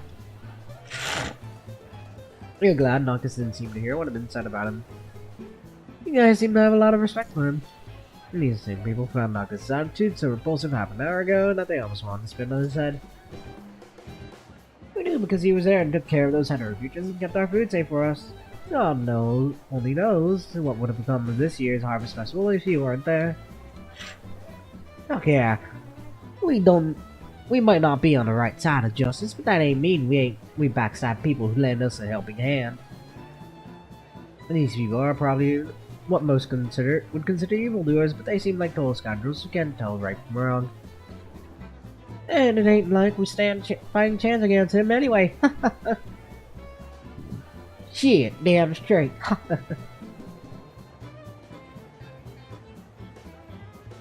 Hey, Commandant, what you doing over there? Come over here already. What do you want? People shove you up toward Noctis standing in front of him now. You see that he isn't just standing on the chair, he now stands with a leg on the table. Let's dance! Dance, as in right here. Doesn't matter where, as long as we enjoy ourselves. Come on! In the swaying glow of lights, Noctis holds his hand out at you with a smile. We suddenly remember what Max said. This town is a place where one doesn't need to think too much before they act. And here we go. With a moment's hesitation, you grab Noctis' hand, which pulls you right up the table before you even know what happened. Hey, fan service for the gals. People around the table burst out shouting and laughing, which eases up the awkward mood. Still, you absolutely have no idea what you're supposed to do next. Ready to spice things up with some breakdance? Of course. The Noctis signature breakdancing. Are you for real? Come on, don't be shy. But I don't even know. Boy, before he finishes it, Noctis still on the table is already shaking his arms seconds and do what remotely seems like a breakdance.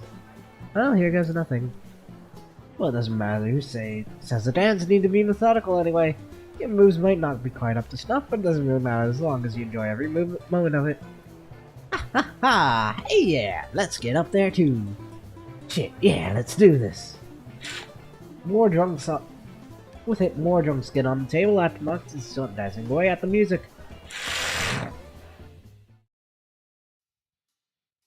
When you pick the last drop bottle up from the floor and pass it to the tavern's owner, you cast a look outside the window and see a hint of light just around the horizon. Ah, how time flies. You can't help but let out a yawn, feeling a chill down your spine as you recall that a FOS disqualifies anyone during an operation for letting out so much as a yawn.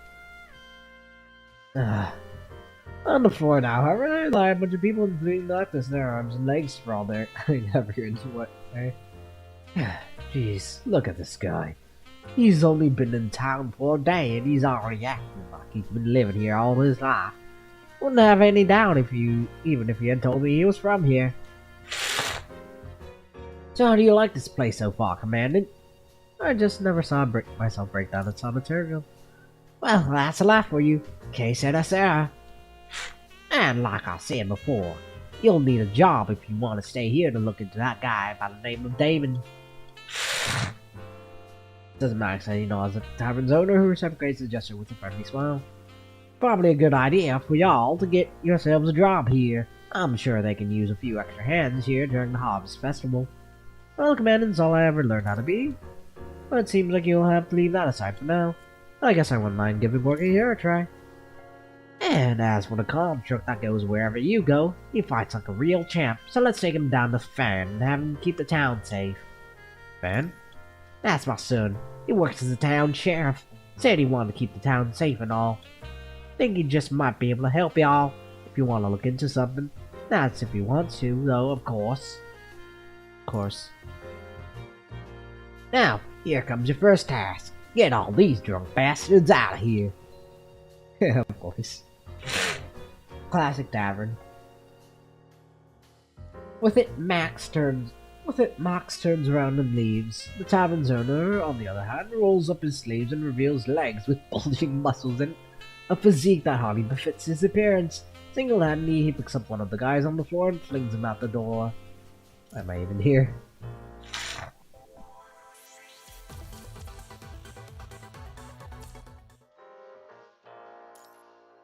Alive or dead? What's another? Meanwhile, at Oasis, we are left with a team of our men to take care of the harder creatures that showed up and we're having trouble getting hold of them because there's some disruption where they are. Times again, repeat that. Okay, Marissa, I need to speak with the one in charge. Okay, sure it's making me nervous. Don't sweat it, this is just regrets. You see, I can't take alcohol. But you're from New Oakley, but you can't drink. Man quickly corrects himself. Well, I can't really drink, but I'm not on an official errand now, can I? Okay, it smells anything but alcoholic. Think I'll pass. Same. I thought you were on friendly terms with Babylonia now. You're from some guys from out of town that you worked together a few times with taking some losses. Most of the guys that they send down from Babylonia are contracts and good to go again with some fixes. That ain't gonna fly with you human soldiers, no. Have they ever treated you people at all? Or do they just go puff when they're done with their business? We'd have still gone to help those people even without Babylonia's help. I'd stop sticking my nose in people's business now if I were you. Soldier clenches his gun as he does so. He can feel the heat coming from the blood-stained name in his pocket. Come on, man, chill. I was just saying. Say, where's the guy I'm supposed to talk to? Is he still on his way? Right here. How can I help you today? Hey, Ballard. Sir Ballard. I heard we had a friend hailing from New Oakley ready to share some intel with us. Yes, I'm the one in charge of Forsaken when Watanabe's away, so feel free to talk to me. Hey, Ballard. Sir demeanor quickly stands upright as he fastens a flag into his waist. I think I'm going to share some very important intel. Are you sure about that? After hearing what the man from New Oakley had to say, everyone looks dubiously at him. I swear to God, I'm not lying. Come in and share the intel with me. Seemed more than enough. Based on the way that angered construct followed that commandant's orders, there's no way the commandant is here to defect to us, right? You're saying Babylonia is trying to add New Oakley to their territory? That's a whole bunch of nonsense. Are they seriously going to fight for this land on Earth now when they abandoned the Earth and left it to suffer? That's great, though. At least they seem willing to work together now. I heard from alongside Sir Noah Snowy, putting long enough, and I believe what I've seen with our very own eyes. If he tried to keep his bases and defense by force, it's just about how we're all here trying to keep the space safe and how he has to personally get rid of creatures himself. Alright, that's quite enough. And that's what we're all having difficult time swallowing here. Okay, so misinformation. You understand what they want to do, why they want to do what they're trying to do, but the way they're going about it screams arrogance. And it's in Babylonia's part, they seem to still think Earth has something as they own and don't realize. Oakley is an important source of food to Forsaken, and we just hate the idea of seeing our lifeline privatized again. I mean, it isn't the first time they've done that anyway. I understand where you're coming from, but let's just take a moment to remember that not everyone for Babylon wants Forsaken gone. Which is why we need to strike a balance before we have what it takes to go independent. There is still a possibility for conservation, or conversation rather, so there's no need for us to complicate things by being hostile. Which is why... a distress signal. One that looks dorky without a mask on. Zong. Watanabe has taken the team for seconds. Done their defense with Hero creatures in the previous zone. Zong was one of the Forsakens. Salt all channels. What's going on? Purifying force severely wounded. Interesting. Got that now.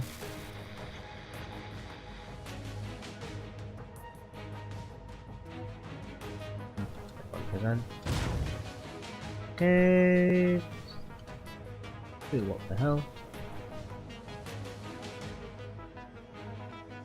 Okay, as he spits words, the other guys nod in silence.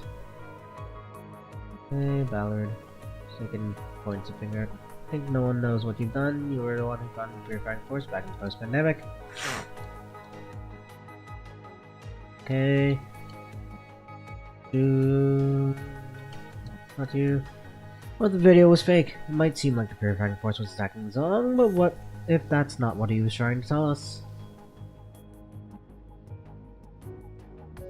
Well, be that as it may, how exactly are you going to find them? Are you just going to shout at the top of your lungs so the entire world can hear you?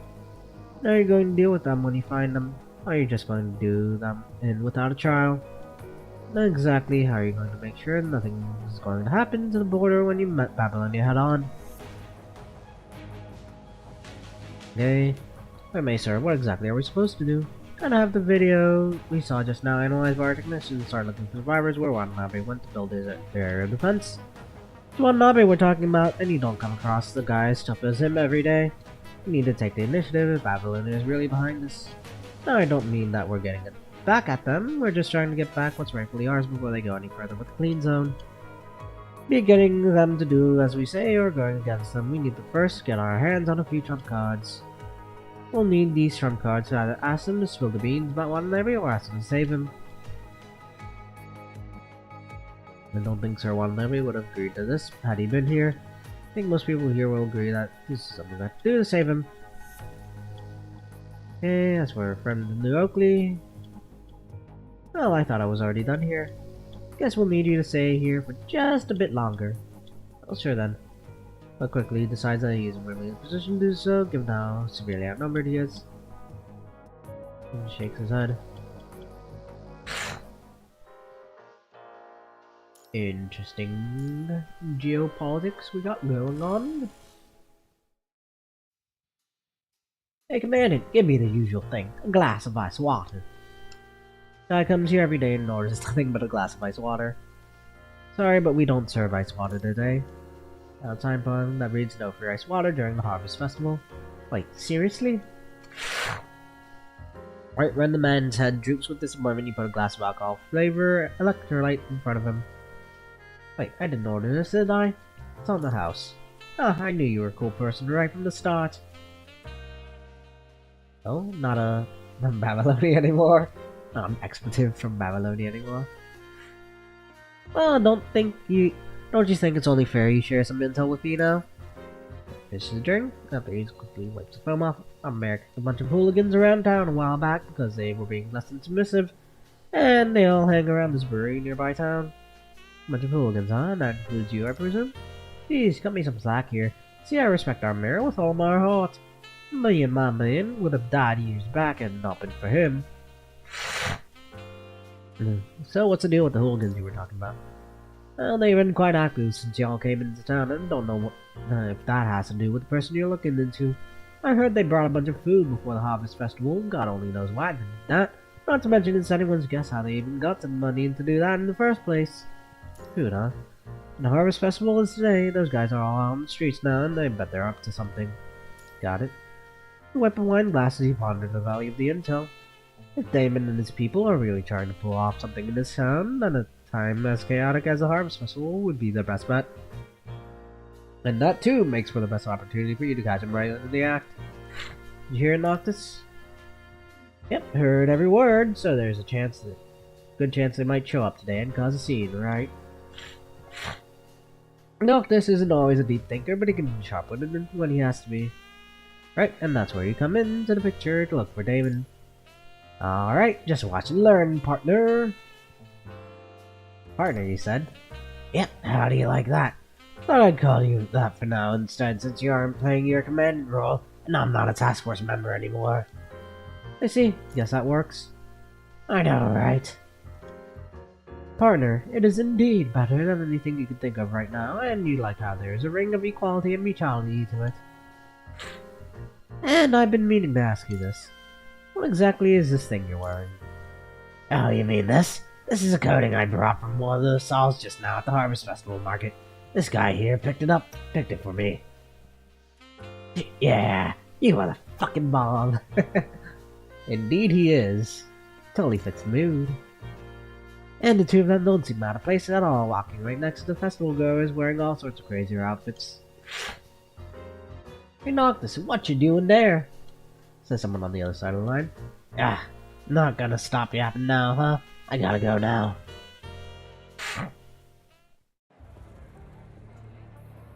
Look, you know where the door is if you want to show yourself out now. Huh? Look, smartass, you ain't my boss. I'm just here to get my job done. Ever since that time when Noctis protected the townspeople from the Hero creatures that had shown up out of nowhere, Noctis has been working with Fan, the town sheriff, to keep the town safe. Because you take orders from no one but that commandant, huh? That's how things work back at Babylonia, I presume. I take orders from no one. I do, however, take requests from partners, though. Noctis greets an old lady enthusiastically as he passes her by. He takes a bite out of the fruit that she insists on giving him. But look who's talking now. How do you like all the orders you need to take from your old man? Fan goes upset, shooting the fruit in Noctis' hand in a disgusted look. I have nothing to do with that, man. We butt heads whenever we see each other, and the reason I decided to become this town sheriff is... Fan bites his tongue after realizing he's spoken a little too much. Well, having someone to butt heads with sounds great, doesn't it? Noctis takes another bite of the fruit as he looks at a kid who's throwing a tantrum on the street because his dad refused to buy him the candy he wanted. I used to have something of a fatherly figure in my life and a brother I would always fight with, but they both died right in front of me.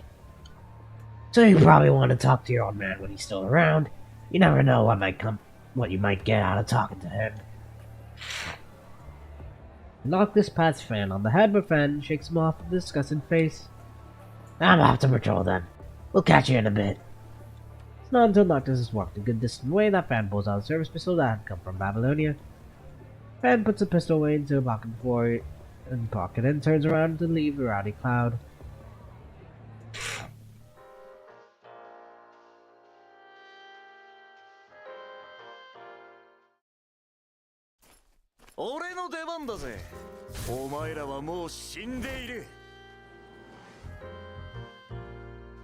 Harvest 9 AM. Okay.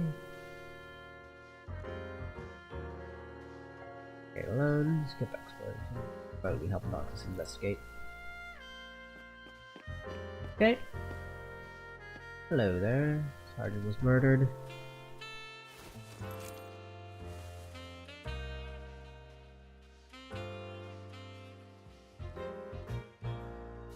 Hey, you two. Don't scare them, Noctis. Tell me what happened just now. Well, this is what happened. Data transfer in progress. Security mechanoid named Sergeant disconnected from the local area network last night. Sheriff investigating it says the mechanoid seems to have been abandoned somewhere. Tavern Noctis, go ask the owner.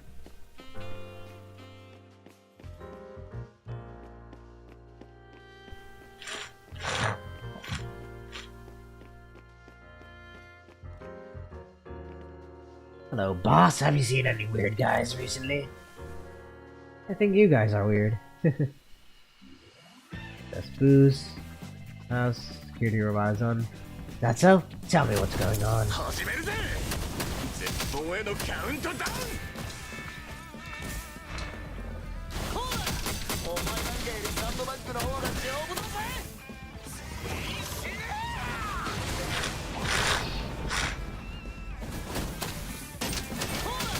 お前なんかよりサンドバッグの方が丈夫だぜへえ知りてえのか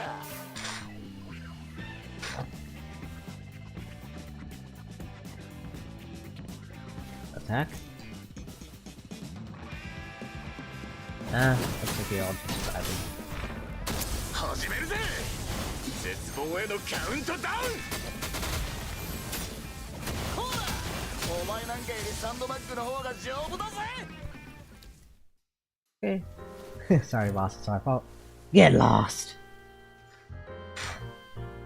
Saw something weird last night. Done construct.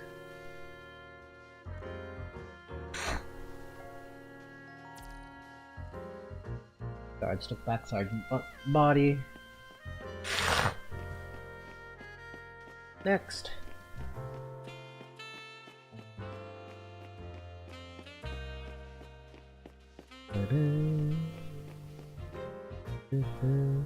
Damn it, let me have a look.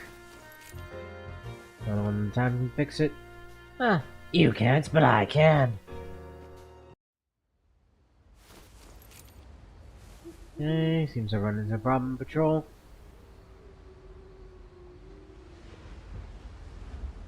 Subject is very suspicious.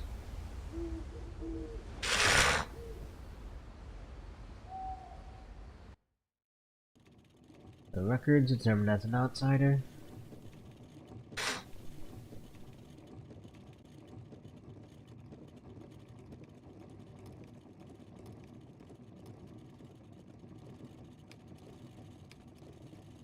First festival. Current complete. Uploading data. Hostile activities detected.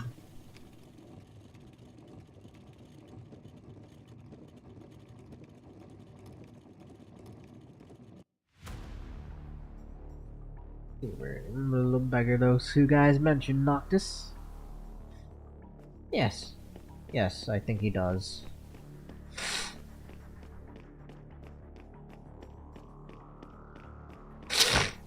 Murder. Robot.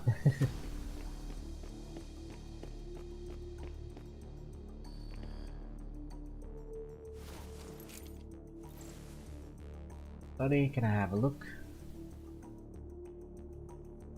Believe you. What was it?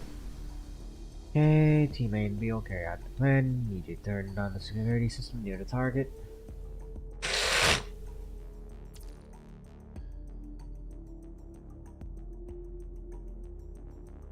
Okay, Kara, patrol area, Simmons, Kara, Simmons. Must be Damon.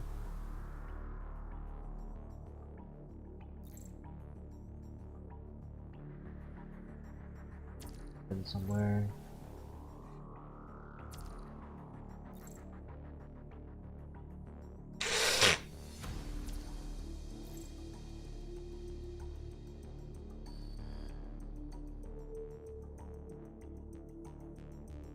BB warehouse area. Hey, Mayor's house. Simmons shopping.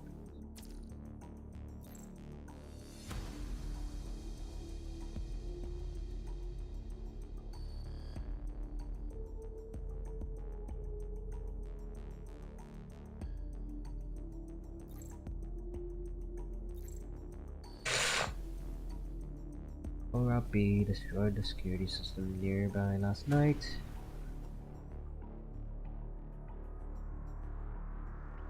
Near the target.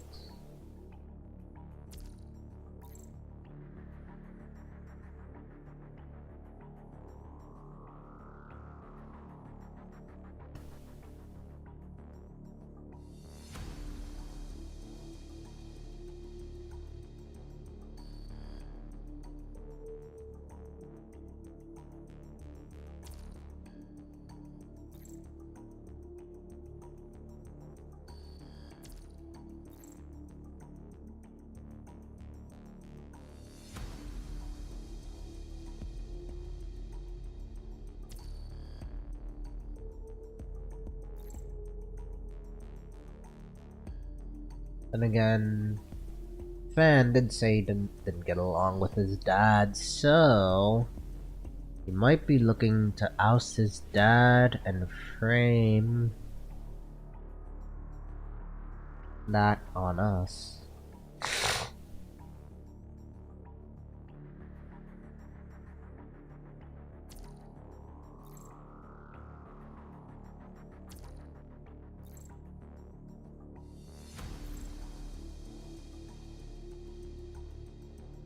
笑えるぜ。お前マジで女に変装してたんだな。だが俺と相棒は一目で男だって分かったぜ。黙れ。 Yep. 俺の変装は完璧なんだ。仕方ない。ここで始末してやる。いいぜ。やれるもんならやってみろ。 Okay. 始めるぜ。絶望へのカウントダウン。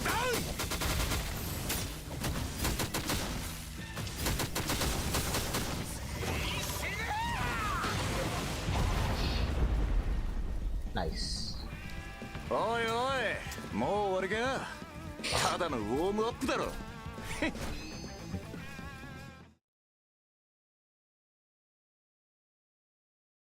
Easy as clap. Why? Why? Stay away from me. In a dark corner, a hand can be seen lifting Damon off the ground against the wall. Come on, what's the matter? Thought you were quick on your feet. Damon tries, to no avail.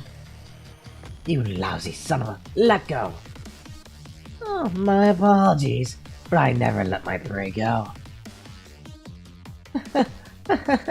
You really think you earned your way back to the purifying force just because you have me now? Who do you think they trust, me or you? Octus's grimace, however, only grows more intimidating by the second, reminiscent of a hound baring its teeth. I never thought about going back, and I'm not one of them now anyway. I'm just one of the hooligans in this town. Now, let me show you how we deal with people like you here. But Noctis tightens his fist and lifts Damon up the wall. His chest crackling with the enormous pressure. Damon can feel the excruciating pain in his mind that's coming from his artificial muscles. Ugh. We're going to remove your limbs real nice and slow, piece by piece, because you see, we just don't get our hands on parts of an authentic Babylonia construct every single day here. And we aren't going to turn off your pain receiver, of course. See, we'd hate to see your mind deviate. And when we're done stripping you clean and have nothing left for your life support device, artificial spine, and that goddamn brain of yours, we're going to put all in a turd jar to make ourselves some real nice rum with alcohol flavor electrolyte. David has no way of knowing how much truth there is to Noctis's words, but he finds himself petrified down to bone nonetheless. Help! Hold your horses there, Noctis. Noctis loses his grip, which gives Damon a few seconds to take in a gulp of air. Why though, partner? Because we got a few questions for him. Ain't gonna work. People from the Purifying Force won't spit anything. Best if we just smoke him and look into his memory. When he's done talking, Noctis lifts Damon up the wall against the wall with so much force that Damon is literally sinking into the wall. But wait, don't kill me. I'll tell you everything you want to know. In a moment of panic, Damon completely forgets that Construct's memory remains inaccessible without the clearance of the Construct's commandant. And the Purifying Force even needs authorization from Nicola himself.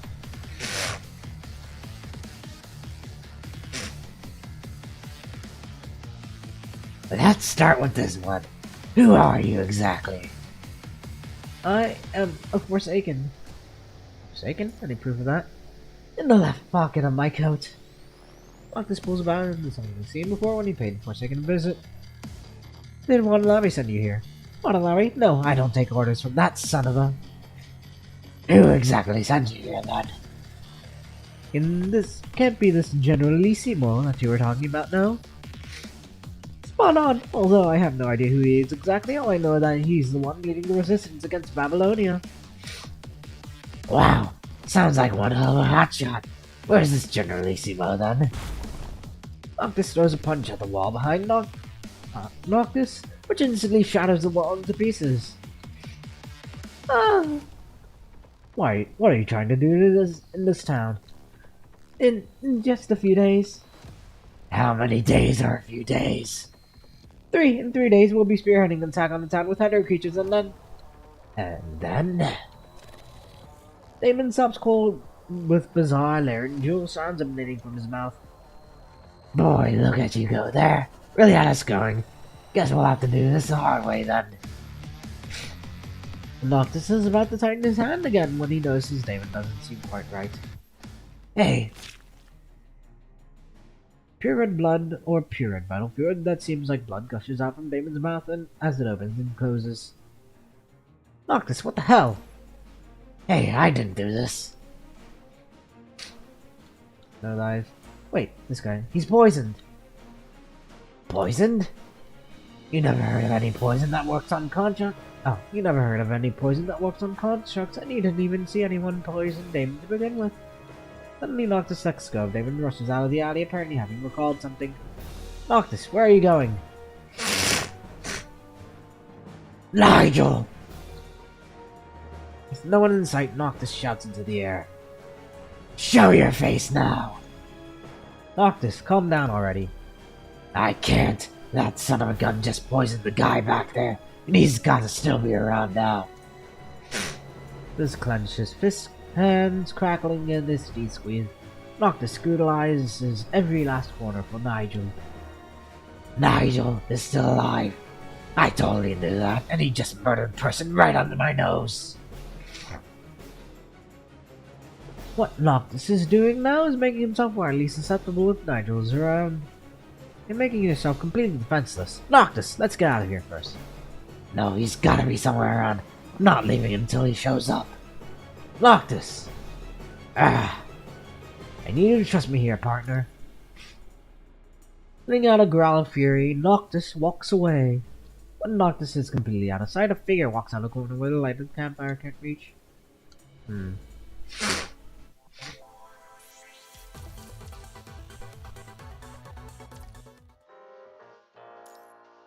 A malicious visitor. For fuck's sake! Noctis is about to throw a punch on the bar counter, but decides against it with a quick glance at his surroundings. All property damage will be billed accordingly. Just how are you even keeping your head so cool? Well, here's some ice water to get you started. Noctis sits in the bar counter and stares at the wine glass, still clenching his teeth in burning rage. I might not seem like it, but I'm damn mad too. Damon might have been just one lousy human being, but that doesn't give anyone the right to take his life without a proper trial. But rage aside, I really want to know what Damon and his people are up to coming to this town. His face growing soft and fingers laced, Noctis begins recounting Damon's last words. The guys said they'd be spearheading an attack on the town with some hetero creatures. Meaning that Damon and his people aren't operating alone. Makes sense. Who sent them here to spearhead the attack, though? That's $1 million question here. Guessing this Generalissimo he was talking about. I'm having trouble seeing where this Generalissimo fits into the picture, since Damon said he belonged to the Forsaken. Beats me, for all we know, this Generalissimo might very well be Nigel. Unable to reach Babylonia, you have no idea what's happening to the Forsaken or Watanabe. Sucks the guy got smoked before he made him spill more beans, though. What was the poison, though? Probably some sort of magnetic substance. That's something Nigel would inject into his targets with his weapons. Once it's inside the target's body, it can cause a cardiac arrest with it if the target is a human, or paralyze the target's mind if they're a construct, which kills them eventually. And that's how he manages to smoke his targets, even if the attack itself isn't fatal. Sounds like one hell of a man. And that's an admirable gift that has turned formidable now that he is no longer a friend.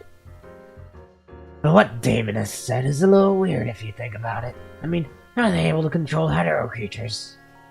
Did anything catch your eye when you fought them? Well, one thing did strike me as weird. The elephant-like hetero creatures that I fought were pretty docile and weren't super combative. They were super particular about their food, though.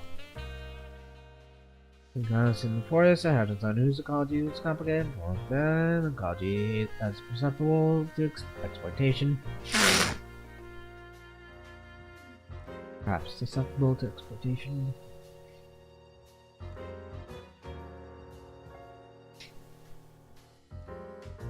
I guess I'd describe them as being led rather than controlled. Like what I did with them using wheat, right? And if that's the case, then all you need to do is keep the town safe from an attack now is either drive the hetero creatures away or bait them into leaving before they get there.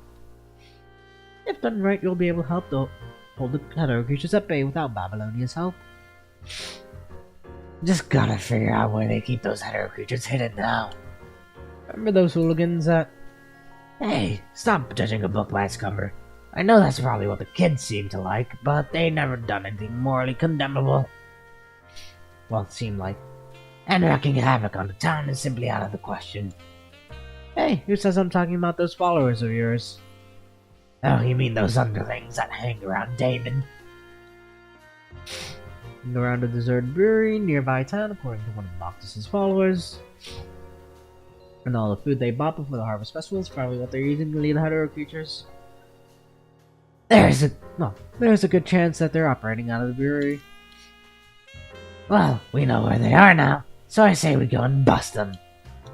Looking ready to get the show on the road, Noctis hops into the chair. I think we should probably try getting in touch with the mayor before. I just tried that, and wasn't able to reach out to him or that snobby son of his. I'm surprised that Noctis tries to reach out to people instead of jumping the gun. What are you laughing at? I just find you kind of reliable now. You don't say. But I guess I've grown used to how number 21 and Vera roll now after spending all this time working with them. There's just me now, and you of course, partner, and I can't help but want to ask, do you think we can really pull this off? No doubt about that at all. I mean, since we're part of this town now. Well, guess I'll pay the brewery a visit on my own then. They'll have a harder time spotting me that way. I want you to promise me this. Promise you what? Since you're just there to stop them from attacking the town, I want you to promise me that you'll avoid confronting them head-on while we're there. Right, of course. And if Nigel shows up too, of course. Alright, fine, totally got it. I promise you I'm not going to lay a finger on them even if Nigel shows up. Noctis' fingers pop a few times as he puts his clenched hand up against his chest until he's trying his best not to lose his cool. Hand out to bump Noctis' fist. I have every faith in you. Noctis looks taken back, but quickly as he pushes your hand back ever so lightly with his fist, a smile blooms across his face. I got this, partner. And there's just one more thing. What is it? You run your eyes over Noctis, but he doesn't seem to pick up the hint. Say, don't you think this cone can use some toning down? Personally, I think it's cool.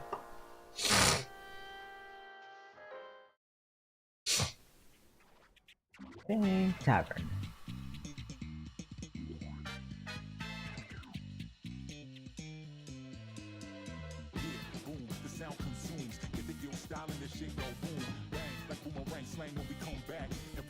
Who are you? You should not be here. Get out of here. Well, I'm just hiding here. And why are they here?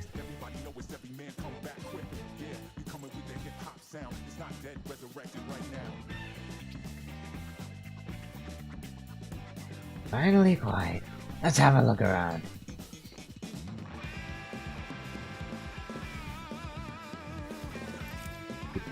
Wrong place to come to, son. 始めるぜ絶望へのカウントダウンぶっ飛ばす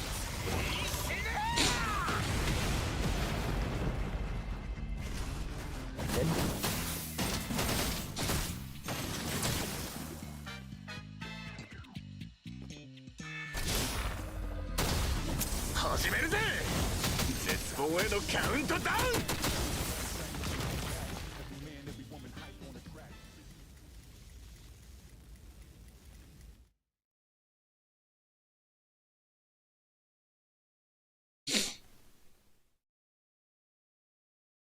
Is this the map of the town? What if it was that guy? Your map. Plus so many minions. These bottles. Is it gas? Oil packaging for food. It's been here for a while. Better.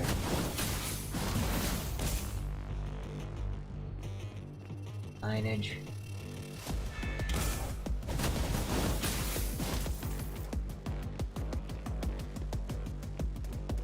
Rail. Okay. Protocols, Commandant.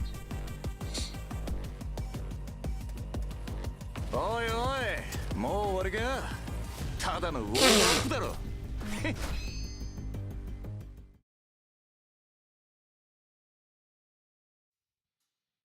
You followed contact with Noctis from the signal disruption when he entered the deserted brewery, and you can't help but worry for him. Having been assigned the job of a bartender, you know that you should probably focus on what is on here. Luckily, we haven't got too busy. The mob becomes packed with people around midnight because of the Harvest Festival, and you know that you need to get yourself in the place ready before all the people come.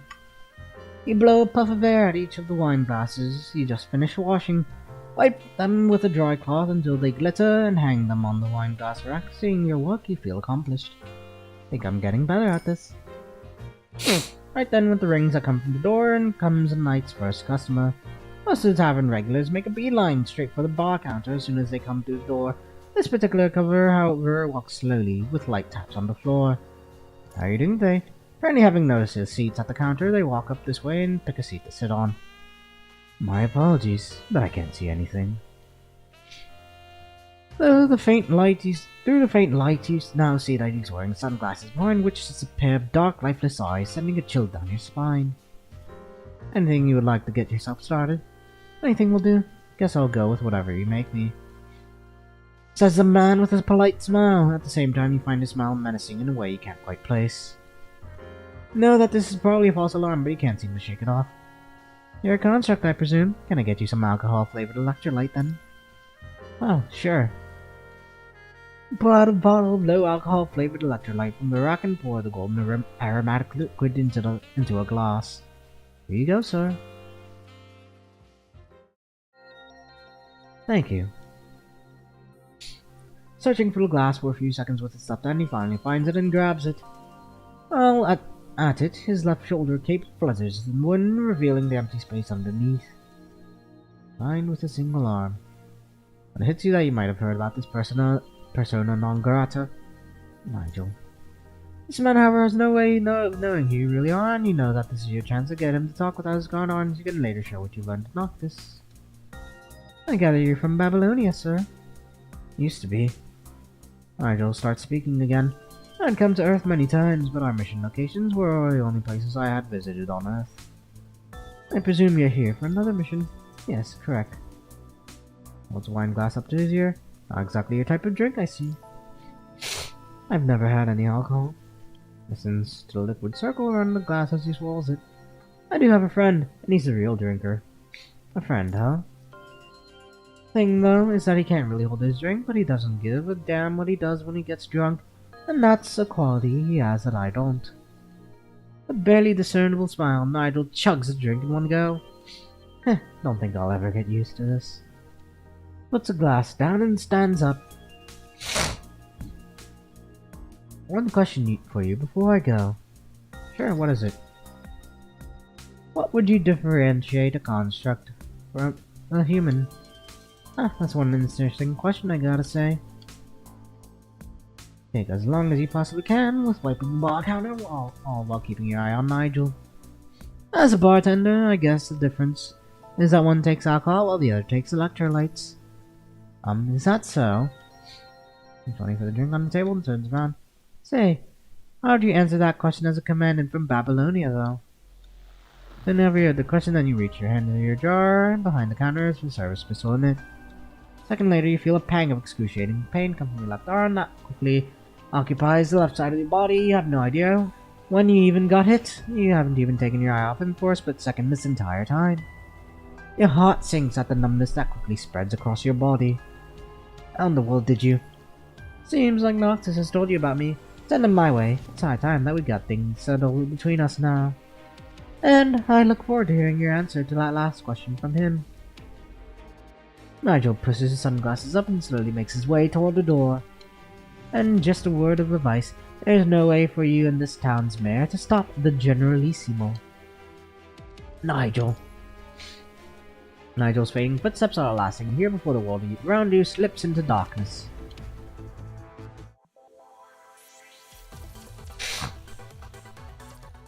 Whee! Golden days. On the big desk in front of Max lies an open envelope with its letter in hand. This is ridiculous.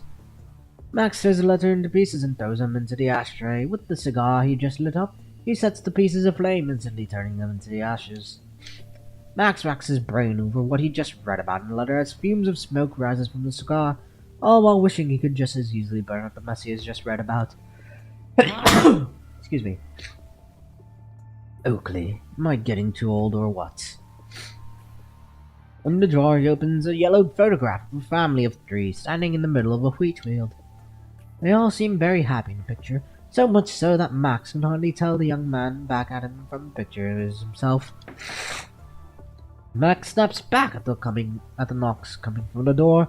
People rarely visit him around this time, but he figures it's probably someone he knows, seeing that he didn't get a call from security downstairs.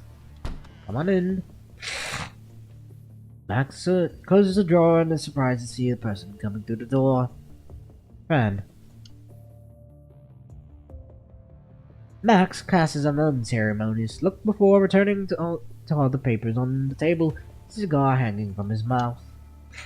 Say, why don't you take off a day off patrol and just go out and enjoy the festivities? I mean, do you remember how the Harvest Festival came about in the first place, Dad? As he keeps his stare on the fan, Max puts down the pen. Of course, that was when this town had its first biggest harvest. Your mom was super happy, so we decided to make this the Harvest Festival. Right, and she had happened to pass away on this very same day, too. Max looks away from Fan and once again returns to the papers. People die all the time, especially with the world as it is right now. You could have saved her, though. Max sets out a long sad remark instantly, appearing older beyond his age. That's enough for today. No, not today. Fan pulls out a service pistol from Babylonia and trains it on Max.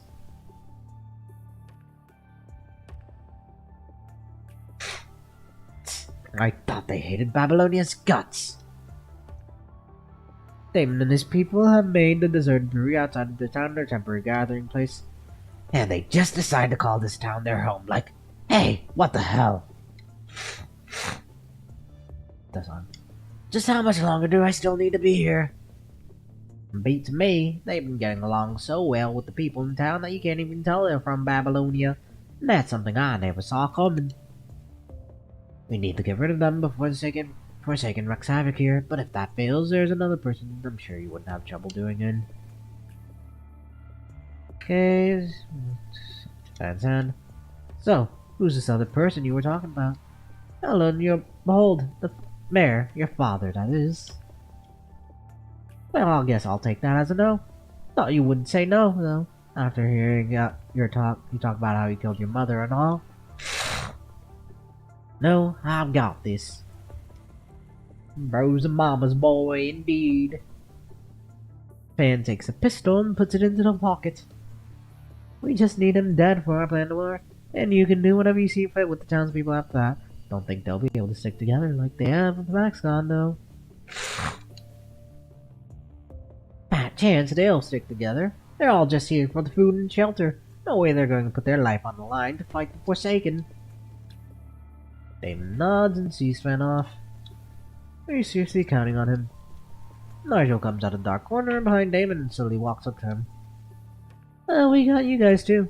See, this guy and us, we're not the same. He's never killed.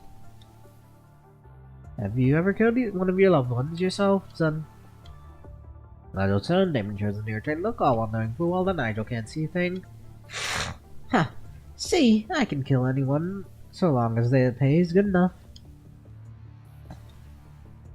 Nigel pushes his glasses and walks out of the brewery. Hey, don't you forget what you need to do. You and your people are supposed to clean up after Fan if he ever screws up. Damon doesn't know if Nigel heard him, but he needs to get around to his part of the plan himself now. Man, what an oddball. Damon checks the time and sees that it's time for him to get changed and blend into the festivities. There's nothing towards more than toying with his targets from where they can't see him. However, Max remains unfazed. Forsaken is coming. You need to get out of here now. People can do whatever they see fit, but I'm not leaving. This is my turf. Ben is taken aback at Max's calm, but somewhat solemn tone. Keeping a pistol trained on Max, he walks up this way. Are you out of your mind? Even if you could stop them, this place will still be destroyed. It's the place that Mom left us with. Ben presses a gun at Max's head, unable to keep his hand from shaking. This is your last warning. Leave this town now, or else. You're wrong. People here come and go. The buildings here go down, but get built back up. And there'll be new wheat when the old ones die, and that's the way things have been here for years. The only thing that's going to destroy New Oakley, this place that Oakley left us with, is if I back off now and let them take over this place. Shut your trap! You don't deserve to say that name! Looking straight into the barrel, Max puts a cigar in his mouth and takes a long puff. Oh, I suppose you just don't know your mother that well. As the story goes, Fan mothers came from money, and only decided to stay on Earth with Max after getting kicked out of the family. Mom was nice and gentle, and you and those good-for-nothing refugees took advantage of that, to the point she had to sacrifice herself. After giving birth to Fan, she had the chance to go back to Babylonia for treatment, but decided to yield her place to those in need, which eventually left her to die from deteriorating conditions. Oh, wow. So, like, his issue with Babylonia isn't even related to Babylonia, just refusing people outright, but rather just... yeah. Them not even getting involved with Babylonia. Mostly from the mother's own choice rather than... well then. Talk about stupid reasons. Was stupid shit, but sure. Shaking his head at all of Fan's accusations, Max opens a drawer and takes out the photo, the one he's seen only too many times, and gently traces his finger over it. You see, Oakley was a lot smarter and stronger than I could ever hope to be.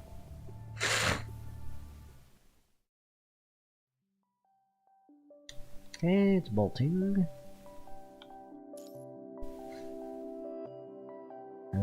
Okay. There's only so many of us living here, though. That's not true, because I'm going to make this place accessible to all, so people who want to stay here can stay and become part of this town if they recognize our principles of equality and neutrality. And they'll be able to find work in a place they belong right here in New Oakley, regardless of what they might have been in the past. New Oakley, he said. Thought we need a name for this town to make first make recruitment. There's no way we'll be able to expand the farming area with just the two of us. People want to see a sea of golden wheat fields and feast on bread. Okay, we'll have to manage people and defend ourselves from the corrupted. Seems like we got a endless list of things to do now. True, we'll be running into a bunch of problems, but we'll be solving just as many. I trust you'll be there with me through it all, Max. See this week? I'm sure my little town will be able to stick through thick and thin and come back strong, just like it. So what do you say? Are you in this with me? Well, of course.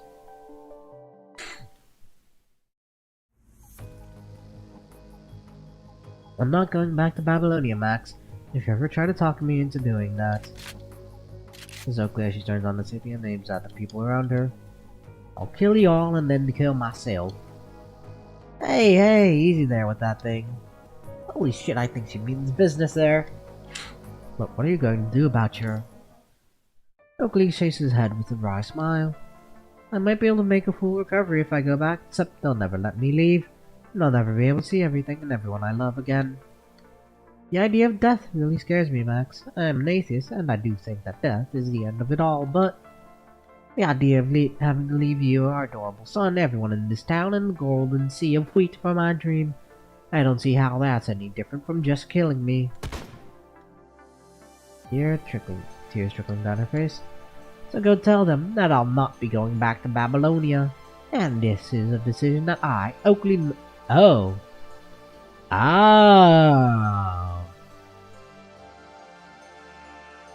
You're a Norman. I wonder if this is related to Christina's own issues with the Normans. Well, Teddy, rather. As she prefers to be called now.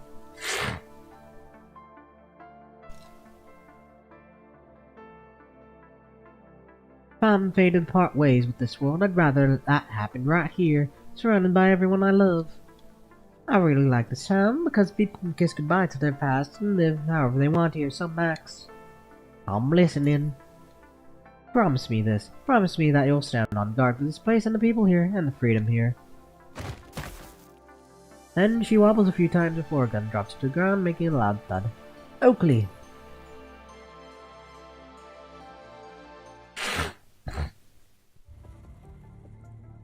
But kudos to both you and her, I guess. See, you and your mother are the only two people who have ever pointed a gun at me in my life. But if what you're saying is true, then why did you never say a thing? Because Oakley never wanted you to think that this place, and you, prevented her from getting the help she needed. She wanted you to see death as something that happens naturally. And the fact he made the decision to be turned into a construct only goes to show just how much you're like her. In that you both never follow the path people laid down for you. And just like how Oakley chose to stay here, so am I. I'll be keeping New Oakley until my very last moment. But you, Fan, are free to go to for a future you want, now being the big man you already are. Dad. Right then. The terminal sitting on Max's desk pings with a notification. From the commandant from Babylonia. Watch out, Forsaken are coming. All rear.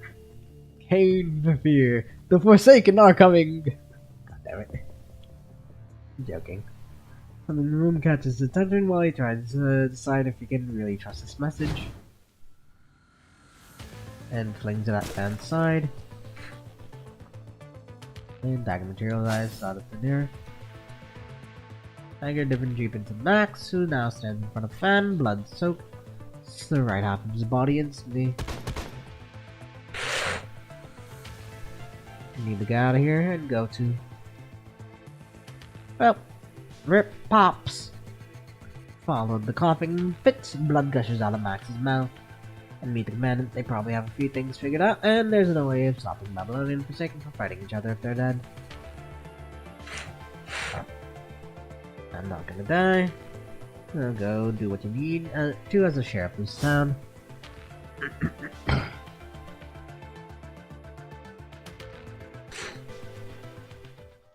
Okay, next. Town in danger. You're no stranger to injuries, but you never once felt as weak as you do now. You can still think with a clear head, but the left side of your body is quickly growing weak with numbness spreading from your left shoulder. If what Noctis said is true, this poison will gradually spread across your entire body and reach your organs, eventually stopping your heart. Literally dying by the second, you can now think of nothing more frightening in this world. But I can't just die yet. Mare, New Oakley, and even Babylonia are going to be in deep trouble if you go down now. Damn it. Taking large gulps of air, you struggle to your feet with what little strength you have left. You open your terminal and send a warning message out to Max. After that, you lose track of time, the ticking clock on the wall, the only thing reminding you that you're still awake. So much for telling Max to proceed with caution before he left. Unable to support yourself anymore, you let your body slide to the floor against the bar counter. At this moment, their thought goes back to when he promised help and goes back to service and just how devastated he's going to be about your death. Noctis, I'm sorry. Hey, get yourself together there. Back on your feet with the pull, and you can feel one coming from the left side of your body from the person who's holding you. Noctis! Damn it. Totally knew I shouldn't have left you here alone. Leaves the table and keep making shift for Gurney. Not exactly a bad wound, and the blood stopped too, so what the hell is... some derivation isn't the wound itself. It's that thing again. Did you get poisoned by him? Yes, Nigel's still alive. There's no antidote to that damn thing. Squira, a crash course on first aid. Wait, no, we need to get back to Babylonia. Yes, I'm sure they'll know what to do with you. Yep, Nigel is indeed here. Okay, no problem. Nice to see you stop by, Adol. This is the first time you've seen Noctis panic over trying to save a dying person. Listen, Noctis. Yes, I'm all ears. Mare, you need to go and save him.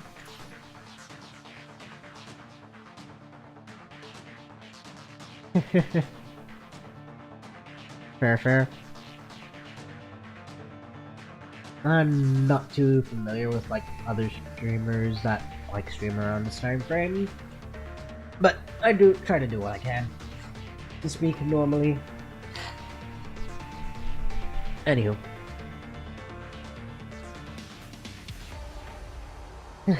Fair. Always fun to peek around and see what other people have. And you'll not be disappointed to see what I got.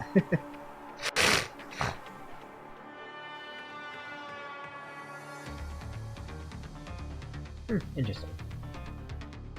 Anyhow, let's continue. Milk League's going to be in deep trouble if they get him. God's sake, just worry about yourself already. We haven't been here for too long, but we're residents of this town, just like everyone else. You passed Noctis the terminal you just used to send Max the warning message. This, you figure, will help you remain in touch with them. You need to keep this town and everyone here safe. You understand full well that at this moment you're not a commandant, but that doesn't mean you should just sit around when you need to take matters into your own hands. Right, of course. But you gotta promise me that you aren't going to die until I'm back. Wait, no. You need to keep hanging in there even when I'm back. I'm not just going to let you die. Of course, partner. With it, Noctis gently lowers your hand, casting you one last look. He takes off with a determined run.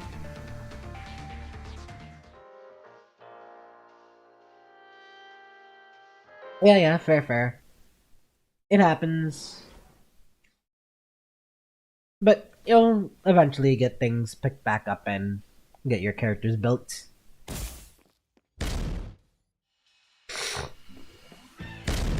Oh. Time to save fan.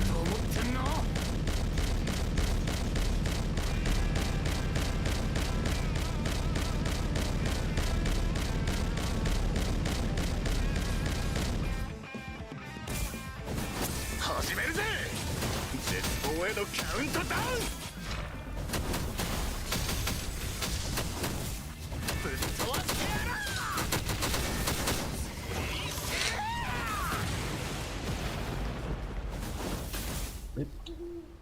てやる。Okay, how you doing, buddy? Hey, are you okay? I'm fine, thanks for saving me. Easy peasy. These assassins are so annoying. They just keep coming. I can help you, let's finish them all. What? I don't need you. Just take care of your dad. I'll leave it to you then. Sure, don't forget to call me if you're in trouble. I've confirmed their location and the number with the drone's help. Oh, not bad, Commandant. The tactics, along with the routes, are ready. I've sent you everything, Noctis. Destroy them all, don't let them hurt the residents. Attack routes simulation. 3 routes to combat area. Okay, try to stay low, eliminate combats first. Okay, set the battle data.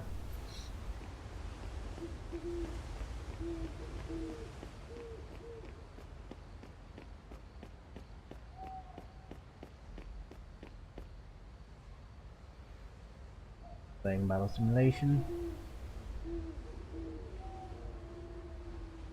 Good old Assassin's Creed style.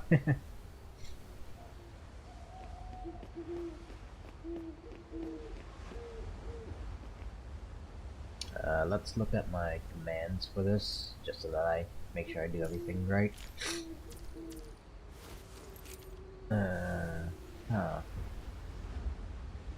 They don't have buttons assigned to them. Fun.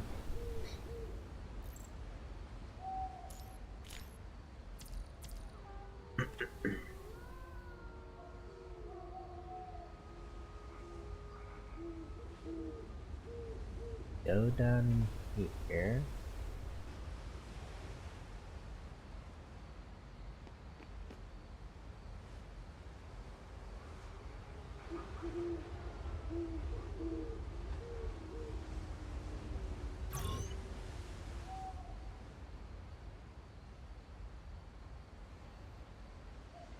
Ah, got it right. Ah, whatever.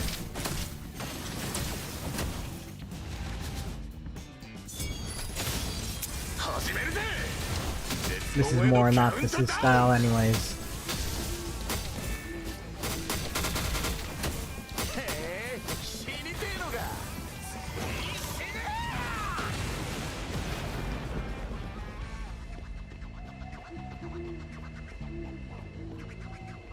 Did I aggro anyone else?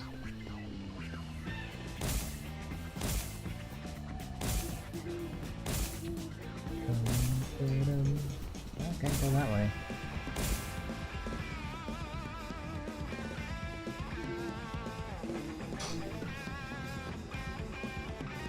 Oh, here.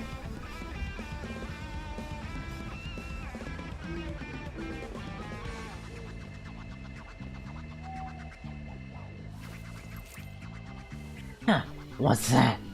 Don't kill me, please. Okay, but it depends on whether you can offer me what you can offer me in exchange. I'll tell you everything I know. Then say it out. Stop wasting time. More reinforcements are on their way. They will land on the empty space in front of the left of the mayor's horn. Max's house? You better be telling the truth. Do you know what I mean? If I ever find you lying, the bombs on you will explode right away. It won't kill you, but it will hurt you so much that you wish you were dead. No, I'm telling the truth, I swear.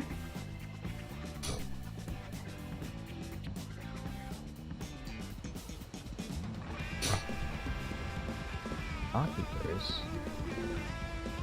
Whoa, that was fast. Let's get those bombs ready and over and give them a taste of stuff.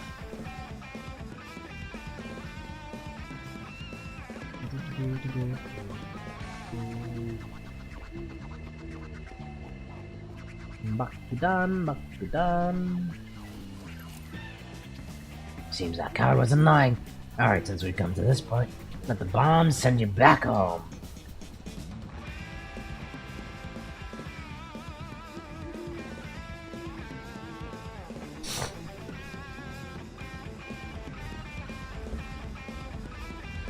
signals. Like I mentioned. Kaboom! 始めるぜ絶望へのカウントダウン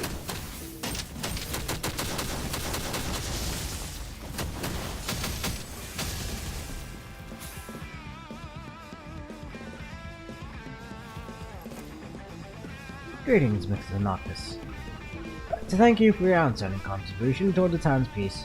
On behalf of our town, I'm honored to present you with this new Oakley Legendary Honor Medal to you. You'll always be welcome in New Oakley. Okay.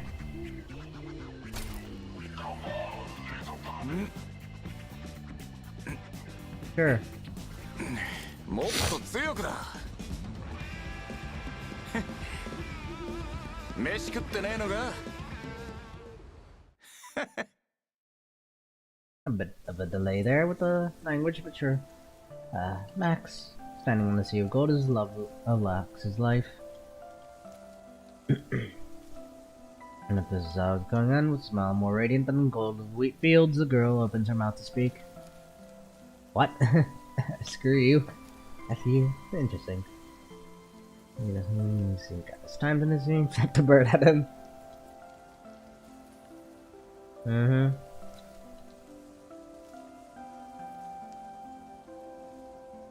Well, I sure hope I didn't fall in love with the one. When Max reaches out for her hand, he feels nothing but his own heartbeat. Get going already, you son of... Your son and those young people are still fighting. You're right. Guess it isn't time for our paths to cross again just yet. I'm afraid that's what's going to happen soon if you don't quit smoking. Max nods at Oakley with a smile. Then he turns around, with his back facing the sea of wheat fields. Well, I guess I'll stick around just a while longer to help him out then. Saying nothing more, Oakley quietly and gradually disappears from behind Max.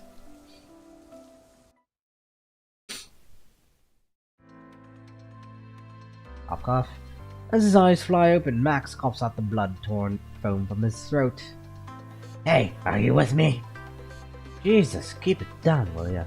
I'm hurt in the shoulder, not the ear. Max can hear her footsteps as Fan dashes over this way, having noted that his father has regained consciousness. Dad! I don't know why Fan went a little British there, but sure. Fan drops the pistol to hold Max's hand. This is probably the first time Fan has been this close to Max since Oakley passed. Unable to get himself in edgewise, Noctis shows a wry smile knowing that Max will be fine. Son. Yes? Stop crying already. You look as ugly as your mom when she cried. Shut up. Max struggles to his feet with fan support and then turns to face Noctis. Thank you so much, Noctis. Don't mention it. See, it's my partner who sent me here to your rescue, saying that the town would be in deep trouble if they got you. Oh, all things look as dire as they do. I'm impressed. Right, except my partner is in an equally dire situation now, too, as we speak. Mind if we have a few words? The nod, Noctis pulls out the terminal. The connection is established. Noctis gets no response, no matter what he says. Hey partner, you still there? With every passing second, Noctis grows more anxious. Ugh. Hey, how are you feeling? Noctis' worry quickly disappears when he hears a familiar voice coming from the other side of the line. A split second after, however, with an anguished scream. Oh my. Three evil hounds. Hearing the scream, Noctis wastes not a single second rushing back to the bar, except it seems too late. No, goes up the groom, and the two lazy figures standing faintly, working away at the person on the table with some sort of device. Shit, let go now! Enraged, Noctis flings a terminal hand at them as he dashes right up and suckers punches one of them. Clank. The clinks and clanks of metal objects fill the bar as they travel through the bottles and glass that Graven Command and Noctis has only familiarized themselves with not too long ago. Stay the hell away! Thought I'd pay you a visit knowing that you're mostly brawn and barely any brain. Is the figure that stands next to the Grey Raven Commandant, showing no intention to stop. Noctis, however, is taken a little back by the voice with which the riposte was uttered. Vera? Admin number 21. Powerful claw that's been holding Noctis in place loosens up. Captain is right. Noctis is all brawn and no brain. And you're stronger now. My bad. I thought you guys were trying to. But wait, I totally heard a scream over the line. Seeing Vera nod at her, number 21 pulls out a colorful bag of medications and hands it over to Vera. Think the commandant here can probably clear your confusion for you. You feel as though someone has sucker punched you in the tummy in the heavy darkness, except that's not where you're feeling the suffocating nausea, as your heart pumps a sensation to every last corner of your body. Every last inch of the nerves under your skin feels as though it was studded into pieces by a combined harvester, only to be pieced back into a silent scream by sharp awns of wheat. Until the same blood-red setting sun can be seen looming over again over the field. There, is this what you heard, Noctis? Is everything gonna be okay? That same blood red you've seen only too many times in between the night and dusk. Speak. Barely making any movement to your mouth produces no sounds. There we go. Jeez, you really scared the hell out of me there. You're so loud, Noctis. Knock. Pain cuts through your chest and explodes in your head as your small attempts to will your mouth into working. In pain, man, I presume? Says Vera with a smile as she pulls out a syringe. Aren't you a rare one? But here are some painkiller to get your mouth to work. Vera wastes no time inserting the needle into you. Following a moment of dizziness, the painkiller is kicked in. Still shaking moments ago, your eyes return to normal. Thank you, Vera. We'll keep that on the running tab of everything you owe me. So, what's going on? What are you two doing here? All I know is that you asked me to go and save the mayor and fan partner, and they're both safe now, by the way. My bad, Noctis. Vera reached me right before my connection went dead. All the vitals are off the chart, especially for the heart. What's going on? Nigel did this. Fuck. Damn it. Nigel? The one that went missing from the purifying force. Do you know him? Well, I do know quite a few things as Cerberus's captain. Says Vera in a mocking tone. But Vera has a point. She has to know her squad members when she's the one leading Cerberus. Given where Noctis came from, it only makes sense to assume that Vera has done quite some research on his background. The purifying force isn't the easiest to get information out of, but I have ways to find out. Commander Nicola. Vera gives you a barely noticeable nod, one that's so non-committal that it almost escapes you. Not saying anything else, she keeps her eye quietly on your infusion bag. So, what are you gonna do? Guess next. With an almost blinding light, your brain is unable to process what's quickly unfolding around you as a dizzying ring muffles your ears. You can feel that someone is covering you. Purifying force here. Your hands above your head and walk out, and you too. With a thump that sounds like a blow against a construct's body, the figure that's been covering you rolls away on the floor. Freeze there, y'all are suspects now too. Very own commandant. I was the one saving the day here, got any problem?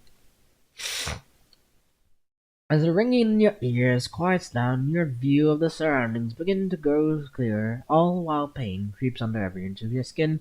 Pain that should have been subdued by the painkiller just now.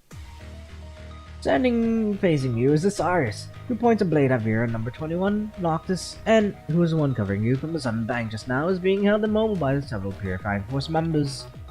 Someone apparently carrying you out of the tavern while you're feeling disoriented from the explosion just now. Looking back, you see the fire dance on the path of the tavern. What are you trying to do with us?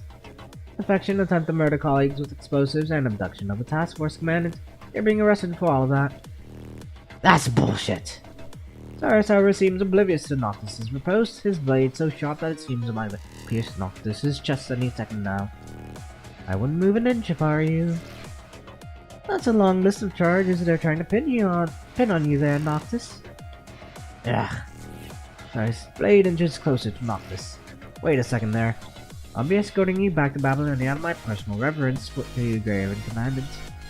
The situation we're dealing with here falls strictly within the jurisdiction of the Purifying Force, therefore it does not concern you. Obstruction of the Purifying Force missions with explosives, negligence. No, Noctis didn't do any of that. We were on the same transport crowd, but we need a reminder when we come across traces of that nation that matches his. He isn't the perpetrator, please trust me. The blade in this Arya's hand seems a little less menacing now he grows hesitant. I vouch for him as a commandant. Be that as it may, we still need to take him back to Babylonia merely for investigation. No, you can't do that, because there are things I need to finish here. I'm not going back until I've had scores settled with that guy, Nigel. All the more reason for you to go back, also ask for help if he's still alive. But we're out of time here because they're coming to destroy this town. All we need is just some more time. Consider it our kindness if we didn't execute you here right on the spot. Take him. Not gonna happen. As Vera thrusts her banner spear in between Noctis and Asarius, number 21 wastes no time baring her claws at the other Purifying Force members. Hey, what are you? Hey, you look as dumbfounded as some silly dog there. Noctis is Cerberus is Noctis. Only number 21 and Captain can be mean to him. What's wrong with you two? This is my business here. I'm the one that caused all this mess. It ain't got nothing to do with you two.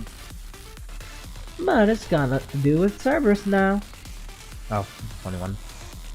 Here's a friendly reminder for you, dead or not, you're a member of Cerberus. Keep that in mind. Just because you spent a few happy days at the Purifying Force doesn't mean you can forget that. Noctis nods at them, a smile blooming across his face. Cerberus cannot be Cerberus without any of the three. The Cerberus members all bearing their claws and fangs at the people standing in their way now.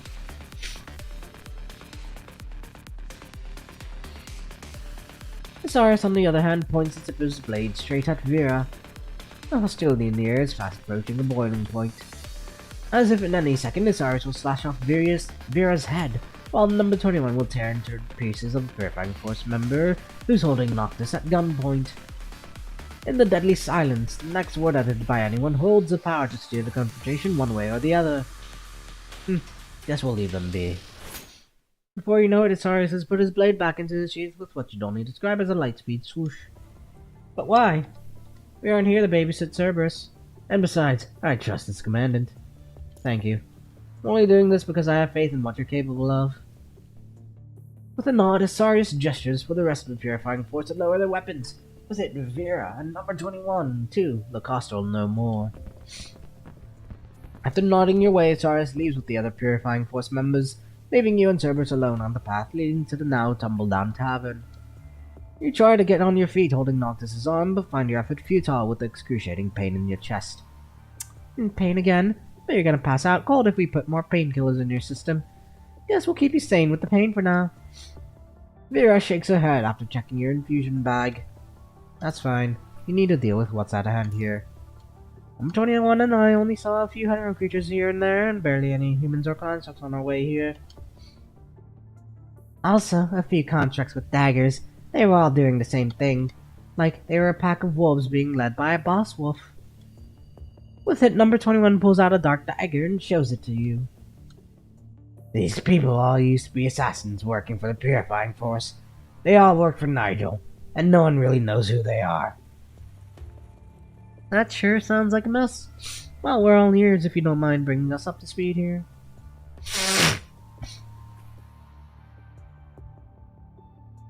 Noctis quickly loops number 21 and Vera in on what's happened over the past few days in town. And that's all the evidence we have so far, which isn't enough. Evidence, huh? Wait. Noctis only remembers what he came across at the Desert Brewery outside of the town. Remember how you asked me to look into the Desert Brewery I found the hideout down, figured what they were up to. Noctis racks his brain, trying to remember what he saw at the brewery, which proves to be slightly difficult with everything he has been through. Spit it out already, Noctis. Working on it. Let me help you sort out the events that happened. Sounds like a plan. First of all, you went there to look into the hetero creatures. Sent Noctis there, hoping you would either be able to bait the hetero creatures into leaving or destroying their gathering place so that Damon and Nigel wouldn't have nothing to attack the town with. Oh right, when I was there I didn't see those elephant-like hetero creatures. What were the hooligans doing there then? Well, there were hooligans and a squad of assassins. Which reminds me that I rushed back here when I found out that they were going to assassinate you and the mayor. I see. That's what they were trying to do. They probably didn't want to leave any of their people at the hideout, and getting rid of you two would have helped them do just now. Right, but the fact that Noctis didn't see any hetero creatures there can only mean one of two things. Either they have no use for them anymore, or they put them to use already. And the hetero creatures are most likely on their way to town now. And the attack is only something they're spearheading, according to what Damon said before he died. God only knows what else the Forsaken has up its sleeve. Gotta find Nigel and stop all this. Question is, where is he? Then calm but lethal composure. He was so calm that you didn't even know how and when he poisoned you. Was it the excruciating pain you felt back then hit you again? Anything else we can do about it, Vera? My partner ain't looking great here. Definitely no more painkillers. It's going to kill your partner here rather than the pain itself. Okay, Max and, not Waitley, but, what a fan, yeah. Hey, fancy seeing you all here. Are y'all doing okay? Holding up just fine. Except not really. That's an understatement right there. Gosh, Vera, stop scaring the hell out of the bandits here. Doctor sizes up Max and Fan, who are walking falteringly with splotches of blood here and there. Max seems in need of treatment. Seems like you're hurt. Nothing bad enough to kill me, though. But you sure look horrible there. We should talk about what we need to do next year instead. Vera probably wasn't joking just now, but you managed to put on a smile for Max and Fan all the same. Because you want to get to the bottom of it all and you aren't letting the pain stand in your way. Does there happen to be anywhere around town with a huge space? Huge space, you said. Why are you asking that all of a sudden? Since you didn't see any herd or creatures at the hideout, that's the only place where they can hide them all without catching people's attention. Right, so I was wondering any warehouse community square that no one's been to. Okay, where they still collecting wheat. I guess that's what you're talking about. Volunteer to go keep an eye on the place while the harvest festival lasts. Other wheat fields. Does that ring any bell for you, Fan? Damon once asked me to do this. Gave me some money and alcohol to buy off the guy guarding the warehouse. Probably the new gathering place. Okay. Can you pass out and copy from white to black? Is there really nothing we can do now, Captain? Noctis and number 21 sat down right away to hold your body. Vera starts working away on the terminal hanging by her chest. This is gonna be a handful to deal with. The poison has been attacking your heart. It won't kill you, but it will cause you a lot of pain. And that's the pain you've been feeling every now and then. I mean, as much as I like the look on your face when you're in pain. Says Vera with a smirk. But I don't want you dead. Now, it's true that this condition isn't lethal, but it will still kill you if it lasts long enough. The interesting thing about this poison is that it gets worse with your fear. On the other hand, you can keep it in check to a certain degree if you can keep your spirits up. From nothing fear, so long as you're all here with me. Well, let us know whenever you need anything then. I'm here to help too. Noctis. I'm right here. The warehouse that Ben was talking about, Nigel's probably there waiting for you now. I see. He's after me. Go ahead, Noctis. We'll make sure things are okay here.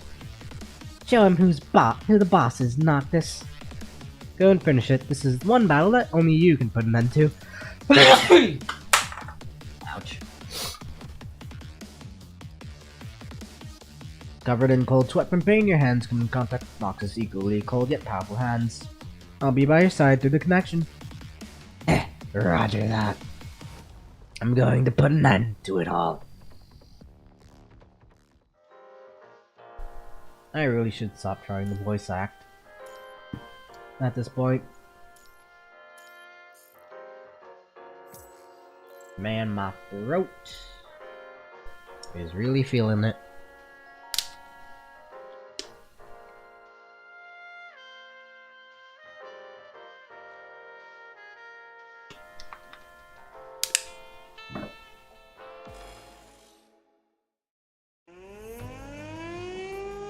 The sharp sounds of sirens blast through the air shortly after Noctis leaves, carrying the tranquility that followed the festivities. With it, the Inver device sitting in number 21 jumps to its end as she looks at the long road out of town through squinted eyes. Something is coming this way. Right then you see someone running this way from town. Hey, what are y'all doing? Y'all wanna run now? There are a bunch of hetero creatures coming this way. But it should have been 3 days from now. Guess they decided to go ahead in time because we were sniffing around.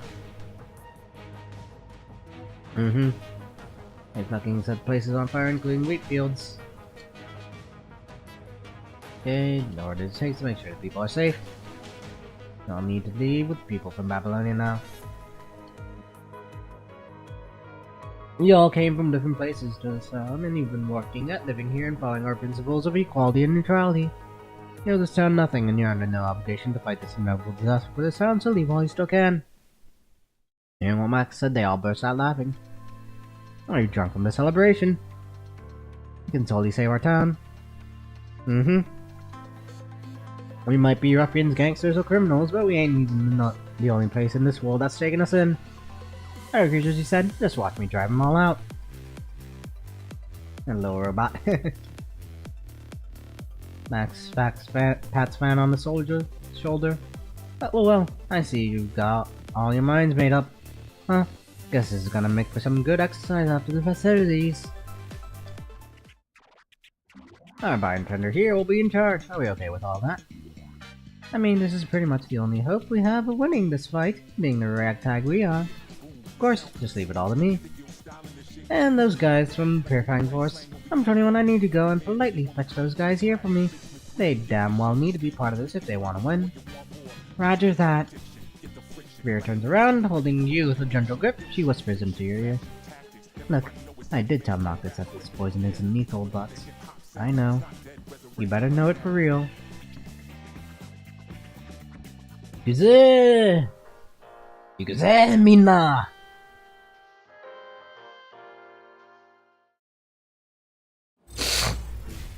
We're not giving up this place.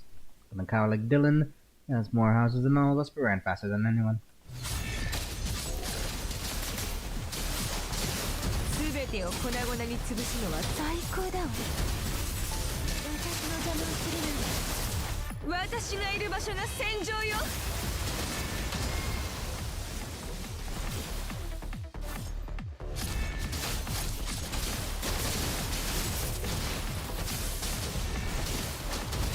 あがいてみせて、ゴミクズ。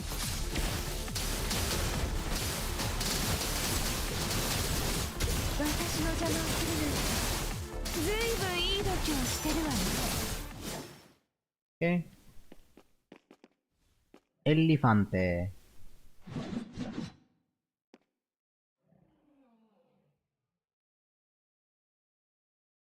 This is your karma.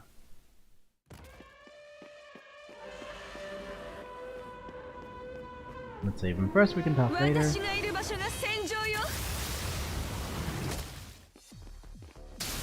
私の邪魔をするなんて、ずいぶんいい度胸してるわね。あがいて、私がいる場所が戦場よ。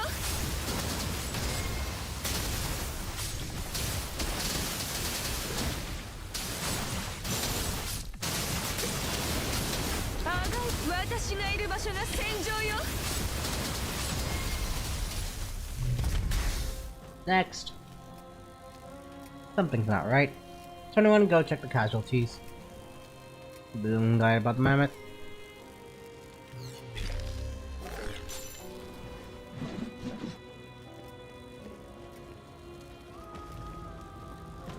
Okay, spine sensory, severe loss of vital fluid, unable to detect mind signals, dead.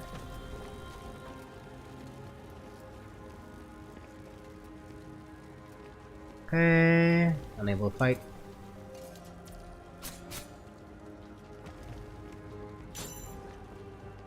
Okay, and brain death.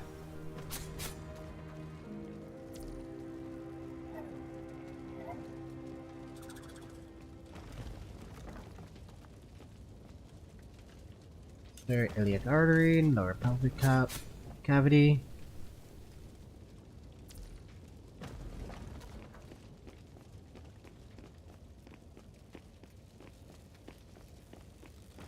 And you. Okay, pass out due to shock and fatigue. Dylan. Okay, that's so. I thought you promised to give the house to me. Of course, I want to give it to you, but as you can see, the best one is already burned to the ground. This is just one of the many houses you have. Can I play hide and seek for ages in them? If anything, as if I really care about your house. Back to the point, what's with these stupid monstrosities? About 3. If I could figure it out. No choice but to run back. Fortunately, you were here. There's 2 more. Okay, I can set up explosives in front of the mayor's home. Just need to get the mammoths to go there. Alright, I'll get them here. 21, you take these people with you.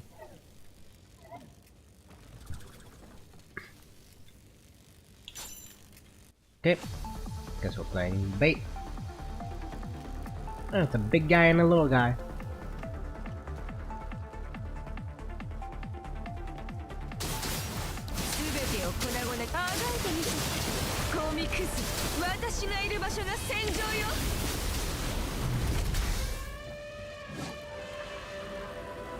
Sound.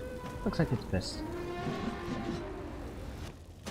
Get to the blast area.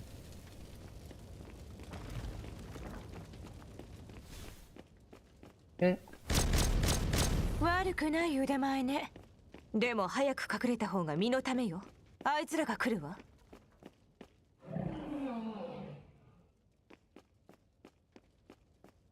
Okay. Vera, time to retreat. Poison.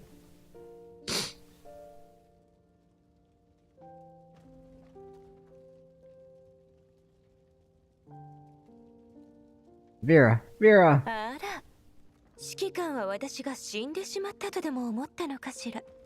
この機体はそんなにやわじゃないわ。Glad you're alright. I thought. あなたが私のために泣き崩れる姿はとても見てみたいけれど。Okay, thank you. You're our saviors.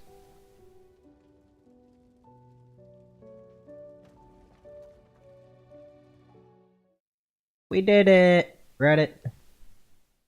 Fog. At long last, the townspeople drove all the hero creatures away, and the Forsaken that had tried to breach the town have all been eliminated. Most of the buildings in the town survived the attack, with only a few having been damaged. The tyrant still be around by the end of it, it's all I need to live on. Okay, having been set by the hero creatures, lucky that we were done gathering most of the wheat, that's what's gone. These ashes will turn into richer soil and bring us even greater harvest next year. And that's just like the sun, you lose some but you gain some, and everything will eventually spring back to life. Max tidies up his blood-stained jacket and walks up to Vera and punishment purifying force. Really owe you, all of you, a big one. Likewise, there's no way we would have been able to stop them without all of your help. Give me a second. I need to take a quick break. Fix up my nose.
Right, agree.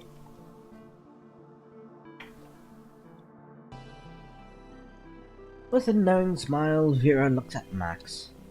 But if you really want to thank us, we'll gladly take this bartender back to Babylonia with us. What a choice. This is the best bartender we have in town. And the only one, too. But guess this bartender of ours does deserve to go further than beyond this town. We have a deal then. Question is, where is this bartender in question here? Still seeing the bartender giving out commands toward the end of the fight. Right there on the corner and comes out. Captain, I can barely hear that commandant's heartbeat now.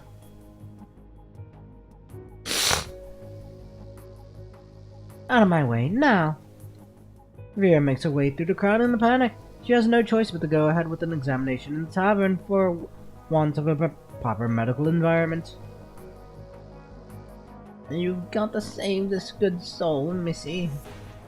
Yes, you gotta save this good soul. I mean, it's not like I know how it's done or anything. Jesus, get these people out for me already, Asarius. Asarius doesn't like the idea of taking an order from Vera, but does the bidding anyway after the moment's hesitation, kicks all the looky-loos out of the tavern with other Fighting Force members. Captain, what's going to happen to Commandant?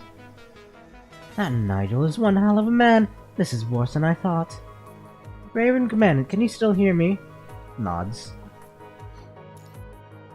You manage to keep yourself awake, but can't say a word. The world as you see it is starting to grow blurry, to the point you can barely make out Vera's words anymore. He's connected with Noctis, and when Noctis feels despair, rubs off on the Grey Raven Commandant here, which speeds up the spread of the poison. Just what's up with that idiot? What did you say? Trying to pick up your words, number 21 straightens her invert device. Commandant wants to perform a deep mind connection with Noctis. Are you trying to kill yourself? Your consciousness will be bound to us if you do that, and you're dead meat if he weakens. He needs me. Huh, so you're choosing to trust him here, huh? That guy might not be the smartest of apples, but he's got his will as strong as iron. That much I'll give him. Sighing with a wry smile, Vera's made up her mind. Now let's give it a try then, and see what sort of miracle you two can bring about.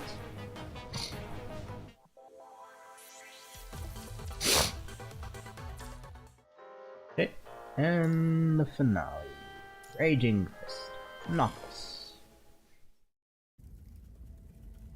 When New Oakley was newly established, this warehouse was used for storing weapons. Weapons that the townspeople used to defend themselves from the corrupted and all sorts of threats, that is. New Oakley only started to slowly let go of her weapons after receiving armed protection from the Forsaken, only to eventually find herself under threat by none other than the Forsaken. Having licked both the wheat fields and the deserted warehouse, the raging flames shine like stars in the darkness before dawn. Whether there is light or not, however, it makes no difference to the pitch-black figure standing in the middle of the warehouse as he quietly drinks inside the crack of the fires. There you are, Noctis. Pushing the door open, Noctis sees a brother, a dear friend, and a nemesis. Nigel. With a smile, Nigel turns around to face Noctis. Your footsteps are as loud as ever. Shut the hell up already! The only way for you to save that, Commandant, is to kill me. Noctis loses his cool completely at the moment of the word Commandant. A cascade of sparks falling from his robotic arm from overload. And that's exactly what I came here to do. With it, Noctis makes a beeline at Nigel, his punch at the ready.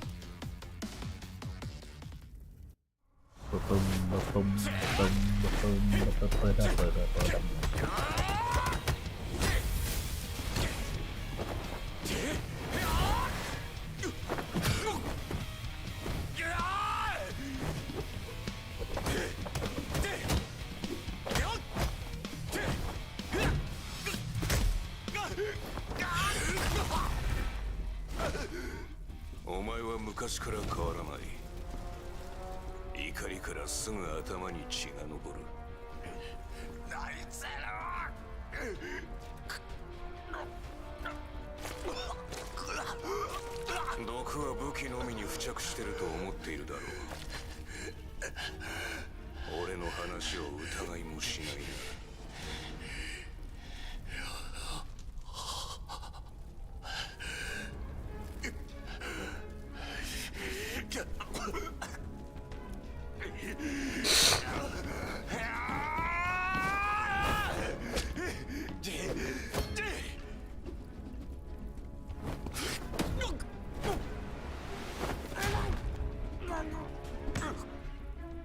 お前の意識界は間もなくあの人間の心臓と同じように完全に停止する。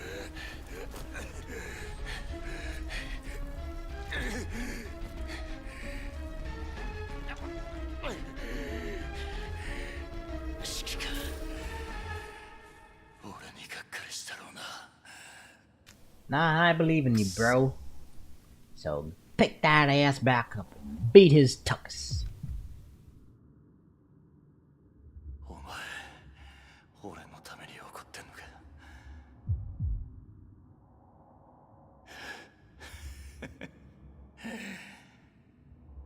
ああ、俺も同じだ。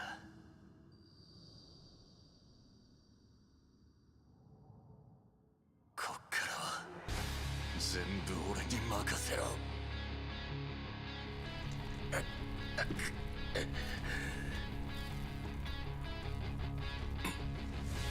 あの野郎に俺たちの怒りを味わってもらおうぜ、相棒。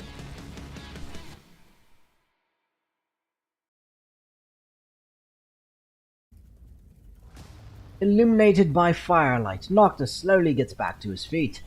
Nigel didn't think it would be possible for Noctis to get back to his feet again with all the damage he had taken from the poison.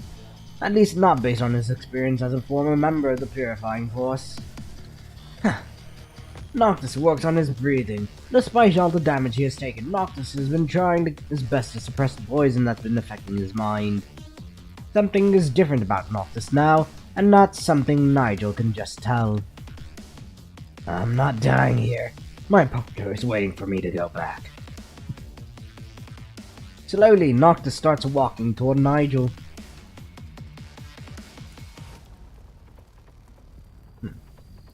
In a gate that's no longer chaotic and loud, but calm, resolute, and powerful. Through the eyes he no longer has, Noctis can seem to visualize the flames burning hot in the air that have stemmed from Noctis's iron will to defeat him. Nigel, not Noctis there. Nigel shows a rare smile. He always thought that he'd known this dear friend of his inside out, but now it seems like he's in for a big surprise. Noctis. For all these years, Nigel has never given a single battle his all, and this has helped him get by in the Purifying Force. Letting people's guard down, poisoning them, and eventually killing them in a way they'd never seen anyone killed. These are exactly what he's done to Noctis. At this very moment, however, Nigel knows that this is one fight he has to give it his all for, or else this is going to cost me my life.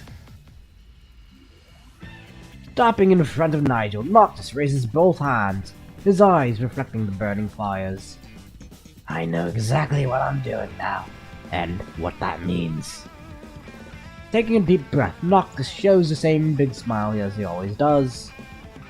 Is that my partner and I will beat you up with all we have.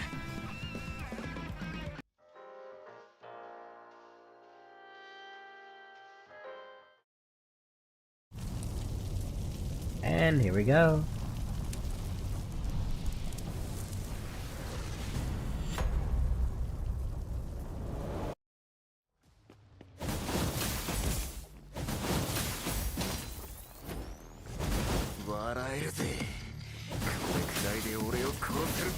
Countdown! 始めるぜ！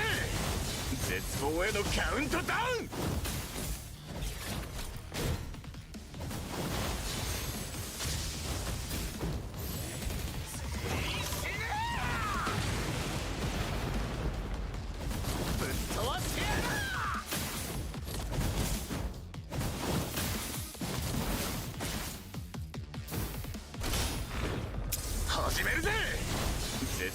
カウントダウン！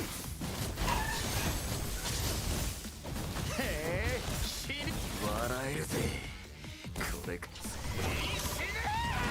Bonk. 来い始めるぜ絶望へのカウントダウン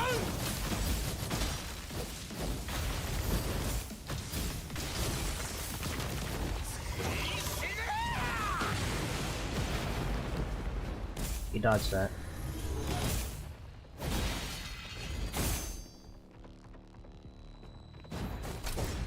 来い笑えるぜこれくらいで俺を殺す始めるぜ絶望へのカウントダウン Ow. ぶっ飛ばしてやる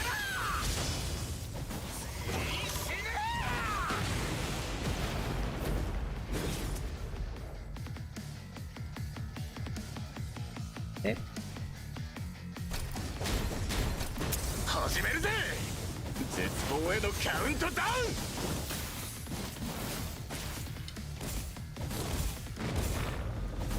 ほらお前なんかより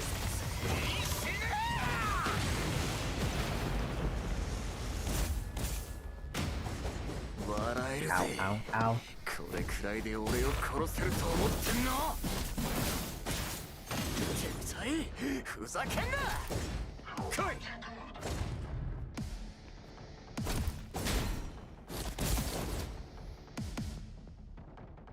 笑えるぜ Ow, ow, ow. これくらいで俺を殺せると思ってんの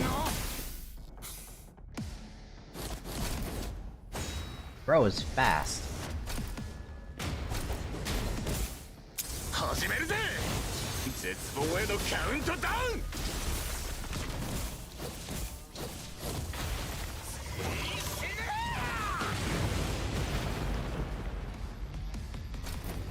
来い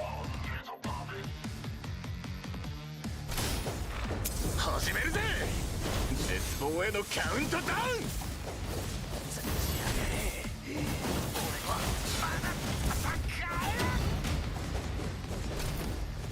笑えるぜこれくらいで俺を殺せると思ってんの Ow. Mean to do that.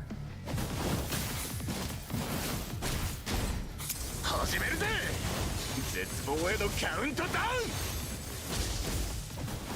へえほらお前なんかよりサンドバッグの方が上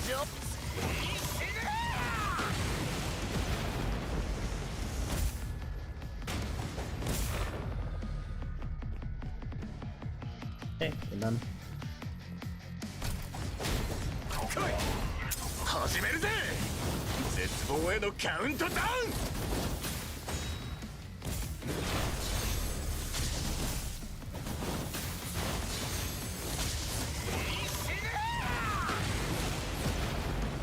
Okay, 3 bars left. 始めるぜ絶望へのカウントダウン There we go. おいおいもう終わりかただのウォームアップだろ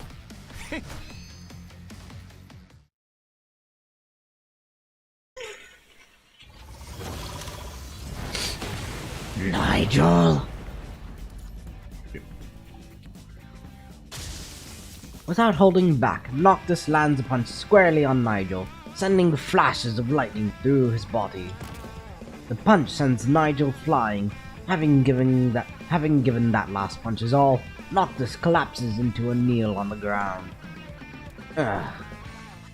Nigel finds himself unable to get back to his feet from the excessive damage his frame has taken. Spewing poison, his right arm has become a goner from the hunch too, no longer able to manipulate magnetic objects. Nigel struggles for breath, a naturally occurring behavior that has persisted from his days as a former human, despite the fact that a construct doesn't need to breathe. At the same time, Noctis can feel that the poison in him has worn away, and that his connection with his partner's consciousness has become stable. This is what I'm talking about. Nigel's cloudy eyes close. Noctis has won the fight. One where Nigel himself has given his all and fought in all the ways he knows. Noctis has visualized fights where he has defeated Nigel more times than he cares to admit. And yet, with Nigel lying defeated in front of him now, Noctis seems to have difficulty wrapping his head around what's happened. Nigel, why? What's all this for? Noctis remembers having asked this question before. Still, he hopes to hear a different answer from this man who was once a dear friend. Is it because of that Generalissimo made you do so? Who the hell is he? Nigel struggles to his feet and shakes his head. I got an order from him to attack the town and get rid of everything that's in his way from a place where people wouldn't be able to see me. But I saw it as a personal goal to fight you here, and I see that as me being rebellious against him. A flame with sparks showering down the warehouse is now on the verge of collapse. So, why are you fighting for him then? Just why? Well, who are you fighting for yourself then, Noctis? For humans or for constructs? Huh? What difference does it make? Nigel smiles, apparently having seen this reaction coming. I asked the commandant what the difference between a human and a construct is. I don't know what sort of answer you got, but... Noctis straightens himself. He walks up to Nigel and extends his hand to him. This much I can tell you. My partner will never treat people differently because of who they are. You and that commandant are just so incorrigibly naive. Noctis shows Nigel a smile, apparently oblivious to the riposte. Well, so what if we are? Naivety makes us strong, as we've seen.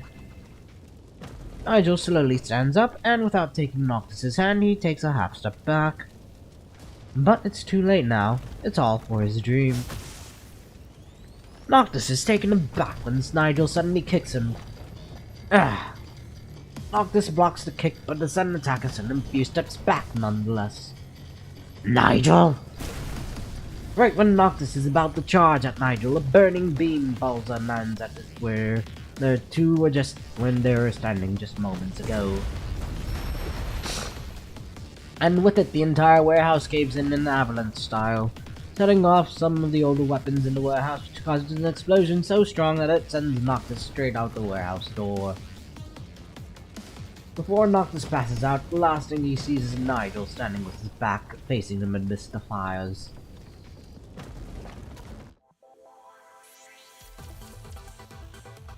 Okay, and that's that.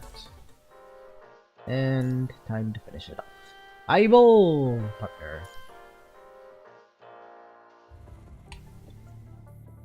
So, you were saying you didn't find his body, huh? No, and this is the only thing the townspeople found after hours of digging through the place.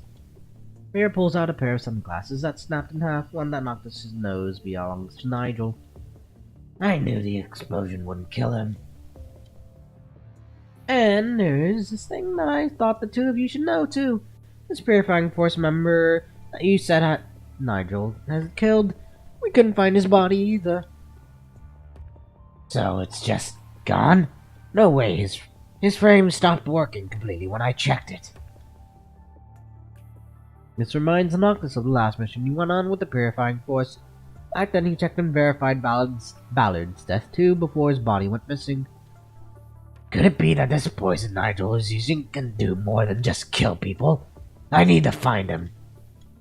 When your frame is just another punch away from falling apart. Geez, I know my body better than anyone. I'm totally fine. Oh, is that so? 21? With it, number 21 suddenly hops out from under Noctis' bed and sits squarely on his tummy. How are you liking it? Noctis' face has turned a strange blue, but he works up a smile nonetheless. See, I'm totally fine. I'm not asking you. How are you liking it, number 21? Uncomfortable. Noctis feels stiff. Didn't you watch a video of some tribe dance on your terminal? Wanna give that a try on Noctis' tummy? I'm super good at that. Huh? Alright, that's enough. Give the poor guy a break. Hit number 21 jumps off Noctis. Kane, are you feeling okay now? Yep, barely had a scratch on me. That's great. I hope you get better soon. Hey, that's differential treatment right there. Thank you for saving me, Noctis. Hey, a promise is a promise. I promise I'd end it all and save you, right? Well, how about you promise us that you'll stay right here and get yourself treated properly? Rero whips out a syringe of nano-restorative substance and sticks it right at one of Noctis's wounds. Hey, easy there! Guess I'll have no choice but to ask Nicola to send a new kid to join us if you fight again in your current condition. What do you... But I thought I'd been transferred to the Purifying Force. Do you think they're still going to receive you with open arms after what happened? They almost begged the Control Corps to send you back. Is that so? You put on the worried face, although you believe that Vera probably pulled quite a few strings to make that happen. Oh, I was going to ask you what brought you and number 21 here. The Purifying Force figured out a way to reach Babylonia and asked the task force to send a few extra hands their way. We took advantage of that to come down here. See, no one knows Noctis like I do, and I thought I'd have to be the one to deal with him if he actually turned the defector. Well, a real shame I didn't get to do that, though. Noctis feels a chill down his spine seeing Vera's grimace. Wait, you didn't mean that, or did you? He did. Captain even changed this frame that's designed for fighting constructs. I think she meant business. Me turning defective? No way! But it's up to you whether you want to come back to Cerberus. Wait, then you'll come to the floor uninvited. Boss, are you really going back to Babylonia? Come on, what are you going back to that fucking place for? Just stay on Earth! Cough. What he means is, he thinks it suits you better here. Can't say I disagree. There's a bunch of kids here, we can fight all day, and all sorts of fun stuff we can do. Definitely a lot better than Babylonia, where they make you write a report for letting out a fart from behind. Noctis nods as he looks this way with a smile. But I've made my partner a promise that I'd go back home with Cerberus. So be it a report or statement of repentance, I'm ready to write whatever they'll make me write. Following footsteps from outside the door, an old man walks in with the support of a young man. Well, guess we aren't gonna stop you then. We still wanted you to take this chance and let you all know how much we appreciate everything you've done. I'd like to thank you all too. Ben and I would have died without you all, and this town would most definitely have been a goner too. New Oakley has taken great care of us too. I hate to admit it, but you two totally pass as New Oakley locals. But ultimately, I know that you two have your eyes on somewhere that's far beyond this little town. Anyhow, we'd love to have you all join us for the very last day of the Harvest Festival. I'm sure people will be very happy. I think they should be fine, as long as they drink nothing but water. Mira asks number 21 to go over and kicks all the looky-loos out of the room. Alright, these two need some time to recuperate here.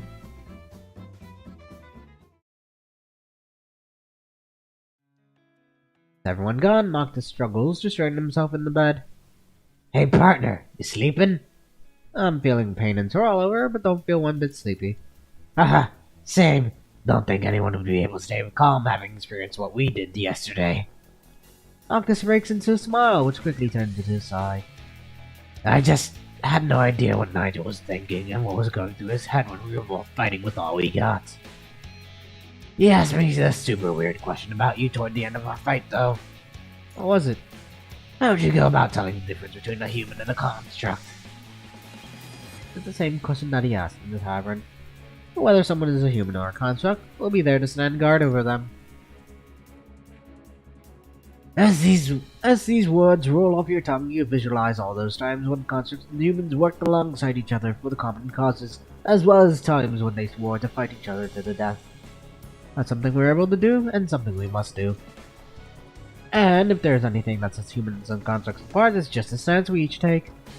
Haha, ditto. Well, guess I do know you well then. But I know you better than you know me. And I've seen you drunk. Wait, what? Did I do anything weird when I was drunk? Oh, forget it. Time for a nap now. Hey, come on! This is probably going to keep Noctis up for quite a while longer.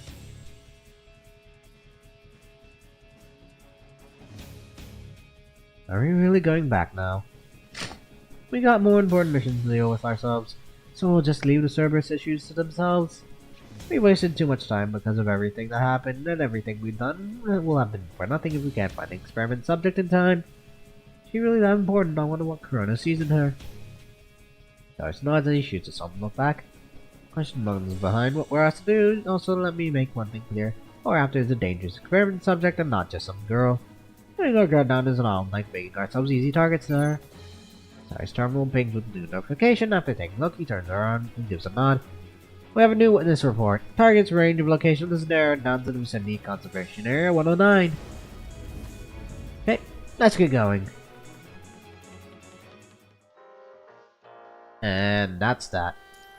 Fortunately, I am super tired. I'm getting super sick because I'm super tired and not sleeping. So we will cap things off there. Thanks for everyone that stood around, and I hope y'all have a good one. See you around later in the evening when the live stream goes on. Peace.